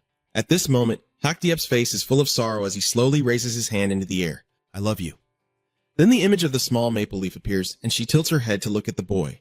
Next is the scene where Hak Diep sacrifices himself to protect the maple leaf, standing in front of him. Each scene of the two sitting side by side. Hak Diep, with syrup on his mouth, turns to look back at the countless fresh maple leaves soaked in syrup. Then suddenly the memory flashes back to the moment Hak Diep was imprisoned.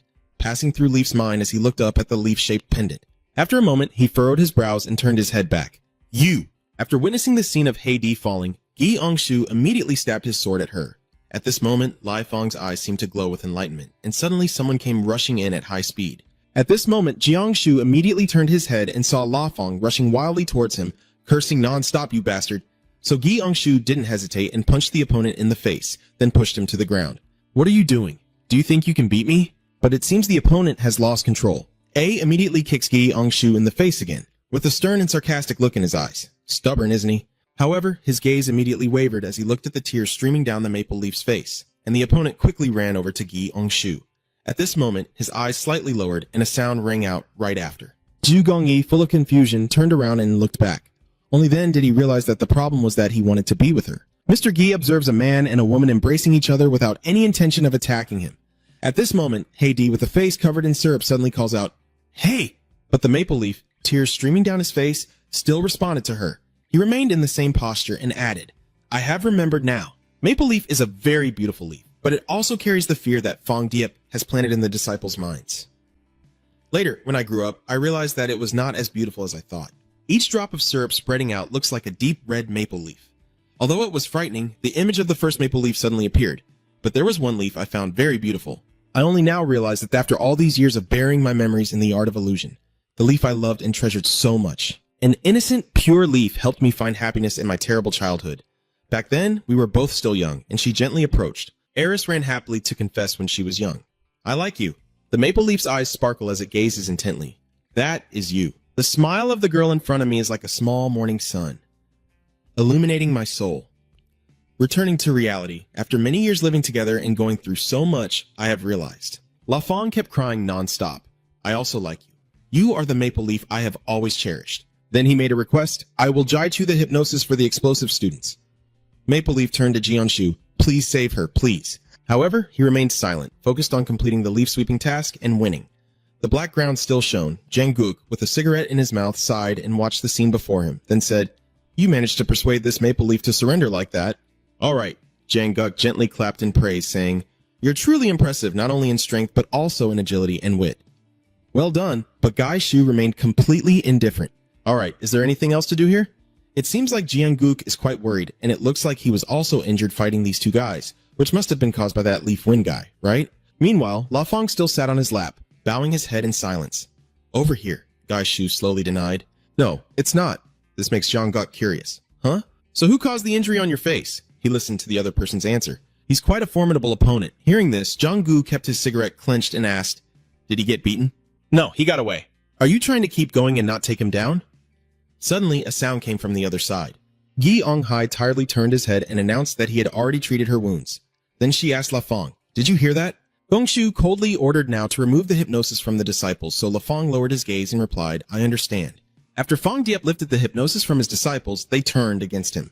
Countless people in white robes appeared angry and shouted, "How dare you use us for such evil deeds?" "Oh no, my head hurts." They stared wide-eyed and shouted, "How dare you do this to us? That evil demon?" Suddenly a cold voice sounded, making both of them jump in fright. "Hey!" Everyone turned their eyes toward the source of the sound, but Black Butterfly revealed a look of GC, the person in question. "Stop talking like that right now." Hearing this, Huang Deep and Shich Deep trembled. Then suddenly, they charged forward like a storm. We both immediately got hit on the head by Zhang. "All right, sit there." He remained completely calm and sarcastic. Truly, after removing the hypnosis, he still doesn't understand his own strength and wants to rush in and risk everything against him.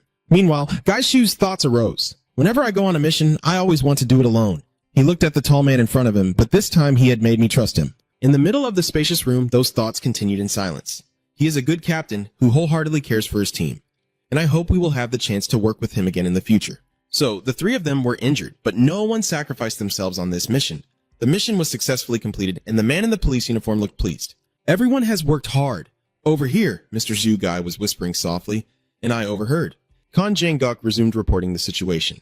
"Things are going well here. Everything is under control. Thank you for your praise." He immediately asked, "Is there anything at the main headquarters?" And the other side quickly delivered some not so good, not so bad news. "There's nothing on our end." He sat upright on the long chair. "You guys finish your mission there and come back to the headquarters. We'll talk later about anything else." Then everything was reported. But on the other side, a voice rang out. "Master, Feng Deep has been defeated." Hearing this, the Bodhisattva in the room immediately asked aloud, So what if Hak Tu Dang and Kong Thompson are sent there to help Fong Diep? The person outside replied slowly once again. Yes, they still haven't received any information. While thinking about the image on the card, I continue. But from the beginning of the speculation, it seems that Tung Hak has been betrayed and has leaked information to the police. As the words ended, neither of them said anything more to each other. Inside the room, the Bodhisattva smiled with a sinister grin. In another development, the index finger taps the table, and the policeman wearing a hat sits back, deep in thought. It's true, I didn't expect it. It seems like only he was there. I was originally maintaining a balance between both sides, but now I am leaning towards one. Truly thought-provoking. Na Ho thought about the man with the cigarette in his mouth. During the recent incident, Bi Jang pushed him harder than he expected. Then he remembered the young man's figure, or was it because Kim Kyung-shu was involved in that mission?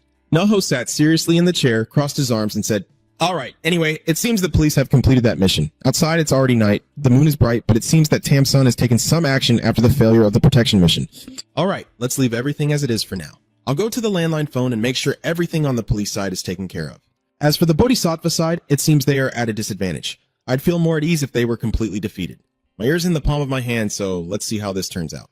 Neho subtly glanced to the side, feeling that the task needed to be pushed forward faster, or else too many variables would make it unpredictable. After a moment, someone's voice came through on the other end. "Yes, Director Yen Tam." Naho's tone is also very serious. "All right, you have full authority to handle it." "Black crane, blue sky, and white clouds," the wind whispers, and someone among the crowd also wonders.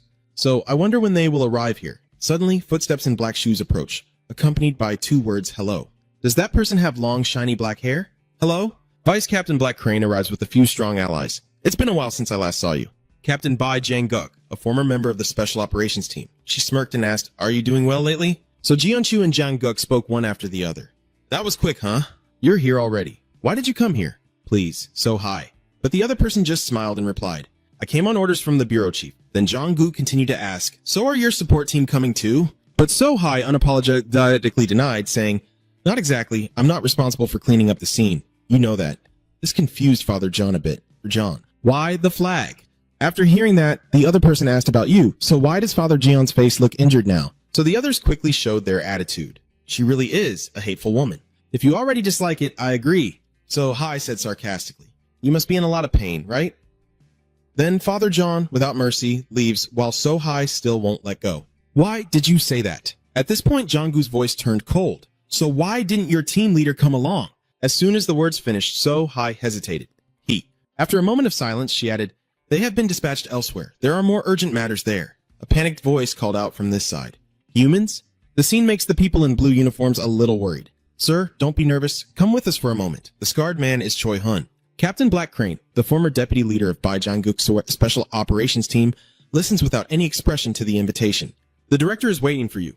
Jang-guk asked curiously if it was a private mission. So Hai replied kindly, "I will explain it in detail so everyone understands better." The director wants to meet Police Chief Hong Run, so he sent his team leader to pick him up. Hearing this, he remained silent, seemingly lost in thought. So Hai turned to tell Jia Angshu more, and as for the sect leader Fong Diep, the director said, "We have full authority to handle him, so I brought the boat." He immediately frowned and objected, "No. Mr. Zhu, crossing his arms in annoyance, demanded that we had already captured everything. Now the chief wants to take all the credit? If we have to go, let's go together." Suddenly, a hand from behind him raised up along with the voice saying, "Are we going together?" So Hai, seeing this, covered his mouth with his hand, sneered, and said in surprise. And she laughed out loud mockingly and asked, "What did those kids say? You think you can do whatever you want?" So Hai warned, "This is the director's order, not a joke." The terrifying image of the old director makes him shiver. Jong-guk suddenly speaks in a serious tone. Captain Kim Gi is annoyed. He sighed, "This is an order from above that must be obeyed." His face darkened with displeasure, and it seemed he understood part of the reason, so he glanced softly at Jang-guk. He frowned, his face showing clear anger, but he still tried to hold back and reluctantly said, "What can I do?" Jang-guk muttered irritably and left, leaving Jian-shu deep in thought, secretly watching his back, finally resigned and enduring it. "Yeah, I understand now." The two of them took the high-end canoe from So-hai's hand, accompanied by 4 others, and the sleek boat sped swiftly across the water. Suddenly, Jung-guk called out loudly, then turned around to ask Ah-hyung, "Did you find anything? The police are holding you back." She was suddenly startled and confused by his question. Ah-hong recalled their previous search journey while recounting how they followed Vero. Then they reached a dense forest. In front of her was a maple forest with the vibrant colors of autumn. She continued, "But then Vero disappeared. We searched everywhere, but Ah-hyung's face showed clear concern. And in the end, we found nothing." Mr. Gi, hearing this, crossed his arms and coldly said, "Useless." Jang-guk asked curiously, "So you didn't find any bodies?" She hesitantly replied, Yes, we searched the entire surrounding area, but found nothing. Suddenly, he thought of So-Hai and couldn't help but sigh. That girl. Mr. Zhu frowned in annoyance, silently muttering to himself and hack Ho-Chi. B-Zero's terrifying expression of Kwok Tu-hwa always lingers in his mind, making him extremely annoyed and scold, which is really uncomfortable for others. The scene shifts to the maple forest where Ah Hyung just arrived. Blue sky, white clouds, the rustling of leaves, everything seems very peaceful. Dark Sovereign Hack Kwok Tu-hwa grits his teeth in pain, his body covered with dozens of slash wounds that keep bleeding. He clings tightly to the tree, trying to keep himself from falling. Dark Nation Transformation bitterly glared, muttering repeatedly to survive, to survive. The scene shifts to the church where Leaf Wind and Black Butterfly are hiding. La Fong looked at Shich Deep and Huang Deep, lying unconscious in front of the spreading puddle of syrup, then nervously said, "Is something wrong?" He shivered as he looked toward the door and spread his arms to protect Hak Diep, whispering, "An unease is coming." So, Hai and her team have actually entered inside. She slung her rifle over her shoulder and smiled, saying, "Hello?" La Fong angrily asked why. From a police perspective, turning ourselves in would be very beneficial. So, Hai replied quietly, "It's all because of orders from above." She teasingly said, "Well, to make it easier for you to understand, I'll put it like this." Both of them were surprised and tense as they listened carefully, so Hai then explained in detail. The chief said there was no need for more incidents. Hearing this, he was so shocked his eyes went wide and he stammered, "The chief thinks they seem to have understood." So Hai said proudly, "They will be charged with resisting an officer and when they are being escorted and shot dead." Suddenly, Maple burst out laughing in a strange way. The laughter echoed throughout the church as tears streamed down his face, and he replied with a bitter smile, "I am really just a pawn controlled in a game of chess that has already been arranged. I have lived such a life, now I deserve this too. But this girl?" So Hai looked at him with curiosity, startled. Suddenly, he knelt down and begged, "Please, this girl doesn't know anything, let her go." Suddenly, she softly spoke, "It's okay." Hak Deep smiled gently. Nguyen Heen dedicated his entire life to the maple leaf. "I will go anywhere with you, my love." So Hai, hearing this, no longer hesitated and rushed forward, raising her gun to attack. The two villains exchanged final words. Then, "Goodbye." The moment he leaves, the October token drops into the water and sinks forever, marking the end of a legend. It seems a special guest has just visited Jinha's meeting room, he exclaimed with joy. He laughed loudly, clearly excited. "You've arrived, haven't you?" Chief Hong Jun stands straight and silently waits for Jinha's orders. He praised him with subtlety. "You completed this leaf-clearing mission perfectly without any casualties. How does it feel to take revenge for your wife?" Hong shivered upon hearing that, then stood silently for a moment before frowning in annoyance and directly asking the main question. "What did you call me here for?" "Don't worry, I just want to give you the next mission." He softly asked, "We are family, aren't we?" "We need to share information about the campaign to support each other." Hong angrily denied, "When did I ever consider you family?" He continued calmly as Police Chief Hong trembled. "No Ka outlines the plan. I have information about all the months except May, August, and September. The next operation will use this information to act."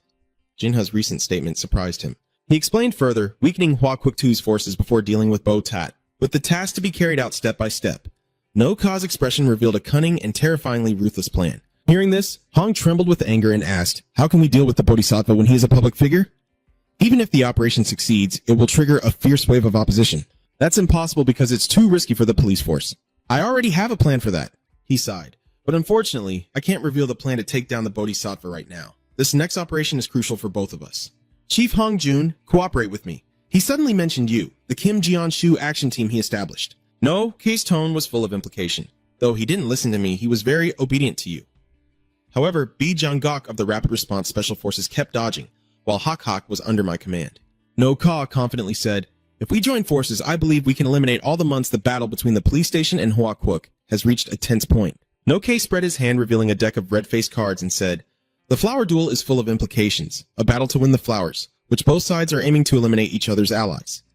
The scene shifts to the temple where Hua Kwok To is residing, with the warm afternoon sunlight shining through each small window. Inside the temple, Duwa spoke seriously with a tense expression, now flanked by the second-generation Peony, Orisit, Cherry Blossom, and Mandu. They fell silent, waiting for his command. Cherry Blossom and Mandu nervously looked at Dua, who solemnly declared, "The ceremony is now in session." Oris and the second-generation Peony also turned their eyes to Dua, and the atmosphere became tense as a guitar string. At the same time, No-Ka reached out to Hong and said, "Let's work together to create an interesting game." At Duo's temple, everyone in the organization gathered together. Mandio spoke up, saying that the situation has been a bit unstable lately.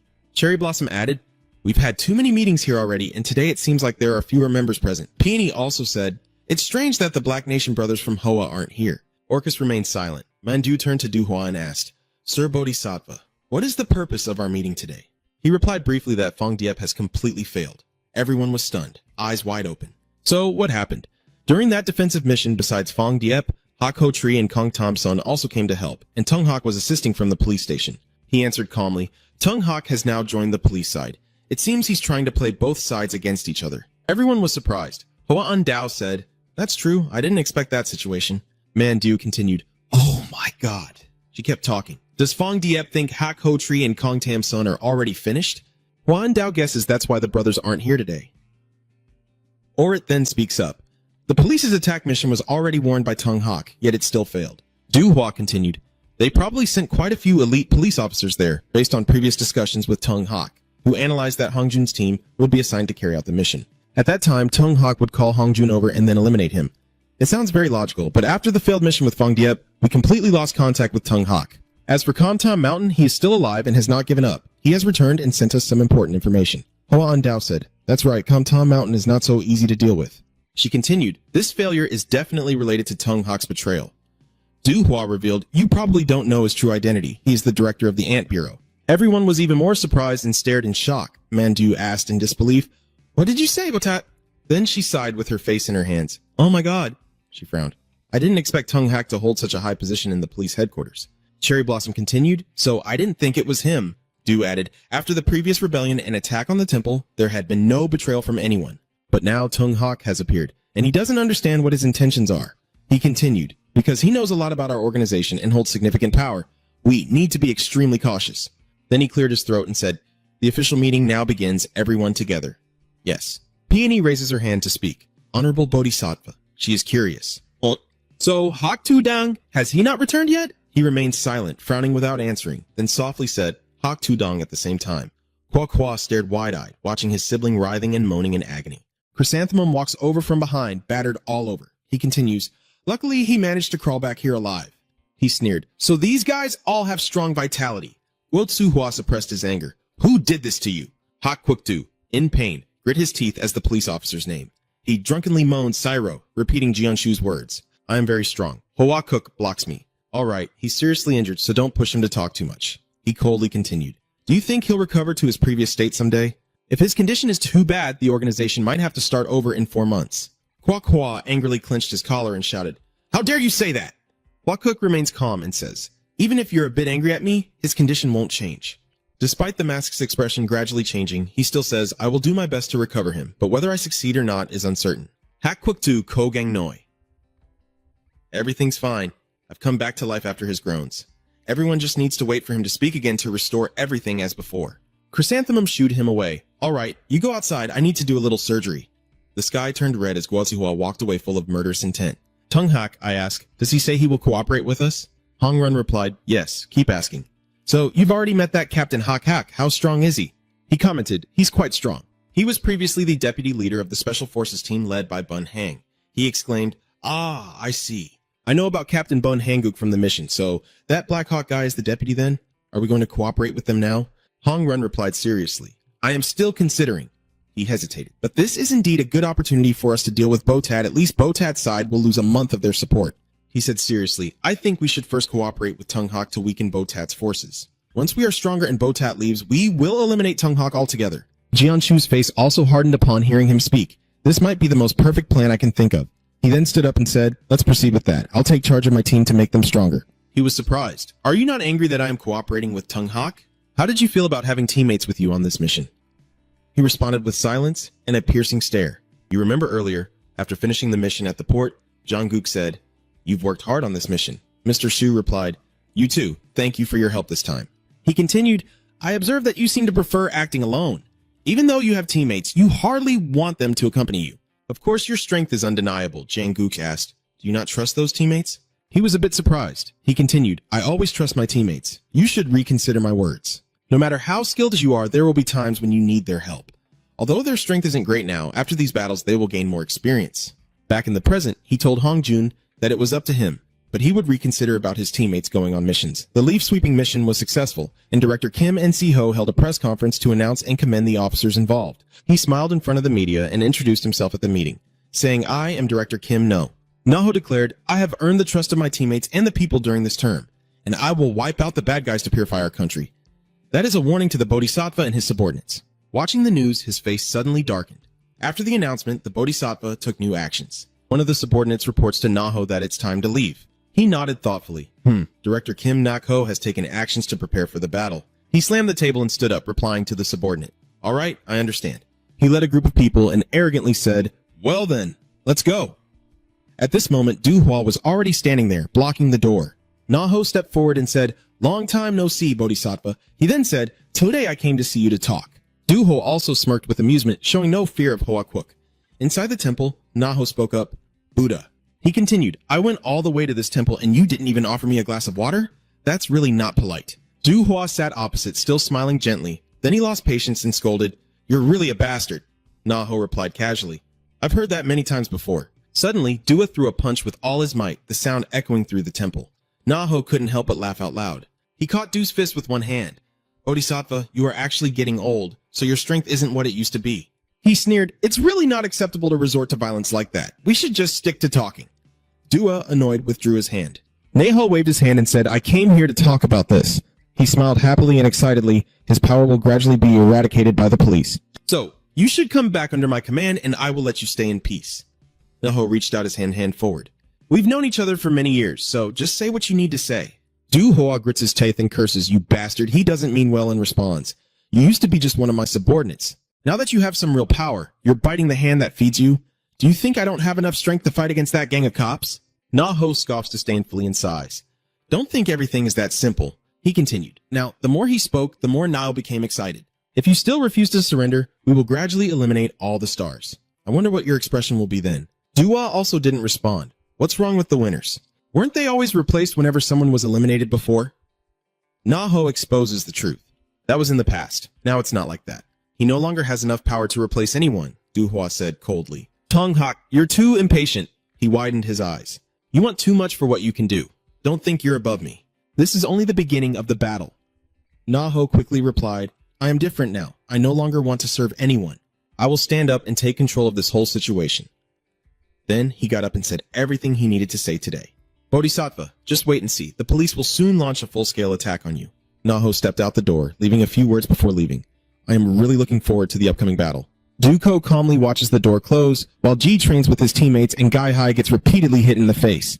He pushed her aside and immediately rushed towards Zhang Hyun. He reached out to catch him, but his swift body brushed past Zhang Hyun. He immediately got a knee to the face, and Hun took the opportunity to ambush him from behind. But Jianshu's speed is faster than light, and he strikes directly at his opponent's neck. In just a few moves, he knocks out all three people, and Gi Yongshu's emotions suddenly turn somber. He silently thought about that reckless guy at that moment. He remembered the time in the dark room when he used a small knife to block his attack. Gi Yongshu Len Tieng Mai. His eyes are full of murderous intent as he directly questions you. Are you hiding your true strength? You think I'm not enough to be your opponent? No, son, calmly replied. He throws the sword towards Jiangshu and orders him, speaking disdainfully, take this! Mr. Su is furious, cursing the bastard, then he snatches the sword and swings it back, ready to strike. Mr. Shu swung his blade, cutting everything in front of him in half, his eyes staring ahead in shock. Nan-sun, who had been right before him, seemed to vanish into thin air without a trace. He spoke from somewhere else, just as you said, still looking very calm. It seems this isn't even his full strength, he continued, saying there will come a time when the two of us must use all our power in the final confrontation in the future. I look forward to that. He remained silent without replying. Back to reality. I see Mr. Zhu still bitter. That bastard didn't expect him to be this strong. He sank into thought. Next time I won't let him escape. At this moment, the three teammates hurriedly sat up when suddenly a curse shouted out, Damn bastard! Everyone turned back to the source of the voice. You have hurt my sister. Mr. Zhu watches intently, his limbs bulging with veins as he sits on the rooftop where he rests. He threatens his own strength as if he's very powerful and similar to that person. But today, you're just going to die. Yi, Mr. Hai exclaimed in panic. Who is he? The man replied coldly, Do you come here to challenge me hoping to become crippled like your brother? Kwok Tu-hwa jumped down and said, I saw the wound you caused on my brother and it looks a lot like what the assassin Fai Kwang used to do. He recalled and described a thin willow leaf-shaped cut. Mr. Su calmly said, So you mean Hazy Dung, your younger brother, has been branded? He objected no. He asked further, Is it still alive? He replied, Yes, but today I came here before fighting a battle with you. With half his face covered by hair, I want to ask you who you are. He guesses, Are you a disciple of Fai Kwang? I am Fai Kwang. What are you two talking about? Kwok Tu-hwa couldn't believe it. What did you say? He remained calm. I already told you what I said. Suddenly he rushed forward, and no matter who he was, when he swung his foot at you, there was no avoiding it. During the meeting with Dua and his subordinates, Okeet analyzed the injury results of Black Lake's wound and the second generation Phi Kwang's wound caused by the first generation Phi Kwang, noting that the two wounds look quite similar. Everyone listened in silence. Zadu Hoa said, "So it was him." He repeated the ghostly name of the photon. Remembering his face, he couldn't contain his anger and gritted his teeth as he cursed. "What is Kim Gyeong-shu's true identity?" Du Hua coldly replied, "No, Tam-sun." He obediently replied, "Yes." He asked, "Master Su, what is your opinion of that guy?" He answered seriously, "He is quite strong. I can say he is a rival whose strength I acknowledge is greater than mine."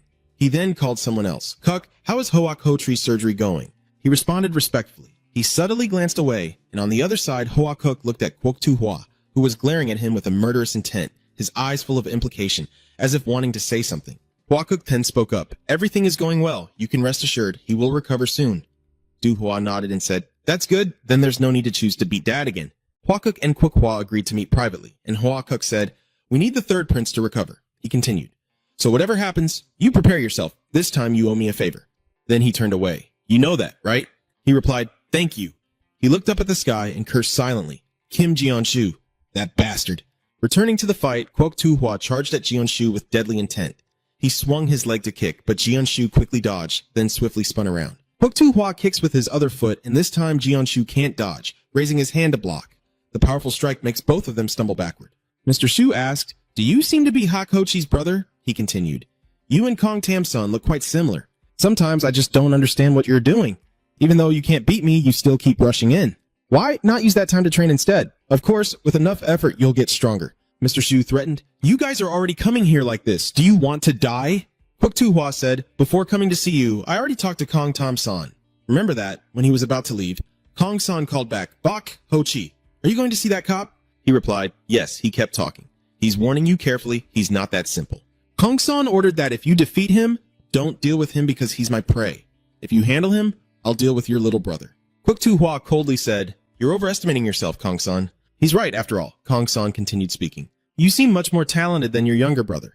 Hearing that, Mr. Zhu interrupted. "So you think you're talented and risking everything to come here? Aren't you afraid? You keep talking. Before looking for an opponent, you should also pay attention. That guy from Tam-san still owes me a life. Just get Shu to acknowledge it, even if he says you have more strength than your brother." Your tone sounds a bit sarcastic. That might be true physically, but when it comes to brains, both of you are equally stupid. I have to be honest about everything I say. I don't understand how your brothers can hold the top position in Hua Kwok Tu Hua.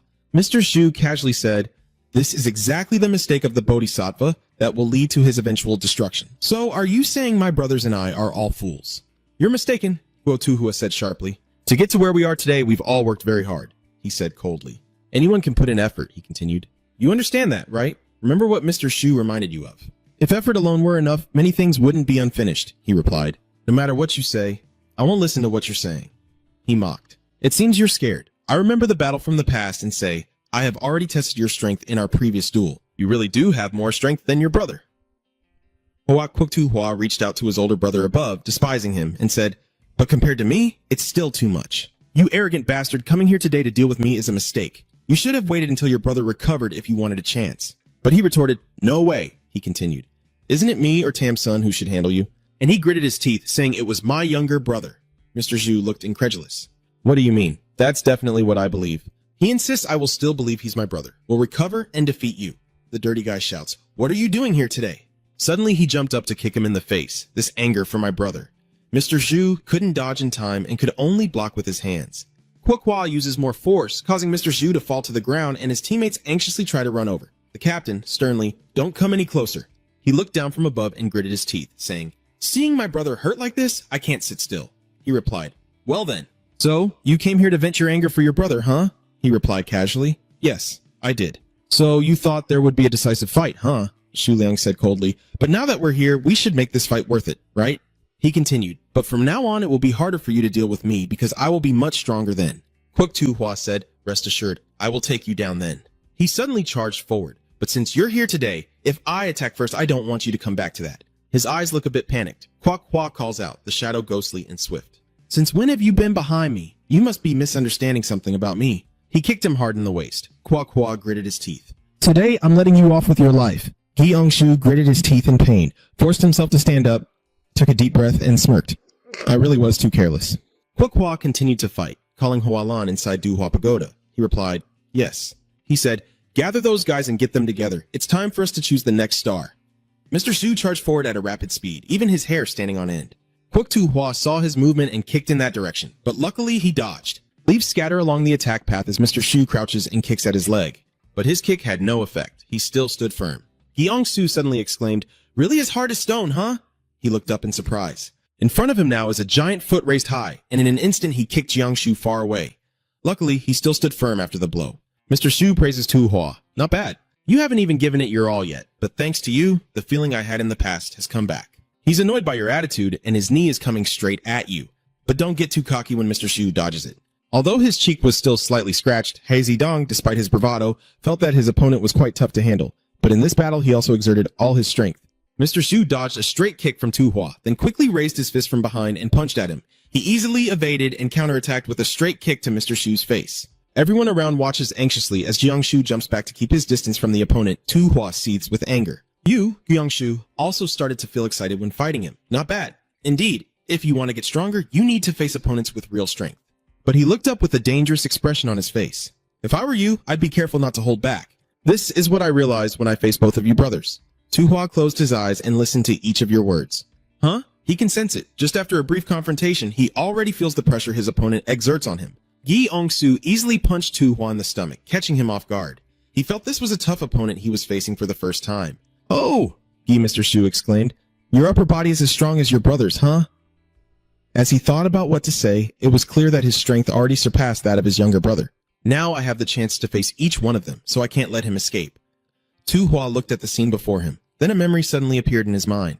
A voice said, "That's from Black Nation Temple Hoa. You're fine, brother." He lies on the bed, covered in syrup, but she can still survive and come back to life. His promise to his brother.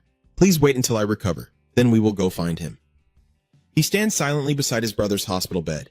Those memories made him lose the desire to fight anymore. He asked, "All right, stop it. I have to go now." But when Mr. Shu thought you wanted to run away, are you going to give up? Why leave in the middle of a fight? That statement made him feel a bit guilty. The best strategy is to run away. So he turned around and fled. Since Mr. Zhu wouldn't allow Tu-hwa to run away easily, he immediately chased after him. That bastard. Kwok-hwa runs ahead. Gyeong-shu follows closely behind, as the scenery flashes past their eyes, reaching a long road lined with vibrant yellow trees. Mr. Zhu, panting heavily, looked around and found no one else there but himself. Tu-hwa elsewhere let out a sigh of relief, realizing she had been quite lucky. He looked up at the clear blue sky and realized that he was stronger than he had thought. If I fall here today, what will my sibling do? He believes that if it were my sister, she would probably do the same as him. That's obvious. At that moment, Hong Run was in shock. He read the paper and suddenly had nothing left to say. In his hands was the document that Kim Nak-ho 69 had fully recorded. In March, a girl named Hoa Eun-dao was performing on stage with her instrument as the singer Si Hoa. In June, Moklan has a girl playing happily with her Bok the dog. She cheerfully exclaimed, "That's right, such a well-behaved little one." The animal trainer Hyun Jiang Hoa. In September, a group of doctors arrived, and the man in the middle is Dr. Y. Bitch Hoa. Hong Run reads all the documents about these people. They are all talented individuals in their field. He placed the pile of documents on the table, puzzled as to why these people followed the Bodhisattva. At Hoa Kuktu Pagoda, the monk there was spreading his teachings to a group. From now on, you will be the new powers and the main force for me. The second generation. Hummingbird, the third generation Phoenix, the third generation Phi Kwang. Du Hua stands tall before them, hoping you can unleash your full strength.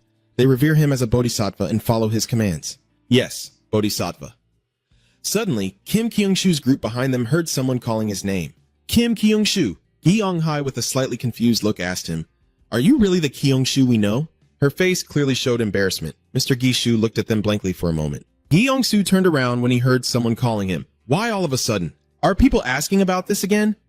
Looking at those who just called that name, isn't that something to be expected? You just told that person your name is Phi Kwang, so what does that mean? And actions that seem to suggest you've known that name for a long time.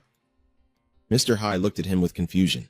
Hearing what she said, Mr. Shu showed no expression at all. He still looked at them with a blank face.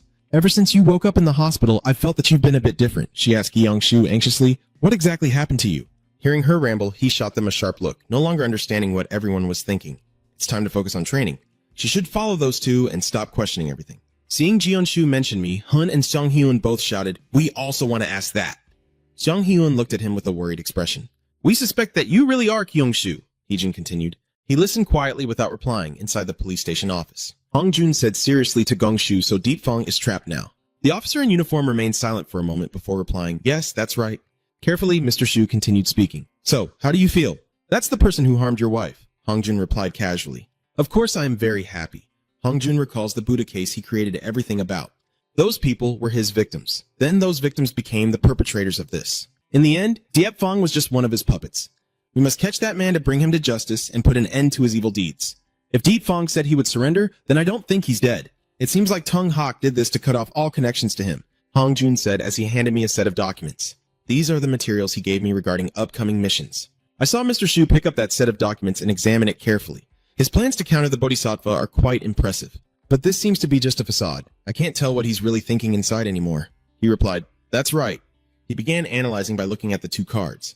From what I can see, you've already faced Hazy Dung and Thoi Thompson. Have you met in February and May yet? He replied seriously. I haven't met him in February yet. I have met him many times in May. I remember Mr. Shu recalling the time Orchid told Hongjun that bastard always follows the Bodhisattva.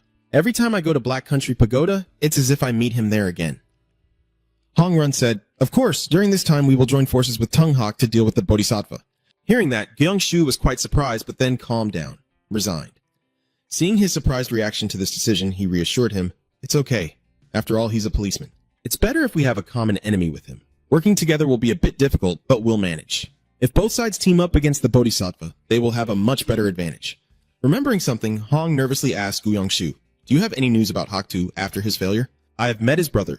As for the others, my teammates are now curious about who I really am. Hearing Gai Shu say that, he was not too surprised.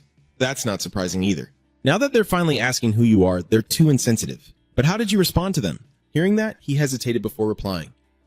Well, I think seeing Mr. Shu stammer like that, he then continued, If you tell the truth, they might not believe you.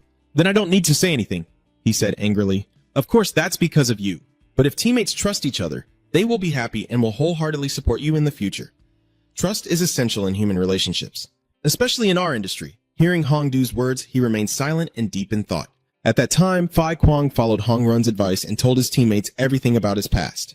Hearing his explanation, they were quite surprised. After hearing all that, your teammate really is a victim of being beaten and hospitalized. Poor guy.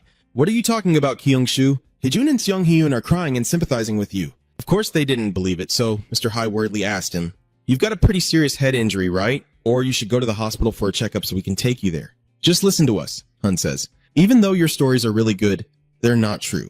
Is that right, Kung Shu? That's right. If anything's bothering you, just tell us. Mr. Hun's car followed along.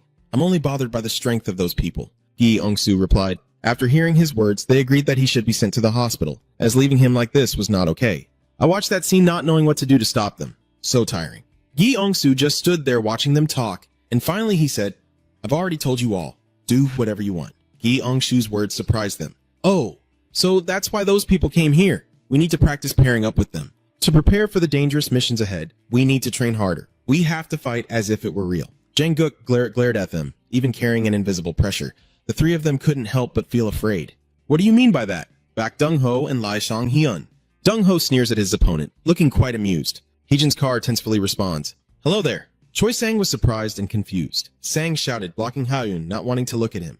I don't want to have close contact with men. Kaeon Kim, Yang, and Yo King Hai. Ji is confused and points at herself. Why am I paired with these two? Because she's the weakest, Ji calmly replied. Kim Kyung-shu and Byun Jang-yu. He looks at his opponent seriously, asking for help. Jang-guk takes a cigarette and looks at him, saying, Do you think pairing up like this is okay? I have no opinion. Hiksu replied, but after facing the Black Tzu Teng brothers, I realized I still need to train more to improve my skills. Jang-guk explained, I mean, when pairing up with you like this, do you think I'm okay or not? Everyone knows your strength. I don't want to end up as a patient in the hospital. Hearing him complain like that, he helplessly followed along. All right, then I'll fight you. Thank you very much. Jang-guk happily replied, Huh? The three members of Group Gi, Mr. Shu, turned around in fear as if they couldn't believe it. They asked, So we are really going to fight for real? At that time, Director Senior Officer Hong Run sent a letter confirming his cooperation with us. All right, he replied upon hearing that. So what is our next plan? Everything has gone as we hoped. The secretary quickly responded, But what is your plan for the long-term approach to dealing with the Bodhisattva? Neho slowly replied, We can't bring him down yet. Hong trembled. He's a stubborn and suspicious man. Of course, after completing this mission against the Bodhisattva, he will turn around and face us immediately. So how can the two sides cooperate with each other? Officer Lai. He said, It's okay. Of course, there will be variables that occur in everything that needs to be done. And with such variables, I can completely control the situation. After eliminating the Bodhisattva, no one will be able to threaten my power anymore. He grinned mischievously. Of course, this needs to be handled carefully, but I've also made good preparations for it. Should I ask, sir, was your statement at that time the truth? I think it's quite sensitive for some people, he asked. All right, go ahead and publish it, Yu Ong replied. I'll say it again so you understand. Director Kim N.C. Ho. He is a corrupt police officer. The legislator Hong Hua Yu Ong. The next day, Nakaho was happy. Thank you all for working together with me. Senior Officer Hong Jun, I really appreciate what you've done. So, what is the specific plan? Jun calmly asked, and he responded comfortably. All right, since we're working together, I'll share everything. But first, we need to understand the forces we both control. He refused, saying, I don't want to know about that. Na Ho still cheerfully steered the conversation. Hey, why do you say that?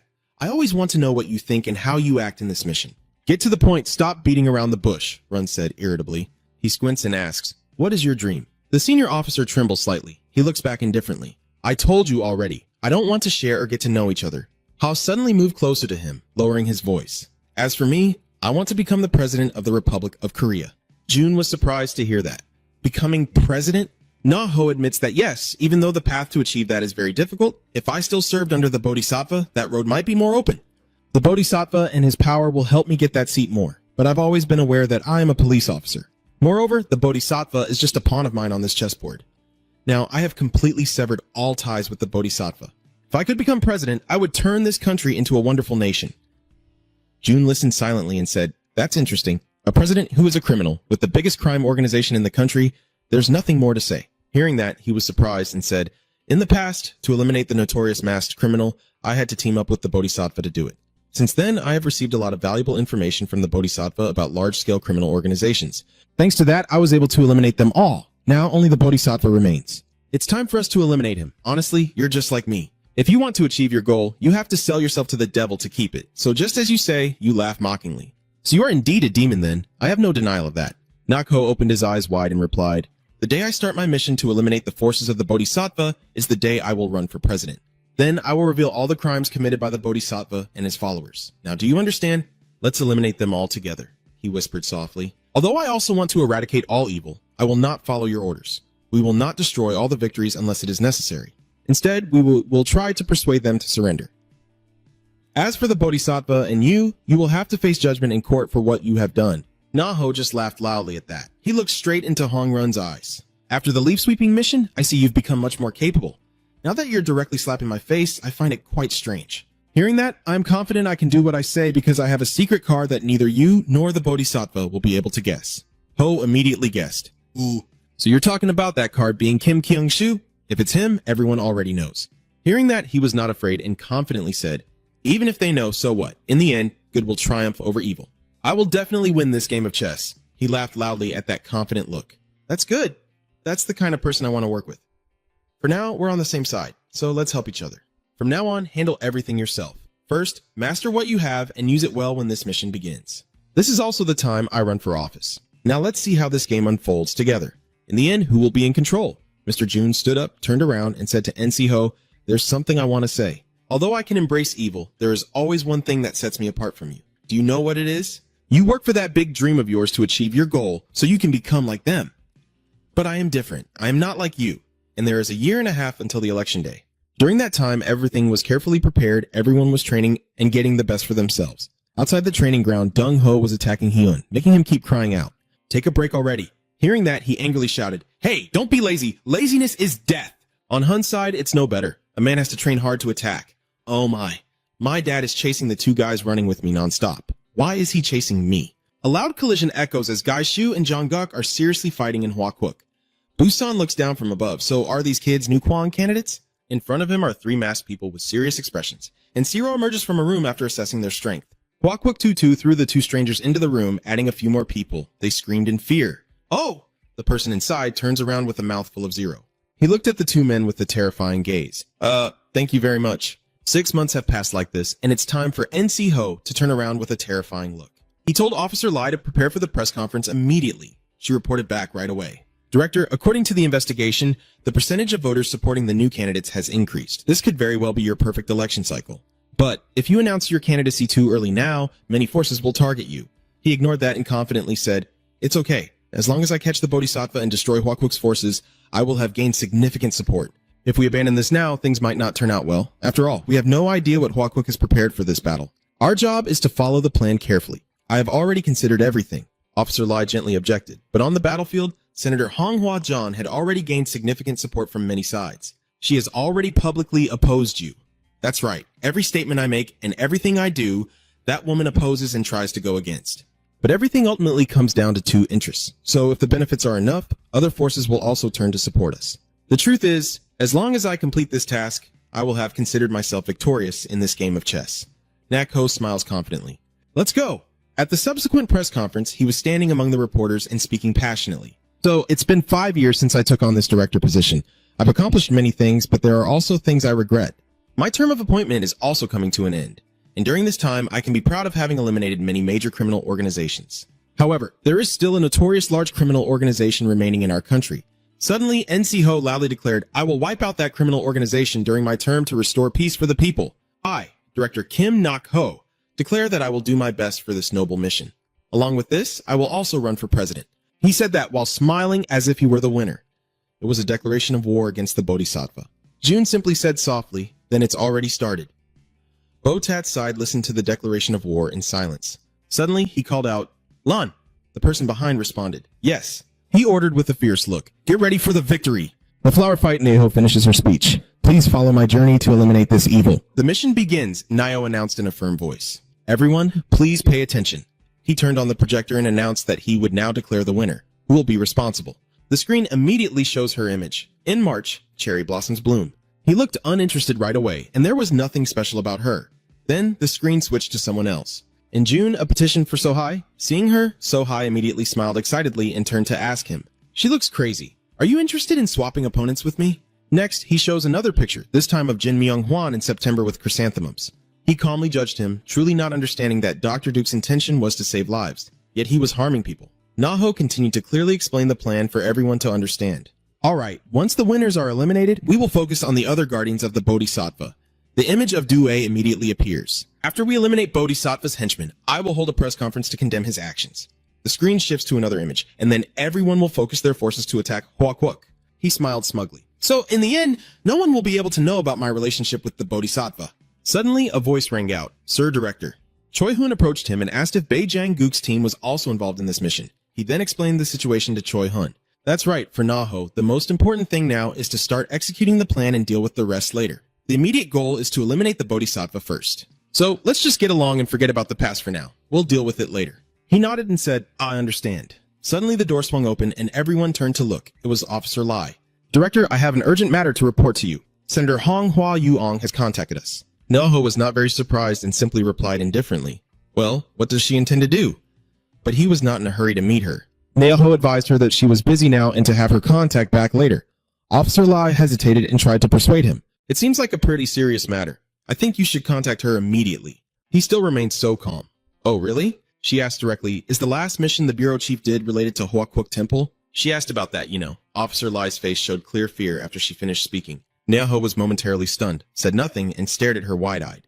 Soon after, he hurriedly called her back. Gao Hua Yuong smiled knowingly and said with a fake smile, I am very pleased to speak with you. Director Gao Yu Ong Tao Mai said, thank you. Even though you're quite busy, you still contacted me. He didn't want to waste more words and quickly urged her. All right, no more beating around the bush. Just get to the main point. Immediately, she returned to a serious state and discussed with him. I have already exchanged the necessary information.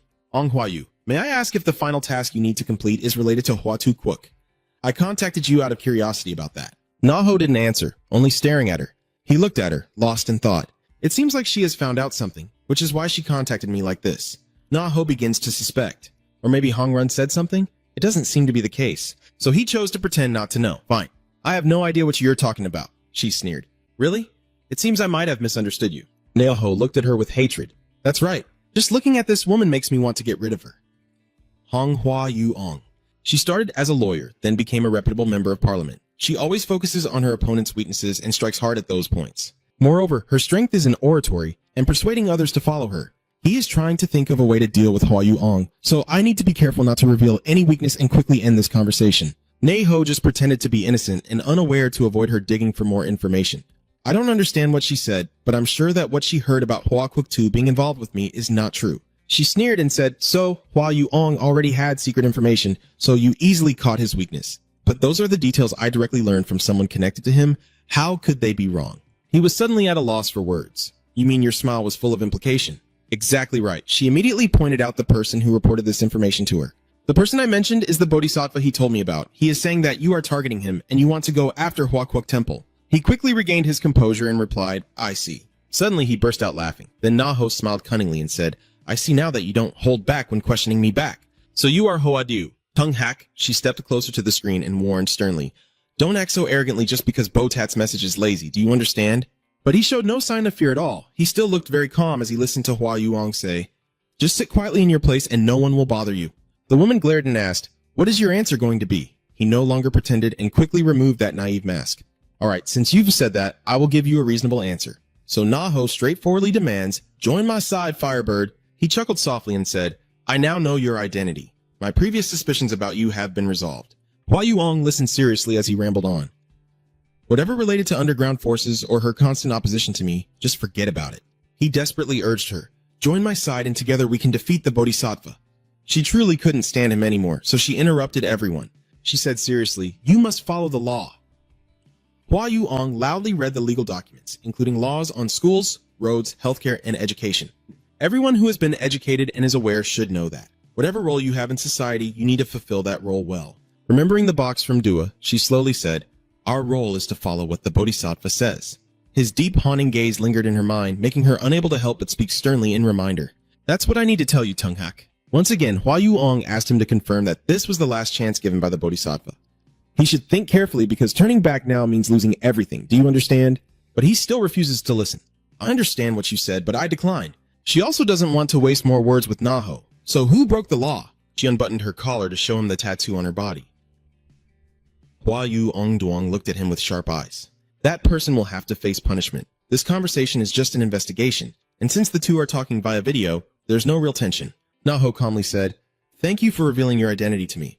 I had always doubted the information about the Firebird, but now it's clear. She smiled slyly and warned him that, of course, since he had betrayed the Bodhisattva, he would also be on the elimination list. Be careful. It seems he still doesn't realize how serious the situation is. Naho still arrogantly replied, well, I wonder who will eliminate whom here. Suddenly, Hua Yuong calmly said, you forget, behind her is a group of people from the organization, all looking very intimidating. Hua Yuong glared and said, are we assassins? Things are not as easy as he thought. Her trump card is still in play, and the game is far from over. Mrs. Traknish asserts that now it is not you who are in control, but us. Busan interrupts, but her persuasion fails.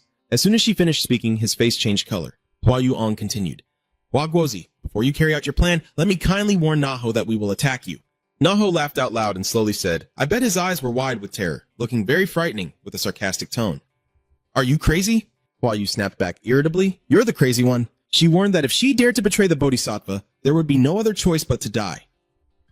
He interrupted.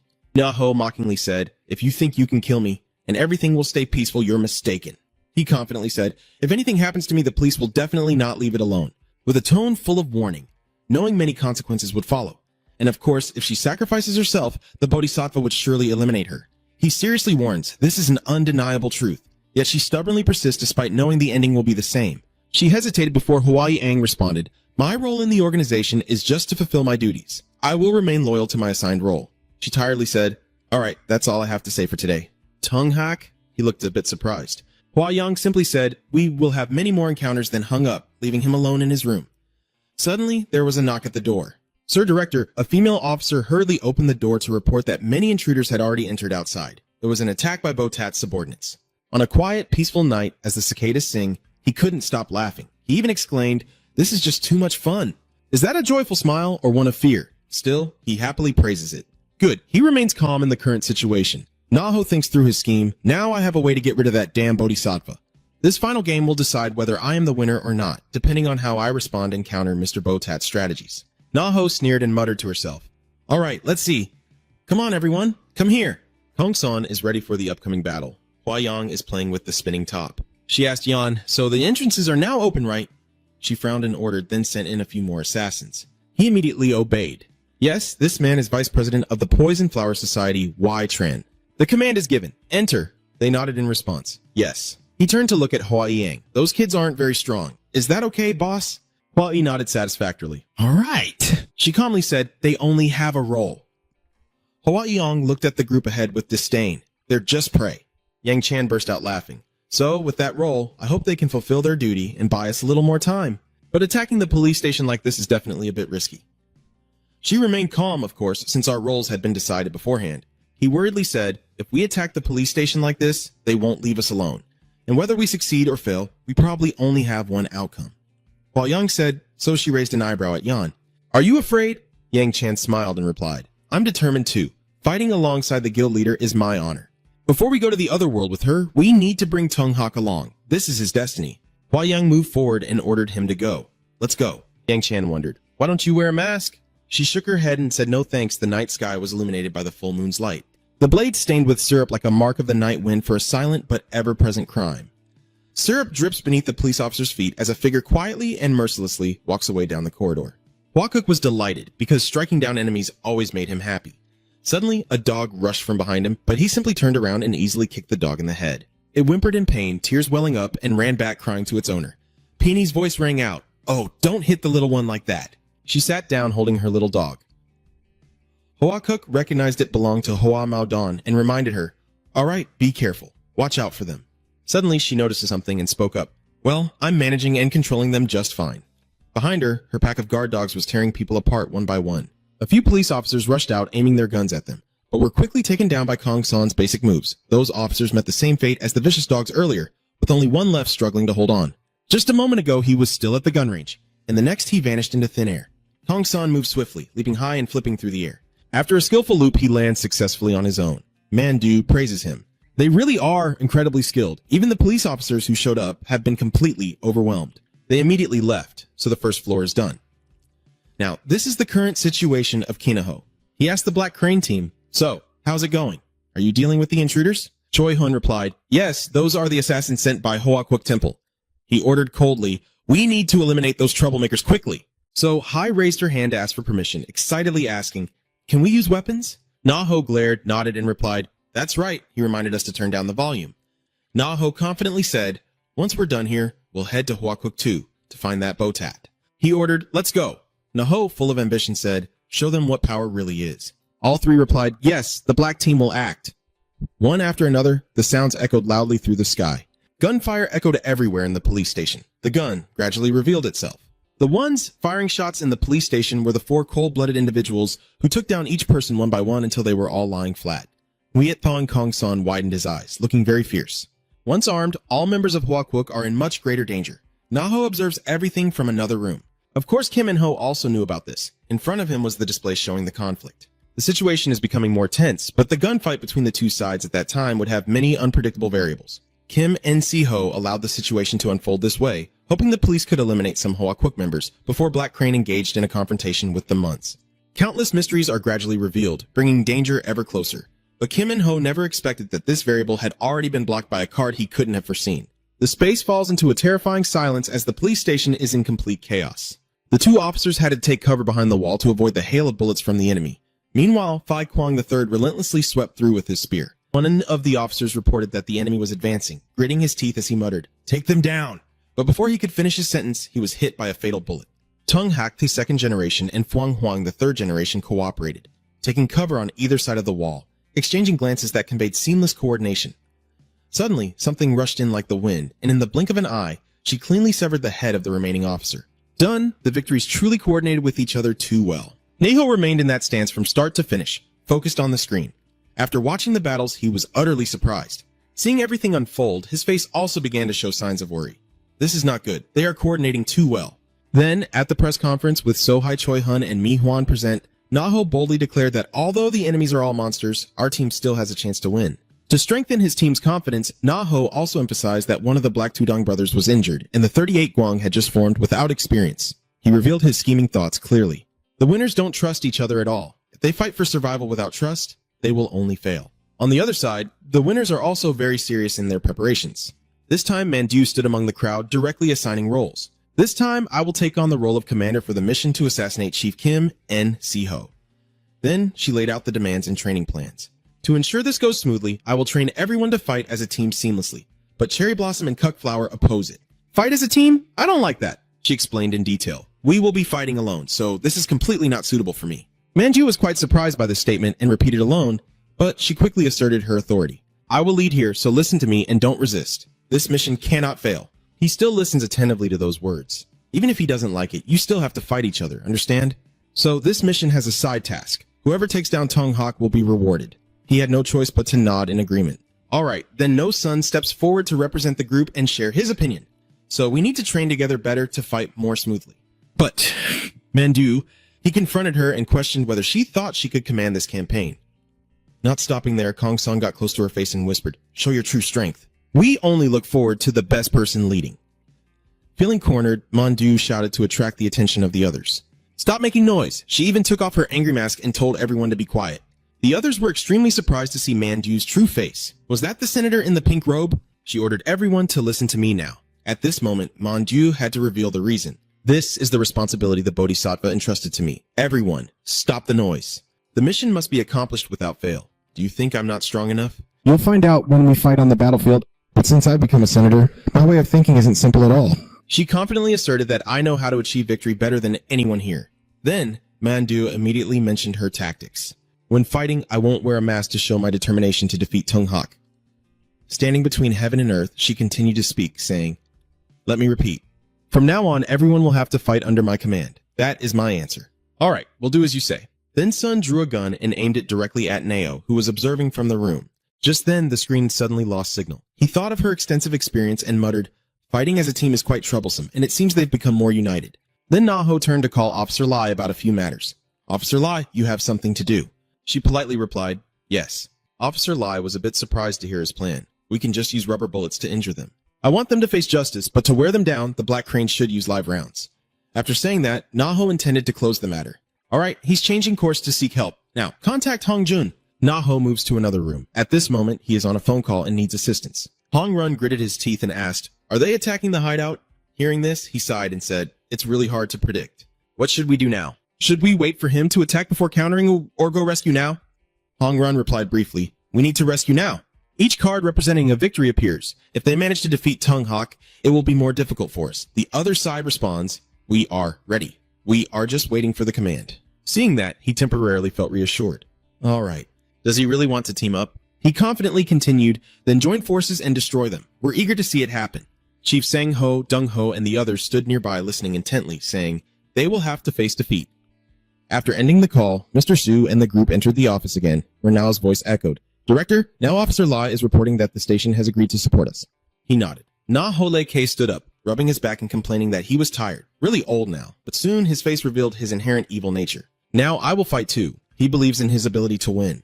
With the flower duel, now that I have it, I hold the winning hand. The scene shifts to each team in turn, starting with the groups of the months. Then second is Black Crane, followed by Jian Shu and the allies. There are even images of the Bodhisattva. Naho is present. And finally, Hong Run. In the end, Naho confidently declared, "We will only win." So, the battle has begun. To the Bodhisattva, this morning at dawn, we initiated the plan to eliminate Kim Naho. The left path is January, November, December. The middle path is March, August. The right path is early September. After dealing with the police, all members of the organization gathered in one place to continue the fight. Everything is going smoothly now, steadily closing in on the target. I, February Plum, will commit to eliminating Kim Na-ho completely. So those who dare defy the Bodhisattva's orders will see what punishment awaits them. Kim Nao's combat order. Currently, Hoa Kwok forces have infiltrated the police headquarters. Shin So-hai is in charge of the left flank. Jin Myung-hwan is responsible for the center. Choi Hun is in charge of the right side. I will fight on the weakest front, completing the elimination of the enemy quietly and decisively, without allowing any outside interference. As soon as the battle ends, we will launch a direct attack on Hoa Kwok. Battle report from Bei Jong. We have safely arrived at the police headquarters. Kim Kyung-shu is attacking the left flank, while Dung Ho, Sang Ho, Lee Sung-hin, and Hwang Hee-jun are handling the center. Sang Ho suddenly shouted, "Oh my god, look at that Haijin is complaining. The smell is terrible, master." Father Zion Kim Yang and Jo Kyung-hai are providing backup on the right flank. Meanwhile, another guard has been seriously injured. Caught off guard, the remaining ones froze and stared in horror as the approaching danger drew near. Then they quickly charged like arrows to avenge their comrades. But before long, Jian Shu had already sent the two others to watch the naked chickens. In an instant, the rest met the same fate. Kim Gi-ong-shu rushed forward alone. "I can't control the situation, so I stay in the central area to observe and be ready to help the weakest team." "Ah, don't worry about Kim Gi-ong-shu, he's fine." Sensing the unease, the trio of Tung Huang 2nd generation, Fi Kwang 3rd generation, and Fuang Huang 3rd generation turned around, only to see Zhang Shu holding a knife stained with zero. Kim Gi-ong-shu said, "So the three new Fi Kwang, they all stared at him, so there's no problem. right? Phi Kwang of the third generation wondered, I am Kim Gi Ongshu, a second generation ghost Phi Kwang. She honestly shared that capturing Kim Gi Ongshu alive was our order. He replied with a sarcastic smile. Oh, I see, so we have received the same order again. Mr. Gishu sneers. I was also ordered to capture them once. Out of curiosity, you ask them an offhand question. Hey, you look so young. What is the relationship between the three of you? A childhood companion? The third generation Phi Kwang didn't hesitate to answer. We may be cooperating now, but before becoming Thang, he was a rival competing for dominance. She glared and emphasized the position of Phi Kwang, and also had a few questions. Second generation Phi Kwang ghost, I want to ask you something. What kind of person was the first generation Phi Kwang? Mr. Gi was a bit surprised by the question and didn't rush to answer. Instead, he asked back, why do you want to know? Second generation Tung Hawk had run out of patience and interrupted. Blah, blah, blah, blah. Talking so much in front of the enemy? I don't understand how someone so talkative like you became a hero. He doesn't want to waste more words and quickly heads to Mr. Shu's place. You two just stand there. I will catch him myself. The third generation Phoenix tried to remind him, but the captain said teamwork was necessary, so he cut him off. No need. Tung Hak the second's cunning face glanced at them and said, I will handle him myself and take the credit before the Bodhisattva. That way, the Bodhisattva will have to reconsider the position of the flying light. Thanks to me, the Phi Kwang chair ended up at the top, so I don't know whether to be happy or sad. Taking advantage of his distraction, the second generation Tung Hawk threw a deadly punch at his face, but thanks to his prior preparation, he quickly leaned back to dodge the blow. Next, he leapt backward to keep his distance from Tung Hawk the second. Gi Ongshu placed his hand on the ground to steady himself, then smirked and said, Your legs are too long. He stood up into a solid defensive stance, but before he could finish his sentence, he was kicked in the direction of his body. With his quick reflexes, he blocked it. Stopped in his tracks, the second generation Tung Hawk's legs trembled slightly as he stared in shock at Gi Ongshu. What?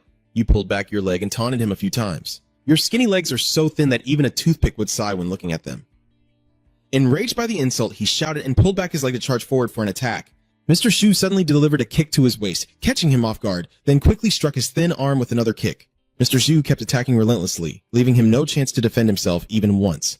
Length means nothing if you can't do anything. Thickness is what matters. Meanwhile, the third generation Phoenix and the third generation Phi Kwang could only stand aside silently, looking at him with disdain and saying, Confess now, still not recognizing? You're no match for me. Tung Hakte second bowed painfully and replied, Don't even think about it. Then, he threw a punch with all his might, but Jianshu quickly reacted and dodged. The second generation Tung Hawk was clueless and kept bragging and boasting. I am the one praised by the Bodhisattva. Record him Shu drawing his sword. He stared at him with wide eyes. If you don't intend to confess? Hearing that, he was startled. Confess to what? Immediately, Mr. Duong struck him with a fatal blow.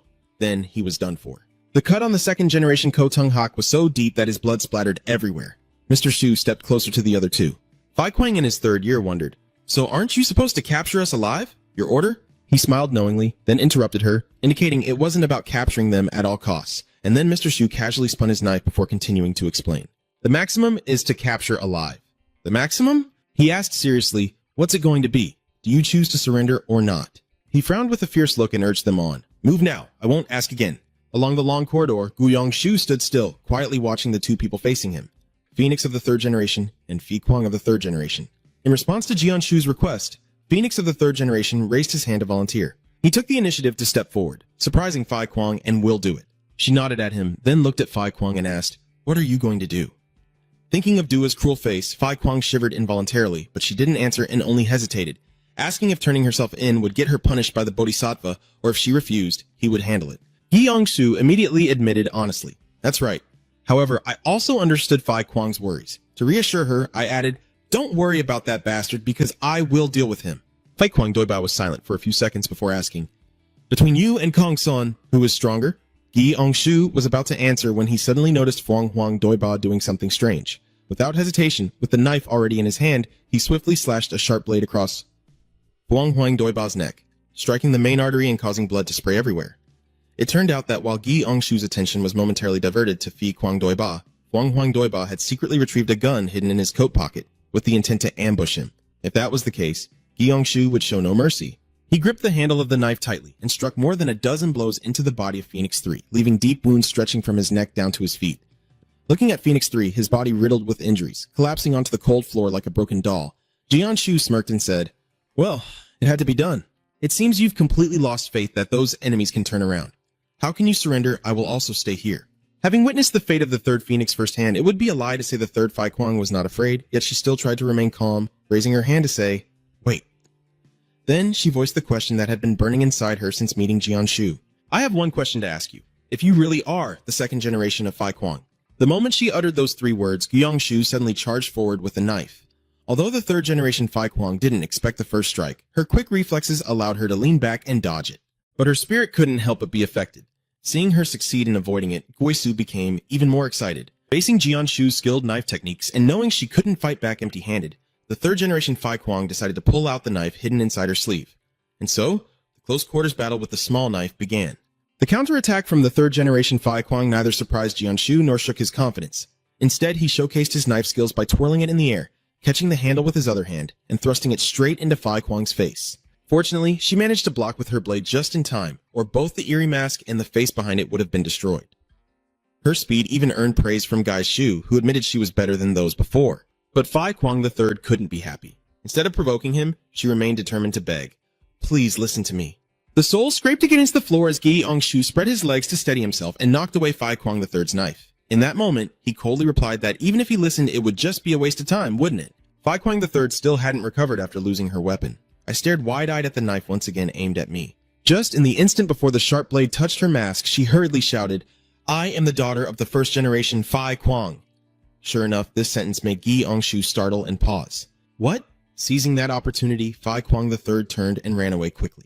Seeing that, Gion Mr. Shu gritted his teeth and chased after her. Where was he running to? Just as he reached out his hand, Fai Kuang III also turned her head to look back. So he accidentally grabbed her mask and took it off. The face behind the mask was probably far from what Jianshu had imagined, so he couldn't help but be a bit stunned. Probably no one would have guessed that Fai Kuang III, nicknamed December, is actually a young girl with a pretty and innocent appearance. It's clear that she wasn't mentally prepared for her mask to be removed so soon, so she couldn't hide the tension on her face.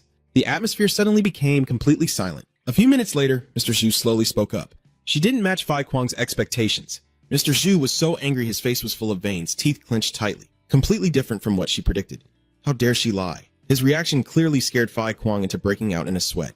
Looks like she's in trouble. If she finds out he's still aggressively chasing her, she's definitely going to run. Fai Kuang III can only be 3 parts helpless and 7 parts suffering, crying out in misery just like him. I'm telling the truth.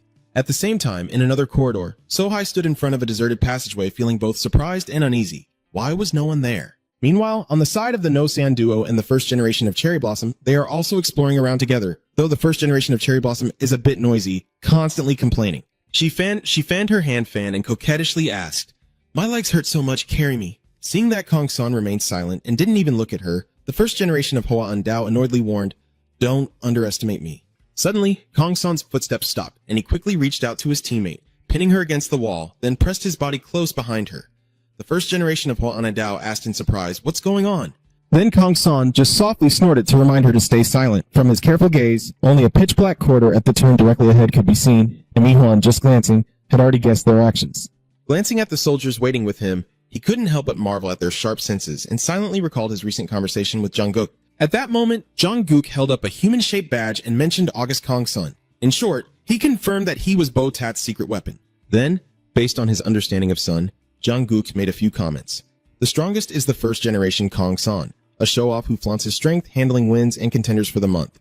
For this reason, it displeased Bo-Tat, who personally trained that child.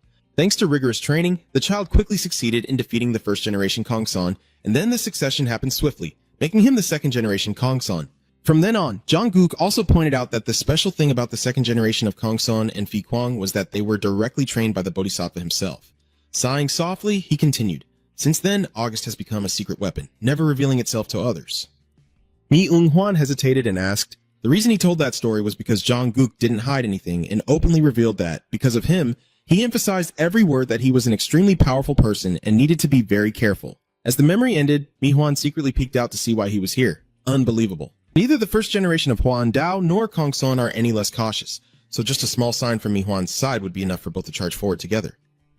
Maybe because the wait had been so long, a police officer finally lost patience and said, Well, he's acting so dismissively, saying there are only 2 of them.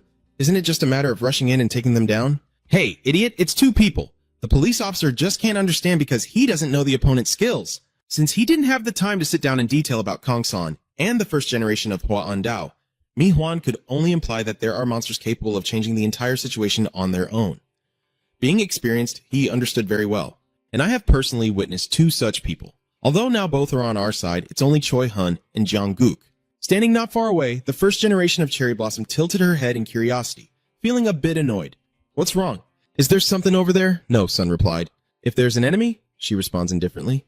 Is that so? Kyo-san lowered his voice and continued. Andao Heap Kong. It seems Mi-hwan also realized it was time. Despite being extremely tense, he muttered to himself, It's really dangerous. Finish quickly and move on. As the first generation of Cherry Blossom took out a few small smoke bombs and asked for Kong-san's opinion under the bright ceiling light. Let's begin. Okay. After getting his approval, the first generation of Cherry Blossom immediately started squeezing the 3 small smoke bombs tightly between their fingers. A few seconds later, the 3 smoke bombs shattered and forcefully released a stream of pink smoke. The explosion was not loud, but enough to alarm Mi-young-hwan's group. He watched the thick pink smoke gradually spread toward him. Mi-young-hwan remained calm, pondering why the pink smoke was used to block the view. Because he was unsure about this strange smoke, his cautious nature prompted him to warn everyone to wear gas masks since they didn't know if it was toxic gas. And the police officers agreed without objection and immediately followed the order. Yes, the pink smoke filling the corridor made the sense of smell more sensitive as vision was obscured. When she started smelling the sweet scent of peach blossoms, Mi-hwan ordered her subordinates to shoot without hesitation if they saw anything. The subordinate, tense, swallowed hard and obeyed the order. Yes. When he peeked into the path leading to the area where the 2 non-painted group members were, he was startled to see a shadowy figure lurking right in the middle. Following Mi-hwan's instructions, he immediately raised his gun and fired without hesitation. And it was astonishing that the first shot precisely hit the center of the black shadow's head. Seeing this, the subordinate proudly smiled and said, It's over. But Mi-hwan doesn't think it's that simple. No, he insisted it was just a test throw of a corpse. Just as he finished speaking, they tried to deduce our position, but he had to stop immediately because something was thrown from within the thick smoke again. An underling instinctively raised his gun to shoot, but was stopped by Mi-hwan shouting. He paused, lowered his head to look at the thrown object, and continued. It's not an enemy, it's a corpse. At this moment, the first generation of Cherry Blossom suddenly rushed over, holding a pistol in her hand and pointing it directly at Mi-hwan. The shot rang out with a bang. Mi-young-hwan was quick to block it with his bulletproof shield. Then he widened his eyes and shouted the word gun. The gunshot sounded like a horn signaling Kong-san to act. He suddenly jumped out from the smoke, both hands holding 2 sharp knives, the blades swiftly pressed against a police officer's neck. As his head fell, the fate of his teammates followed the same path. Body parts scattered across the floor created a terrifying scene, no less intense than a horror film. And near the first generation of Cherry Blossom, although she didn't have the supernatural powers to float like a ghost, she still caused quite a lot of trouble for the police team when they all shouted out 2 letters. And step back. The first generation of Cherry Blossom had already pulled out 3 more smoke bombs, clutching them tightly as before, causing them to shatter and release smoke. Now almost all the hallways connected to their location are covered in pink smoke, and you can clearly see the helplessness in the police officers' voices as they try to find a way out. In front of them was the team leader, Mi-hwan, who had to stay calm and instruct everyone to fire wildly to buy time until reinforcements arrived. Hearing his orders, the subordinates didn't care whether they hit anything or not, and all opened fire into the smoke. And unfortunately, not a single bullet hit its target among the dozens fired. In the end, what greeted them was an unscathed no-sun rushing toward them, followed by the sound of slashing blades and bright red syrup splattering everywhere. But that did not shake the will of the survivors. They continued to fire and encourage each other. Hold on. No matter what, the words to hold the line helped calm the fear among the officers to some extent. But their effect couldn't last long because Kong-san had already targeted the next victim. This person had just shouted one word when Kong-san's blade swung straight into their face. Blood sprayed like rain, officially ending another life. With each slash that rang out, along with Mi-hwan's words, the chances of victory if reinforcements arrived faded as his subordinates fell one by one. Yet the gunfire showed no sign of stopping. Until the atmosphere around grew completely silent, a police officer finally lowered his gun. He cautiously looked around and hesitantly called out, "Captain?" He kept calling the captain over and over, but strangely, no one responded. Suddenly, he noticed a walkie-talkie lying abandoned on the floor right near where he was standing. The walkie-talkie suddenly lit up and emitted a sound, resisting and resisting. This voice made his eyebrows furrow tightly. The moment the police officer tremblingly exclaimed 2 words. "Captain, the first-generation duo of Hua Un-dao and Kong-san have both suddenly charged out from the smoke." After this raid, the radio was soaked in siro, and as a result, the signal on Mi-young-hwan's radio was lost. Gum understood that something was wrong, so he sped up. Truly, these are tough opponents. They can even move through the smoke. Truly, those monsters must be quick to reach Captain Choi Hun. Mentioning Choi Hun, he is also currently in a fight, gently tilting his head to dodge the sharp blade. He responded to the enemy with a powerful punch. Behind him, Choi Hun spotted another guy aiming a knife to stab him. Choi Hun immediately lands a punch that shatters his teeth and stinks up the place. Then he switches to his legs, swiftly kicking away a few fearless fools. After making sure those guys were all knocked out, Choi Hun let out a relieved sigh, then dusted off the thin layer of dirt from his clothes. Just when it seemed like it was over, a hoarse voice from a mysterious figure suddenly rang out, accompanied by the sharp tip of a knife aimed at Choi Hun's eye corner.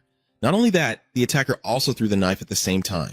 Fortunately, he tilted his head just in time to avoid the blade, only grazing him lightly. Quickly regaining his composure, Choi Hun now clearly saw that there were not one but two people, Chrysanthemum and Peony. The man remained in the same stance after throwing the knife. We've dealt with dozens of people, but no matter how many we handle, it never seems to end. And the woman standing next to him is leading some big dogs, worried that my kids will get too tired. Choi Hun asked coldly with narrowed eyes. You think you've won? It's only September, Chamomile comfortably admitted. That's right. But the June Peony dismissively said, Can't you tell just by looking? Choi Hun was able to figure it out because of the two masks they were wearing. Hoa Kuk asked curiously. But why are you here all alone? Choi Hun, are you angry? Then he answered seriously. Acting alone is more convenient. Chrysanthemum nodded and asked further. So you're not using guns at all. It's like a casual chat between friends. Choi Hun replied indifferently, not usually carrying one. Hearing that, he pretended to be surprised and asked, What? So you can't supply us with bullets?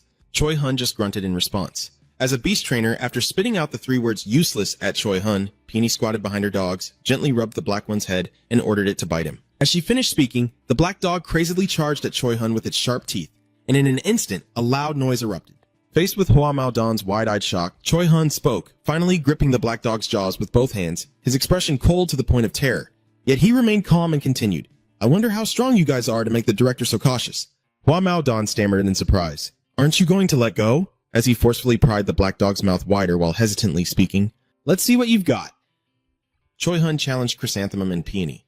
Let's see which of you won't disappoint, and they became even heavier as Choi Hun decisively carried out the next action. As a result, the black dog was completely torn apart into two pieces. Peony's pupils contracted in terror at the sight before her, trembling as she looked at the mangled body of her beloved dog lying beside Choi Hun's feet. She cried out its name in agony. What? The overwhelming pain surged so fiercely that she could hardly speak. Right now, Peony truly wished she could end Choi Hun with a single strike. But she can't do that for now because Hoa Kuk suddenly spoke up to stop her. Stay calm. He pointed the sharp tip of the surgical knife at her neck as if to threaten her. Seeing her obediently freeze, Hoa Kuk calmly continued speaking. Stay calm. It's obvious he's not an ordinary person. Who knows what weapons he's carrying? I know he's not wrong, but it's hard for the Peony to listen. Do you think I can still stay calm now? Unlike the Peony, who has directly cared for and trained the dogs, the Chrysanthemum cannot feel the deep resentment and pain. So he asked a little amused why make such a fuss over just one dog when there are many others. Even those who are supposed to be teammates don't sympathize with me. Peony couldn't help but feel frustrated as she brushed his hand away and asked sharply, Do you have any idea how much time it takes to train each one? Hoa Kuk doesn't bother to care. Actually, he doesn't need to know. It's just a damn dog, which makes Hoa Mao Don annoyed. Ah, she glares warningly. It's not a damn dog, but a puppy. Don't call it a damn dog. Tired, Hoa Kuk exhaled disdainfully and sighed clearly. After that brief exchange, Hoa Mao Don realized she couldn't have a normal conversation with Hoa Kuk, so she ignored the fact that Hoa Kuk might attack her and charged forward with the two remaining dogs. Right next to Peony's gaze was Choi Hun's gleaming gun barrel. Without moving, Choi Hun stood still, raising the gun to aim. And then a gunshot rang out. Zero also fired, scattering bullets into the air. Hoa Kuk silently watched, while Hoa Mao Don once again suffered the shock of losing her beloved dog, because that shot hit the white dog as it jumped up to protect its owner. The brown dog, seeing its companion fall so tragically, impatiently ignored Peony's command and lunged at Choi Hun on its own. Choi Hun was about to raise his gun to shoot it, but it bit down hard on the barrel, catching him off guard. With that powerful bite, the gun was completely shattered. Choi Hun had no choice but to throw away that useless thing and switch to hand-to-hand combat. Just as the brown dog growled and lunged, Choi Hun didn't hesitate and kicked it hard in the stomach.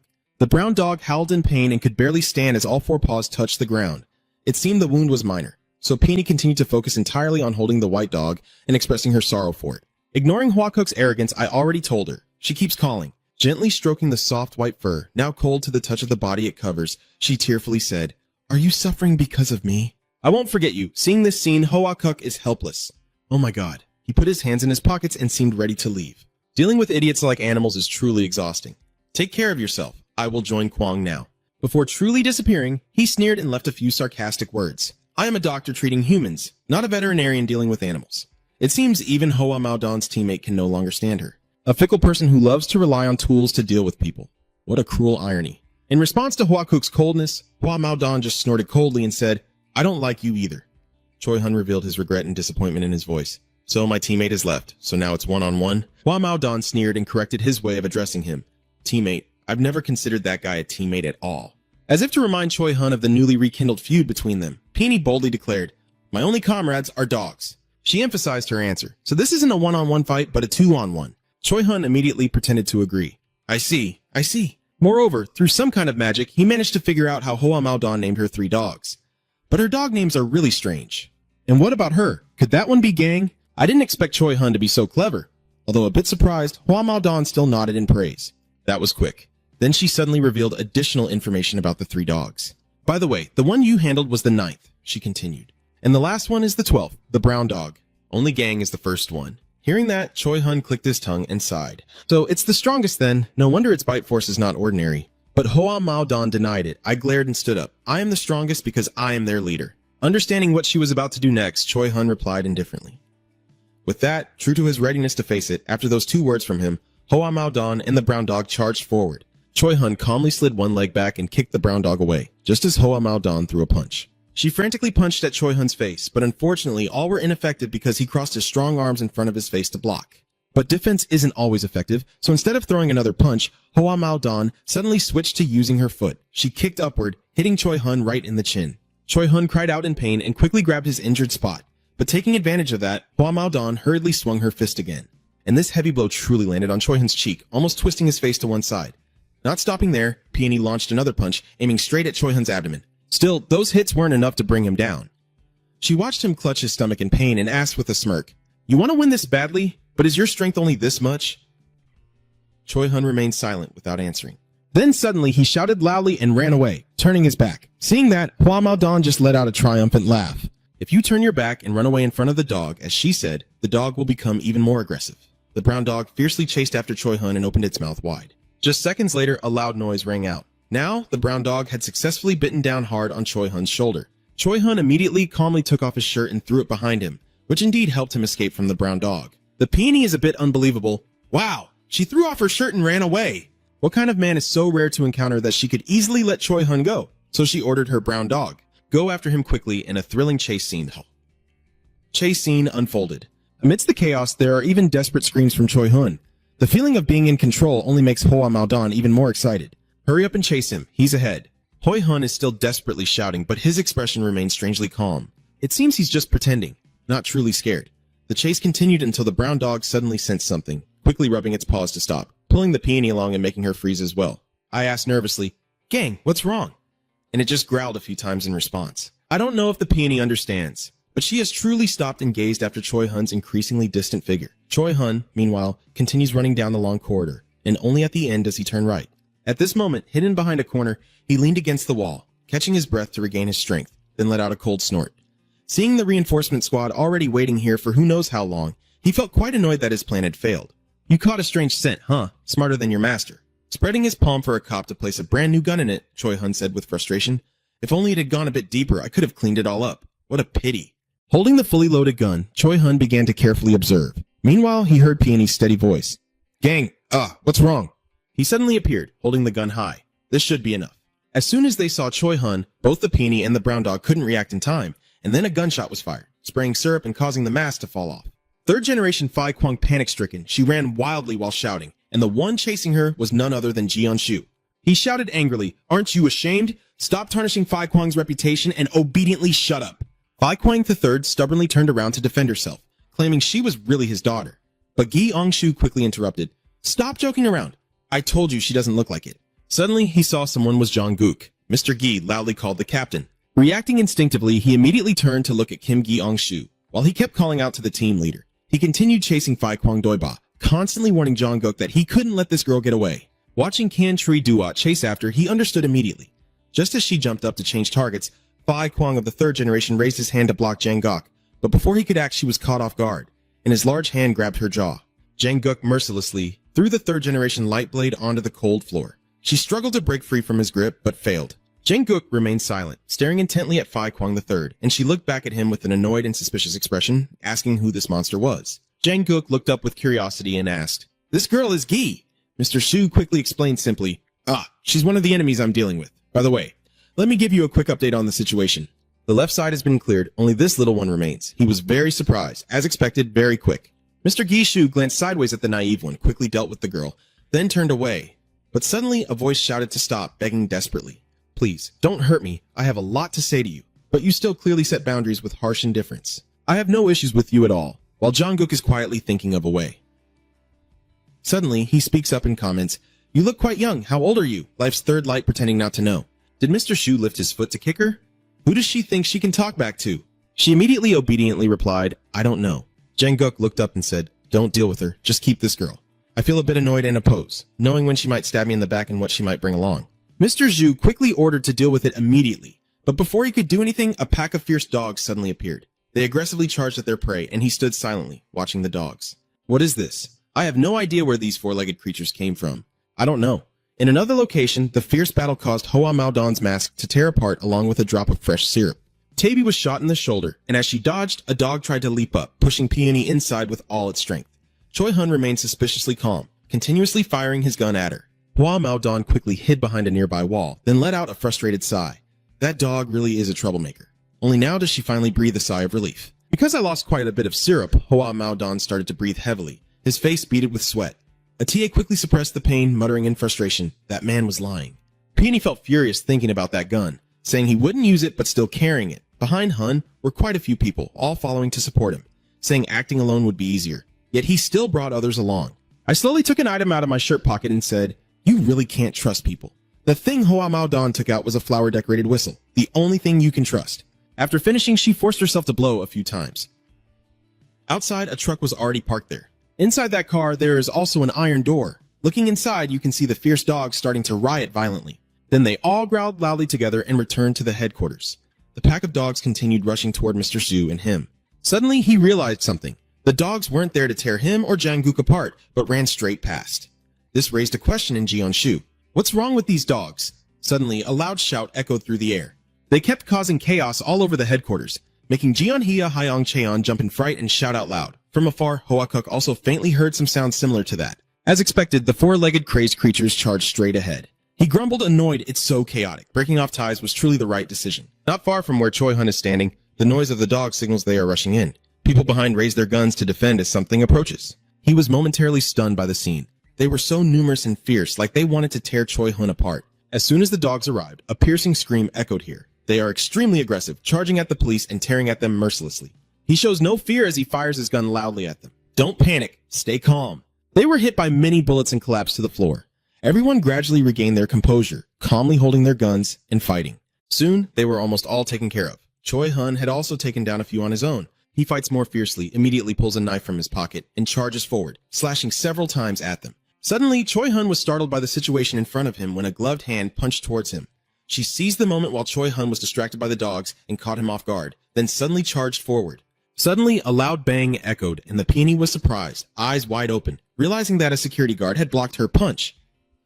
Naho held a stick with both hands, stopping the peony. He glared and insulted, calling them a pack of mad dogs. She froze in shock, stammering, "Tongue!" As soon as Peony finished speaking, she tasted Naho's iron rod smashing straight into her face. Heck, it hurt so much she staggered back a few steps. Sandeti. Hua Maodon grimaced in pain, eyes wide as she listened to him curse the mad dog. Suddenly, Naho smirked maliciously, knowing only a stick could handle this.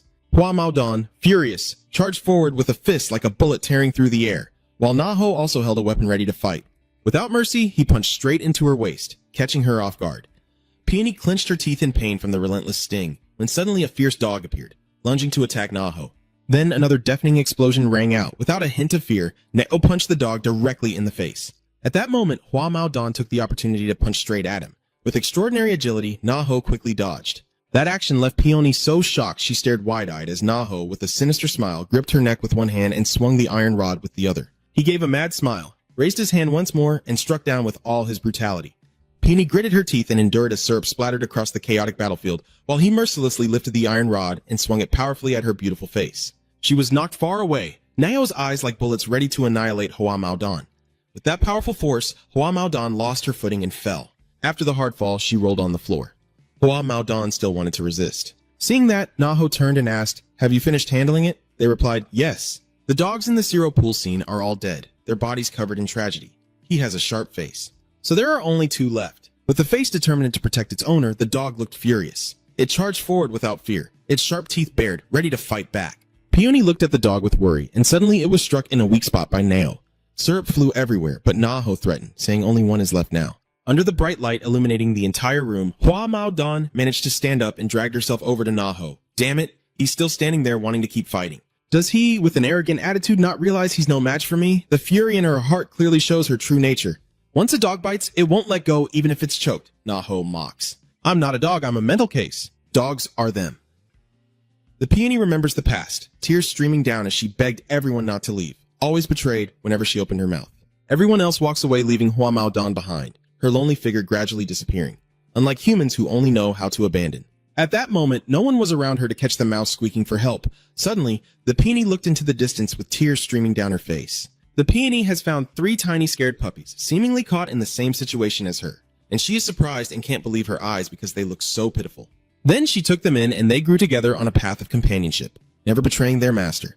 They endured countless fights side by side, like true friends. Even if Sarome appears from afar and approaches her, from now on she will be called June Peony. He accepts Hoa Mao Dan and gives her a new nickname. Become a loyal dog to me. The look in Peony's eyes was hesitant as she gazed at him.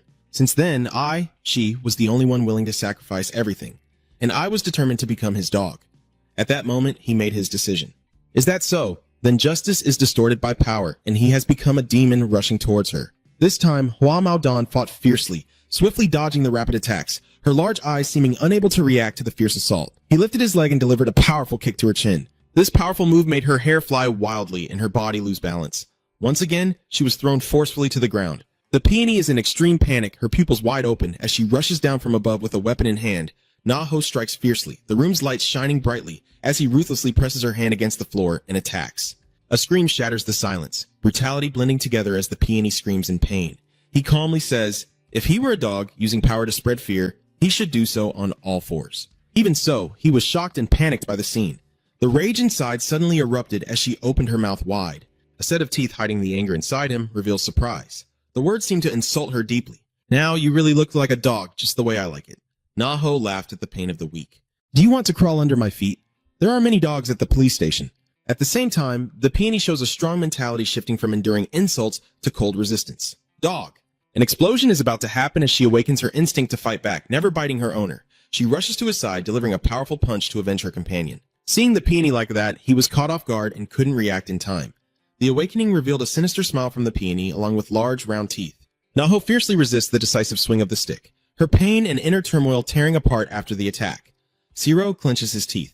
Her composure was gone. She revealed all her strength and charged at him like a moth to a flame. The peony is now dominating. They face each other not only with strength, but also with a look of utter fury. Naho feels like fighting is just like dogs. His teammate asks questions, and he shouts for them to stand still. Naho's eyes are blazing red. It's been a long time since Zero has boiled over like this. The cruelest nightmare is about to face another deadly battle, as screams tear through the night and the bright red blood erupts in despair. Life was torn away from her body as the peony screamed in uncontrollable rage. Naho almost got bitten by the peony flower. In an instant, the peony transformed into a beast. At the same time, a sound echoed through the silent hallway, tearing through the stillness.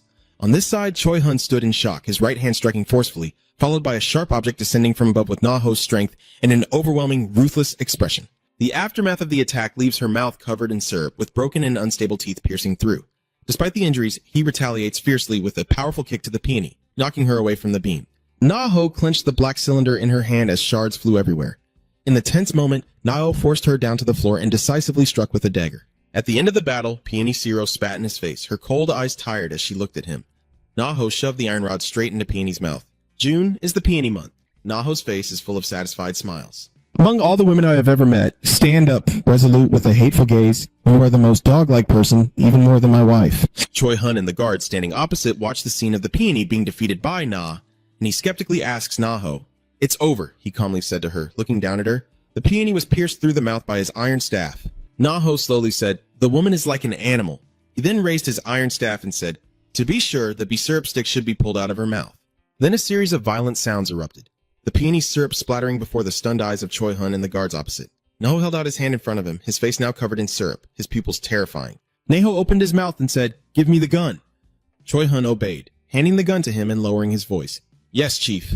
Naho pointed the gun at the peony, creating a scene filled with syrup. Afterward, he turned to speak to Choi Hun. How did it go? He looked confused. Yes, Naho smirked slyly. What does winning feel like to you? Faced with the somewhat chilling scene at that moment, Choi Hun hesitated to speak. The feeling is like a splattered pool of syrup across the floor. Choi Hun's voice wavers slightly. Since the director handled it quickly, I'm not quite sure. Hearing him say that, Naho happily laughed and replied, even if I don't come, you'll still win. He continued, it's better not to let any variables appear, or we'll have to fight more people later. Choi Hun regained his composure. I understand. Looking at the man in front of him, he thought to himself that following this person was truly the right choice. Naho's eyes now held danger and a craving for syrup when suddenly the sound from his radio in his pocket buzzed. This is Shin So Hai. I have been waiting for a long time, but no enemies appeared. They have all been dealt with earlier. Is this the work of the Hong Run team? It seems like Ban Jiang-guk has taken action. So Hai suddenly asked, are we not running into Hong Run's team? He replied, no one encounter, She continued to ask, should we keep an eye on Hong Run's side? Naho calmly said, let's move forward first. So Hai nodded determinedly and cheerfully replied, yes, I understand. Keep going. Over here. Someone with a walkie-talkie reports. This is Jinmi Huan. I'm rushing to avoid March and August. I'm moving to Captain Choi Hun's location. The cards of the two winners reveal March and August. This time, it's not Sun and Hoa Undao making the choice. Choi Hun then turns to Naho to ask what he should do next. He uttered a thoughtful tone, then Naho cupped his chin, his face twisting in pain. He confidently said, we are, his voice full of excitement. Where should we go now? Van V holding a device. Hoa Yu-ong looked at it with a hint of impatience. Ai Achan saw that and stepped closer, asking, what's wrong, sister? She turned to him and said, I can't see signals from January and August. He replied, since he's a new soldier, he's inexperienced. But wasn't it already predicted? Thinking of the third-generation photon, Hua Yu-ong was a bit confused. But why was the signal from December still there? She frowned and thought, but the signal from June's peony had disappeared, which was strange. Thinking of Naho and Jang-guk, she tried to come up with a reasonable explanation, possibly that Bei Jang-guk or the director had intervened. A voice full of excitement echoes. Yang Chan chuckled with amusement, his face showing a strange expression, and said, the name sounds very familiar. Remembering Hua Kuk, Hua Yu-ong said with suspicion and anger, but September and the peony still have signals, right? That brat. She crossed her arms, holding the device in her hand, very annoyed. We need to work together and move out. Stupid kids. Hua Yu-ong and Yang Chen continued walking, surrounded by a sea of police officers. But things are still progressing well, right? March and August are handling things very efficiently. She replied, they are the strongest card. Then she turned around and asked, so we don't need to worry. Has the reinforcement army from Hong Run arrived? Her sharp eyes noticed what was behind them. When the two of them turned around, they saw Yan Ho and Sang Ho standing there with two others. Their faces showed a bit of surprise when they saw the two of them, and Yan's voice continued to ring out. As the saying goes, speak of the devil and he shall appear. Their group asked the scholar Hong Hua Yeong, and at that moment, Yeong Tran made a surprising sound. He seemed to be meeting an old acquaintance, shouting out their names. Dong Ho, Sang Ho. Sang Ho hesitated before recognizing him. Mon Yan. Hua Yuong, standing behind, immediately asked, are they acquaintances? Yang Chan glanced lightly and replied, yes, very familiar. He looked at the two people in front of him and explained slowly, these guys are under Bi Jong-guk, so we need to be careful. The young man behind Sang Ho and Jong Ho asked, Master, who is he? It really is a cursed fate. It's been a while, Bi Jang-guk. Are you doing well these days? Over here, Jong-guk holds a cigarette as if examining something. The third-generation Phi Kwang lies on the ground, wrapped in tape, with a frightened look on her face, but her mouth is sealed shut, so she can only make meaningless sounds. A voice echoes, is this okay now? Gyeong-shu is squatting, holding a roll of tape in his hand, tighten it more. Hearing that, she panicked a little. After a while, the third-generation Phi Kwang was completely wrapped in tape, unable to move. She helplessly lies on the ground, making sounds to call for help. Mr. Shu just watched her and then said, let's leave this girl here. He turned to Jung-guk and asked, Captain, which direction are you heading? I've finished handling the left side. He takes a drag from his cigarette and calmly says, I'm still deciding between the left and the middle road. Over here, a sudden voice called out, me. Jong Ho's shoulder was slashed by a sharp object, immediately oozing zero. Yang Chan grabbed the knife in his hand and pointed it at him, a smug look on his face. So he quickly realized something. When Yan Chan turned around, he saw Sang Ho raising a fist to attack him. He quickly dodged, sneering disdainfully at him. The knife in his hand was swiftly swung, but before it could reach Sang Ho, he managed to evade the attack. Yan's face looked surprised for a moment before Hua Yu-ong called out to him. Moon Yan, she said sternly, who gave you permission to fight on your own? Yang Chan, seeing her angry, reluctantly said, sorry, miss, I got too excited after not seeing you for a long time. Hua Yu-ong scolded him to wake up, and he responded, yes. Yang Cha looked at the two of them and said, they've gotten much stronger. Then he looked at the two unfamiliar faces behind them and asked, those two guys back there look strange. Are they new recruits? Hua Yu-ong calmly said, new recruits don't need to be concerned. The three cards appeared in sequence, representing January, November, and December. The next two cards are also called, representing June and September, different from these fools. She said seriously, we will work together to eliminate the enemy. Yang Chan, standing in front, replied obediently, I know, sister. The apprentice behind Ho asked him curiously, Su Fu, him? Zhang's figure appears. Sang Ho quickly explained, he's the one who took the captain's eye in the past. The disciple, hearing this, angrily and determinedly said to him, we have to avenge the captain. Sang Ho shook his head and replied, what revenge are you talking about? Then he serioused his face and ordered, call the captain quickly. That man is very strong. Are you coming, Beijing-guk? Impressive. He growled, I'll take the other eye you left behind. Sang Ho and Jong Ho faced the two of them. Yang Chan kept shifting her body, feeling restless. Hua Yu-ong behind her calmly reached for something on her back and then drew a metal weapon. Sang Ho and Jong Ho, along with their two students, watched their actions. The metal weapon flashed a glint of light. Hua Yu-ong clenched her iron fist, her face serious as she challenged them. Then she and Yang Tran ran together, aiming to attack the four of them. He threw a punch at Sang Ho, but he dodged it. Yang Chan sneered challengingly, dodging again, really getting stronger, huh?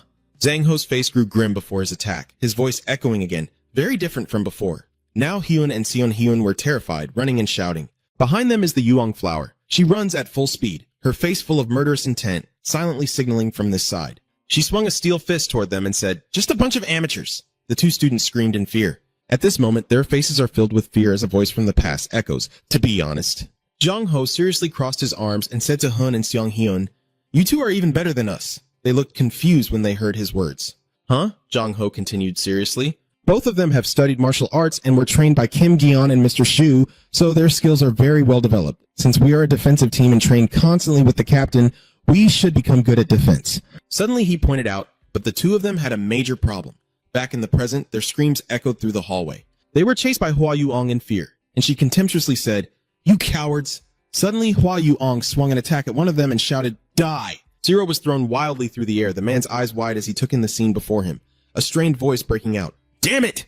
At this moment, Jong Ho suddenly stood in front of them, blocking Hua Yu-ong's attack, her weapon piercing into his chest. Seeing this scene, the two of them shouted in unison, Master! Jong Ho angrily shouted, all that effort from others gone to waste! Lai Sung-hee-un, that guy. Did you forget what I told you during training? What you lack is the words I spoke now, reflecting the mindset of a police officer. The image of him crossing his arms and explaining seriously that he is willing to sacrifice his life to protect the people from danger. That's what a police officer is. His words are full of conviction. If you decide to become a police officer, you must be prepared to fight to the end. The two of them listened intently, and now Jong Ho was shouting loudly at them, even if it meant risking their lives. Hun and Son Hyun were immediately stirred by his words. They snapped out of it. The two of them shouted with determination. Hun's car sped straight towards Hua Yu-ong. She quickly swung her weapon up, then launched a few punches at the two of them. Her eyes flickered slightly as she looked at Zong Hyun's face, which, despite being slashed a few times by her weapon stained with zero, still showed no trace of fear but full determination. Just as Zong Hyun tried to grab her, Hua Yu-ong lowered her head, causing him to miss. Just as she was about to turn her head, a fist suddenly swung towards her face. It belonged to Hun, but with her quick reflexes, she immediately leaned back to dodge it. Hua Yu-ong looks down grimly. Zhang Huai just manages a strained smile, clutching his chest, and says, these kids! We should have done this a long time ago, but I was like that too in the past. Then he seems unable to bear it anymore and collapses. In front of them, the two kept throwing punches at Hua Yu-ong while Sang Ho collapsed to the ground behind. He, clutching his chest, groaning in pain. Over here! Sang Ho forcefully threw a punch forward. Hey! Sang Ho's punch at that moment hit his arm. Yu Ong Tran blocked his punch without hesitation and said, you guys are definitely much stronger now. Back then, you couldn't even move. Looks like Bijanguk has been training you a lot. Then he twirled the knife in his hand and swung it forward. Young Chan continued. But then he decisively struck a blow towards Sang Ho, his shoulder immediately wounded by the knife, causing blood to gush out. He held the knife and smiled with utter contempt. Keep learning more and suffer the pain from his attack. Ying Young's voice continues to mock. You can't learn any more now, can you?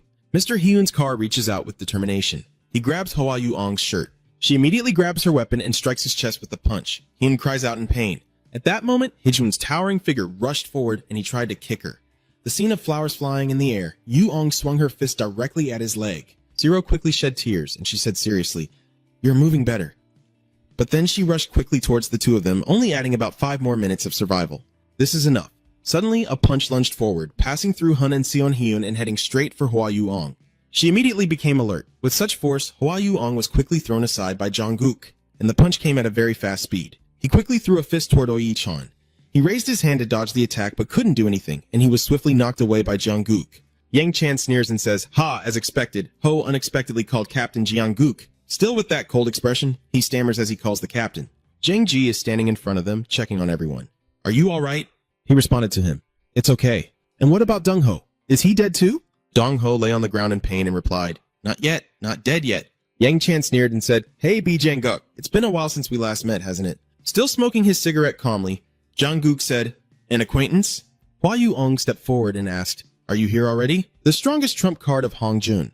Seeing that, he ordered the people behind him, "Get back quickly and go for treatment. You've fought hard enough." Sang-ho nervously said, "Captain, those two are too tough for me to handle alone. Let us help you." Jang-gook replied, "What are you talking about?" He said confidently, "I didn't come alone." And at the same time, someone appeared behind them. Mr. Shu's face turned cold as he spoke. "Hello." Sang-ho seems to understand the situation. Let out a sigh, then carry Jong-ho on the floor while holding his wounded arm. "Then we can rest assured. Let's withdraw." Jong-ho, dragged helplessly on the floor, asked, "Can you carry me back?" Sang-ho immediately dismissed it, saying, "I don't carry men." At this point, Hua Yu-ong spoke up again. "You're Kim Gi-ong-shu?" The spirit of Phi Kwang. Kim Gi-ong-shu, holding a sharp knife, smiles coldly. "You're Mandu?" First time. The voice grows even colder. "And this will be the last time we meet." In the corridor, they face each other. Hua Yu-ong turned to his subordinate and said, "I will handle Kim Kyu. Bear with it a moment." Shu and Jang-gook stood still, emotionless as they watched. Hua Yu-ong tightly grips the weapon in his hand. "You step forward first. I will finish this quickly and then help you." Yang Chan follows the order. "Yes, sister." Before starting the mission, Mandu Hua Kwuk. Kim Nak Ho Hong trembled. The cards have been arranged, with the strongest at the top. August with gold, September with chrysanthemums, March with cherry blossoms, Muncheon, Bikang-guk, Choi Hoon in June, Mok Lan in December, Phi Kwang, Shinso Haijin Mi-jeon, Hwan Cha in January, Tung Hak in November. The Phoenix and Kim Jeon-shu will handle the Black Phoenix. Dang has been disabled for half. Previously, Hua Yu-ong lamented, "Why catch those two?" Mandu did not think highly of Kim Jeon-shu. When dealing with Diepfong, she believed Kim Jeon-soo had received help from Byung-guk. Mandu places Kim Jeon-shu below Bijang-guk. Hua Yu-ong bows her head, ready to fight. But she rushed like a gust of wind right in front of Gi-ong-shu, her eyes full of murderous intent. Moments later, a spray of blood splattered everywhere. Hua Yu-ong swung her knife at Jeon-shu but missed. Instead, he slashed her across the face. The knife in Jeon-shu's hand was instantly covered in blood, just like that. Jeon-shu's expression remains calm and unmoved just for a brief moment. Mandu realizes his assessment was wrong. Hua Yu-ong grimaced, unwilling to accept it, grinding her teeth in frustration. The misjudgment made by Mandu. Not long ago, Hua Yu-ong had promised her accomplices no mercy. She went to a deserted place to meet him. Is my curiosity about her strength justified? Her expression is full of determination mixed with confidence. "I will show you. Even if I'm not as strong as you, I'm still powerful enough to make you admit it." No Sun remained silent, only glancing at Hua Yu-ong as dark clouds covered the sky. After a while, Kong San had won. He pointed his sword at Hua Yu-ong, who was helplessly sitting on the ground. She really is a monster. Her face is covered in scratches as she looks up at Kong San. "So what? I'm not like those ordinary guys, right?" He lowered his gaze to Hua Yu-ong, acknowledging her strength. "Yes, she is quite powerful." Kong San-thu will retrieve the sword. "I acknowledge that I will follow your orders this time." Hua Yu-ong spoke, "But I have one question first." She wondered how strong Kim Gi-ong-shu really was. Busan looked intently at Hua Yu-ong but did not answer immediately. A few seconds pass and Kong San turns and walks away. He only casually leaves a remark, not needing to be wary of his response. At the Zim training room, Hua Yu-ong went to find Kwak Hua and called out Tu Dung. She asked him, "You've met Kim Ji-on and Mr. Shu before, right? I guess he's just as strong as you since you don't know him."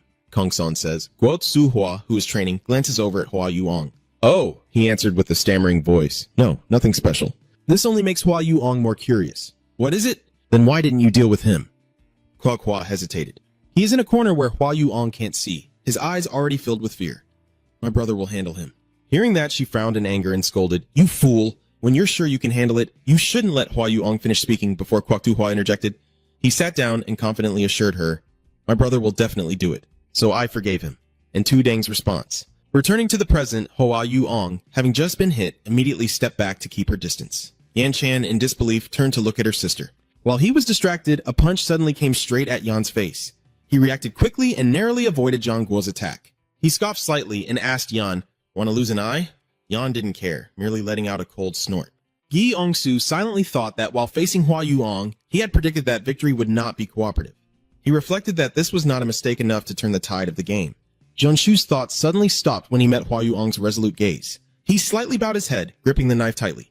But just a second later, Jeon-shu lunged in front of Hua Yu-ong, his eyes filled with a fierce hunger. Gi Ong-su thrust a sword straight at Hua Yu-ong's face, but she managed to dodge just in time. Hua Yu-ong was terrified, and only then did she realize that Gi Ong-shu was even stronger than Tung Hak and Fuang Huang. The close combat continues with moves too fast. It's for the eye to see, and at this point, Hua Yu-ong values Gi Ong-shu even more, considering him even stronger than Fi Kwang in the current peony. Hua Yu-ong struggled to resist, gritting her teeth. In her mind, Jianshu's power ranking steadily rose, climbing rapidly. Just a few minutes later, Jianshu's rank in her mind had surpassed many others. Ji was still watching the fight closely, always paying attention to every move Hua Yu-ong made. Now she is certain that Gi Ong-shu is the strongest person she has ever met. He is now leaping up, preparing to swing his sword at Hua Yu-ong. She was terrified, her eyes wide open, pupils constricted. Jianshu descended, swinging a powerful blow at Hua Yu-ong, causing her to step back and raise her hands to shield herself. Hua Yu-ong's hands, struck by the attack, were bleeding heavily. The game set up by Mandu reveals Gi Ong-shu's true nature. Hua Yu-ong breaks out in cold sweat, looking extremely panicked. Hua Yu-ong now truly believes that Jianshu is the hero. The person in front of her now seems to have transformed into the shadow of the previous hero who was turned upside down. Yi Ong-su spins the knife from hand to hand. Hua Yu-ong leans to the side. She keeps dodging the stabbing knives and reassures herself. Stay calm. She looks at Jianshu's cold face in front of her, even if it's something unexpected. The two keep exchanging moves, but Hua Yu-ong remains confident. That doesn't change the fact that their strongest card is still stronger. She gritted her teeth and thought to herself, Hua Yu-ong hasn't shouted out yet. She charges with full force. It's not the time to make a move yet. Jianshu begins to use techniques from his past life, swinging his sword to form a curve. With overwhelming power, he remains expressionless. Hua Yu-ong is knocked away, losing a weapon and falling into an unfavorable position. The woman grits her teeth and snorts coldly. Yan Chan, hearing the sound of metal falling, turns back worriedly. Sister, a reminding voice echoes. Hey, Janguk, focus your punch on him and concentrate on me. But Yan managed to block it with both hands just in time. Janguk approaches closely. We have many things to settle with each other, right? On the other side, Gyeongshu continues to execute the second move of La Liu. He throws a series of punches at Hua Yu-ong, leaving her no time to react. Gyeongshu pushes off with his legs, leaps into the air, feeling as light as a leaf in the wind, and lunges with his knife once more. Seeing this, Hua Yu-ong was panic-stricken, her eyes wide open as she was under relentless attack and could only keep defending herself. Falling behind, she hurriedly retreated. Gyeongshu gripped the knife tightly and lunged toward Hua Yu-ong, the blade aimed straight at her neck. Hua Yu-ong grimaced, using all her strength in both hands to block it. Finally, Hua Yu-ong managed to push Gyeongshu's knife away and continued to kick back. He kicked her ribs, but she quickly used her elbow to block the strike. Although she protected her ribs, the powerful kick still made her stagger. Gyeongshu straightened up, and he slightly praised you. You're quite skillful in your defense. I slightly frown. If it were my old self, it would probably be quite difficult. Hua Yu-ong couldn't believe Jianshu's true strength. What exactly is this guy? Where did you come from? Moving as fast as the wind, you suddenly appeared in front of Hua Yu-ong. It seems you are feeling confused. Jianshu slashed at her neck, but Hua Yu-ong luckily dodged the fatal blow, though she was still injured in the shoulder. You must be curious about who I am, right? Hua Yu-ong winced in pain, clutching her wound with her hand, and remembered the time when she was in the temple and someone called out Mandu. Hua Yu-ong turned around and saw Dua standing behind her. Lord Bodhisattva, he asked as he stepped in. Is the planning still going smoothly? Hua Yu-ong also reported the situation. Yes, everything is progressing smoothly. Her voice was hesitant, but there were some issues. Du Hua wondered. What is it? Hua Yu-ong replied. I cannot accurately judge the strength of Kim En-ho and Kim Jianshu. Du's eyes suddenly grew deep. He repeats the name Kim Nak-ho word for word. Du recalls the previous battle, when he was quite strong. He continued, his strength is enough to hurt me. Du Hua's tone was very confident, but in the end, he just sat still and smiled. Currently, it can only weaken, not get stronger. He advised Hua Yu-ong, so there is still some possibility, so include March and August. She nodded and understood the order. Hua Yu-ong looked directly at Dua, so now it's about Kim Jianshu. He replied indifferently, the strength of the months of Tudong in August is not very high, so there's no need to worry too much. Hua Yu-ong raised her hand, expressing her concern. What truly worries me is the spirit of Fai Kwang you mentioned. Du Hua listened silently as Hua Yu called out to the Bodhisattva, her concern evident. Who was stronger during the peak of Fai Kwang or Kong Sun? Du Hua sneered. The peak era. Mandu, your words are quite interesting. He said those people never had a peak era, which makes Hua Yu-ong even more curious. Why? What for? Her eyes widened in shock as she looked at Du Hua. What does the peak period even mean? Doesn't that mean it reached its peak during the active period? Hua Yu's voice was hesitant. Exactly, but Du Hua interrupted Madame Mandu. He laughed in a terrifying way, with the deepest greed in his eyes. The peak has always been me. Du Hua lifts his head, returning to his serious demeanor. There will never be a situation where someone else is involved if he truly is Fai Kwang. He widened his eyes, his expression turning serious. At that moment, the battle resumes, Jianshu's movements like a willow leaf swaying, continuously striking at Hua Yu-ong. The two wield their swords, the clash of weapons echoing through the space. Jianshu takes advantage of his opponent's mistake, stabbing his dagger into the space between Hua Yu-ong's hand and her weapon. In an instant, Hua Yu-ong's sword is knocked into the air. Gi Yongsoo seizes the opportunity, his eyes locking onto the target as he rushes forward. Gi Yongsoo suddenly appears from the smoke. He pointed the knife straight at Hua Yuong's neck, slashing in a long arc, but she skillfully flipped backward to evade. Hua Yuong lands on the ground while also widening the gap with Gi Yongsoo. She grimaces, her voice filled with resentment. Chi-Ti, Tudong, Kong-san, those bastards have been giving useless information. Hua Yuong spoke. Kim Gi Yongsoo, no. Vi Kwang II, she got up with difficulty. Hua Yuong said, I have a question. Gi Yongsoo looked indifferent. Today I've received quite a few questions. Hua Yuong asked, if you and Kong-san fought, who would win? You're about to run out of time, but you're still here talking about who's stronger? Are you a child? No, because it is very important. There is still a faint glimmer of hope in her, and with that, the game will change. Shugong's voice suddenly interjected. Name Undu, he asked, have you ever fought against Kong-san? Of course. Suddenly, Mr. Shu jumped up. Then you quickly approached Hua Yuong with a blank face, tried to judge for yourself who is stronger. At the same time, somewhere else, a person with a weapon on his back is walking forward. Not So Nu notices something and quietly turns his head to look back. Jang-guk rushes forward like a tornado, his cold eyes fixed on the opponent in front of him, and throws a hammer-like punch. Yang Chan could only raise both hands to block, being pushed back. He struggled to withstand the attack, exhaling heavily. Jang-guk reminds him, now you finally have the mind to focus? He shouted out, this is serious. Yan's face shows a serious expression as he asked directly, who was that kid earlier? Where did this monster come from?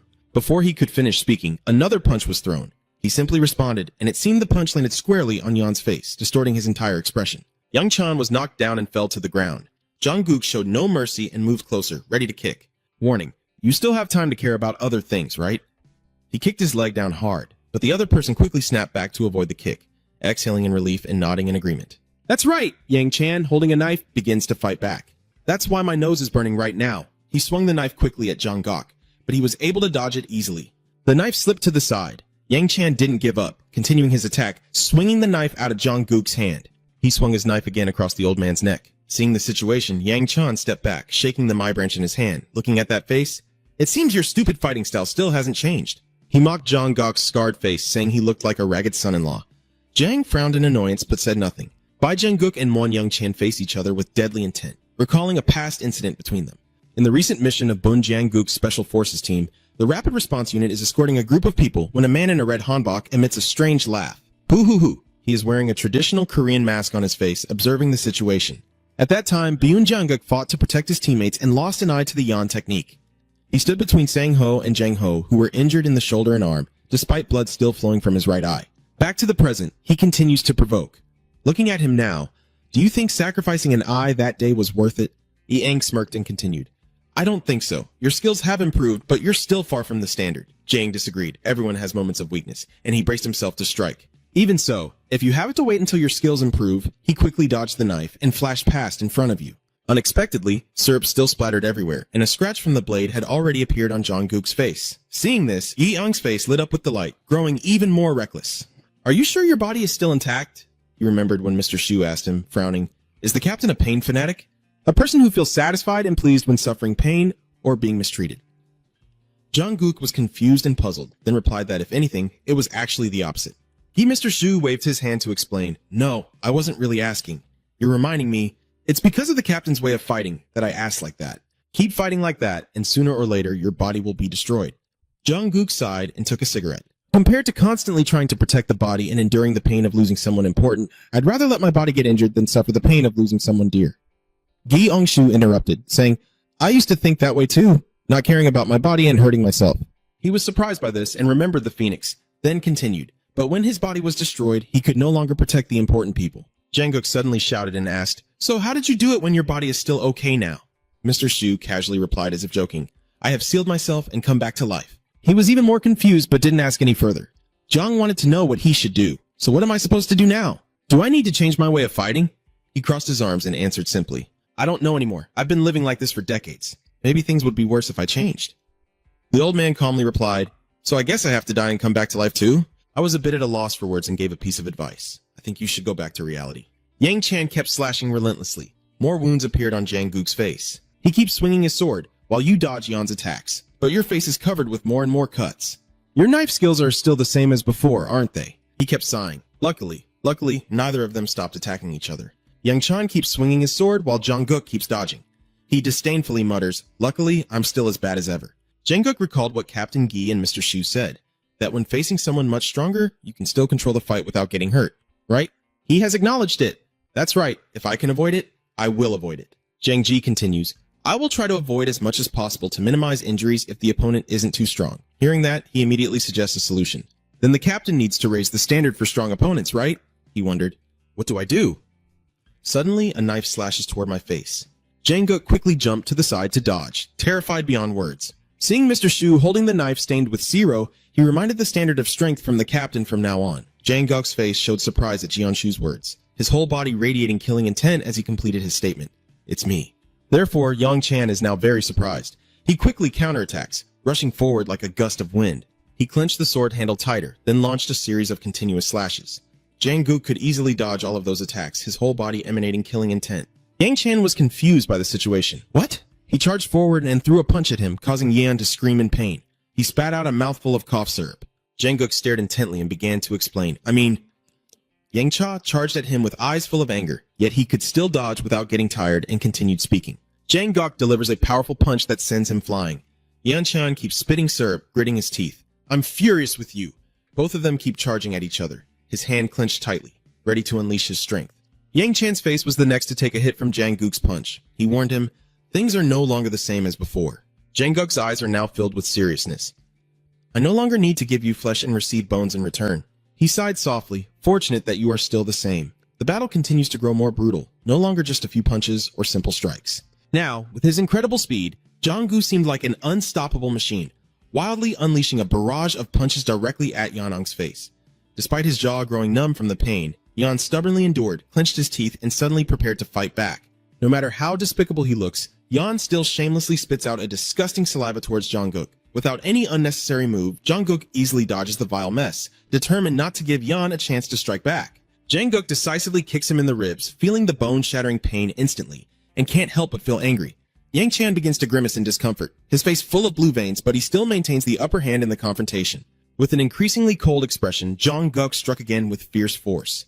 In an instant, that powerful punch landed straight on the rotten face of the bastard Yan. Despite being stunned by the previous attack, Yang Chan stubbornly raised his knife as if ready to stab Janguk. Swift as lightning, Janguk once again dodged Yan's sharp blade. Unable to react in time to Janguk's quick dodge, Yan instinctively spun a few times and then charged forward, prompting Janguk to decisively land a series of punches on Tran, leaving his teeth and lips all mixed up. At this moment, Yang Chan cried out helplessly in pain. Ha! Unexpectedly beaten to the point of losing teeth, Yan Than, consumed by rage, furiously swung his knife wildly at Janguk. Suddenly realizing something, Yan's eyes flashed with surprise, but it was probably too late as Yang Chan had already been ambushed from behind by Janguk. With a quick jab to Wai Chan's back, Janguk easily sent him flying. Not stopping there, Janguk raised his powerful right arm ready to strike again. In a flash, that arm jabbed the same spot on Yan again, as if driven mad by pain, his whole body trembling uncontrollably. Yan began to curse. Your thirst for revenge only grows like a rabid mad dog, gripping the knife tightly as he turned and spat. You bastard! Showing a willingness to fight, Janguk quietly raised his hand and clenched his fist. With his quick reflexes, he seized the opportunity and delivered a powerful punch to Yan's wrist. Unable to hide his fear of Janguk's combat skills and brute strength, Wai Chan felt pain so intense it was like dying and coming back to life, his pupils continuously contracting as his arm was broken by Janguk's deadly strike. The knife immediately drops uselessly to the ground as Janguk looks at the struggling bastard Ing Tron, clutching his injured arm, and begins to speak. What will you do now? Now, you can no longer play your sword dance game. Sensing his serious aura, Yan cleared his throat cautiously and continued to smoke his cigarette. Janguk warned, Hey Yan, if you surrender, I'll spare your life, but the more stubborn you are, the less mercy you'll get. Yang Chan arrogantly replied, I am not that weak, I will seize any opportunity GEC gets. If you surrender and are spared, then Choi Hun will leave you too, and then the group will be broken apart. Hearing this, I suddenly remembered my former teammate Janguk coldly called out, Mun Chan Eong. Suddenly, Yang Chan's eyes widened in shock as he looked ahead. It turns out that when he saw Janguk rushing towards him saying, That's not weakness, he quickly dodged Yang's slow counterattack and Janguk said again, As a police officer, of course you have to give a warning first. As he finished speaking, Janguk quickly delivered an uppercut, feeling disappointed and scolded, You used to be a cop, but you're acting like a thug. You think this is a job for a GC person? Looking at Wai Tran's staggering figure, Janguk kept mocking. Well, your sword skills are decent, but your fighting level is just like a child's. Feeling insulted inside, Yang Chan couldn't hold back and shouted at him to shut up. But just as his fist was about to land, Janguk suddenly ducked down in a remarkable move. Janguk decisively punches Yan Zero in the face, causing his nose to bleed immediately. Yang Chan, unable to hold back, quickly swings his fist wildly into the air, throwing punch after punch. Helplessly, Yan endured a brutal series of punches from Jungkook until he was finally knocked far away, the sour syrup dripping endlessly onto the ground, quickly forming a puddle. Seeing Yan's zombie-like collapse, Jungkook spoke up, sounding almost pained. Then he raised his veined fist straight in front of Yang Chan. Jungkook said coldly, "Goodbye." The impact distorted his face as if flesh and bone were crushed, and the bright red syrup uncontrollably gushed out. The force was so strong that his whole body was helplessly thrown far away, his eyes gradually turning cold. Still alive? Not bad at all. Bending down to check on Yang Tron, Jungkook calmly continued. Still, he's about to kick the bucket. Hey, Munyan, I have something to ask you. Where has the fortune-telling woman with the mask gone? My mind gradually becomes blank. Yang Chan replied dreamily, I don't know either. As I started to recall old times, Yang Chan said, back then I was just a small fry in the organization. Then one day I heard that the boss was infatuated with that fortune teller. After that, I was ordered to guard her place. And so I went there, but couldn't stay long before they wiped me out completely. Then I drifted through various gangs before finally meeting her. Suddenly realizing his mistake, Yang Chan said bitterly, I should have taken your other eye too. I didn't expect you to be this strong. I didn't even pay attention. Jang Ji replies, the man fighting your boss is even stronger than I am. Hearing that, Yang Chan nodded faintly and said, I guess so, maybe she also won't make it. Jungkook responds, you're more calm than I thought.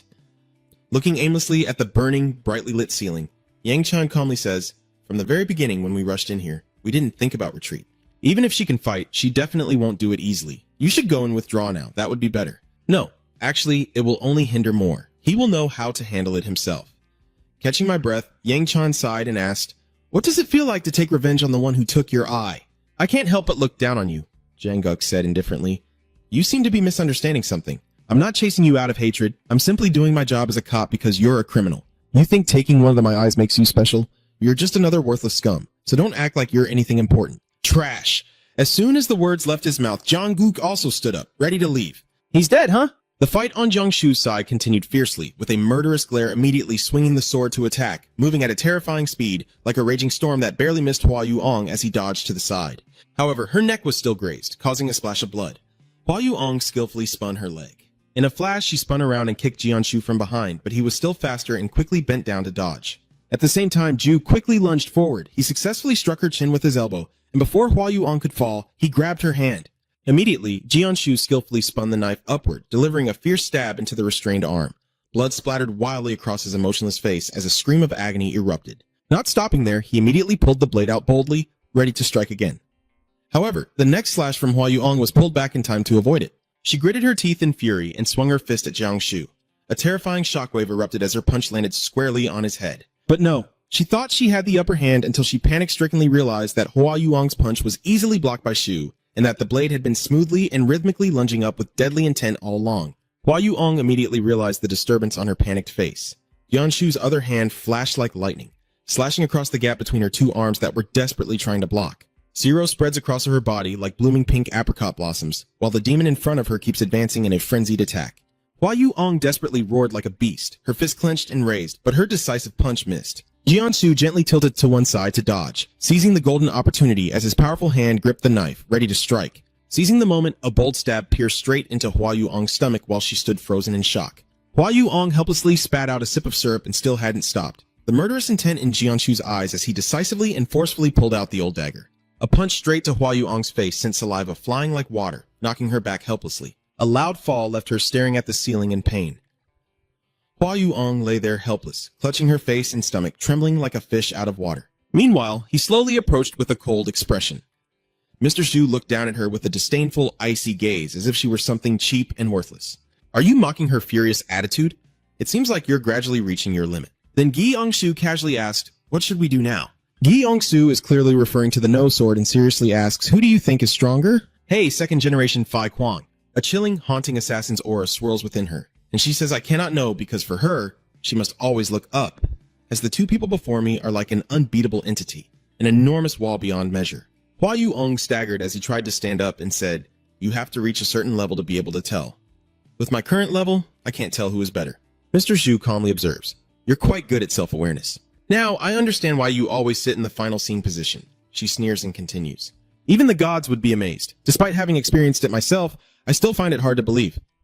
Suddenly, she continued in a cold voice, her face stunned. But one thing I am sure of is that Hua Yu-ong picked up a small blue object, which is the interference device I mentioned, the presence of the person. Then she didn't hesitate and immediately crushed it into pieces. Her face suddenly turned frantic, her cold eyes became serious, and her judgment made it clear that this game could no longer end on such a small scale. Meanwhile, in another corridor, a series of beeping sounds echoed. Yu-sun also held a similar device that was emitting those sounds as he stared at it intently. Cherry Blossoms in surprise asked, "Is it really true?" He just remained silent without answering. "What is that sound?" Over here, someone else is also holding that device and sighs regretfully as he calmly walks past the three of them in a white suit. If things go like this, our secret plan will be exposed. Jianshu, Ahyeong, and Cheon here immediately realize something's wrong and become seriously alert. Because the person in front of them is Hoa Kuk, he glanced tiredly to the side. It's over. It's really over. In another room, a rough, large hand holding a jamming device is making this sound. His lips slightly curled downward in silence, then Dua turned his face aimlessly to reveal a furious and terrifying expression, while at the same time, in another corridor, Sang Ho was dragging Dung Ho as Hyun and Seong Hyun looked on in shock on the floor. "What is this? Hey, what is this alarm sound? It's too noisy." Hai Jun still looked at Phi Kwang III with concern and asked if they should take the girl with them. Sang Ho, exhausted and hurried, said, "We need to treat the injuries first. I'm about to collapse." Suddenly, a long, echoing voice behind them made the four of them turn around in surprise. They immediately realized and exclaimed, "Excuse me, she's leading an entire armed team," then sneered. "Looks like you've been beaten up pretty badly, huh? Just worried about defending and getting beaten up repeatedly, huh?" You call out teasingly, and I didn't expect this annoying face to make me so happy. She suddenly let out a strange laugh and scolded him. So annoying. Then he quickly lifted Dung Ho and said urgently, "Come here and treat them." Suddenly saw she spoke in a cold voice. "Treat them?" So Hai still wears a strange smile and calmly replies, "We're not a medical team." Sang Ho, a bit annoyed and hurried, says, "Stop talking nonsense and get up." Suddenly he widened his eyes in shock as he saw a giant gun pointing straight at them. Shin So Hai is pointing a gun at him while calmly saying, "We can't do anything except fight back." Under the dim glow of the ceiling lights, Jianshu and Hua Yu-ong stand facing each other. After a moment of silence, Gai Shu was the first to speak. "You ask, what have you done?" Hua Yu-ong did not answer, but only hinted at a cryptic remark. "And soon you will know." More than anyone, she's extremely curious about the conflict between Gu Yongshu and Dua, the second Phi Kwang. Why do you always oppose him? And he is obviously none other than Dua, the most evil one. Yet he carries the nickname of the Buddha Bodhisattva, which is both blasphemous and ridiculous. "How?" Mr. Shu replied coldly. "I have learned that in your mind, the image of the first Phi Kwang appears involuntarily when you utter the words to live as a human." Hearing that, Hua Yu-ong smiled mockingly and repeated his words. "Human life? You could say it's impressive, but it's not praise. It's more like sarcasm." Looking at Jianshu's handsome yet emotionless face and his deadly gaze, Hua Yu-ong softly calls out his former title. "Second Phi Kwang, right?" She continued, "A person's role is predetermined from the moment they are born." To tell a little about Mandu's life, Mandu was born into a family with a father who was an unknown thug. But unlike her father, she possesses extraordinary potential and also knows her own talents well. Time kept passing and she used her talents to achieve what she desired. From a very young age, she had already gained everything. After dealing with the enemies alongside her subordinates, Hua Yu-ong turned back and asked, feeling empty inside so Man could only keep immersing herself in the pursuit of power, "What should I do next?" No pleasure can fill the emptiness in her heart. For example, whenever she is around, there are always handsome, muscular young men pampering and flattering her, filling that void. But then everything suddenly changed with the appearance of a new character, especially when Hua Yu-ong watched her subordinates leave one by one in pain, leaving her alone to face the demon before her. At that moment, Hua Yu-ong truly didn't know what to do except to glare hatefully at the culprit, as the other side simply called out softly, "Hey kid, next time praise her with a sentence, I think highly of you." Faced with Hua Yu-ong's doubtful gaze, Du Hua confidently asserted that you are not born to be a leader. In addition, he looked down on her subordinates, the thugs here. As he took off his demon mask and lowered himself, he said, "Come with me, I will show you the true meaning of your life." At that moment, although fear and doubt still lingered in Hua Yu-ong's mind, she couldn't deny that his words hit her weakness and stirred the deep desire within her fragile soul, leading her to decide to erase everything she had ever achieved. Erase everything to walk the path you were destined for. Ending her memory, Hua Yu-ong softly said, "You must remind Jianshu so that he never forgets." And we hold our hand over the aching wound on our waist. She continued, "Being born to be a loyal pawn of the Bodhisattva, that is our life." Seeing her pretend to be wise and say that you were trapped because you refused the predetermined role, Gai Angshu calmly nodded in agreement. "Yes, that's right." Then he pointed at himself as a living proof for Hua Yu-ong to see. "But now that I have been reborn, this is completely not wrong." Hua Yu-ong did not deny it. She just felt very confused. "I truly cannot understand this, and I never expected Jianshu to use that as a way to counter her." Look, he honestly gives his opinion. You can't predict this, but still act like you know everything, like you've been hit in the heart. Hua Yuong couldn't help but feel guilty and frowned as she retorted, how could she possibly guess that? But Jian Mr. Xu interrupted him. Be quiet. Listening to what you say, nothing in this world is set in stone. In life, everything is unpredictable. No, there is one thing that has been predetermined, no different from being brainwashed. She once again mentioned Dua, and he could see her unwavering faith in Dua clearly expressed in her words that you will become a god. Hearing Mr. Xu, he was speechless, regardless of his disdainful attitude and seeing me as a lunatic. Hua Yuong lowered her voice and continued, I know that my role in this plan is just a pawn. She still hasn't forgotten the unfinished battle with Naho, and I thought I would be defeated by Kim Naho. But in the end, victory will still belong to us. Turning to look at Goyong Shu's cold face, she smiled and said, It's a pity I really want to survive at all costs. Her voice was a bit hoarse as she recalled the reason that helped her survive, to follow his path until the very end. In the end, just 4 words. It's truly unfair. Hua Yuong initially thought that through this conversation, Gai Ongshu would somehow realize and turn around, but unexpectedly, he couldn't help but let out a long sigh. Hua Yuong suddenly turned to stone. Isn't it better for you to change your mind and join her side? She frowned, puzzled, asking why you sighed. Without beating around the bush, Mr. Xu replied very straightforwardly that I am too disappointed and thought you were quite smart. It seems that Yue only chooses fools. No matter how patient Hua Yuong was, his words had successfully angered her, and that calm expression would soon be replaced by despair. Then she suddenly shouted, Tremble, you fools, perhaps too tired to hear words like you dare to oppose him instead of accepting the fate that has been set. Gai Shu did not give the foolish woman any more chance to preach. Just as her mouth opened wide, he decisively plunged the sharp knife deep inside. Not only that, he cruelly held the flower Yuong firmly to the ground, and that action clearly drove the knife straight through her throat, officially ending her stubborn life. Only after confirming that everything was done did Gai Shu finally let go, then exclaimed loudly in frustration. Taking a deep breath, he continued, You really are insufferable. At the same time, in another hallway, cornered by Sohai and the police, Sang-ho began to panic. Hey, Sohai, now is not the time to joke around. So, Hai raised an eyebrow, scoffed, and asked, Do I look like I'm joking? Then she picked up the walkie-talkie and pressed the button to call someone. Yes, is the director busy right now? Na-ho didn't answer, but immediately asked about the main issue. What's going on? So, Hai glanced at Sang-ho's group and replied with a smile, So, I just met some of Hong Run's team, and they're all injured? Hearing that, Na-ho coldly asked, Who are they? So, Hai said that Deng Huang called out to the 2 guys with Kim Kyung-shu. Na-ho stayed silent for a few seconds, then replied, All right. He smiled slyly. That's enough. It seems so Hai also guessed beforehand, so this order doesn't surprise her too much. She respectfully replied, Yes, I understand. Then she hung up and asked Sang-ho's group with a very smug tone, Did you hear that? It turned out she wasn't lying. Sang-ho stammered, What do you mean? Are you joking? I told you I wasn't joking. And then she raised her rifle high. Well then, goodbye. But before I could finish speaking, a loud noise like something heavy falling suddenly echoed. So Hai was startled and froze. It seemed like she wasn't the only one who heard it. Both the police and the 3 alert members of Sang-ho's group all turned their eyes toward the source of the sound. As they looked back, they heard that same eerie noise once again. So Hai couldn't help but feel uncomfortable and uneasy. She frowned and asked, What is that sound? At the end of the pitch-black corridor, Sang-ho's group quietly wondered if they were just too sensitive or if they could even see the movement within the darkness. The atmosphere suddenly became silent and more tense than ever. From deep within the pitch-black darkness, a person slowly stepped out holding a drumstick in their hand. It seemed that at this very moment, all conflicts and hostility had been temporarily halted. Both sides, Sohai and Sang-ho, turned their eyes toward the source of the sound. Sohai couldn't hold back and asked, What was that noise? Although she knew no one could give her an answer, as she saw the darkness ahead gradually approaching, her pupils shrank in shock, and then some round objects were thrown towards them. Although the impacts on the tiled floor weren't very strong, they were enough to cause these round objects to crack. I thought it was just an ordinary object thrown to spark curiosity, but it turned out to be smoke bombs that suddenly exploded, and their spread was just as powerful as other smoke bombs. It was easy to guess that this was a raid. Hirjin's first instinct was to raise his arm to cover his mouth and nose. What is that? Sang-ho quickly shouted for everyone to move aside and hide. At this moment, So-hai was just as confused, but as the team leader, she still had to stay as calm as possible to direct the police. Everyone was wearing gas masks, but before they could put them on as instructed, someone threw a dart into their protective glasses, shattering them. Everything happened so quickly and was so dangerous that...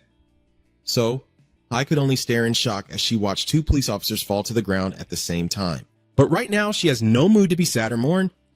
So Hai quickly puts on her gas mask and shouts loudly to fire. The only thing she could think of now was to keep urging the police to shoot. Over a dozen bullets were fired straight into the thick smoke, creating deep holes. Unfortunately, they didn't hit any targets. Hearing her teammate say there was no reaction at all, Sohai's inner tension grew even more. Both eyebrows furrowed deeply. Sohai shouted loudly to give orders. The infiltrating team with shields moved in. It's better to face the enemy directly than to stand still guessing and wasting bullets on shots that miss. So, the police didn't hesitate and all charged forward at once. Got it! They moved into the thick fog, still able to clearly hear Sohai's warning to stay alert around them. Although they had the advantage of numbers and felt more secure walking close together, the police officers remained just as anxious. They couldn't see the enemy anywhere, and just as they were feeling uneasy about it, the opponent fulfilled their wish by faintly appearing across from them. One of the nearby men was so startled that he widened his eyes and stared at the drum swinging above him. The person right in the middle of Sohai had already noticed something, and the scene in front of her made her freeze in shock. "What is this?" she shouted in terror. "What on earth is coming?" Suddenly the smoke shifts to the sides as if someone is controlling it. And then the image of the drum soaked in syrup, still dripping drop by drop, gradually became clear, followed by the towering, terrifying figure of Dua. Rewind to the moment when Hwa Yu-ong and Dua were talking, starting from when Dua said you would be a discarded pawn. Man Du, Hwa Yu-ong showed no reaction other than an eerily calm composure. Yes, Bodhisattva. With two dragons acting like nothing more than a puppet, Du Hwa begins assigning her the next task. Your mission is to eliminate Kim Na-ho, take all the blame, and then commit suicide. Hwa Yu-ong respectfully bowed to accept the order. Yes, I will do as you say. Now I fully understand the reason why you kept forcing me to confront and criticize Kim now. Dua nodded and added, Mandu is because Kim now planned to investigate the connection between me and the gang, so I will lead the violent group and eliminate Kim Na-ho. He also made it clear to her to avoid any misunderstandings. Then I will write the script with that in mind, so that he is caught and commits suicide. Seeing Du Hwa look regretful, it's truly a pity. Mon Dieu, you are a pawn of great value. Hwa Yu-ong simply replied coldly, You flatter me, using me as a pawn to eliminate Kim. Na-ho is an honor for me. Surely, she has been completely brainwashed by now. I glanced at Bat Huang, whose smoke was rising more and more. Du Hwa sighed softly, then said, Yes, I once intended to trust and follow someone like that. That was my mistake. Although he admits it, he also blames Na-ho for it, but it was also Kim Na-ho's mistake. That idiot, if he had just obeyed me, I could have helped him achieve his dream. Truly clueless and unknowing his place. Hearing that, Hwa Yu-ong hesitated and said, Bodhisattva, although that's unlikely to happen. She pursed her lips and then asked, But if something happens that makes it impossible to eliminate Kim Na-ho, what should we do then? Without wasting time thinking, Due immediately responded. If that's the case, he insists on taking action himself. As a loyal card, Hwa Yu-ong naturally cannot support this. If the Bodhisattva personally intervenes, he will face problems on his path later. Du Hwa smiled and replied, Anyway, if we can't eliminate that Kim now, he confidently added, Hwa Cook itself will also collapse. Then he proudly added, I have been spreading fear across this country for months.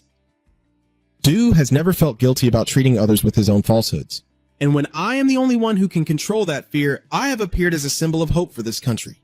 He chuckled softly and said, I plan to raise the level of fear I can control even higher after making Kim now president. At this moment, he honestly revealed to Hwa Yu-ong his deepest desire to become a living Buddha for this country. In other words, my goal is to become a god. But Hwa Yu-ong still firmly believed that if that happened, if the Bodhisattva personally intervened, the outcome would go against that goal. Du Hwa remained silent for a few seconds before calling out. Man Du, he suddenly asked, do you know what a god is? A voice no different from that of a demon itself, it gradually dissolved along with the wisps of smoke and disappeared into nothingness. The flashback ends here as the fog begins to dissipate when Sohai detects the presence of the enemy. The words everyone suddenly caught in their throats because she had just realized that the gun barrel was pointed directly at her face and the person holding it was Dua. Despite the police being equipped with bulletproof shields, Dua kept firing at them. He is a being that everyone can rely on, seen as a symbol of hope. Seeing the situation getting more intense, Sohai suddenly felt a surge of anger. Damn it. She also quickly started shooting back, but didn't expect Dua to have stolen the bulletproof shield from somewhere else. Following in the footsteps of the divine and also being an embodiment of fear. Unexpectedly, Dua used the bulletproof shield as a throwing weapon towards them, catching the team off guard, but luckily it hit another empty shield nearby. Sohai was about to get up when Du made his next move. He clenched the stone hard drum in his hand, then leapt high and charged at Sohai, who screamed in terror. Usually there would be some kind of miracle, but right now there is nothing. That drum was forcefully slammed onto Soh's head. If it can't become the hope that everyone can rely on. Witnessing the tragic end of the captain firsthand, a police officer holding a gun couldn't contain his trembling and stammered, You! And Du Hwa was not kind enough to let him go. He smashed the opponent's glasses with the wooden block, then jabbed him again with his elbow, causing the officer to spurt blood and collapse to the ground.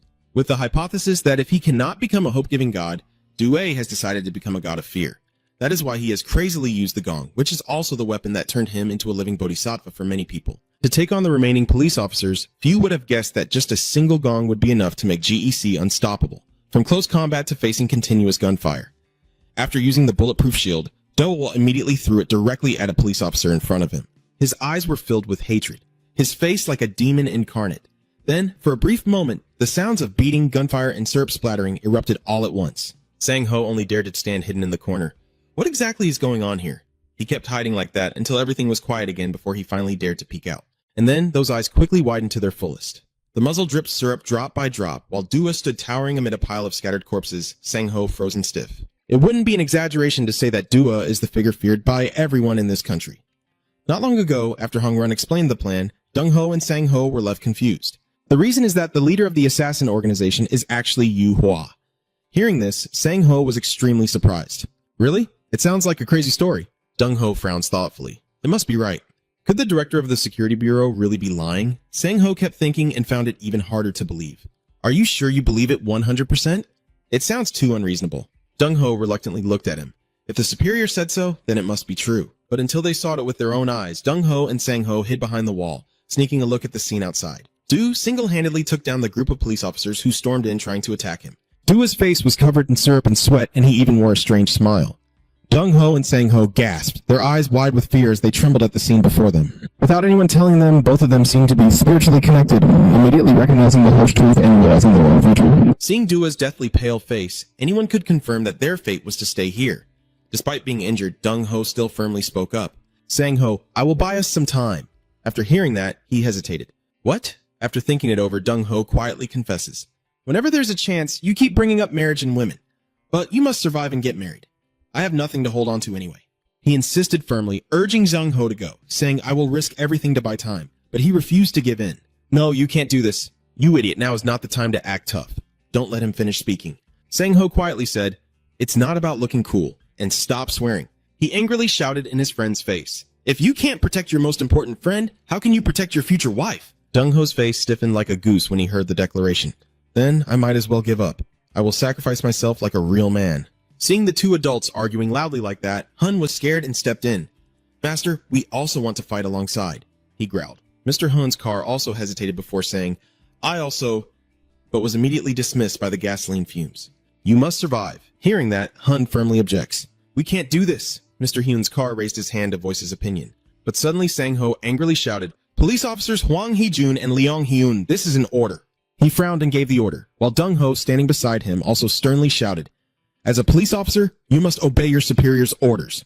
Hee-jun and Seon Hyun both looked surprised when they heard the two of them say in unison, That is your duty to live. Then Sang-ho and Dong-ho prepared to fight by cracking their joints.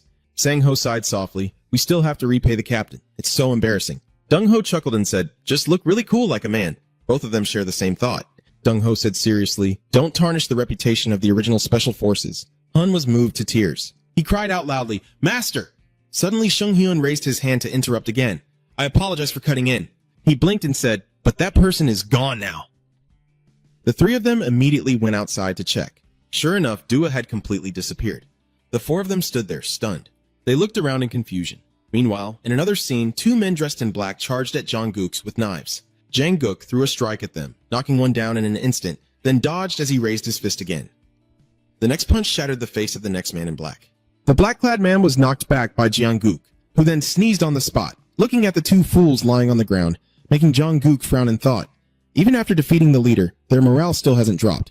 He picked up a cigarette and raised an eyebrow, wondering if they were on stimulants or if they didn't know the leader had been beaten. After a moment of thought, he finally noticed the man behind him.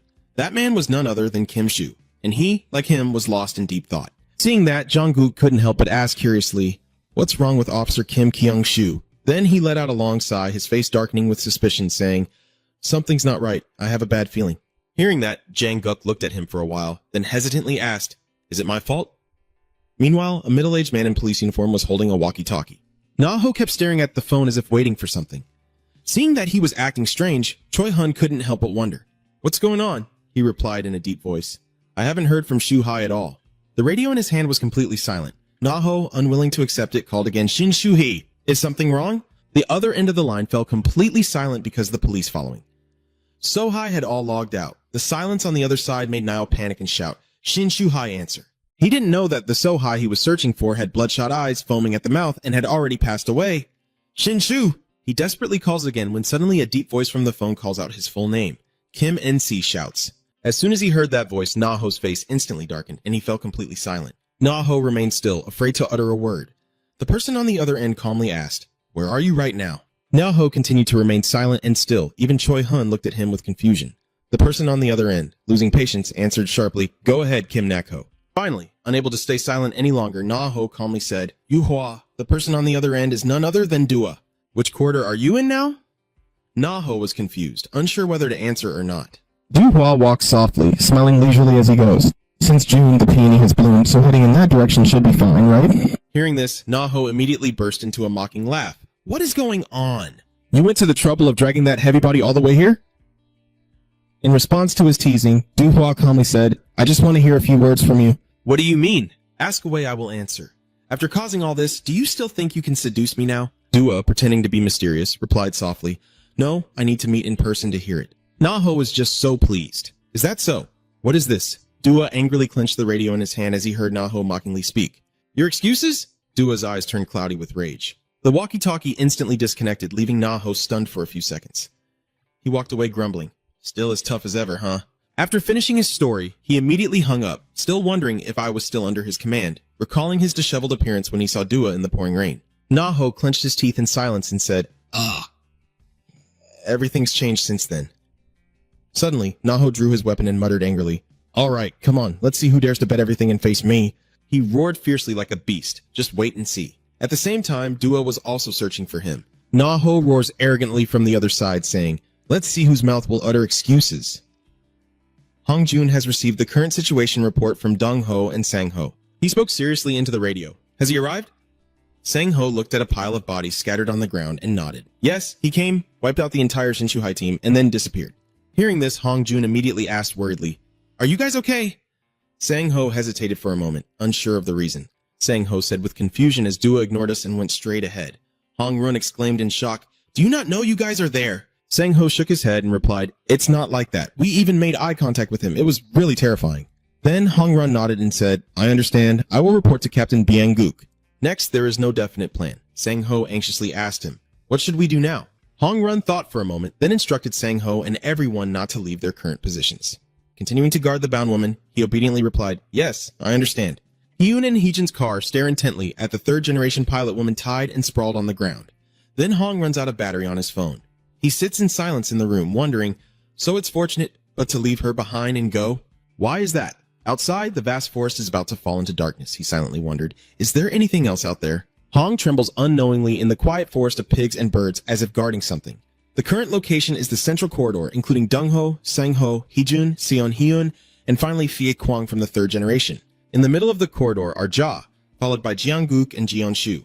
Above them are Kongson and Hua Andao. Near the end are Mi Huan, and at the very end of the corridor are Naho and Choi Hun. On the right path are Jianhai, Kaon, and Ion, with the chrysanthemum at the end. In the brightly lit corridor, silence still envelops the space. Mr. Shu's voice was tense with anger. Has he arrived? Hong's voice crackled from the radio. That's right. He furrowed his brows and listened seriously to what he said. That guy. Mr. Shu couldn't hold back his anger, gritting his teeth as he growled each word. Where is he now? Hong Run immediately replied. He is heading into the central corridor. Hearing that, he immediately knew the opportunity had arrived. Mr. Shu immediately shouted, but as he took a few steps forward, Hong Run's voice stopped him. Lieutenant Kim Ki-ong Shu, fearing he might lose control of his emotions, gently advised, I understand how you feel, but calm down. I know you really want to take revenge on him. He continued to emphasize, but the most important thing for us right now is Kim Nak-ho. Hong Run suddenly remembered the conversation he had with Now that day. Then he softly but firmly reminded us, we joined this operation only if we received all the information about the crimes of the Hua Kwok Temple Kim number. That day, Niao had told Hong Jun with a sinister tone that everything except what related to me. Hong Jun naturally didn't forget that the biggest enemy was Dua, but he held back his anger to reassure Jianshu. But no matter how this campaign unfolds, just his presence here has made the situation irreversible. He slowly voiced his suspicion that he had gone all the way with Kim Nak-ho. This situation is a great opportunity for us. If Kim Nak-ho can destroy both the Hoa Kingdom and us and survive, then no one will be able to stop him anymore. Hong Run emphasizes once again. Therefore, our top priority is to capture Kim Nak-ho. Mr. Zhu clenched his teeth, trying to stay calm so he could listen to him finish. If everything went according to his plan, he would be more dangerous than the Bodhisattva. Suddenly, Jong-guk spoke from behind. Lieutenant Kim Kyung-shu, I still don't understand the relationship between you and that monk Dua. He stared intently into his eyes and then warned in a low voice. But there is something more important than personal revenge. That is the success of the mission your comrades have carried out with you. Jang Ji is one of Jeonshu's people from the days of training with Jung Ho, Sang Ho, and Heejun Seong Hyun. You've been watching everything for a long time, haven't you? The teammates who fought alongside you. He asked you about the images he observed from Ion Ong, Kaeon, and Jian Hai, so that I no longer lose control. Jang-guk roared fiercely. Those who had to sacrifice so much for this mission are all risking their lives to fight. In the end, he simply concluded with one sentence, to seek personal revenge before it's too late. His eyes are filled with hope as he looks at him and asks, You're a police officer, right? I watched Mr. Shu stand still, staring intently, while my mind was filled with 1,000 thoughts, recalling the training sessions full of laughter with Jong-guk and everyone else despite the fatigue. In the end, Mr. Shu clenched his teeth and endured, those beautiful memories pulling him back from the brink of darkness. Yeon-shu turned and walked away. I understand, let's go. Catch that bastard. Director Mi Hwan, carrying a gun on his back, said seriously to Nao, I will join. As expected, just as Nao predicted. Good. You're still alive and made it back. Mi Hwan stepped forward and quietly informed Naho. He's already here. As soon as he heard this, Naho became furious and gritted his teeth, saying, Does he want to choose the same path as us? But things won't go according to his plan. Choi Hun asked him curiously. So first, we will team up with Hong Jun to eliminate him, right? He immediately denied. No. A smug smile curved on his lips. The reason Hong Run is cooperating with us this time is because we hold evidence of Hua Kwok-tu's crimes. But as soon as the Bodhisattva set foot here, all of that became meaningless. Hong Run now has no reason to continue the partnership. A group of police follow behind to protect Naho while he speaks slowly. So they will prioritize capturing me first. Choi Hun still has questions. Then Naho immediately responded, speaking with a venomous tone, using poison to counter poison. He couldn't help but think about the confrontation between him and Hong Jun. We must avoid direct conflict. Make Hong Jun's side and Hua Kwok's side fight each other. He smirked with satisfaction. We will take advantage of their weakness to wipe them all out. After saying that, he fell silent, thinking of a plan. Considering Shin Shu-hai used the left path to reach the main gate, that route is probably clear. Song Na-ho turned around, walking as he said, Let's quickly move through that path to block the exit. Na-ho smiled wickedly, ordering his men to make sure not a single ant escapes from here. The police officers behind him responded in unison. Yes, Director. Just as they finished speaking, Hua Undao and Kong Son suddenly charged in, their eyes full of murderous intent. Kong Son swung the weapon down fiercely, and a police officer exclaimed in surprise, What is this? Immediately, Kong Son cut him in half. Hua Undao pulled out a smoke grenade, threw it at the police officers, and a strong pink smoke quickly billowed out. The thick smoke obscured Naho's vision. Mi Ung Hwan Huang shouted in panic, Those monsters! While Naho coldly ordered him, Give me the gun. He immediately obeyed. Yes, yes. In a flash, his eyes filled with murderous intent, sharp as a blade, as the smoke dissipated, revealing a fleeting figure. Naho coldly raised the gun in his hand and aimed directly at the smoke. Suddenly, he froze in surprise as a knife suddenly blocked his gun. In an instant, the gun in his hand was knocked away before Naho's stunned eyes. He immediately stepped back to let Mi-hwan and Choi-hun move forward and open fire. A series of gunshots rang out loudly as Mi-hwan and Choi-hun kept firing into the smoke. After a furious barrage of gunfire, the weapon suddenly runs out of bullets. All three cautiously observed the scene before them. Emerging from the dissipating smoke are Hoa Undao and Kong Son. Naho pulls out his staff, his eyes fixed intently on the two of them. Suddenly, his pupils dilated repeatedly. Kong Son and Hoa Undao simultaneously charged forward with shields. Without hesitation, Kong Son roared, having identified the main target and prepared to eliminate it. In an instant, Naho burst into a delighted laugh. This is really a mess. We can't become the only ones left. Hoa Undao and Kong Son rush in front of Naho at lightning speed. Kong Son immediately raises his sword, ready to strike down. Naho put all his strength into his arm as he tried to block his attack. With infinite confidence, he even sneered contemptuously. Hoa Undao immediately counterattacked him from behind. Choi quickly kicked her away several meters, a terrifying force suddenly hitting Kong Son. He was startled, eyes wide in an instant as Naho delivered a powerful kick to Kong Son's face. No Sun and Hoa Undao were thrown down the corridor. Mi Ung Hwan silently observed Hoa Undao and No Sun. He secretly thought their coordination was impressive. He frowned, assessing the two of them, their attacks flowing together as if they were one. Mi Ung Hwan couldn't help but glance at Choi Hun and Nao. After watching their brief battle, I realized this. Director and team leader Choi Hun are not to be underestimated. His eyes darkened. Mi Ung Hwan wondered to herself, what about my role? He sighed helplessly and said, Nothing to do then, so just stand still. Over there, Kong Son cautiously reminded Hoa Undao to keep preparing. She nodded. Naho then turned to Choi Hun and advised him softly, Don't push too hard or you'll get hurt. He quietly reminded him, Hongjun's team is coming soon. Let's not become them. As he spoke, he thought of Dua, because the ones we have to risk our lives fighting are not them. Choi Hun silently listened to his orders. Defense, we just needed to hold our ground. Of course. Then suddenly he lunged at Hoa Andao and Kong-san. Ko-san raises his sword to block his attack. Seeing this, Hoa Andao screams out loud, "Where are you going?" She suddenly raised her sharp claws, aiming to scratch his face, but in a flash, Choi Hun rushed forward and struck her face with a palm. At that moment, he suddenly froze, realizing Hoa Andao had quickly blocked his punch in the blink of an eye. She smiled and said, "Do you think I would fall for the same move?" Choi Hun, with an expressionless face, praised, "Your strength is really formidable." Naho then launched an attack towards Kong-san. He gritted his teeth and said, "The best defense is a good offense." His punch aimed straight at Kang-san's stomach. Kong-san had to summon all his strength to prevent himself from falling to the ground. But when he looked up, he was horrified to see Naho's staff right in front of his eyes. He gritted his teeth and quickly dodged to the side in a flash. Ko-san glared angrily at Naho. He frantically jabbed the end of the stick into his face. Naho, like a demon wielding two fiery sticks, charged at his prey with fierce determination. Naho smirked eerily and muttered quietly about attacking. Suddenly, he glanced at Choi Hun and asked, "Can you handle her?" Hua Andao heard Choi Hun calmly reply, "Of course, Director." In an instant, his fist quickly slipped out of Hua Andao's grasp. Choi Hun's face was expressionless as he softly said, "Leave it to me." Hua Andao immediately swallowed her saliva. He's indeed a formidable guy. Maybe he's my type after all. She finished her sentence and suddenly lunged at Choi Hun, delivering a blow to his face while growling. But I'm not the kind of woman a man can control. Unfortunately, Choi Hun managed to dodge her deadly strike. Nevertheless, her claws left a long scar across Choi Hun's face. Cherry Blossom glared at him triumphantly. "The man can handle me one-on-one!" She screamed wildly like a madwoman, just without the makeup. Choi Hun didn't want to listen to her nonsense, so he shoved her hard in the stomach. Unable to withstand the blow, Hoa Andao fell to the ground, her mask cracking in two and sliding off her face. Choi Hun looked down arrogantly at Hoa Andao and said coldly, "Then today there will be one more." Despite being beaten to the ground, Hoa Andao still smirked like a madman. She covered her face, looking at Choi Hun with amusement. "It's quite a thrilling feeling. Among all the men I've met, you probably rank him in my opinion." Hearing this, Choi Hun raised an eyebrow and said softly, "That made me want to compete a little." Over there, Naho swung the stick like an arrow shot. With his sword raised, the two charged at each other, trading blows fiercely. Naho joyfully delivered his deadly strike into his opponent. Naho's slicing wind quickly whizzes past Sun's face without stopping. Then he keeps swinging his club to strike repeatedly at his head. He temporarily lost strength and stepped back a few steps, which made Naho sneer with contempt. "Come on, show your full strength. I heard you're a copy of him." Kong-san kneels on one knee on the ground, listening carefully as he talks to himself. "I understand him better than anyone.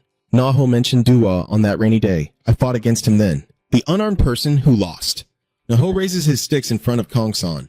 "But the Bodhisattva I know uses dual swords when wielding weapons, so to defeat him, I have trained with swords until now," he said, while staring intently at Kong-san. "Maybe I should show you a little too." A moment later, Kong-san slowly stood up and mockingly asked, "So you want to duel with me after the sword fight? Fine," he said and drew his weapon from his side.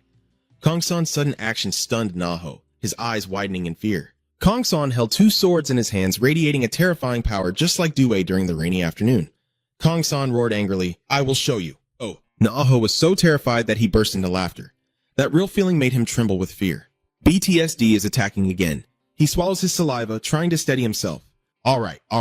On the other side, Kong-san prepared to fight. Naho suddenly leapt in front of him. He roared excitedly. BTSD must be surpassed. Before the Buddha selected the second-generation Kong-san candidate, he personally demonstrated martial arts in front of the children. And among them, one was chosen to be raised and trained one-on-one. A child with distinctive red hair stepped forward and asked Duhua, "Venerable Bodhisattva, why did you choose me?"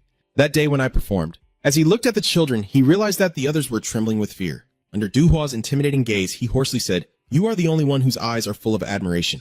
That explanation surprised the boy. That boy was none other than No Sun. Then Du suddenly made a proposal. "Do you want to be like me, little one?" Without hesitation, No Sun immediately replied yes. That day the sky was gloomy. Duhua smiled contentedly at Sun. "Very good." Under the innocent gaze of young kind Sun, Duhua maliciously said, "From now on, I will be your mirror." Returning to reality, Naho immediately rushed to kind Sun. He frantically shouted, "Very good, very good!" While fighting, Kong-san listened as he asked in a deep voice, "Are you really Kong-san?" Naho kept striking him, muttering non-stop. His movements back then were exactly like yours now. He immediately swung his staff up, his voice filled with hatred. After that defeat, Kong-san easily blocked his attack, driving Naho into a furious rage.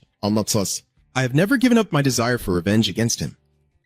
As he was sparring with Kong San, he muttered to himself, just as the spear suddenly pierced into Kong San's side. Naho struck hard at Kong San and said bitterly, "It was the first defeat of my life, one I can never forget." Kong San gritted his teeth and glared at him without saying a word. Suddenly, Kong San launched a strike at Naho, but he quickly dodged away, smiling smugly and saying, "Maybe you've never lost before." Kong San immediately retorted, "I've lost many times, even to the Bodhisattva." Du Hoa's sinister gaze from that day is always deeply imprinted in Kong San's mind. After finishing, Naho sneered and said, "Really, can that be called a failure?" He spoke in a teaching tone, saying this is what failure looks like, as he recalled that night, either mentally or physically broken. Naho, filled with rage, recalled the terror when Dewey pointed a gun at his head, then fell silent and said in a serious tone, "One part of me has to die for it to be called a failure. Your kind of imitation of the Bodhisattva can't be considered a failure. Now I will make you truly feel what failure is." A staff strike once again pierced Kong San's stomach. Naho smirked in satisfaction, both in spirit and body. He was so engrossed in talking that he didn't notice Kong San's sword rushing towards his side. Kong San swung his staff at Naho, forcing him to step back immediately, and Naho, caught off guard, lost his temper. This, Naho angrily tries to threaten Kong San. "If I had used a real sword, you would have died 3 or 4 times by now." But he replied coldly, "Have you never thought it was because it wasn't a real sword that you got hit?" Naho burst out laughing and sarcastically said, "If you want to boast, you should admit it too, because I only became stronger after admitting my defeat that day." Kong San coldly glared at him without replying. Suddenly, Naho felt his hand holding the staff trembling violently. Ko-san couldn't help but notice his hand trembling, and he taunted every time he mentioned that moment, "Your hand would shake uncontrollably, right? It seems you're still quite afraid of the Bodhisattva." Naho, though angry, couldn't argue with him. Naho couldn't help but shout in self-defense. It's not trembling out of fear, but out of joy. The image of being beaten badly by Dua flashed through Naho's mind once again. He kept babbling excuses. Thinking that I could finally pay back the humiliating debt from that day, I became so enraged I went crazy. No-san silently listened to him ramble. "Just look at how overwhelmed you are by me. Nahu's face is full of satisfaction and confidence. I can handle that guy myself." At the same time, Choi Hun punched Cherry Blossom hard in the stomach, sending her flying several meters away. Suddenly, Choi Hun widened his eyes in amazement as Hoan Dao unexpectedly flew right in front of him again. Moreover, she even smiled brightly at Choi Hun, who then continued to jab his elbow into her. This move aimed straight at Hoan Dao's beautiful face, and she immediately shot up into the sky. Choi Hun, with a cold face, smirked and muttered, "This girl is so crazy it makes people want to explode." Cherry Blossom stood up suddenly, her face flushing with excitement. Very good. I'm getting fired up now." This woman is known as the March Cherry Blossom. At first, the 3 third-generation Cherry Blossom candidates were evenly matched, but she has a distinct trait that sets her apart from the others. She perceives fear as a form of pleasure. The Bodhisattva saw this promising potential in her and quickly chose her as a Cherry Blossom, then often took her and Sun on dangerous missions, helping her grow stronger over time. Even though Siro was beaten to a pulp, the Cherry Blossom cheerfully told Choi Hun, "You can't be defeated if you know how to enjoy it. It's so fun, so enjoyable." Choi Hun looked at her in frustration. Is she out of her mind? The more he's beaten, the stronger he gets. He said this while thinking of Jiang Gok, reminding me of someone. Suddenly, Choi Hun tilted his head and asked Hoan Dao, "What rank are you now?" She replied casually, "I think I'm around 5th or 6th place now." Choi Hun looked at her quite surprised and asked, "So you've moved up quite a bit, huh? Who is number 1? Hoan Dao smiled brightly like the sun and straightforwardly said, "Number 1 is obviously someone else," leaving a big question mark on Naho's face. Both of their weapons are scattered on the ground, but No-Sun clenched his fists in a fighting stance, which surprised Naho. "What's going on? Drop all your weapons? Planning to surrender?" Before he could finish his sentence, Kong San suddenly flew over, aiming to smash him. Kong San's punch just grazed Naho's right cheek. He was so scared that he immediately swung his stick to strike down at Kong San. A swift kick aimed at his face strikes from above as Na raises his head and Kong San delivers a powerful kick to his head. Naho couldn't dodge, taking a painful hit to the face. Kong San glances at him with a satisfied look. Over there, Sakura is excitedly smiling. She honestly answers Choi Hun's question. Who else but Kong San? Naho was knocked down and sat slumped on the ground. Naho keeps attacking with follow-up moves, but all of his strikes are instantly neutralized by Kong San. Finally, he couldn't hold back his anger and shouted out, "You look pretty happy, kid." Kong San looks pleased. It's been a while since we last met. A battle without weapons. In Kong San's past, Master J.A. once looked at him with a gaze full of cunning. When Kong San defeated all his opponents, Du-Wei was pleased and said, "It seems there's no need to teach you weapon techniques anymore." Very impressive. No-Sun politely replied, "Thank you." Then Dua suggested to him, "All right. Now pick up your weapon and charge in. I'll fight hand to hand." Unable to believe his ears, he trembled and said, "Venerable Bodhisattva, how can I do that?" He shook his head to reassure him, saying, "Don't worry." Duhua was just casually comforting Kong San. Then he didn't hesitate to reveal his terrifying face. He said firmly, "I won't hurt you." Kong San looked at him in amazement, speechless. The battle that day took place under a pitch-black sky. After the fight, Kong San clutched his stomach, writhing in unbearable pain. Kid, listen carefully. The cards are just tools. Victory depends on your strength. Du Hoa slowly teaches his disciple that even holding the strongest card, if the owner is weak, they cannot win the game. Dua's words are like a thorn in No-Sun's mind. On the other hand, even with the worst card, if the owner is skilled enough, they can still win the game. Dua's fierce red eyes and deep voice echo. The cards are just tools. Victory depends on the strength of the player. Dua glanced at the sword. Weapons are just tools. As he turned to leave, he reminded Kong San not to confuse the owner with the guest. Kong San listened blankly as he was sternly instructed that the most important thing was his body. From then on, Kong San began carrying out his missions without weapons. The first time Hua Endao met Kong San, she looked down on him with contempt. What is this? Why are you empty-handed? After so many times, this is the result of carrying out the mission without weapons. One day, Dua loudly scolded Kong San. Why haven't you been bringing your weapons lately? Are you crazy? He foolishly replied. Bodhisattva, you told me not to rely too much on weapons. Hearing this, Du burst into laughter. I said don't rely on it, not that you can't use it. If you're not a true master, then just use weapons. Du Hua sternly advised No Sun not to be foolish. If you have a convenient tool, what's the point of not using it? He nodded and replied, I understand, but it doesn't end there. Respectfully, Lord Bodhisattva, I have a concern. What does it mean for Du Hua to hesitate? He recounted seriously that because he carried out many missions, his weapons often broke. Du Hua impatiently said, then bring more! From then on, Kong San started carrying a lot of weapons. Returning to reality, Kong San suddenly strikes Naho with a palm, forceful enough to make him raise his hands to protect his head. Naho can't help but cough, and then Kong San follows up with a second punch to his body. Luckily, Naho dodged just in time, suddenly froze for 2 seconds, and stared in horror at Kong San, a terrifying wave of power engulfing his body. He suddenly took a step forward, and before Nao could react, Kong San unexpectedly threw a barrage of punches at him, forcing him to muster all his strength to withstand his storm-like blows. Finally, Naho gritted his teeth, seemingly unable to endure any longer. The stick in his hand suddenly fell from his grip and flew far away. Naho was stunned and helpless, unable to do anything as Kong San suddenly leaned in to deliver a kick to Naho's body. He was so terrified that he covered his head with his hands, and in an instant, he was knocked flying backward by Kong San. Naho lost his balance and slid across the ground, but luckily, the stick that had flown away earlier was lying next to him. Naho happily picks it up and slowly gets to his feet. Naho tries to regain his composure. He looked at Kong San and carefully considered how to deal with him. I need to save my strength to finish him off. Now that I'm old, my strength is no longer what it used to be. No Sun said nothing, only glaring silently at him. After some thought, Naho gritted his teeth and muttered, but if things keep going like this, I will lose. In the end, he decided to confront Ko-san directly. He shouted loudly, from now on I will give my all. What happens after that is none of your concern. Ko-san sneered mockingly, then immediately rushed forward and punched Naho in the face. No, not at all. Suddenly a powerful aura tore through the air, and Shu from behind kicked directly into Kong San's back, saving Nui Naho. He looked at him and replied in a deep voice, of course. Kong San was stunned and looked at him in disbelief. Naho immediately burst out laughing with joy, just in time. He stepped back to make room for Mr. Gishu to fight with Kong San, who was not about to back down and immediately counterattacked. He threw a punch at Ji-ong-shu's face, but he easily dodged it, making Kong San furious. Kim Q! Gi-ong-su casually, as if nothing was happening, frowned and asked about his health in a friendly manner. Hey, Kong San, are you still in good health lately? Noho casually interjected, so you know each other already, right? You met during the maple leaf sweeping, right? His sarcastic remark made both of them look at him at the same time. Neho simply shrugged and said, well, just have a relaxed chat then. He then waved his hand and walked away as if nothing happened. Gi-ong-su nodded subtly and asked No Sun if he was okay, chasing after him. He shook his head and said, no problem. Kong San silently glared at Naho, knowing he couldn't leave this place alive. Hearing this, Mr. Shu sneered coldly and said, that's probably only something you would do.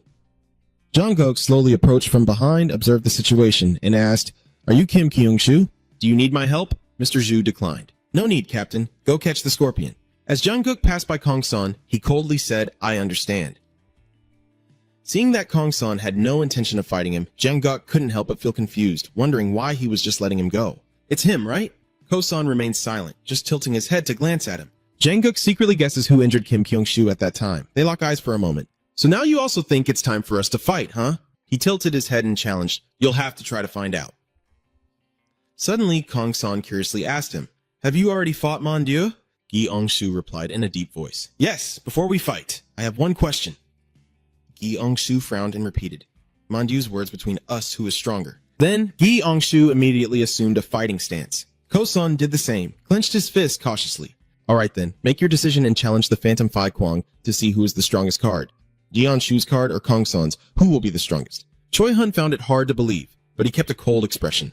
Is it true that No Sun is really the number one? Phi Kwang III nodded firmly in front of him. That's right, no matter what anyone says, the top rank still belongs to Kong San.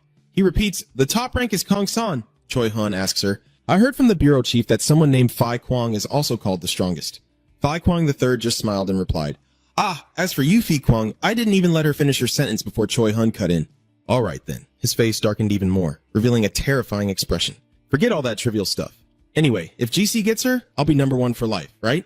She smiled challengingly and said, try me. Suddenly, a noise drew their attention behind them.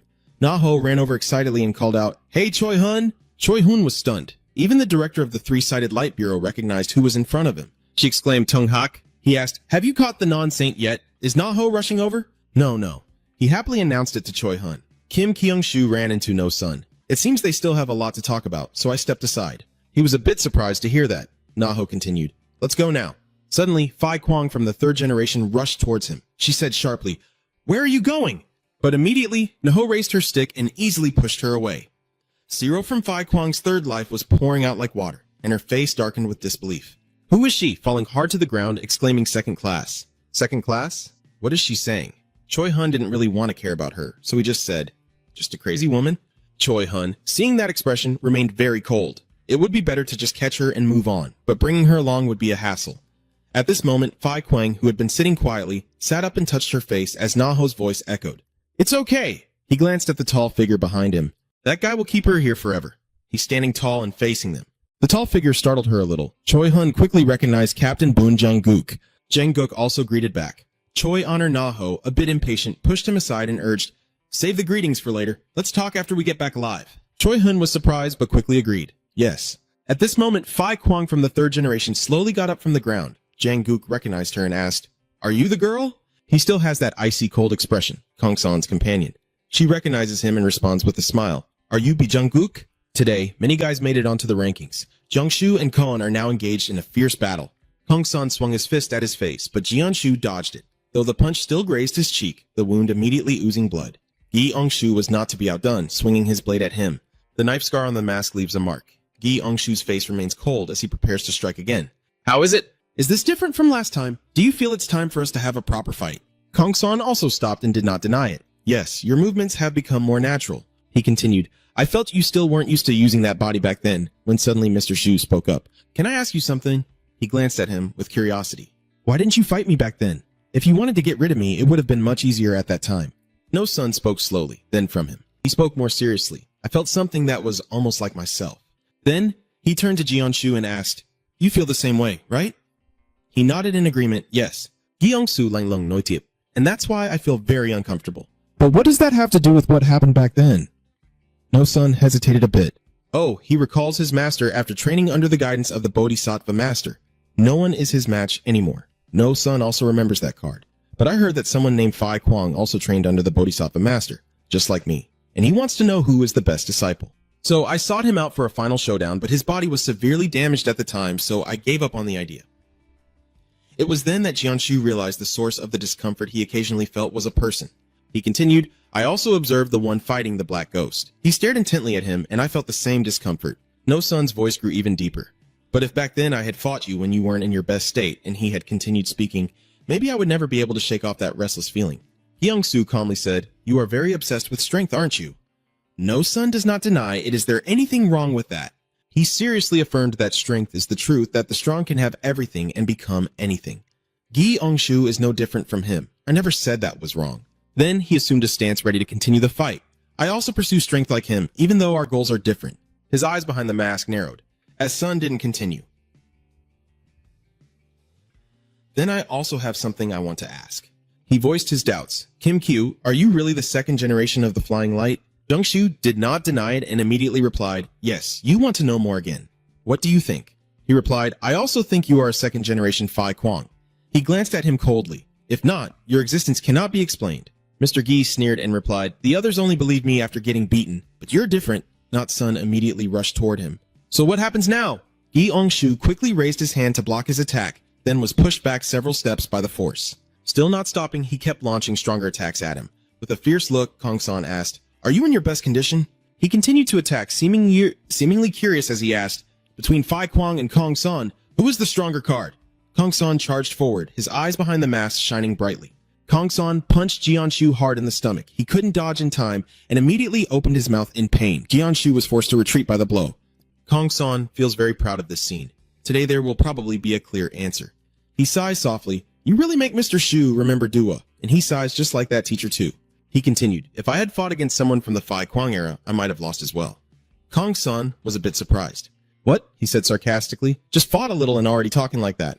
Don't you have any sense of dignity? Mr. Zhu said with a serious and respectful tone. The truth is still the truth. Even if we win, we will only be heavily injured. Suddenly, No-Sun's eyes widened in shock as Shu's voice rang out, but he immediately kneeled and aimed a punch at his face. That was what happened then. The mask immediately shattered under the tremendous force. Shu continued. Now, it's a matter of the present. No-Sun was pushed back by his strike. His hand quickly covered the back of his broken mask, his face full of veins, looking extremely fierce, and his voice still sounded steady.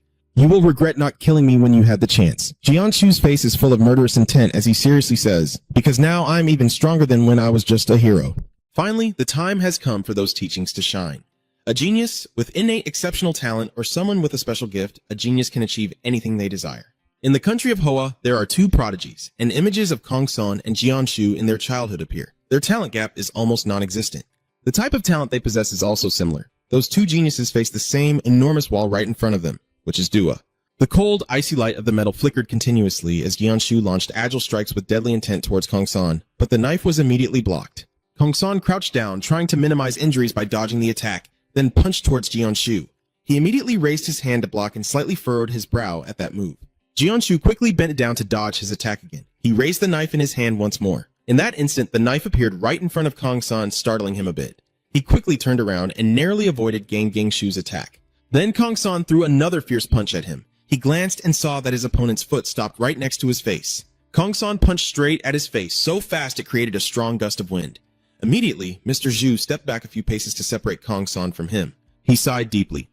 Talking is easy, but doing is not simple at all. Very similar. Strangely similar to that person. No. Sun denied his words. That's wrong. It's not just similar, but identical. He glanced at him and said, in my opinion, the one who resembles the Bodhisattva the most is you. But as you said, it's only a resemblance. Gi Ongsu's face showed a hint of discomfort, not exactly like mine. Suddenly, he asked, do you know why Fai Kwang's second moon shines so brightly? He was a bit confused, but still replied, it's because it reflects the sunlight, so what? No, Sun said seriously, I am the moon. He remembered Du Hua's shape. He is the sun. Gi Ongsu shows no mercy. That's right, your mind is as bright as the sun. He looked at him calmly and asked, so, Fai Kwang's ghost, didn't you say you were stronger than when you were Fai Kwang? When are you going to show me that? Are you just going to talk big? No, Sun stared at him intently and said seriously, listen, the path to the top has already been set. You know that path is the Bodhisattva. He listened without showing any emotion, but unlike me, you refuse to take that path. Their gazes are filled with hostility. That difference is the reason for your failure. Just as Nan-san said, the two only differ in one point. Their emotions when facing the wall. One deeply admires it. And out of admiration, he told himself that he would also become a great wall like that. Then, as a genius, he achieved what he desired. But the other person was too afraid of that wall to want to become like it. That person is Gyeong-shu. First, Fai Kwang looked at Jung-shu trembling and asked, are you afraid again, kid? He asked seriously. Are you gradually becoming more afraid because you're starting to resemble him? Gyeong-soo did not deny, his worried face trembling as he replied, yes, I am really afraid and hate the Bodhisattva. He turned his back to Fai Kwang the first and tightly hugged himself, continuing, I feel everything of mine is blocked before that huge wall, but if I become like him, Fai Kwang. The first looked at Jiang-shu without blinking. What do you want to do? He trembled slightly and looked back at the wall, whispering, I want to escape that wall. He still kept a cold expression. Do you want to escape from that wall? Then first, or Psars? The first phase of the light must become more serious, and you also need to become just like that person. Hearing this, Mr. Zhu felt extremely confused. Returning to this moment, Gi Ong-shu chuckled softly. Truly, what that person said was not wrong at all. You are very serious. No, son, you're right. You really look exactly like that guy. Perfectly identical. Gi Ong-shu looked carefully, not a single difference.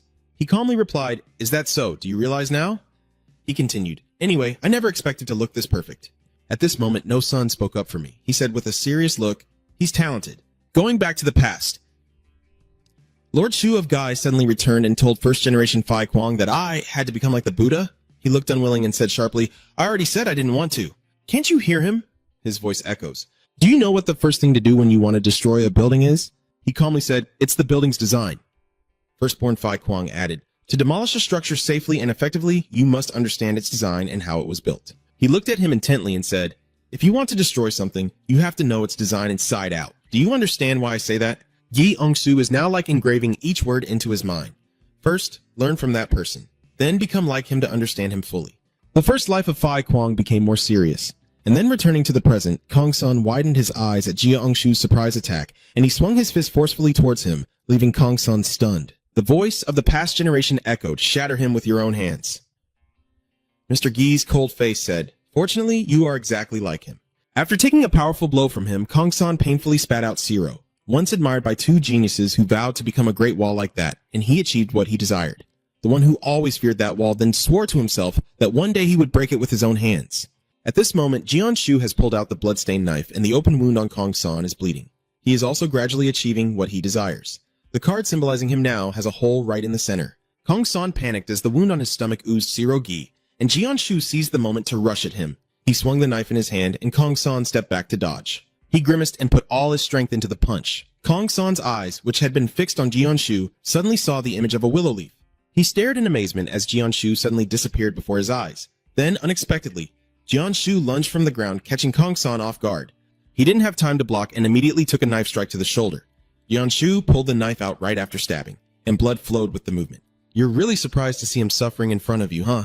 Well, I guess you can't see my movements, Gaishu said confidently, because I know exactly how you move. His eyes widened as if to see Kong-san more clearly. Very similar. In Mr. Shu's eyes, he resembles Dua, just like him.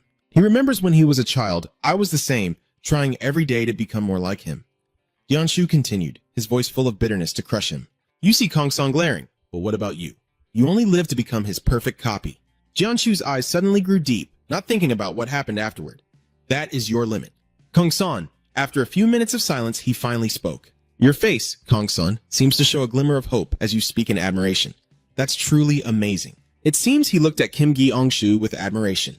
Kong-san opened up a little. Actually, the more I become like that person, the more I wonder. Is this the end, then, of what I've always thought about? Koa-san recounted, when I achieved my goal, I gradually lost interest in fighting and also lost the will to live. He acknowledged Gi-ong-shu's words. You're right, Phantom Spirit. I didn't think about what came after. I just focused on wanting to become like that person. On Kong-san's body, there is always the image of Dua, because in our world, that person is everything. He looked at Jian-shu across from him, but there are still higher realms beyond. Kong-san shouted loudly, his face filled with terrifying excitement. I am now very immersed. Gi-ong-soo grimaced as Kong-san declared, I have found a new purpose in life. He said this while drawing a dagger from his side, the ghostly aura swirling around him. Now I want to become someone like you. Gi-ong-soo tilted his head slightly, his face grim, his voice steady and clear. Become my new sun, and I will be your moon. Gi-ong-soo felt speechless in front of him. His face was cold, but there was a hint of a strangely amusing amusement. No Sun suddenly rushed forward, continuously attacking Mr. Shu with moves that closely resembled his own. He managed to dodge, but his clothes still got torn. What do you think? Shu's appearance now looks terrifying, mixed with a fierce desire. Similar or not? He kept rushing to attack Mr. Shu, and he self-assessed, of course it's similar, because from the beginning you and I have always been the same. He opened his mouth wide, a look of anticipation on his face. Phantom Spirit, show yourself! There must be something you're still hiding. Right? Sugi lùi lại, giữ khoảng cách với Không Son. Chậm chốc anh ta không dậm từ buộc trên con ruồng mối ma chỉ biết bắt chuộc người khác sao? Không Son hỏi lại, vậy thì có gì sai? He clenched his fist to his chest, ready to fight. Imitating the good is nothing wrong. Living according to what others have predetermined? What's wrong with that? Gi-ong-soo slightly bowed his head and told Kong-san, I was taught to live as a human being. I wonder what does it mean to live as a human being? Gi-ong-soo explains, living as a human means his eyes are filled with determination, writing his own life story and becoming the main character of his own life. Gi-ong-soo said with firm resolve, do not just think about becoming the second of that old monk or Phi Kwang, but become the first to bear your own name. When you decide to live by imitating someone, you will forever be only second, and that will be the source of emptiness within you. The main character, huh? Sounds good. He dismisses what Mr. Shu said, but my life has never belonged to me. No Sun Jiang spread his arms, looking as if haunted by something because we, the people of the moon, were born as pawns of that very person. That is our destiny, Mr. Shu reminds us. Hey! No, son? It seems you've forgotten. His face darkened. I was once a moon just like you.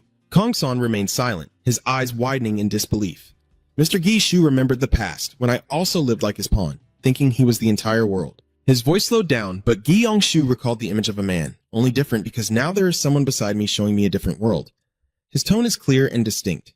Gi Yongshu slowly said each word in front of Kong San's surprised face. My life is mine, and so is yours. It belongs to yourself. He firmly asserts that our lives do not belong to him. Only then did Kong San speak up. Don't casually think that's someone else's business. Gi Yongshu's voice remains firm. I will say it again. He looked into Kong San's eyes and emphasized each word. This is not someone else's business. Gi Yongshu now seems to have returned to his previous form, and Kong San gazes at him in stunned silence, too amazed to speak. Gi Yongshu guesses you also sense that, so you spared my life that day, right? Your eyes seem to see through everything. A person who always listens to him more than anyone else like you. Isn't that right? So, that's it. The ghostly spirit is just a phantom. His voice was sincere, not Kim Gi Yongshu. I was right to spare your life that day. Thank you for giving me a lesson. Gi Yongshu looked coldly at Kong San. You're quick to learn too. Ko San puts away his spear. Just as you said, this is not someone else's problem. Gi Yongshu explained, I bear no grudge against you. On the contrary, because you are like me, I only feel sympathy for your life, since no son. Niu has made her decision. There's no need for pity anymore. He clenched his fists in front of his chest, ready to fight, and said, I have also found my own goal. I will defeat you in my own way. Mr. Gi also raised his knife, feeling truly at a loss. Honestly, I don't know if I should bring up these things anymore. They don't benefit me at all, just interfere in others' affairs. Gi Yongshu's tone becomes more relaxed, but I think I was right to say it. Now when I look at you, I no longer feel uncomfortable. This one guesses that maybe the reason we felt uncomfortable with each other was because Mr. Zhu was thinking about the first generation of the Phi Kwang. I feel that if I hadn't met that person back then, I might also have lived a life like yours, so I felt uncomfortable. He continued, and you, because I'm living a different life from you, also feel uncomfortable. Khiến tôi cảm thấy nhẹ nhõm hơn chút, nhưng giờ thì tôi cũng không còn thấy khó chịu khi nhịn ngồi nữa rồi, không hẳn là khó chịu. Gi Yongshu chậm chịu nhìn anh ta, lắng nghe không son nổi. Now, his voice seems a bit faltering, more like a feeling of regret. Ko-sun raises his voice slightly and says, Come on, Kim Gi Yongshu, let's see who's the stronger, I beg you. The two men face each other under the bright corridor light, with Kong San smiling confidently. When I die, let me die without any regrets. Kim Gi Yongshu also agrees to his wish. All right, I will show you everything I have just as you wished. Now they are like Phi Kwang and Kate when they were young, facing each other and returning to their true selves. The weak will die. No son has known that since he was young, so he wanted to become strong enough to survive. As time went on, he grew so powerful that he was called the strongest moon and no longer feared the weak within the organization. You have survived and you begin to question why you exist. Someone once told Not Son the reason you live. Du believes that to become my pawn, you were born with that fate. Life repeats itself. Missions repeat themselves. Only the commands from Dua make your life move forward. Because you were born that way, but for the first time in your life, you met someone like you. Yet that person was different from you. He is walking a completely opposite path.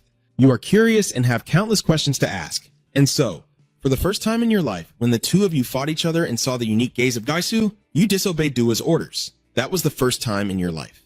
You act on your own thoughts. Back in the present, No Son is throwing punches fiercely, with a look of pure satisfaction on his face. He punched toward Jian Shu, but Jian ducked to avoid it. Turning his head, Jian focused his strength on the knife in his hand and slashed, but Kong San dropped down to the floor. Kong San continued to kick Gi Yongshu, who didn't dodge but raised his hands to shield his face. Yet the powerful kick still made Gi Yongshu stagger. Kong San smirked, looking exhilarated. I'm so happy, so excited. Jian Shu grimaced, clenched his teeth. This guy is really terrifying. Jian Shu was kicked back. He planted his feet firmly, trying to hold himself steady. He assessed his opponent, thinking that if he could just adapt to my movements, he would have already copied my techniques. Hearing that, Kong San shouted excitedly and rushed quickly toward where Jian Shu was standing. Before Kong San could strike, Jian Shu took advantage of his opening and slashed twice deeply into his chest. That's right. Gi Yongshu turned his head to look at Kong San behind him, his eyes sharp. Because I am just like you.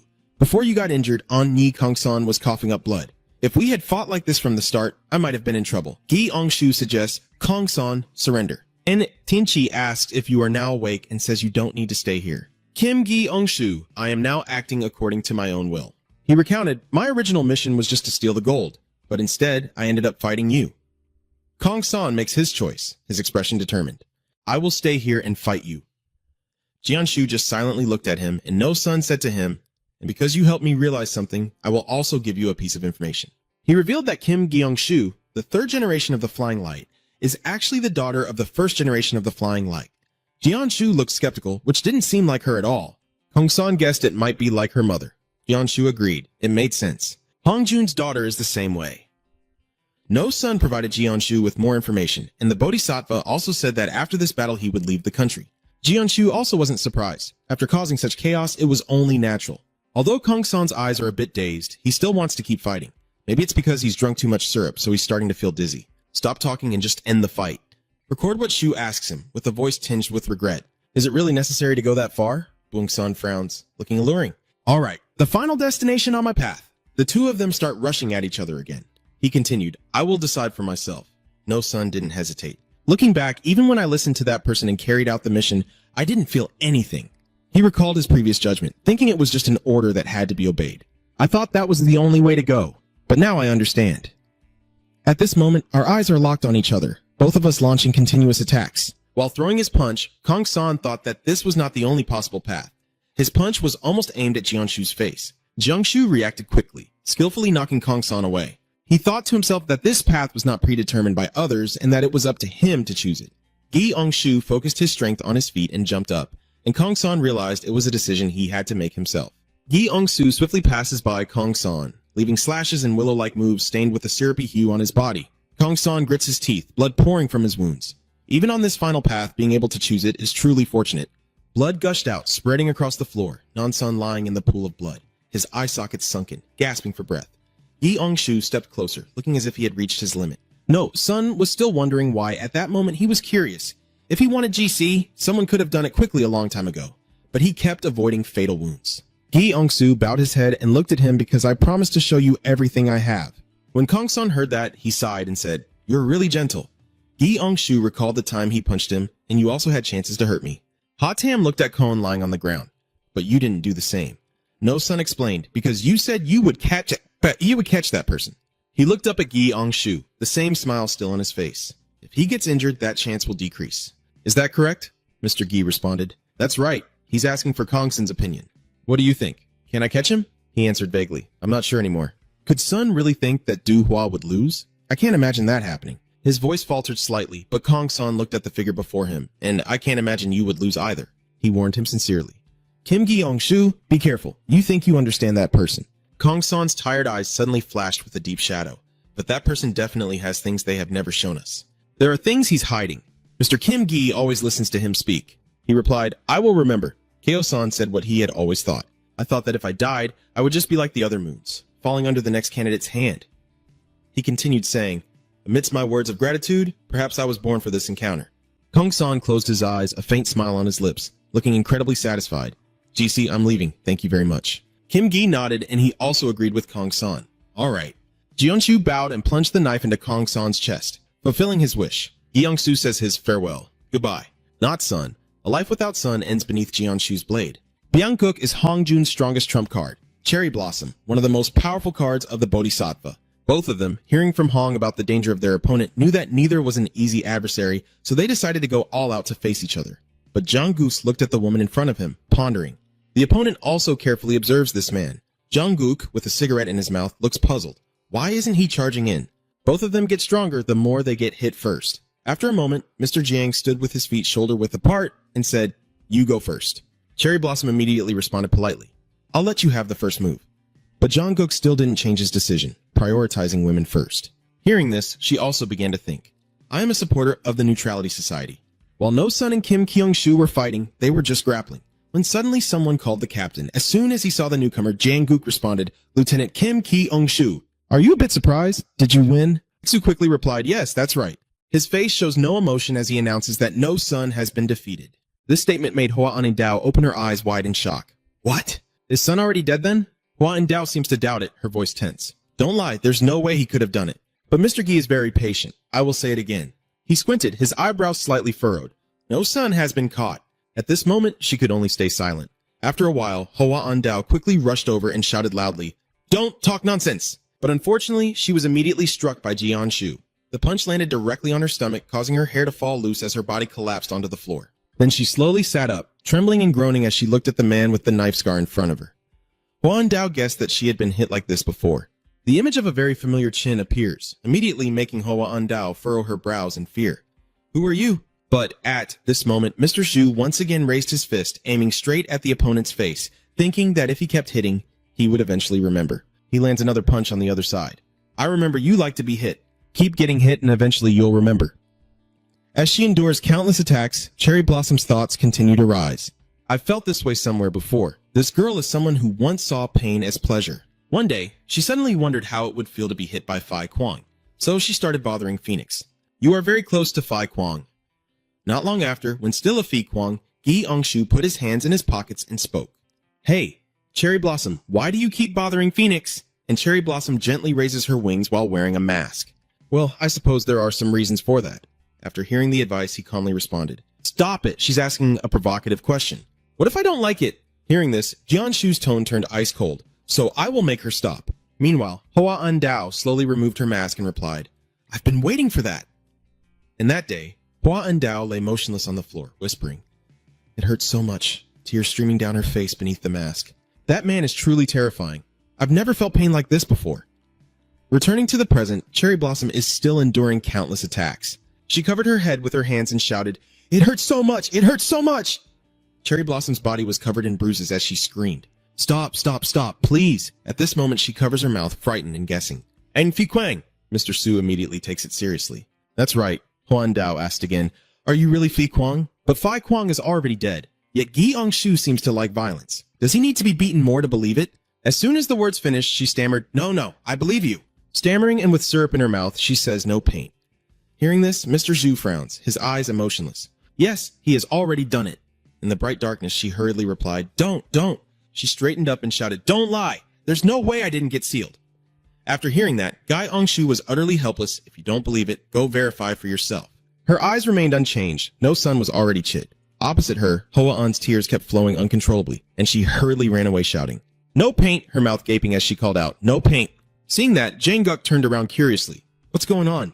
Does that girl not need to be dealt with? Hearing this, Mr. Shu gently bows his head. Yeah, it should be fine, he said calmly as he slowly walked away. Now go catch some fireflies. Without hesitation, he agreed. All right. In a different development, Naho shows no expression. I am truly patient. The man looks at the person lying on the ground and calls out. Seen so high. Neho turns around. Where have you been hiding all this time that you're only now showing your face? Mi Huan responded with an irresponsible reply. I feel I can't do anything, so I will temporarily withdraw. After hearing that, Naho could only give orders. Come out and wait already. As soon as the words are spoken, Choi Hun coldly replies. Yes, director. Night has fallen and the full moon brightly illuminates the darkness. Naho stands in the middle and says, If you wait here, someone will definitely survive and come out. I wonder who it will be.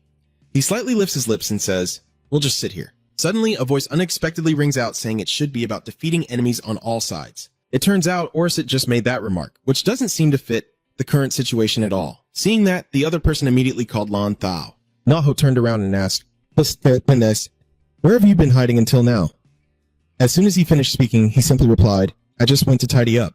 One person slumped over the table, another lying face down on the ground. Ori coldly admitted, All the high-ranking ones are connected to you. Hearing this, Naho revealed a satisfied smile. Really? You don't worry about the consequences at all, even if you win. How do you plan to handle the aftermath? After hearing this, Okit said again, The moment the war between the Flower Nation and you broke out, it created a situation no one could win. Naho quickly denied. No. He opens his slender palm, saying, As long as I survive, that means I am the winner. However, he immediately threatened, You won't be able to survive and leave this place. Naho calmly responds, All right, try to Jimmy then. This is the first time I've seen you fight, Lan Thao. However, the opponent suddenly spoke up. No. Are you not the GC person I am? As the words ended, the surroundings around Naho suddenly shifted. The dark alleyway immediately appeared. Ori still remains completely still as something rushes rapidly out of the dark black alley. Du Hoa suddenly appears, and Okit's voice echoes once again. The Bodhisattva will kill you. Kim N. The three of them turned to look into the brightly lit room. From the scene with no sign of movement, Naho's eyes slightly narrowed, and suddenly a strong external force appeared. Du Hoa rushes out quickly from inside. He speaks coldly. Kim Nakho, I have identified the person. Naho, wielding the Than tree with fierce intent despite his calm, suddenly struck down with a wooden drumstick, but Nao raised two Trainees to block it, then pushed the opponent away. Seeing that, Choi Hun hurriedly called out, Director, but Naho immediately blocked him. Silence. Your opponent suddenly called out someone's name. Kim Nakho. Dua, trying to get close to the other person's face.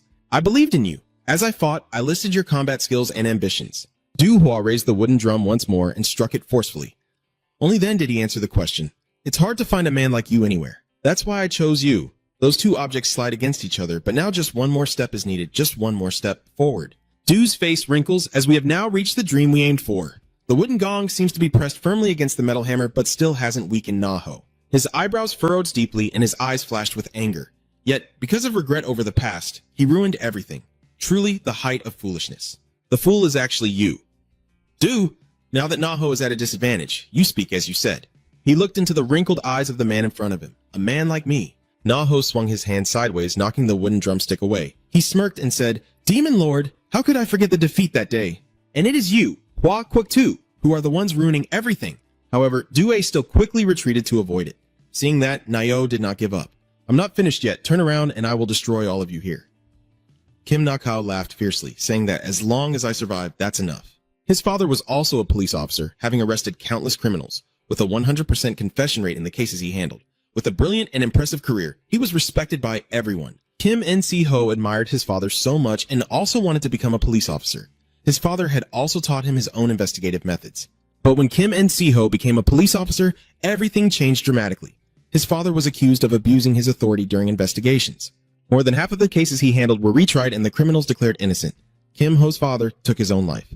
Then, the police investigation became passive and the world changed. A society where criminals hold power and police become the weak. Kim En-ho couldn't understand the situation and thus began to follow his father's path of investigation.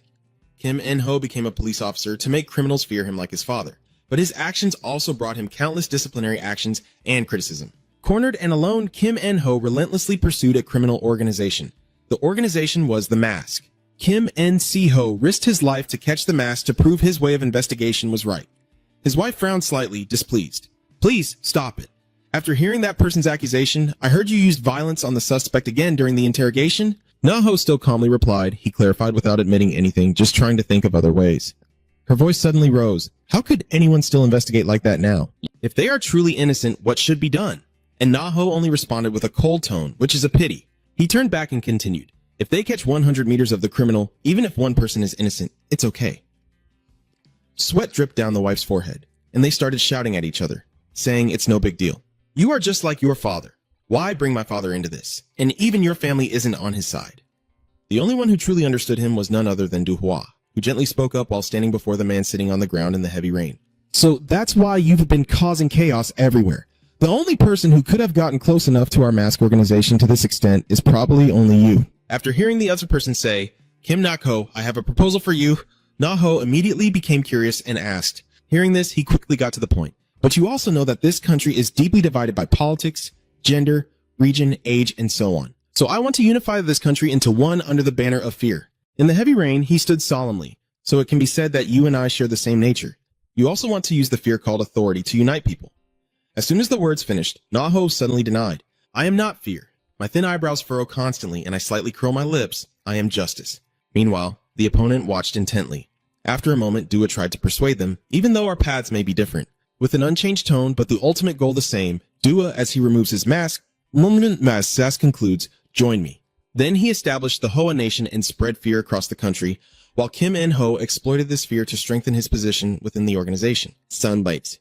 Gradually, he reorganized the organization, everything progressing according to Dua's plan. But Kim En-ho still couldn't erase the feelings of that failure. Du-hoa asked emotionlessly, how does it feel? My eyebrows never relax. The feeling of ruining everything just because of that cheap pride. Na-ho remains very confident. Mess things up? I told you.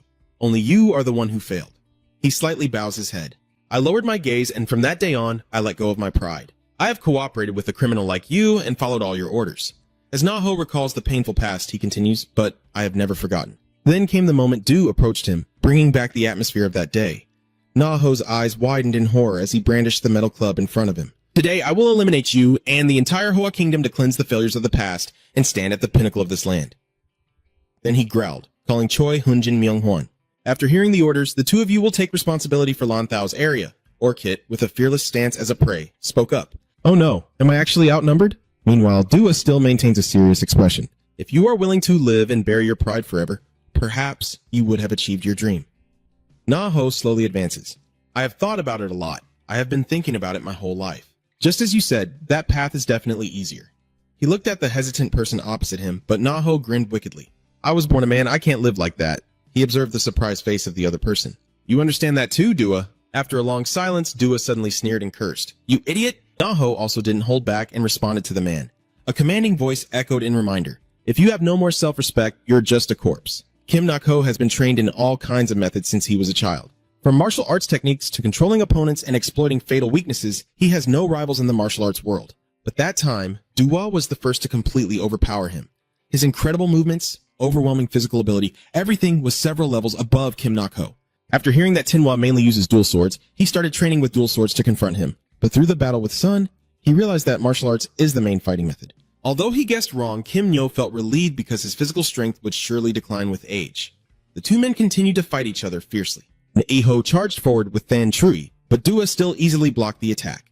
The distance between them shortened, and he believed that someone who trains with weapons like himself would win.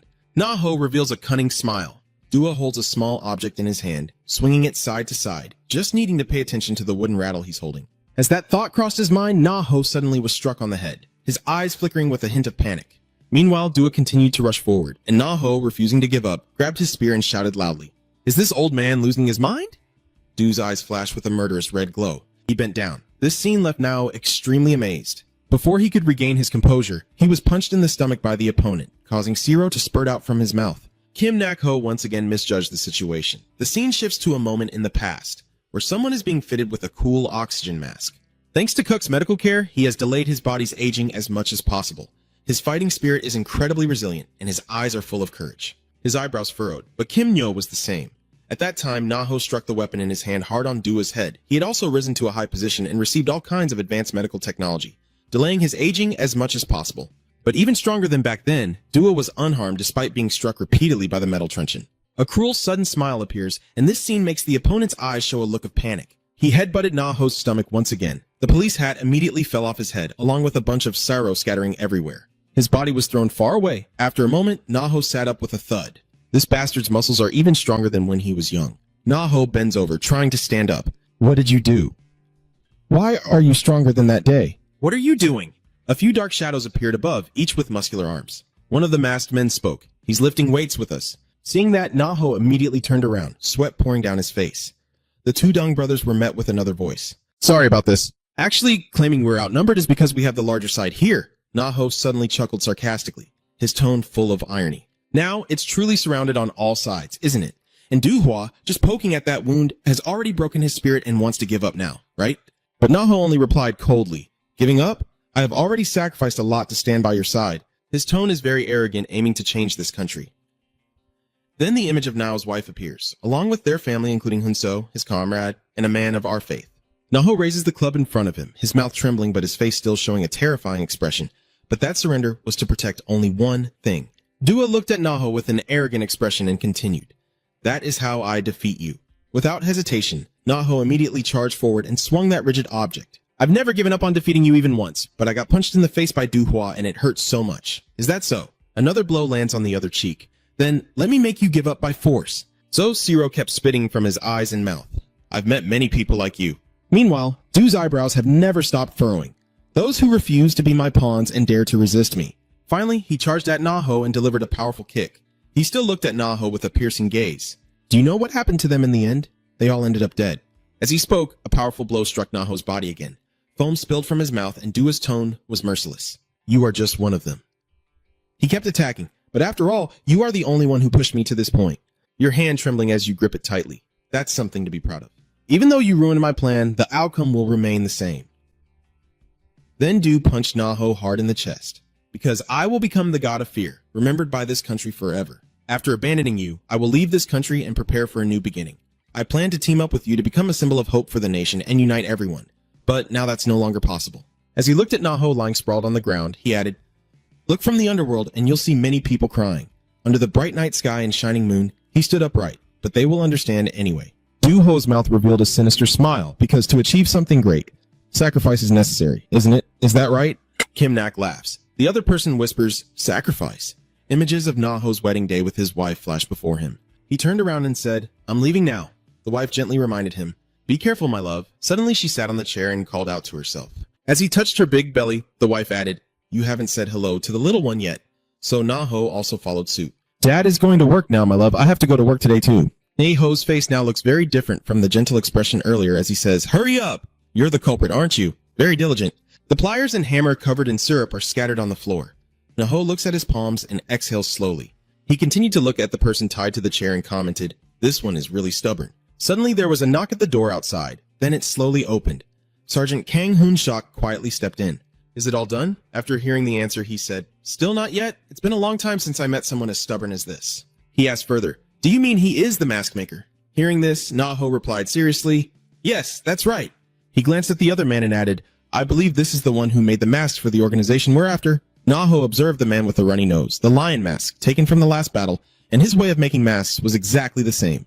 In the middle of the air, a voice was heard saying that he only did what the customer requested. He finally gave a firm statement, but it was definitely related to us. Meanwhile, Hun-seo could only listen silently. To gather evidence, he asked him to describe the features to sketch the client, but he claimed not to remember the person's face. The man sitting in the chair kept his head tilted to the side, only recalling the atmosphere that person brought. Na-ho then slightly lowered his head and looked down, so he only drew the mask for him to see. Those 4 types of faces are the ha-ha mask, the gi mask, the clown mask, and the lion mask.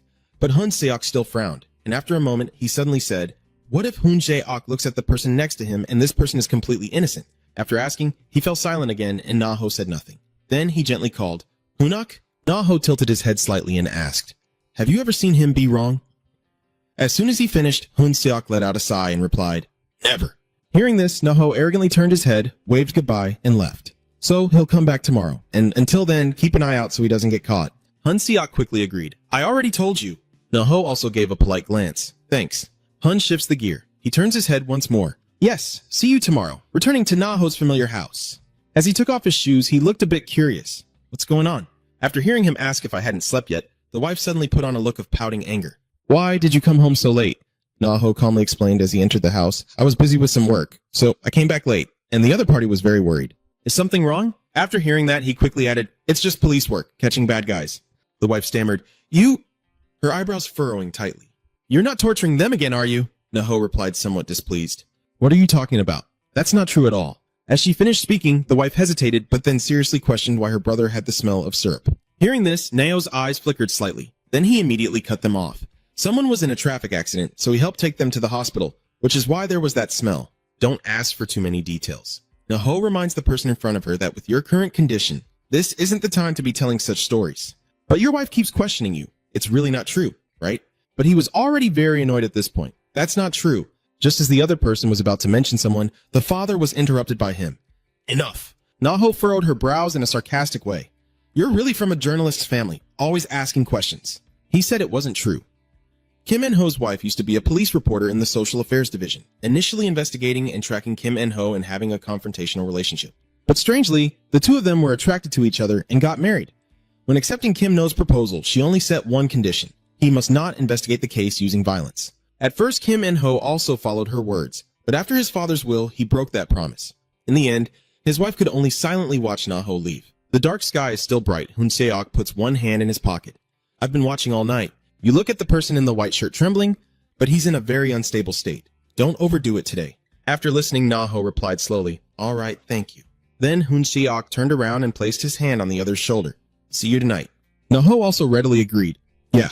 After a while, when Na-ho saw the guy sitting on the chair sneering, he was a bit confused. "Why are you laughing?" At that moment, he asked, "Are you the bad cop while that person is the good cop?" And he immediately frowned. There's no such thing as good or bad roles. They're both just police officers, but it seems like the other person doesn't believe it. "Really?" he added. "But to me, they are completely different people." Na-ho was now very curious. "What do you mean?" So the other person had closed eyes and a face full of bruises. As I said, I can't remember people's faces. I only remember people by their atmosphere and behavior. You and that person have completely different vibes. He was tied with his hands behind his back to the chair. He looks very much like the person I made the ha-ha mask for. When hearing the 3 key words, Na-ho recalled the ha-ha mask, and the person replied, "Yes, actually, it's the Y-band mask inside the ha-ha mask." He seriously commented, with an imposing figure and a commanding tone, "The atmosphere seems as if no one can surpass that person. Very fitting for the Y-band mask." After hearing that, Na-ho was a bit stunned and asked, "So I also suit the Y-band mask?" But the other person didn't agree. "It's just different, but there are still some similarities." He looked at Na-ho, who was frowning, and said, "You are the beach mask, the butcher mask." His words were sharply argued, and you all resort to any means to achieve success, like a butcher wielding his knife to carry out violence to climb the social ladder. He began to make a comparison, saying that Jan's mask and Beach's mask looked very similar, with a very serious tone and straight to the point. Both masks represent an obsession with status in a paradoxical way, and are very alike. As soon as he finished speaking, Na Ho immediately responded, then pressed his face close to the opponent's face. Someone who claims to understand clearly like you saying, he doesn't remember the face, doesn't seem plausible. However, the guy in white still can't answer. I really don't remember. He's starting to go crazy again and then gives out some vague information. Bald. I only remember that he was bald. That person started to stammer. Please believe me. I really do have a flaw. At this moment, someone's pliers in their hand moved slightly, but from the outside, it looked like nothing. Na Ho's eyes are full of cruelty, so you need to make it more obvious. And Kim Nak Ho kept questioning the mask maker for a long time. Meanwhile, the wife always suspected her husband because he came home every night smelling of syrup. She had her eyes wide open and her face was pale. She stood still, staring at the scene before her. Then the wife called out in fear. Darling. Na Ho heard the call and slowly turned around, but he only showed a look of disgust. Your skills as a journalist haven't faded, huh? I didn't expect you to keep going this far despite your condition. And she put on a panicked look. Didn't you promise me that no matter what Na Ho asked, we'd stay calm and you'd explain everything? The wife's head trembled uncontrollably as she looked at the man, sitting motionless in the chair, covered in injuries, while Na Ho frowned in discomfort. Everything had a reason. Suddenly, the pregnant figure began to collapse, her body unable to hold up, falling down. Finally, the wife lay motionless on the ground, causing Na Ho to be stunned. He was extremely panicked and worried, his face darkening. My dear wife, after that incident, Kim Nak Ho had to make the first sacrifice of his life. Na Ho knelt on the floor, holding his wife tightly and screaming. My love, even in such a tense situation, someone like Kim Nak Ho is still lost in sleep. He should have called an ambulance and gone to the hospital immediately. But if he did, everything he caused would be exposed. Kim Nak Ho had to struggle a lot between his family and his own goals. In the end, Kim Nak Ho didn't call an ambulance but carried his wife himself and ran straight to the hospital. And because of that decision, Na Ho furrowed his brow, sweat on his cheek. As the dark ceiling light was on, the doctor, with a serious expression, called out, Family of the patient? Na Ho immediately sat up and asked, What is my wife's condition? To which he received a rather unfriendly reply. Her current condition is very bad. She is in her last month of pregnancy and has suffered a severe shock. Moreover, the baby is also trying to be born. He slightly bowed his head and continued, It would have been better if we had arrived a little earlier. Currently, the patient's condition is very poor, while Na Ho still clenches her jaw and listens attentively. Giving birth in this condition would be very dangerous. At this point, the chubby doctor finally gets straight to the point. Therefore, we need the family to choose between the mother and the child. Their eyebrows furrowed deeply. The mother asked to save the baby instead of herself and then lost consciousness. What is your opinion? After hearing this, Na Ho rolled his eyes and fell silent. He recalled his wife's bewildered expression, then returned to reality with the camera in her hands. Na Ho softly chose the baby, and suddenly the wedding scene flooded back. The moment he touched his wife's big belly, her happy face, and the hands of a man and woman holding each other tightly. Na Ho said nothing, sitting on the chair with a slight smirk, and finally made his decision. Please save my wife. In a certain room, a bowl of water suddenly splashed onto Na Ho's shirt, causing the wife to tremble and scream. Why is Na Ho still so calm, bending down to pick up the bowl? You need to eat more so you can recover quickly. Seeing that, the other person couldn't hold back any longer and burst into tears. Their eyes kept overflowing with tears as they said, I told you we had to save our child. Why? Why? As he finished speaking, Na Ho slowly explained, You saved me by sacrificing the child. His face was cold as he said, Children can be replaced, but you cannot. After finishing, Na Ho's body trembled slightly. The wife was silent for a long time, but she still couldn't understand that sacrifice is not something that can be forced on others. It is something that each person must choose for themselves. She sits on the hospital bed, constantly questioning, still claiming that everything he did was for a greater sacrifice. Meanwhile, Na Ho listens silently. But it's not sacrifice. It's a tragedy caused by his own selfishness. Hearing this, a selfish question arose in his mind. After that, Kim In-si-ho's wife tried to change him, but since he refused to change, she ultimately left him. His teammate Hun Shok always tries to intervene, and he coughs out, Stop! This makes the other person turn around in shock.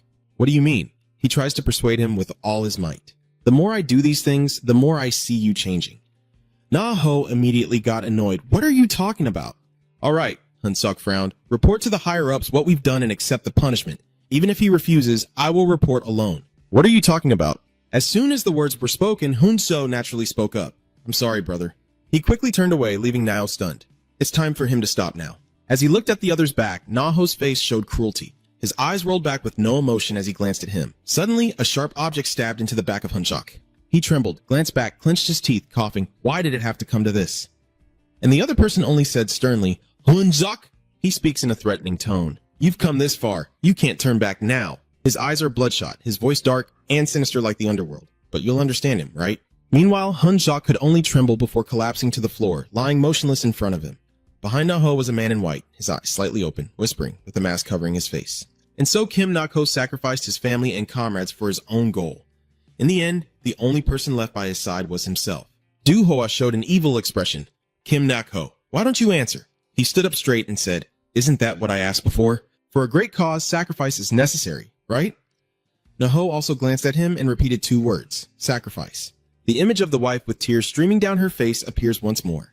This is not sacrifice, but misfortune caused by his own selfishness. His mouth is covered in fresh syrup as he falls into a stream of thought. Na-ho whispered, I want to change the world. Sitting opposite Dua, he continued, even a catfish can muddy the water. I want to create a world where even if I have to sacrifice many people, the 2 other men also stare in shock and listen without letting any criminal slip through. For that goal, I have sacrificed my trust, comrades, family, and countless victims. Orich remained silent. But you really have 2 streaks of syrup on your mouth. Are you the one who has muddied the water more than anyone else? The night is dark, the full moon shines brightly, fresh syrup splattered across the ground, and Na-ho lies motionless on the crimson syrup. A few drops of syrup also stain Dua's chin. Na-ho's clothes are torn and stained with syrup spilling onto the ground. In the night sky, it seems as if someone has appeared. Dua turns to look back, remains silent, with their mouths slightly pursed. That person is Jeon-shu. He opened his mouth, his tone as cold as ice. Bodhisattva! Jeon-shu and Jang-guk just stepped out and ran into Dua. Jang-guk didn't hesitate to glare at him. Under his fierce gaze, Du smirked with an amused smile. Over there, Jang-guk silently assessed him from head to toe. Master Du-hwa, it turns out Director Hong-run's words were true. Meanwhile, Guo Tu-hwa was so surprised that he shouted out loud upon seeing Jeon-shu. Kim Kyung-shu, the Buddha. Let us handle that guy.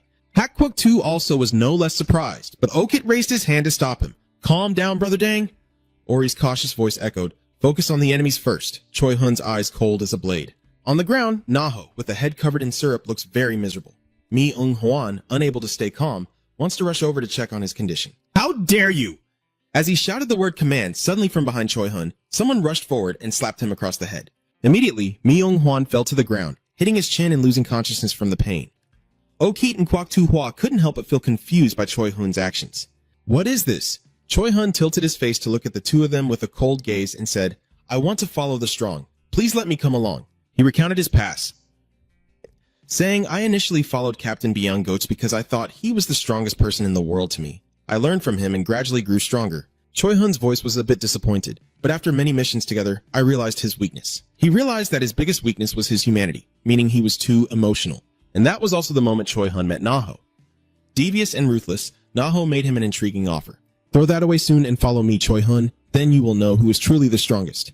Thinking, Choi Hun turned his head to look at Na-ho's body lying scattered on the ground. Then he softly called out. Choi Hun's voice was tinged with regret. You really kept your promise back then, didn't you? He said, raising his eyes in admiration to the current strongest Dua because he showed me who is truly the strongest. Okit stood silently observing Choi Hun's expressions, yet despite his unwavering loyalty to GC teammates, it was that very image that suddenly prompted Dua to praise Choi Hun. I am very pleased. He immediately gives Hun a chance. Follow me. Orit squints and carefully observes the situation. Just the kind of person the Bodhisattva prefers. At the same time, Jang-guk suddenly called out to him loudly. Choi Hun heard this and slowly turned his head to look back but said nothing. Over there, Dua is feeling very interested in Jang-shu. That's right, you're Kim Kyung-shu, aren't you? Have we met before? He hesitantly recalled the time you wore a mask. The time when the masked Fai Kwang came to see me. Yi Eung-su suppressed his anger and repeated. Not just that they had met before, his gaze darkening, and his tone full of hatred, but that it was a long cursed fate. Du-hwa raised an eyebrow and asked curiously, a long and cursed fate, what are you talking about? Under his mocking gaze, Mr. Zhu replied in a deep voice, I am the 2nd generation of the Lightless. After hearing that, Du-hwa chuckled mockingly and said, so what? Offended by his contempt, he replied, if you don't believe me, I will make you believe. But Du-hwa shook his head and said, no need to argue. I will believe you whether you are a phoenix or not because now nothing matters anymore. Mr. Zhu couldn't believe his ears. What did you say? The 3 cards represent 3 different images of Fai Kwang. The 2nd generation of Fai Kwang is one of the 3 most successful cards we created. But Du-hwa stubbornly said that no matter how well it was made, in the end, it was just a card. Many different cards were created, and to me, they are no better or worse than that. Du patiently explained to him that if you truly are a 2nd generation photon, then in the previous situation, you would definitely be the one I had to eliminate to move forward. But now Kim Na-ho is gone and I can't continue to exist. Jang-soo frowned and stared at Du, then calmly said, as a symbol of hope, there's no need for that. I'm no longer interested in you. Jang-guk and Jeon-shu fell into silence as they listened to the easy acceptance. In the end, your side, Hongjun's side, has already won this game. After a moment of silence, Mr. Guy's shoe suddenly spoke with a strange tone. I just want to ask one thing. He looked directly at Dua and asked, You sacrificed so many children just to create those pawns. Don't you feel anything? Dua frowned, considering it a normal question and replying back to him. Have you ever had feelings for a tool? I didn't expect him to be so ruthless. Mr. Zhu immediately got furious and wanted to rush in to fight. As expected, Jang-guk immediately stopped him and calmly said, Kim Kong-shu. He took a drag from his cigarette and reminded him, I don't know what involvement you have with that guy. Du-hua glanced at Jian-gok, who was trying to dissuade him, but his organization had caused such trouble that they could no longer operate openly, and the director's side had already failed. Na-ho was lying helplessly on the ground. Jang-gok's eyes darkened, and as the other said, the final outcome of this matter was clearly leaning in our favor. At this point, it's better to end it here. No matter how strong you are, if you rush into battle against those powerful enemies driven by personal emotions, the risk is too great. Facing them one-on-one might be somewhat acceptable. This game is over for now. Prepare better next time, and you'll surely catch them. For now, it's too dangerous. For a moment, Kyung-shu didn't know what to say, only silently looked at him. Kim Kyung-shu was caught in a conflict as he stood before the target he had hated and despised his entire life, clenching his fists. Inside me, I just want to rush forward and behead him immediately. But Dua's mocking, challenging gaze meets Jeon-shu's patient eyes. Suddenly, Jeon-shu remembered Hong-jun's advice. Before carrying out the mission, I want to ask everyone for one thing. All of you, Mr. Jeon-shu, Jang-guk, and everyone present in the room, all turn their eyes to Hong-jun. He speaks with a determined and urgent voice. Please do not kill. Hong's face trembles and wrinkles like a worried father for his children. Even if you have the chance to eliminate the target right in front of you, if you feel your life is in danger, save it for next time. Yi Eung-soo frowned as he listened to the urgent plea. This was a request from a superior to everyone present. That suddenly reminded him of a scene from many years ago. The method I learned while working as a police officer and the technique I used when I was a hitman. Mr. Zhu kneeled on one knee. The person facing him at that time had a cruel face, reminding him of a lesson. No matter what, he had to achieve his goal. Back to the present, Jang-guk gently grabs his shoulder and softly calls out Kim Kyung-shu. Ji clenched his teeth in anger without replying. As expected, he told himself as well as Jang-guk that the head could hold back, but the body couldn't follow. Sorry, Captain. Jang-guk was taken aback by his decision. Kim Kyung didn't have time to call his name before Jang-guk was already stunned, eyes wide open. The moonlight shone faintly in the clear night sky with no dark clouds in sight. Du-hua looked up as a flash of a figure shot past him. Yi Eung-shu gathered his strength and soared into the air, shouting loudly, Even if I have to die here. A sinister smile curled on Dua's lips. Yi Eung-shu charged forward with his weapon aiming to strike him down. I also have to take this guy down. Yi Eung-soo swung his weapon aiming at Dua, delivering a strike. In just one attack, he easily dodged it. Dua realized that Kim Kyung-gu's words were true, but luckily managed to tear a hole in his shirt. Suddenly, Dua curled his lips into a sneering smile. He became interested in him. This swordsmanship is real. This bastard really is Du-hua. He chuckled loudly, as if he had discovered something interesting. Nevertheless, the moon in the sky is getting brighter and brighter. He punched him in the stomach. Now that doesn't matter anymore. Mr. Zhu immediately counterattacks. He stabbed him in the hand. That means something. Immediately, Ya's hand burst with syrup, and Jianshu's eyes darkened with anger as he roared. Because you will be crushed by the hand of the one you abandoned. Orchid and Kwak Tu-hua couldn't believe he could hurt someone. Orchid exclaimed in horror, Master Bodhisattva, as he looked at his hand covered in syrup and cuts. Du smiled contentedly at him. You're sharper than before, aren't you? He coldly ordered her to leave this place, and she quickly obeyed. Yes, Honorable One. As soon as he heard this, Gai Shu immediately stopped Du-hua and asked for clarification. Leave now, where do you think you're going? The only place you can go is the Underworld. He chuckled mockingly and replied, What is really going on here? The card I discarded has appeared before me. It's truly a matter that even spirits and gods are startled by. What have you been through? Upon that question, Gi Young-shu immediately felt uncomfortable. I have no obligation to tell you. Du-hua shrugged and said, Nothing would really change even if I did, and I don't understand it either. But there is one thing I have realized, he said with a smile, as if he knew what I was thinking. The reason you appeared before me like this is to become my trump card once again. Mr. Su immediately got angry because he was provoked. What nonsense are you talking about? Du-hua patiently repeated. Is that nonsense? Have you forgotten? He laughed and said, You are just a pawn under his control. Your fate is to be my card. Seeing Mr. Zhu get angry, he let out a mocking laugh. Du-hua began to coax him. Come back to me. Fai Kwang. He reached out to him, his tone gentle as he offered, I will treat you like the strongest card ever, even more than the no scent or cherry blossom. Whatever you want, I will give you everything. Tsuge expressed his dislike for his tone and immediately replied in a stern voice, What I want is your life. But Du-hua continued to offer him more tempting conditions. When you were alive, you loved the phoenix very much, right? Then I will give you girls who look like the phoenix. Hyung-soo was so surprised he exclaimed, What? He laughed just like those old eunuchs. Don't worry, at Kwok Hoa Temple we have plenty of big-breasted girls. I'll dye their hair blonde, and their faces can be surgically altered. Gi Ong-soo grits his teeth and glares at him. Du-hwa squints and smirks slyly. Of course, I still have a cigarette so they can look just like the phoenix you once loved. Gi Ong-soo was so furious he glared angrily and couldn't hold back anymore, rushing forward to slash at him. Shut up. Before he could even touch Du, Kwok Tu-hwa kicked him right in the stomach. Mr. Shu clenched his teeth in pain as a sudden surge of power struck Kwok Tu-hwa, and Choi Hun suddenly rushed in to block his sword. Choi Hun's cold, emotionless gaze suddenly swung his sword towards him. Immediately, Jong-guk rushed forward like a gust of wind, kicking him in the face, causing Choi Hun to fall to the ground. Jang Ji coldly reminds Jeonshu Kim Kyu if you violate higher-ups' orders to this extent, there must be a reason behind it. I will hold these guys back to buy some time. You focus on that monk over there. Then, he glanced around cautiously at the chaotic scene before him. Mr. Shu silently took a deep breath, then quickly turned and rushed toward Du-hwa. He immediately clenched his fist and clearly threw a punch right into his cheek. I've already taught you to stay calm during a fight. Ji suddenly ducks low to avoid his attack. His eyes widened in disbelief as he repeatedly slapped Dua in the face, causing him to step back in fear and cry out.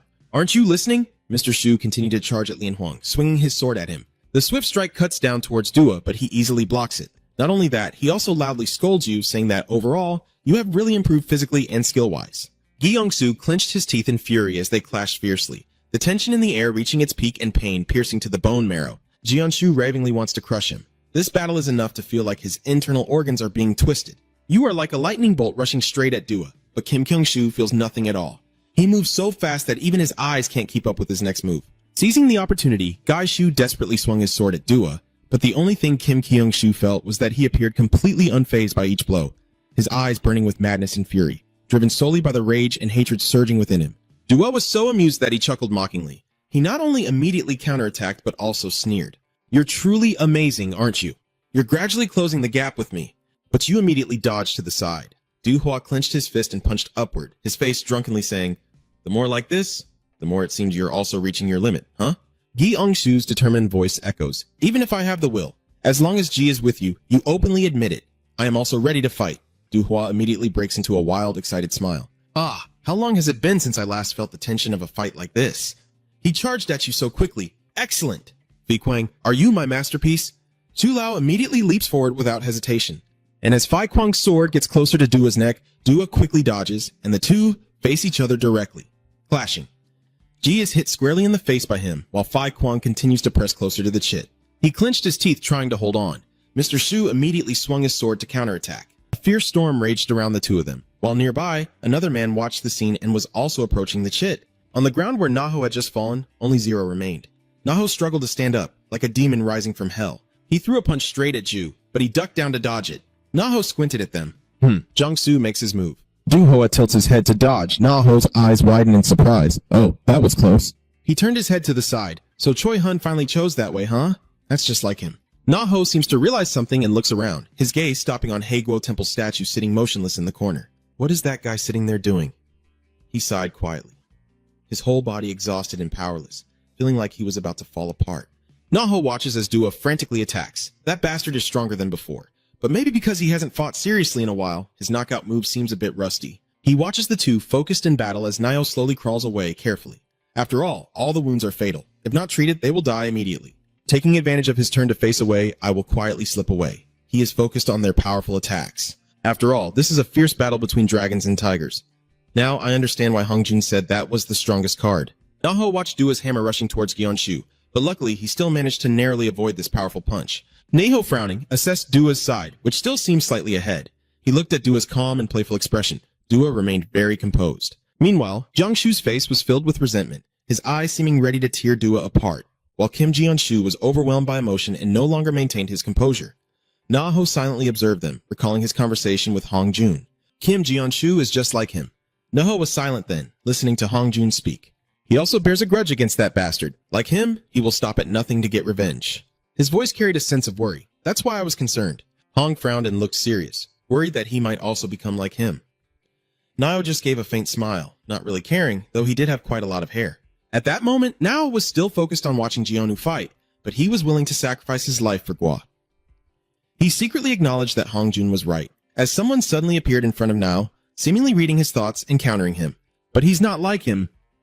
The late wife suddenly appears in front of Naho, while he is willing to sacrifice everything else just to save his own life. Her face shows a hint of disappointment and remains that way now, Naho is stunned, as if he can't believe his eyes. What is this? Losing too much zero and starting to see hallucinations? Che Jiang glanced at Jianshu's determined eyes. That young man was different from him. He was willing to sacrifice himself to achieve his goal. Naho closed his eyes, thinking to himself that he was seeing hallucinations and needed to run away and get treatment immediately. Then a male voice sounded again. Oh no. When he looked up, he saw a familiar face. Nao grimaced in discomfort. Hun, are you here to scold me like my wife? Teaching me what exactly? He recalls that when he was young, he was the one protecting me from bullies. Hun Si-ok remembers Nao's appearance at that time, reaching out his hand. Then he said he wanted to become vigilant with me to protect the weak. He recalls his own fragile, breathless state when he was young. When I once thought about ending my life, you were the one who gave me a reason to keep going. Hun Se-ok smiled gently and said, You have always been my hero. Nao was silent for a moment before speaking. You blame me, don't you? A look of disappointment, like a grimace, appears on his smile. It's not exactly blame, just sadness and regret that my hero has become like this. Naho looked down, his eyes filled with thoughts. Suddenly, Che Jiang sat down beside Naho. Are you going to leave that guy like this forever? He immediately asked, What do you want me to do? His voice tinged with a hint of expectation. He can help, but Naho became angry when he heard this suggestion. You want me to wear it? To force me to sacrifice? He suddenly paused, gazing thoughtfully at his wife with a disappointed expression. So what made him become a police officer? In her mind, the image of her father and Dua appears. Are they to prove something to her father or to seek revenge? Che Rang stood up, clasping her hands behind her back. So what was it about him that made me fall for him? Both of them recall when they were young. Nio boldly confessed his love to her in the middle of the street. Che Rang, I loved you from the very first sight. Please go out with me. She found it hard to believe when she looked at the young man speaking in front of her. Have you heard that Che Rang likes masculine men? Che Rang, do you know what a police officer's duty is? Naho looked very confident and straightforward, speaking each word clearly. A police officer's mission is to protect people's lives, bodies, and property, ensuring public safety, order, and peace. His voice echoed throughout the neighborhood at that moment. The police are there to protect the vulnerable. Passers-by are also drawn in by Nao's words, putting aside their own safety to confront violence more than anyone else. He stands upright with a very confident tone. Police officers sacrifice themselves to protect others, and he will become a police officer like that. Therefore, Kim Nak-ho can confidently say that he is the real man more than anyone else. Naho promises Che Rang, even if it costs me my life, I will protect you. Please go out with me. She was also moved by that at the time. Returning to the present, Che Jiang quietly looked at the man on the ground. She sighed that back then he was so manly. Naho replied, he was still young then, not understanding the ways of the world, with nothing to lose, just boasting. Naho looked at him with a sad smile, feeling too old now with too much to lose and unable to do such things anymore. Naho looked at the cold moon shining above and sighed, probably about to catch a cold. On the other side, Dua is smiling with satisfaction. He rushes toward the old man while he responds with a strong punch. Both of them moved so quickly it was dizzying. Suddenly, they seemed to see something, and they stared in amazement. When did Naho appear between the two of them? He blocked the attack from both sides. Du Hoa asked confusedly, and Mr. Xu also looked at him in surprise. Naho bent down and picked up his police hat. Ah, since the hat fell here, if you go anywhere without wearing it, your head will get cold. Naho chuckled as he put his hat back on. Being sick must be really tough, huh? You understand well, right? Dua grimaced at him, stayed silent for a moment, then scolded, You crazy! Naho, while blocking both attacks, lightly taunted Dua, saying even with training your body, it seems you can't keep your sense of real combat. You should have finished it quickly. That's not like you at all. Hearing this, Dua's face immediately darkened. That's right. He threw a straight punch at Naho's face to end it now. Meanwhile, Naho seized the opportunity to tighten his grip on the two sticks in his hands. He swung his staff with force into Dua's stomach, but Dua quickly raised his hand to block the attack, and at that moment he realized something was wrong. In just a moment, Naho used all his strength to send Dua flying. Noticing the noise here, Choi Hun and Kwok Tu Hua immediately engaged Jiang Gok in battle. Kwok Hua loudly shouted Bodhisattva. Naho slightly parted his lips, sighed, exhausted as he adjusted his hat, and muttered, feeling like he was about to faint. Suddenly, someone shouted, and when Nao turned to look, he felt as if a flock of maple leaves was flying toward him. By the time he regained his composure, Nao had instinctively blocked Jian's attack on Mr. Zhu. He frowned and questioned him. Why are you blocking me? Naho trembled and struggled to hold on. He smirked faintly. What's there to obstruct? I'm helping you record Mr. Zhu's uncomfortable protest. I don't need any help. That guy will be killed by me. Naho also accepts the truth calmly. Fine. Unlike me, you can kill that monster, but you will also lose your life. He frowned with determination. If I can kill him, I'm ready to die too. Naho suddenly interrupted and said that Officer Kim Gi and Mr. Shu's lives are something I, who have nothing left to lose, cannot afford to throw away. As he said this, his eyes clearly showed his determination, but Officer Kim Gi still remained firm in his stance. I have nothing left to lose either. Naho interrupted you once again. Detective Kim Gi urges him sincerely to stay calm and think about those around him. You really have nothing left to lose? Hearing this, Mr. Kim Gi was momentarily stunned. Old memories flood back, and he recalls his past self from a previous life, when the Phantom was completely separate from others in the organization. But upon closer inspection, he suddenly noticed something. Gi Shu saw someone waving to greet him. Your teammates from the police department have always welcomed you. Mr. Zhu was stunned as he snapped back to reality. Seeing his silence, Naho immediately asked sharply, why are you not answering? He smirked confidently. Duong Kao, it seems like you've remembered something, huh? Let this one be for an old man nearing the end of his days. You still have a future ahead of you, right? Looking over Nao's shoulder, Guiyongshu suddenly saw Duhua charging fiercely and swung his hammer to attack. At this moment, Naho also quickly turned around and blocked the attack with his hand. While Mr. Shu was still stunned, Nao remained calm and reminded him to deeply ingrain my last image into his eyes. Faced with that power, he shakily used his staff to defend himself. Noho sincerely turned back to warn Guiyongshu one last time so that next time he fights, he will have nothing left to lose and can catch this guy. Seeing that both sides are evenly matched, Kwok quickly rushes forward to help, but Buddha Duhua immediately shouts to stop him. Be silent! He glared at his opponent and said in a low voice, this complicated relationship, I will cut it myself. These two are the origin of everything, staring at each other with a desire to end the opponent. The others have stopped what they were doing, and even Gai Shu is standing still, waiting. And watching their fight, Naho roared fiercely. Due, he was no pushover either. Du swings the hammer while growling as Kim Naho charges at each other, exchanging blows at a speed hard to catch with the naked eye. When Naho decisively swung the bat, Dua quickly leaned back to dodge the attack and then immediately swung the weight to counterattack. This time Nao was hit, but Dua suddenly realized something was off. His opponent was actually grinning happily. Naho now clenched the iron rod tightly and forcefully struck Dua's hand, where a bruise was gradually forming. So, as not to give the opponent an advantage, Du quickly punched hard into Naho's stomach. He grimaced in pain, clutching his belly and stepping back. Seeing that, Du Hua suddenly spoke. Do you want to know why a dying person is stronger than before? Naho calmly replied, I was a little scared at first, but then I remembered why I came here, which is the police badge he always boasted about. Looking at the enemy before me, Naho listed them one by one. Teammates, family, trust. Because I had given up what I cherished, that's why I'm here. Du heard these words but showed no emotion at all. Naho called out again. Hey, stupid monk, you raise your hands to defend for battle, so if I die here, what do you think will happen? What do you think will happen? Then I might as well die, right? In this situation, Nao doesn't even bother to move. Still, seeing this, Dua's gaze deepened even more. Despite his wounds leaking syrup, Neho struggled to say, I will not die in vain. Then he tilted his body and forcefully struck Du Hua in the face. He didn't hold back either. After regaining his stance, he launched a counterattack, and the two kept exchanging blows, neither willing to give in. At this moment, Du suddenly charged forward, aiming to knock Naho away. Naho seized the opportunity, raised his knee to counter, and at the same time swung his iron staff. See that? I said I wouldn't die for nothing. He was very pleased to see Dua so angry that the veins on his forehead bulged with rage. Naho smugly said, and your blood is red like mine too? Good. Now I know one more thing. So what color are your bones? Du, furious, furrowed his brow and charged forward, aggressively heading towards Naho, the person trying to cross two iron rods for defense. Dua, putting all his strength into swinging the weight in his hands toward them. When the weapons of both sides clashed, Naho realized the tremendous power. Seeing the person in front of him easily switch attack modes, Naho was a bit surprised. Despite that massive body, his movements are unbelievable. When Dua jumps up and attacks with his legs, it instinctively reminds him of agility and flexibility. Then when that person threw a series of punches, Nao also thought he finally understood what endless was. The techniques Ya used were all very diverse. At this moment, he is easily forcing Naho's body forward. When his body touches the ground, Dua simultaneously grips his body tightly and lifts the weight, preparing to swing it. Naho, exhausted, took a sip of syrup. As the decisive blow from the opponent drew closer, Naho silently marveled to himself that it truly felt as if the god of battle had possessed his body. Kwok Tu Hua and Choi Hun calmly wait for the traitor's fate. Dua's eyes are also filled with murderous intent. But at that moment, Naho suddenly thought, even so, it's still not enough. Seeing the weight right in front of his face, he silently screamed inside that he still couldn't die. Naho's body immediately moved, swinging his arm to deflect the attack. Naho silently hypnotized himself a little more, waiting for him to see even more. Thinking quickly, he rolled over and struck Du Hua's leg with his staff, forcing him to lean back to dodge.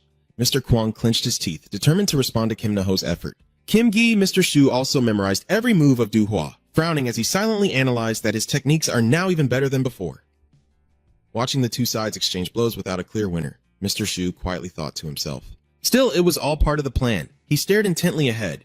What worries me most is that Mr. Shu remembers what Kong-san said at the end. Surely he still has something to hide from everyone. Seeing Dua fighting fiercely before my eyes, I tell myself I also want to know what he's hiding. but relying on others is not my way. Thinking of this, Gi Ongshu gently moved his arm holding the barrier. Na-ho couldn't miss this move. Suddenly, he shouted, "Kim Gi-yongshu, are you still watching closely?" Seeing his silence, he softly said, "That's good. I've reached my limit." This made Gi Ongshu stunned. Na-ho smiled and turned to rely on him, saying, "I hope my life won't be wasted. Doing this for others is my first time." Gi Ongshu fell into silence, not replying. At this moment, Du-hwa suddenly spoke up in complaint. "Dia is right." He pursed his lips and continued, "Kim Na-ho, you make me extremely uncomfortable. Your stubbornness is truly exhausting."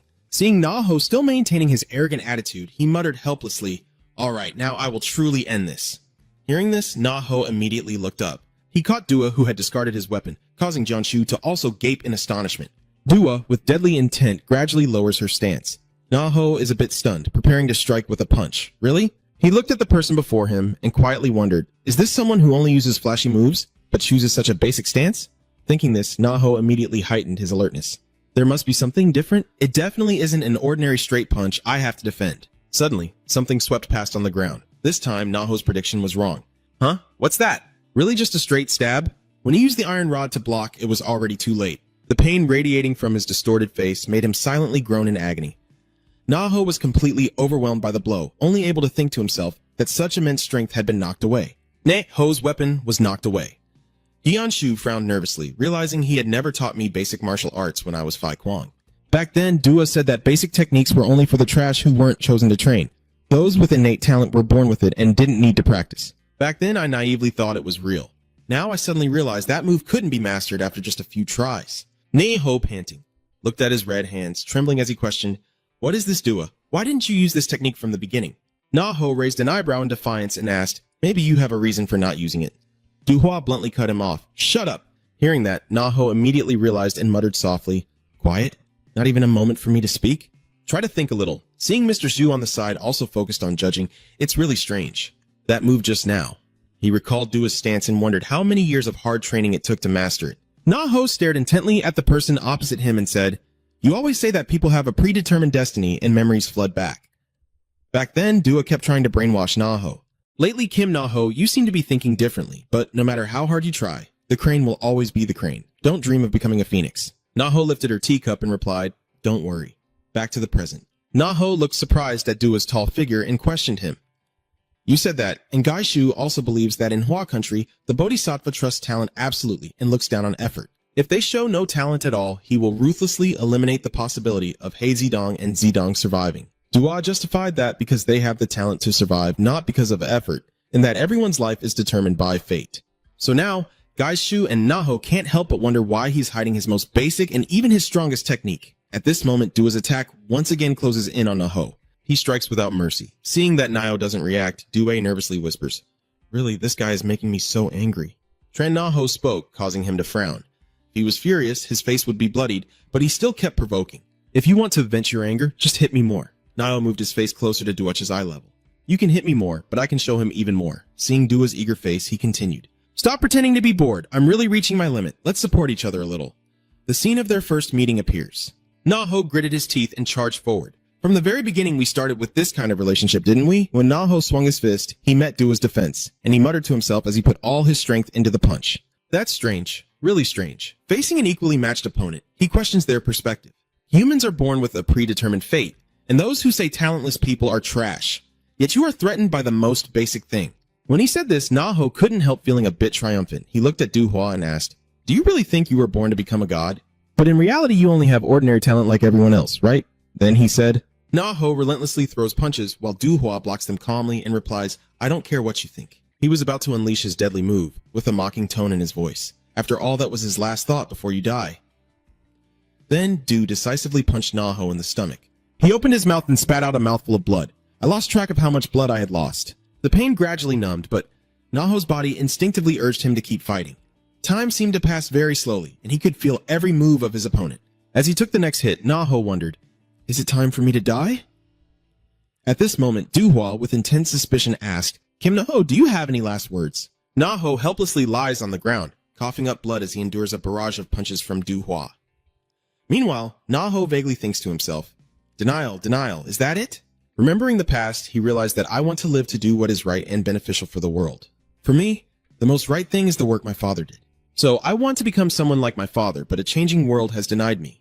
He realized it at his father's funeral. Na-ho silently wondered, where do I go now? At my father's funeral, the victim he once tortured came forward and told me he forgave him in front of countless reporters. This left all the reporters there stunned, including Na-ho. He was surprised to hear the other person whisper, I wish we had met in a better world, not in the interrogation room full of knives and blood. The other person sadly continued, pouring soju and beer at the bar and clinking glasses together, regretfully looking at the half-burned incense, neither the culprit nor the victim. If so, did you genuinely want to know where we should go back then? Na-ho kept asking questions. What should we do to do what is right and helpful for the world?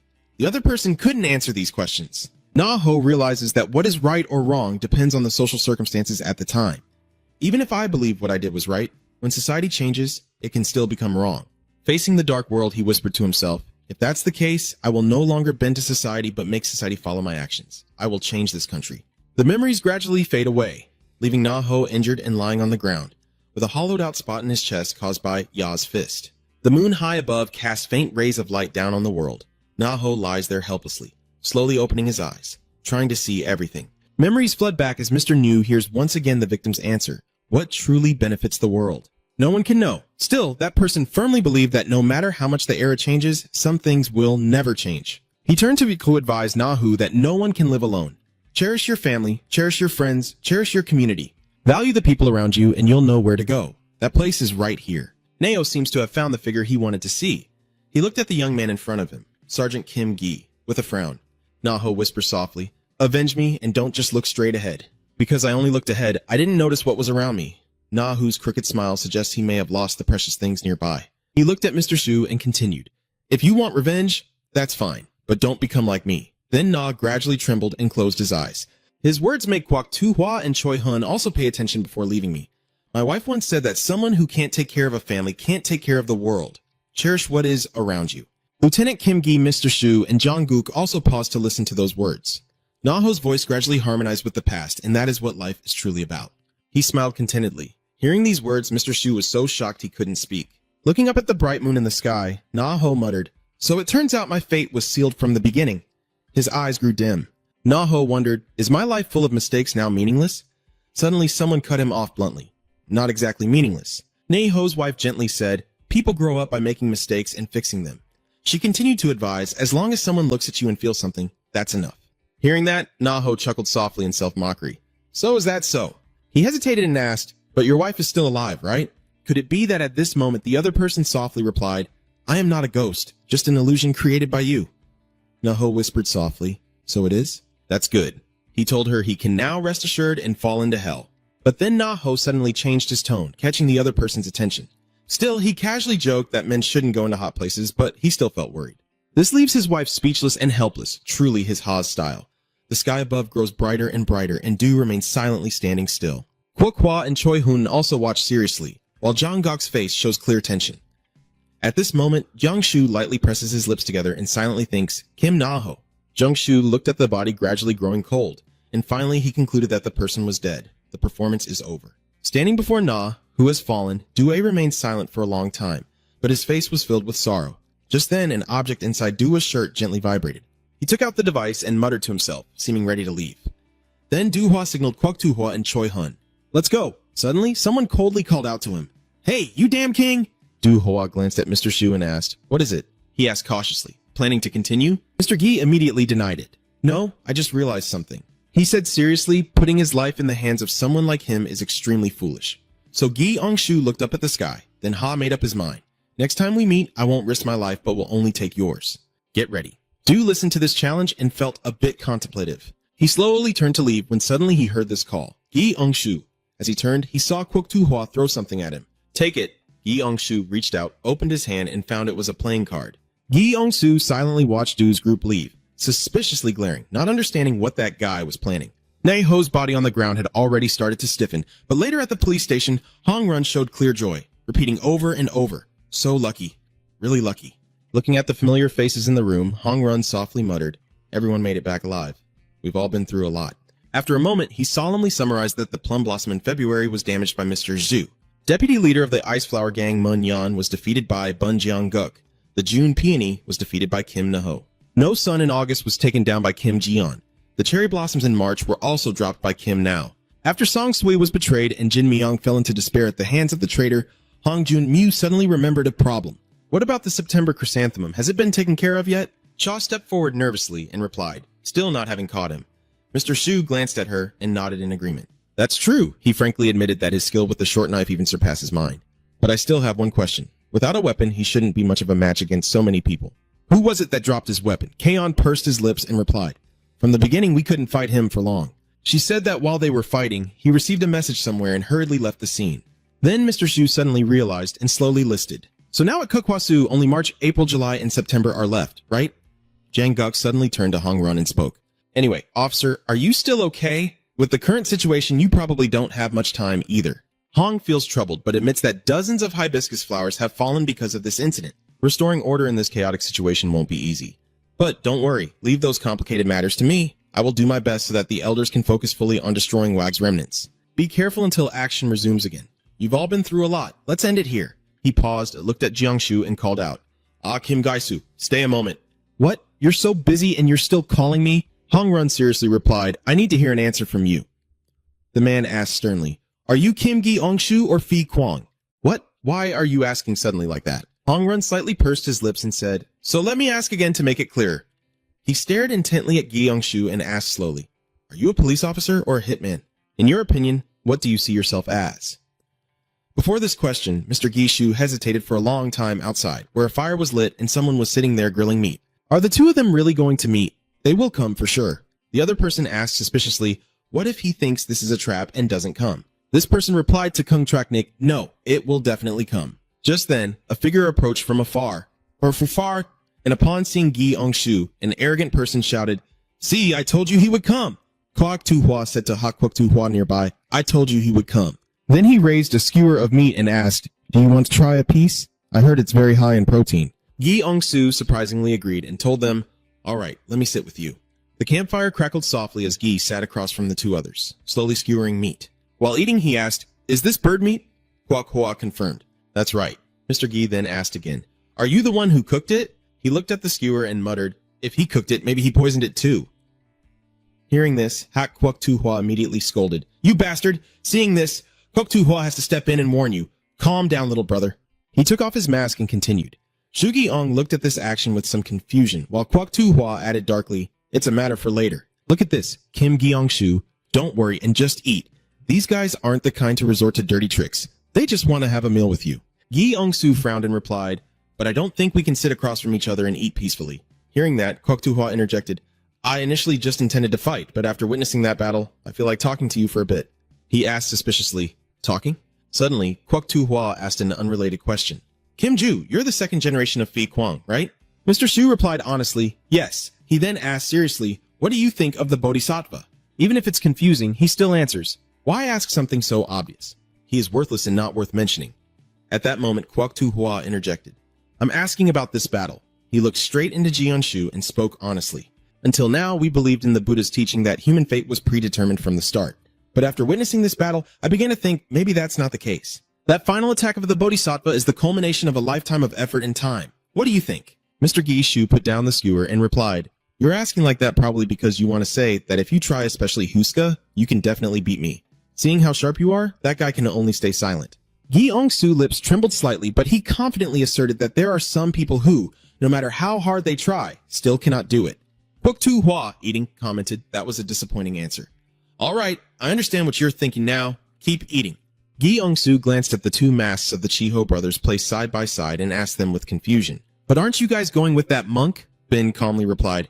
After I finish my fight with you, I'll meet up with him. Then he suddenly asked, do you really fail the no-sun test, Kim Gi-shu? Shu Mr. Gi, eating and wiping his mouth, replied, I don't think I have an obligation to answer that question. Seeing that, he made an excuse, but I already treated you to this meal. So saying a word shouldn't matter. Using that very reasonable excuse, Mr. Shu admitted, yes, I really failed the exam. Hei Guo-tsu-hua, who had been silent all this time, suddenly asked excitedly, did you really fail the exam? Guo-tsu-hua saw this and immediately turned to advise, just eat, don't worry about that. He kept pressing, and what about Hua Undao? She never came back and disappeared completely. Are you also failed with Hoa Undao? Old Shu frowned and replied, no, I didn't fail her. So that's how you found out. Did Hoa Undao not come back? Kwak Hua seemed indifferent to this, changing the subject to someone else. And what about you inheriting the third generation of the Fei Kwang? Mr. Shu replied, I have restrained and imprisoned him in an unexpected place, and somehow that place turned out to be Hong Jun's house. Even Hong Gon was shocked to see someone trapped in his own house. Kwok Hua called out sternly to Kim Ji-on Shu, saying he must be the second-generation Phi Kwang. He continued very seriously. I'm sorry about what happened with Phoenix. This action surprised Jiang Shu very much. Even He Guo Tu Hua looked puzzled and asked what Tu Duang said. Kwok Tu Hua paid no attention to his brother's attitude and said frankly, I know you care about Phoenix as if she were your own sister. Actually, I've always wanted to have a proper conversation with you for a long time. Remembering the organization, he understood how difficult and painful it is to protect someone you cherish in a place like this. If we had met somewhere other than Wagza, maybe we could have shared our feelings and become friends. Mr. Shu couldn't help but be stunned by his thoughts. But I know deep down that it's impossible. Because my brother and I have gone too far to turn back, the guilt cannot be erased. Hearing this, He Guo Tu Hua couldn't hold it in anymore, and he angrily shouted, What are you talking about? Have you lost your mind? This can't stop Kwok Tu Hua. Thinking of Du Hua, he softly says, I used to live without thinking, so I believe everything I do is predestined. As the Bodhisattva said, the battles that day shook my faith. Maybe destiny isn't something predetermined, but something that can be changed by our will. Gi Ong-su remained silent for a moment before Kwok Tu Hua asked him seriously, Kim Gi-gi-shu, I ask again, is it really that fate has already been decided? If that's really the case, then my younger brother will never be able to beat you, right? This question caught him so off guard that even his younger brother was staring at him in surprise. Gi Ong-su suddenly opened his mouth to say something, but in the end, he just told you to verify it yourself. I will answer your question after this battle. Gu Hao nodded in satisfaction. Fine. Gi Ong-su suddenly glanced at the used skewers on the ground and commented to He Guo Tu Hua, You eat too little for someone with that big body. He lowered his head and replied, It's nothing. Then he glared and confidently declared, I'll tear you apart and chew you up to satisfy this hunger. With that response, Mr. Gi pursed his lips and said, That's how it is. As he rotated his arm to warm up, suddenly someone spoke up to stop Mr. Gi. Hold on a moment. Kwok Tu Hua gave a very forced excuse. Exercising right after eating isn't good. We also need to change location and take a walk to aid digestion. Let's go slowly. Gi Ong-shu didn't know what to say about this suggestion. A while later, at a place with some gym equipment, probably where the two brothers usually train, Gai Shu stood upright, stretching his muscles, and said, All right then. He looked at He Guo Tu Hua across from him and asked, Are you ready? He immediately replied, I'm ready. Seeing the two standing together, Gai Shu asked again, Are you both planning to rush in at the same time? Kwok Tu Hua immediately denied, My younger brother will defeat you alone. Mr. Shu replied sternly, I have no intention of raising my hand because you guys have invited me to eat. You look at the barbell in Hak Kwok Tu Hua's hand and ask, Isn't it true? You once said weapons are for the weak who lack confidence in their bodies. Yet he straightforwardly admits that Hak Kwok Tu Hua raises the barbell and confesses I am the weak one. He recounts that before fighting you, he was very proud of his body, and that was his deadly mistake. As soon as he felt satisfied, his progress stopped and his desire disappeared. Mr. Shu remains silent to listen as he says, I have come to realize my own weakness, and that has made me crave becoming stronger more than ever. Just like I once disregarded everything to train my body. He leans forward, ready to attack. This time I will do whatever it takes to defeat you. Gi Ong-shu also draws his sword, ready to strike. Let me say it again. I have no intention of holding back because you invited me to eat. Alright, let's see who will be the winner this time. Mr. Shu stares intently at Kwok Tu Hua's stance across from him, silently analyzing. He's shifting his weight onto his uninjured leg, while the injured leg stays back. Gi Ong-su wondered what kind of attack he was about to launch. It was completely unpredictable. So he decided to first see how he would attack. With that in mind, Gai Shu decisively charged forward. Seeing this, He Guo Zi Hua also quickly raised his staff and decisively slammed it down to the ground, causing Mr. Shu to immediately dodge to the side. He glanced at the previous action, a vague suspicion rising in his mind. Hak Kwok Tu Hua kept swinging the hammer, seeming a bit dazed. Huh? Are you really that surprised? Mr. Zhu wondered to himself. What the hell is this? Watching the staff increasingly approaching, he wondered if he was mistaken. As the staff landed, Mr. Shu skillfully stepped back to dodge the attack, and in his mind, only one thought crossed Kim Ji on Mr. Shu. What the heck is this? What kind of crappy attack is that? He stared intently at Hak Kwok Tu Hua, silently wondering what kind of terrible attack this was. Isn't it just a reckless blow with no technique at all? Seeing the confident demeanor of the opponent, Gai Shu felt a bit confused. He had said he would defeat me alone, so there must be some other trick up his sleeve. With those thoughts, Kim Gi-shu stared intently at Kwok Tu Hua, while Kwok Tu Hua avoided his gaze. In fact, Gi-shu seemed to be gradually guessing something, though he remained silent, but Tu Hua knew it well. While watching his younger brother train, he leaned in and whispered, Brother, Kwok Tu Hua once gave advice. Your lower body was already weak, and now you're injured. Maybe it's time for you to focus on strengthening your lower body. He gently replied, He stubbornly says that I've always tried that way my whole life, so I don't know how to do it differently. Just keep training hard and persistent. But Kwok Tu Hua cut off his brother. Yet he was completely silenced by 4 words. Trust me. That's right, little brother. If I don't believe in you, who else will believe in you? I believe in you. So Kwok Tu Hua always watched over Hak Kwok Tu Hua's arduous training process. And when he saw Hak Kwok Tu Hua trying so hard that he almost gave up, he began to have a little hope. But one day, Kong San arrived and shattered that dream. He defeated Hakukoku Jua and asked suspiciously, "What is this? Hakukoku Hua, what exactly have you been doing all this time?" During the duel with Kong San before the mission, Hak Kwok Tu Hua was shattered without mercy. Under the darkening sky, he kept lamenting. Why is this happening? Hak Kwok Tu Hua still can't accept the reality. Clearly, I tried so hard I was almost there, yet I still couldn't reach it and even became weaker. When he doubted himself, Guo Tu Hua suddenly called out, "Little brother," and approached to comfort him, saying, "It's because Kong San is too strong, not because you've become weaker. If you try a little harder, you can also defeat him." Hak Kwok Tu Hua looked at him doubtfully. Kwok Tu Hua once again firmly affirmed, "You have truly become stronger, strong enough to defeat Kim Gi-ong-shu." But right now, Hak Kwok Tu Hua is gradually losing ground against Gi-ong-shu's relentless attacks, with marks of cuts and blows all over his face and hands. Gi-ong-shu keeps advancing without stopping, gradually closing the distance. After a while, Hak Kwok Tu Hua retreats completely, his mouth faintly groaning in pain. Gi-ong-shu looked to the side and softly called out. Hak Kwok Tu Hua faintly replied to the previous question. "I also think, like you said, fate is not something predetermined but something we create ourselves. I have learned that, and whenever I meet people from another world, I always tell them the same. But looking at Guo Tu Hua, I thought there are things no matter how hard you try, the outcome is impossible. What do you think?" Actually, Kwok Tu Hua also shares the same thoughts as Kim Ji-on-shu. That's why Kwok Tu Hua started to feel like giving up. He thought that both of them had tried their best to change their fate, and maybe now it was time to find peace. Looking at Ji-on-shu, Kwok Tu Hua silently thought that accepting fate might not be such a bad thing. Witnessing Yu's battle with his younger brother, he quietly thought, "Don't worry, little brother. If you go first, I will follow right after. No matter which path he takes, he will walk with her because we are brothers."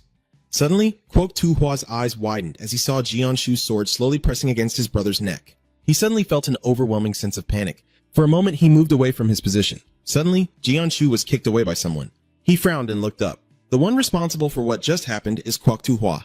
After regaining his composure, Ji-on-shu exclaimed in confusion, "What the hell is that?" He looked suspiciously at Kwok Tu Hua. "Isn't it said that each solo battle is one-on-one?" He shamelessly replied without any shame. "Thinking about it, maybe it's more in line with our country's tradition for my brother to act first, since people often say that no sister can surpass her brother."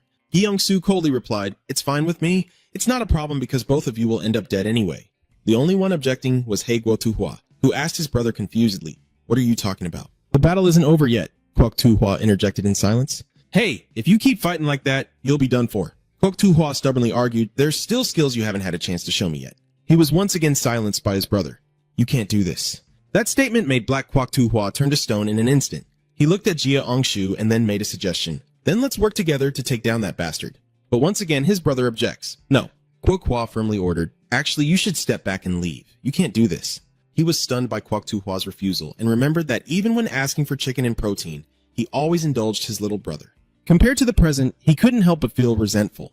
Yet now, for the first time in his life, Kwok Tu Hua showed such a firm refusal, leaving Hak Kwok Tu Hua with no choice but to obey. Qiu Zihua lowered his stance and called again. "Little brother?" Qiu Zihua seriously advised his brother. "We must survive together." He remained silent, unsure how to respond. As soon as he finished speaking, Guo Tu Hua sped forward towards Ohias Jiu. He kicked Jianshu's head but missed as he dodged, but when Jianshu counterattacked, he managed to evade the strike quickly. Then Kwok Tu Hua straightened his body and kicked Jianshu, immediately blocking the attack and countering Hak Kwok Tu Hua, who was watching their fight. He was stunned.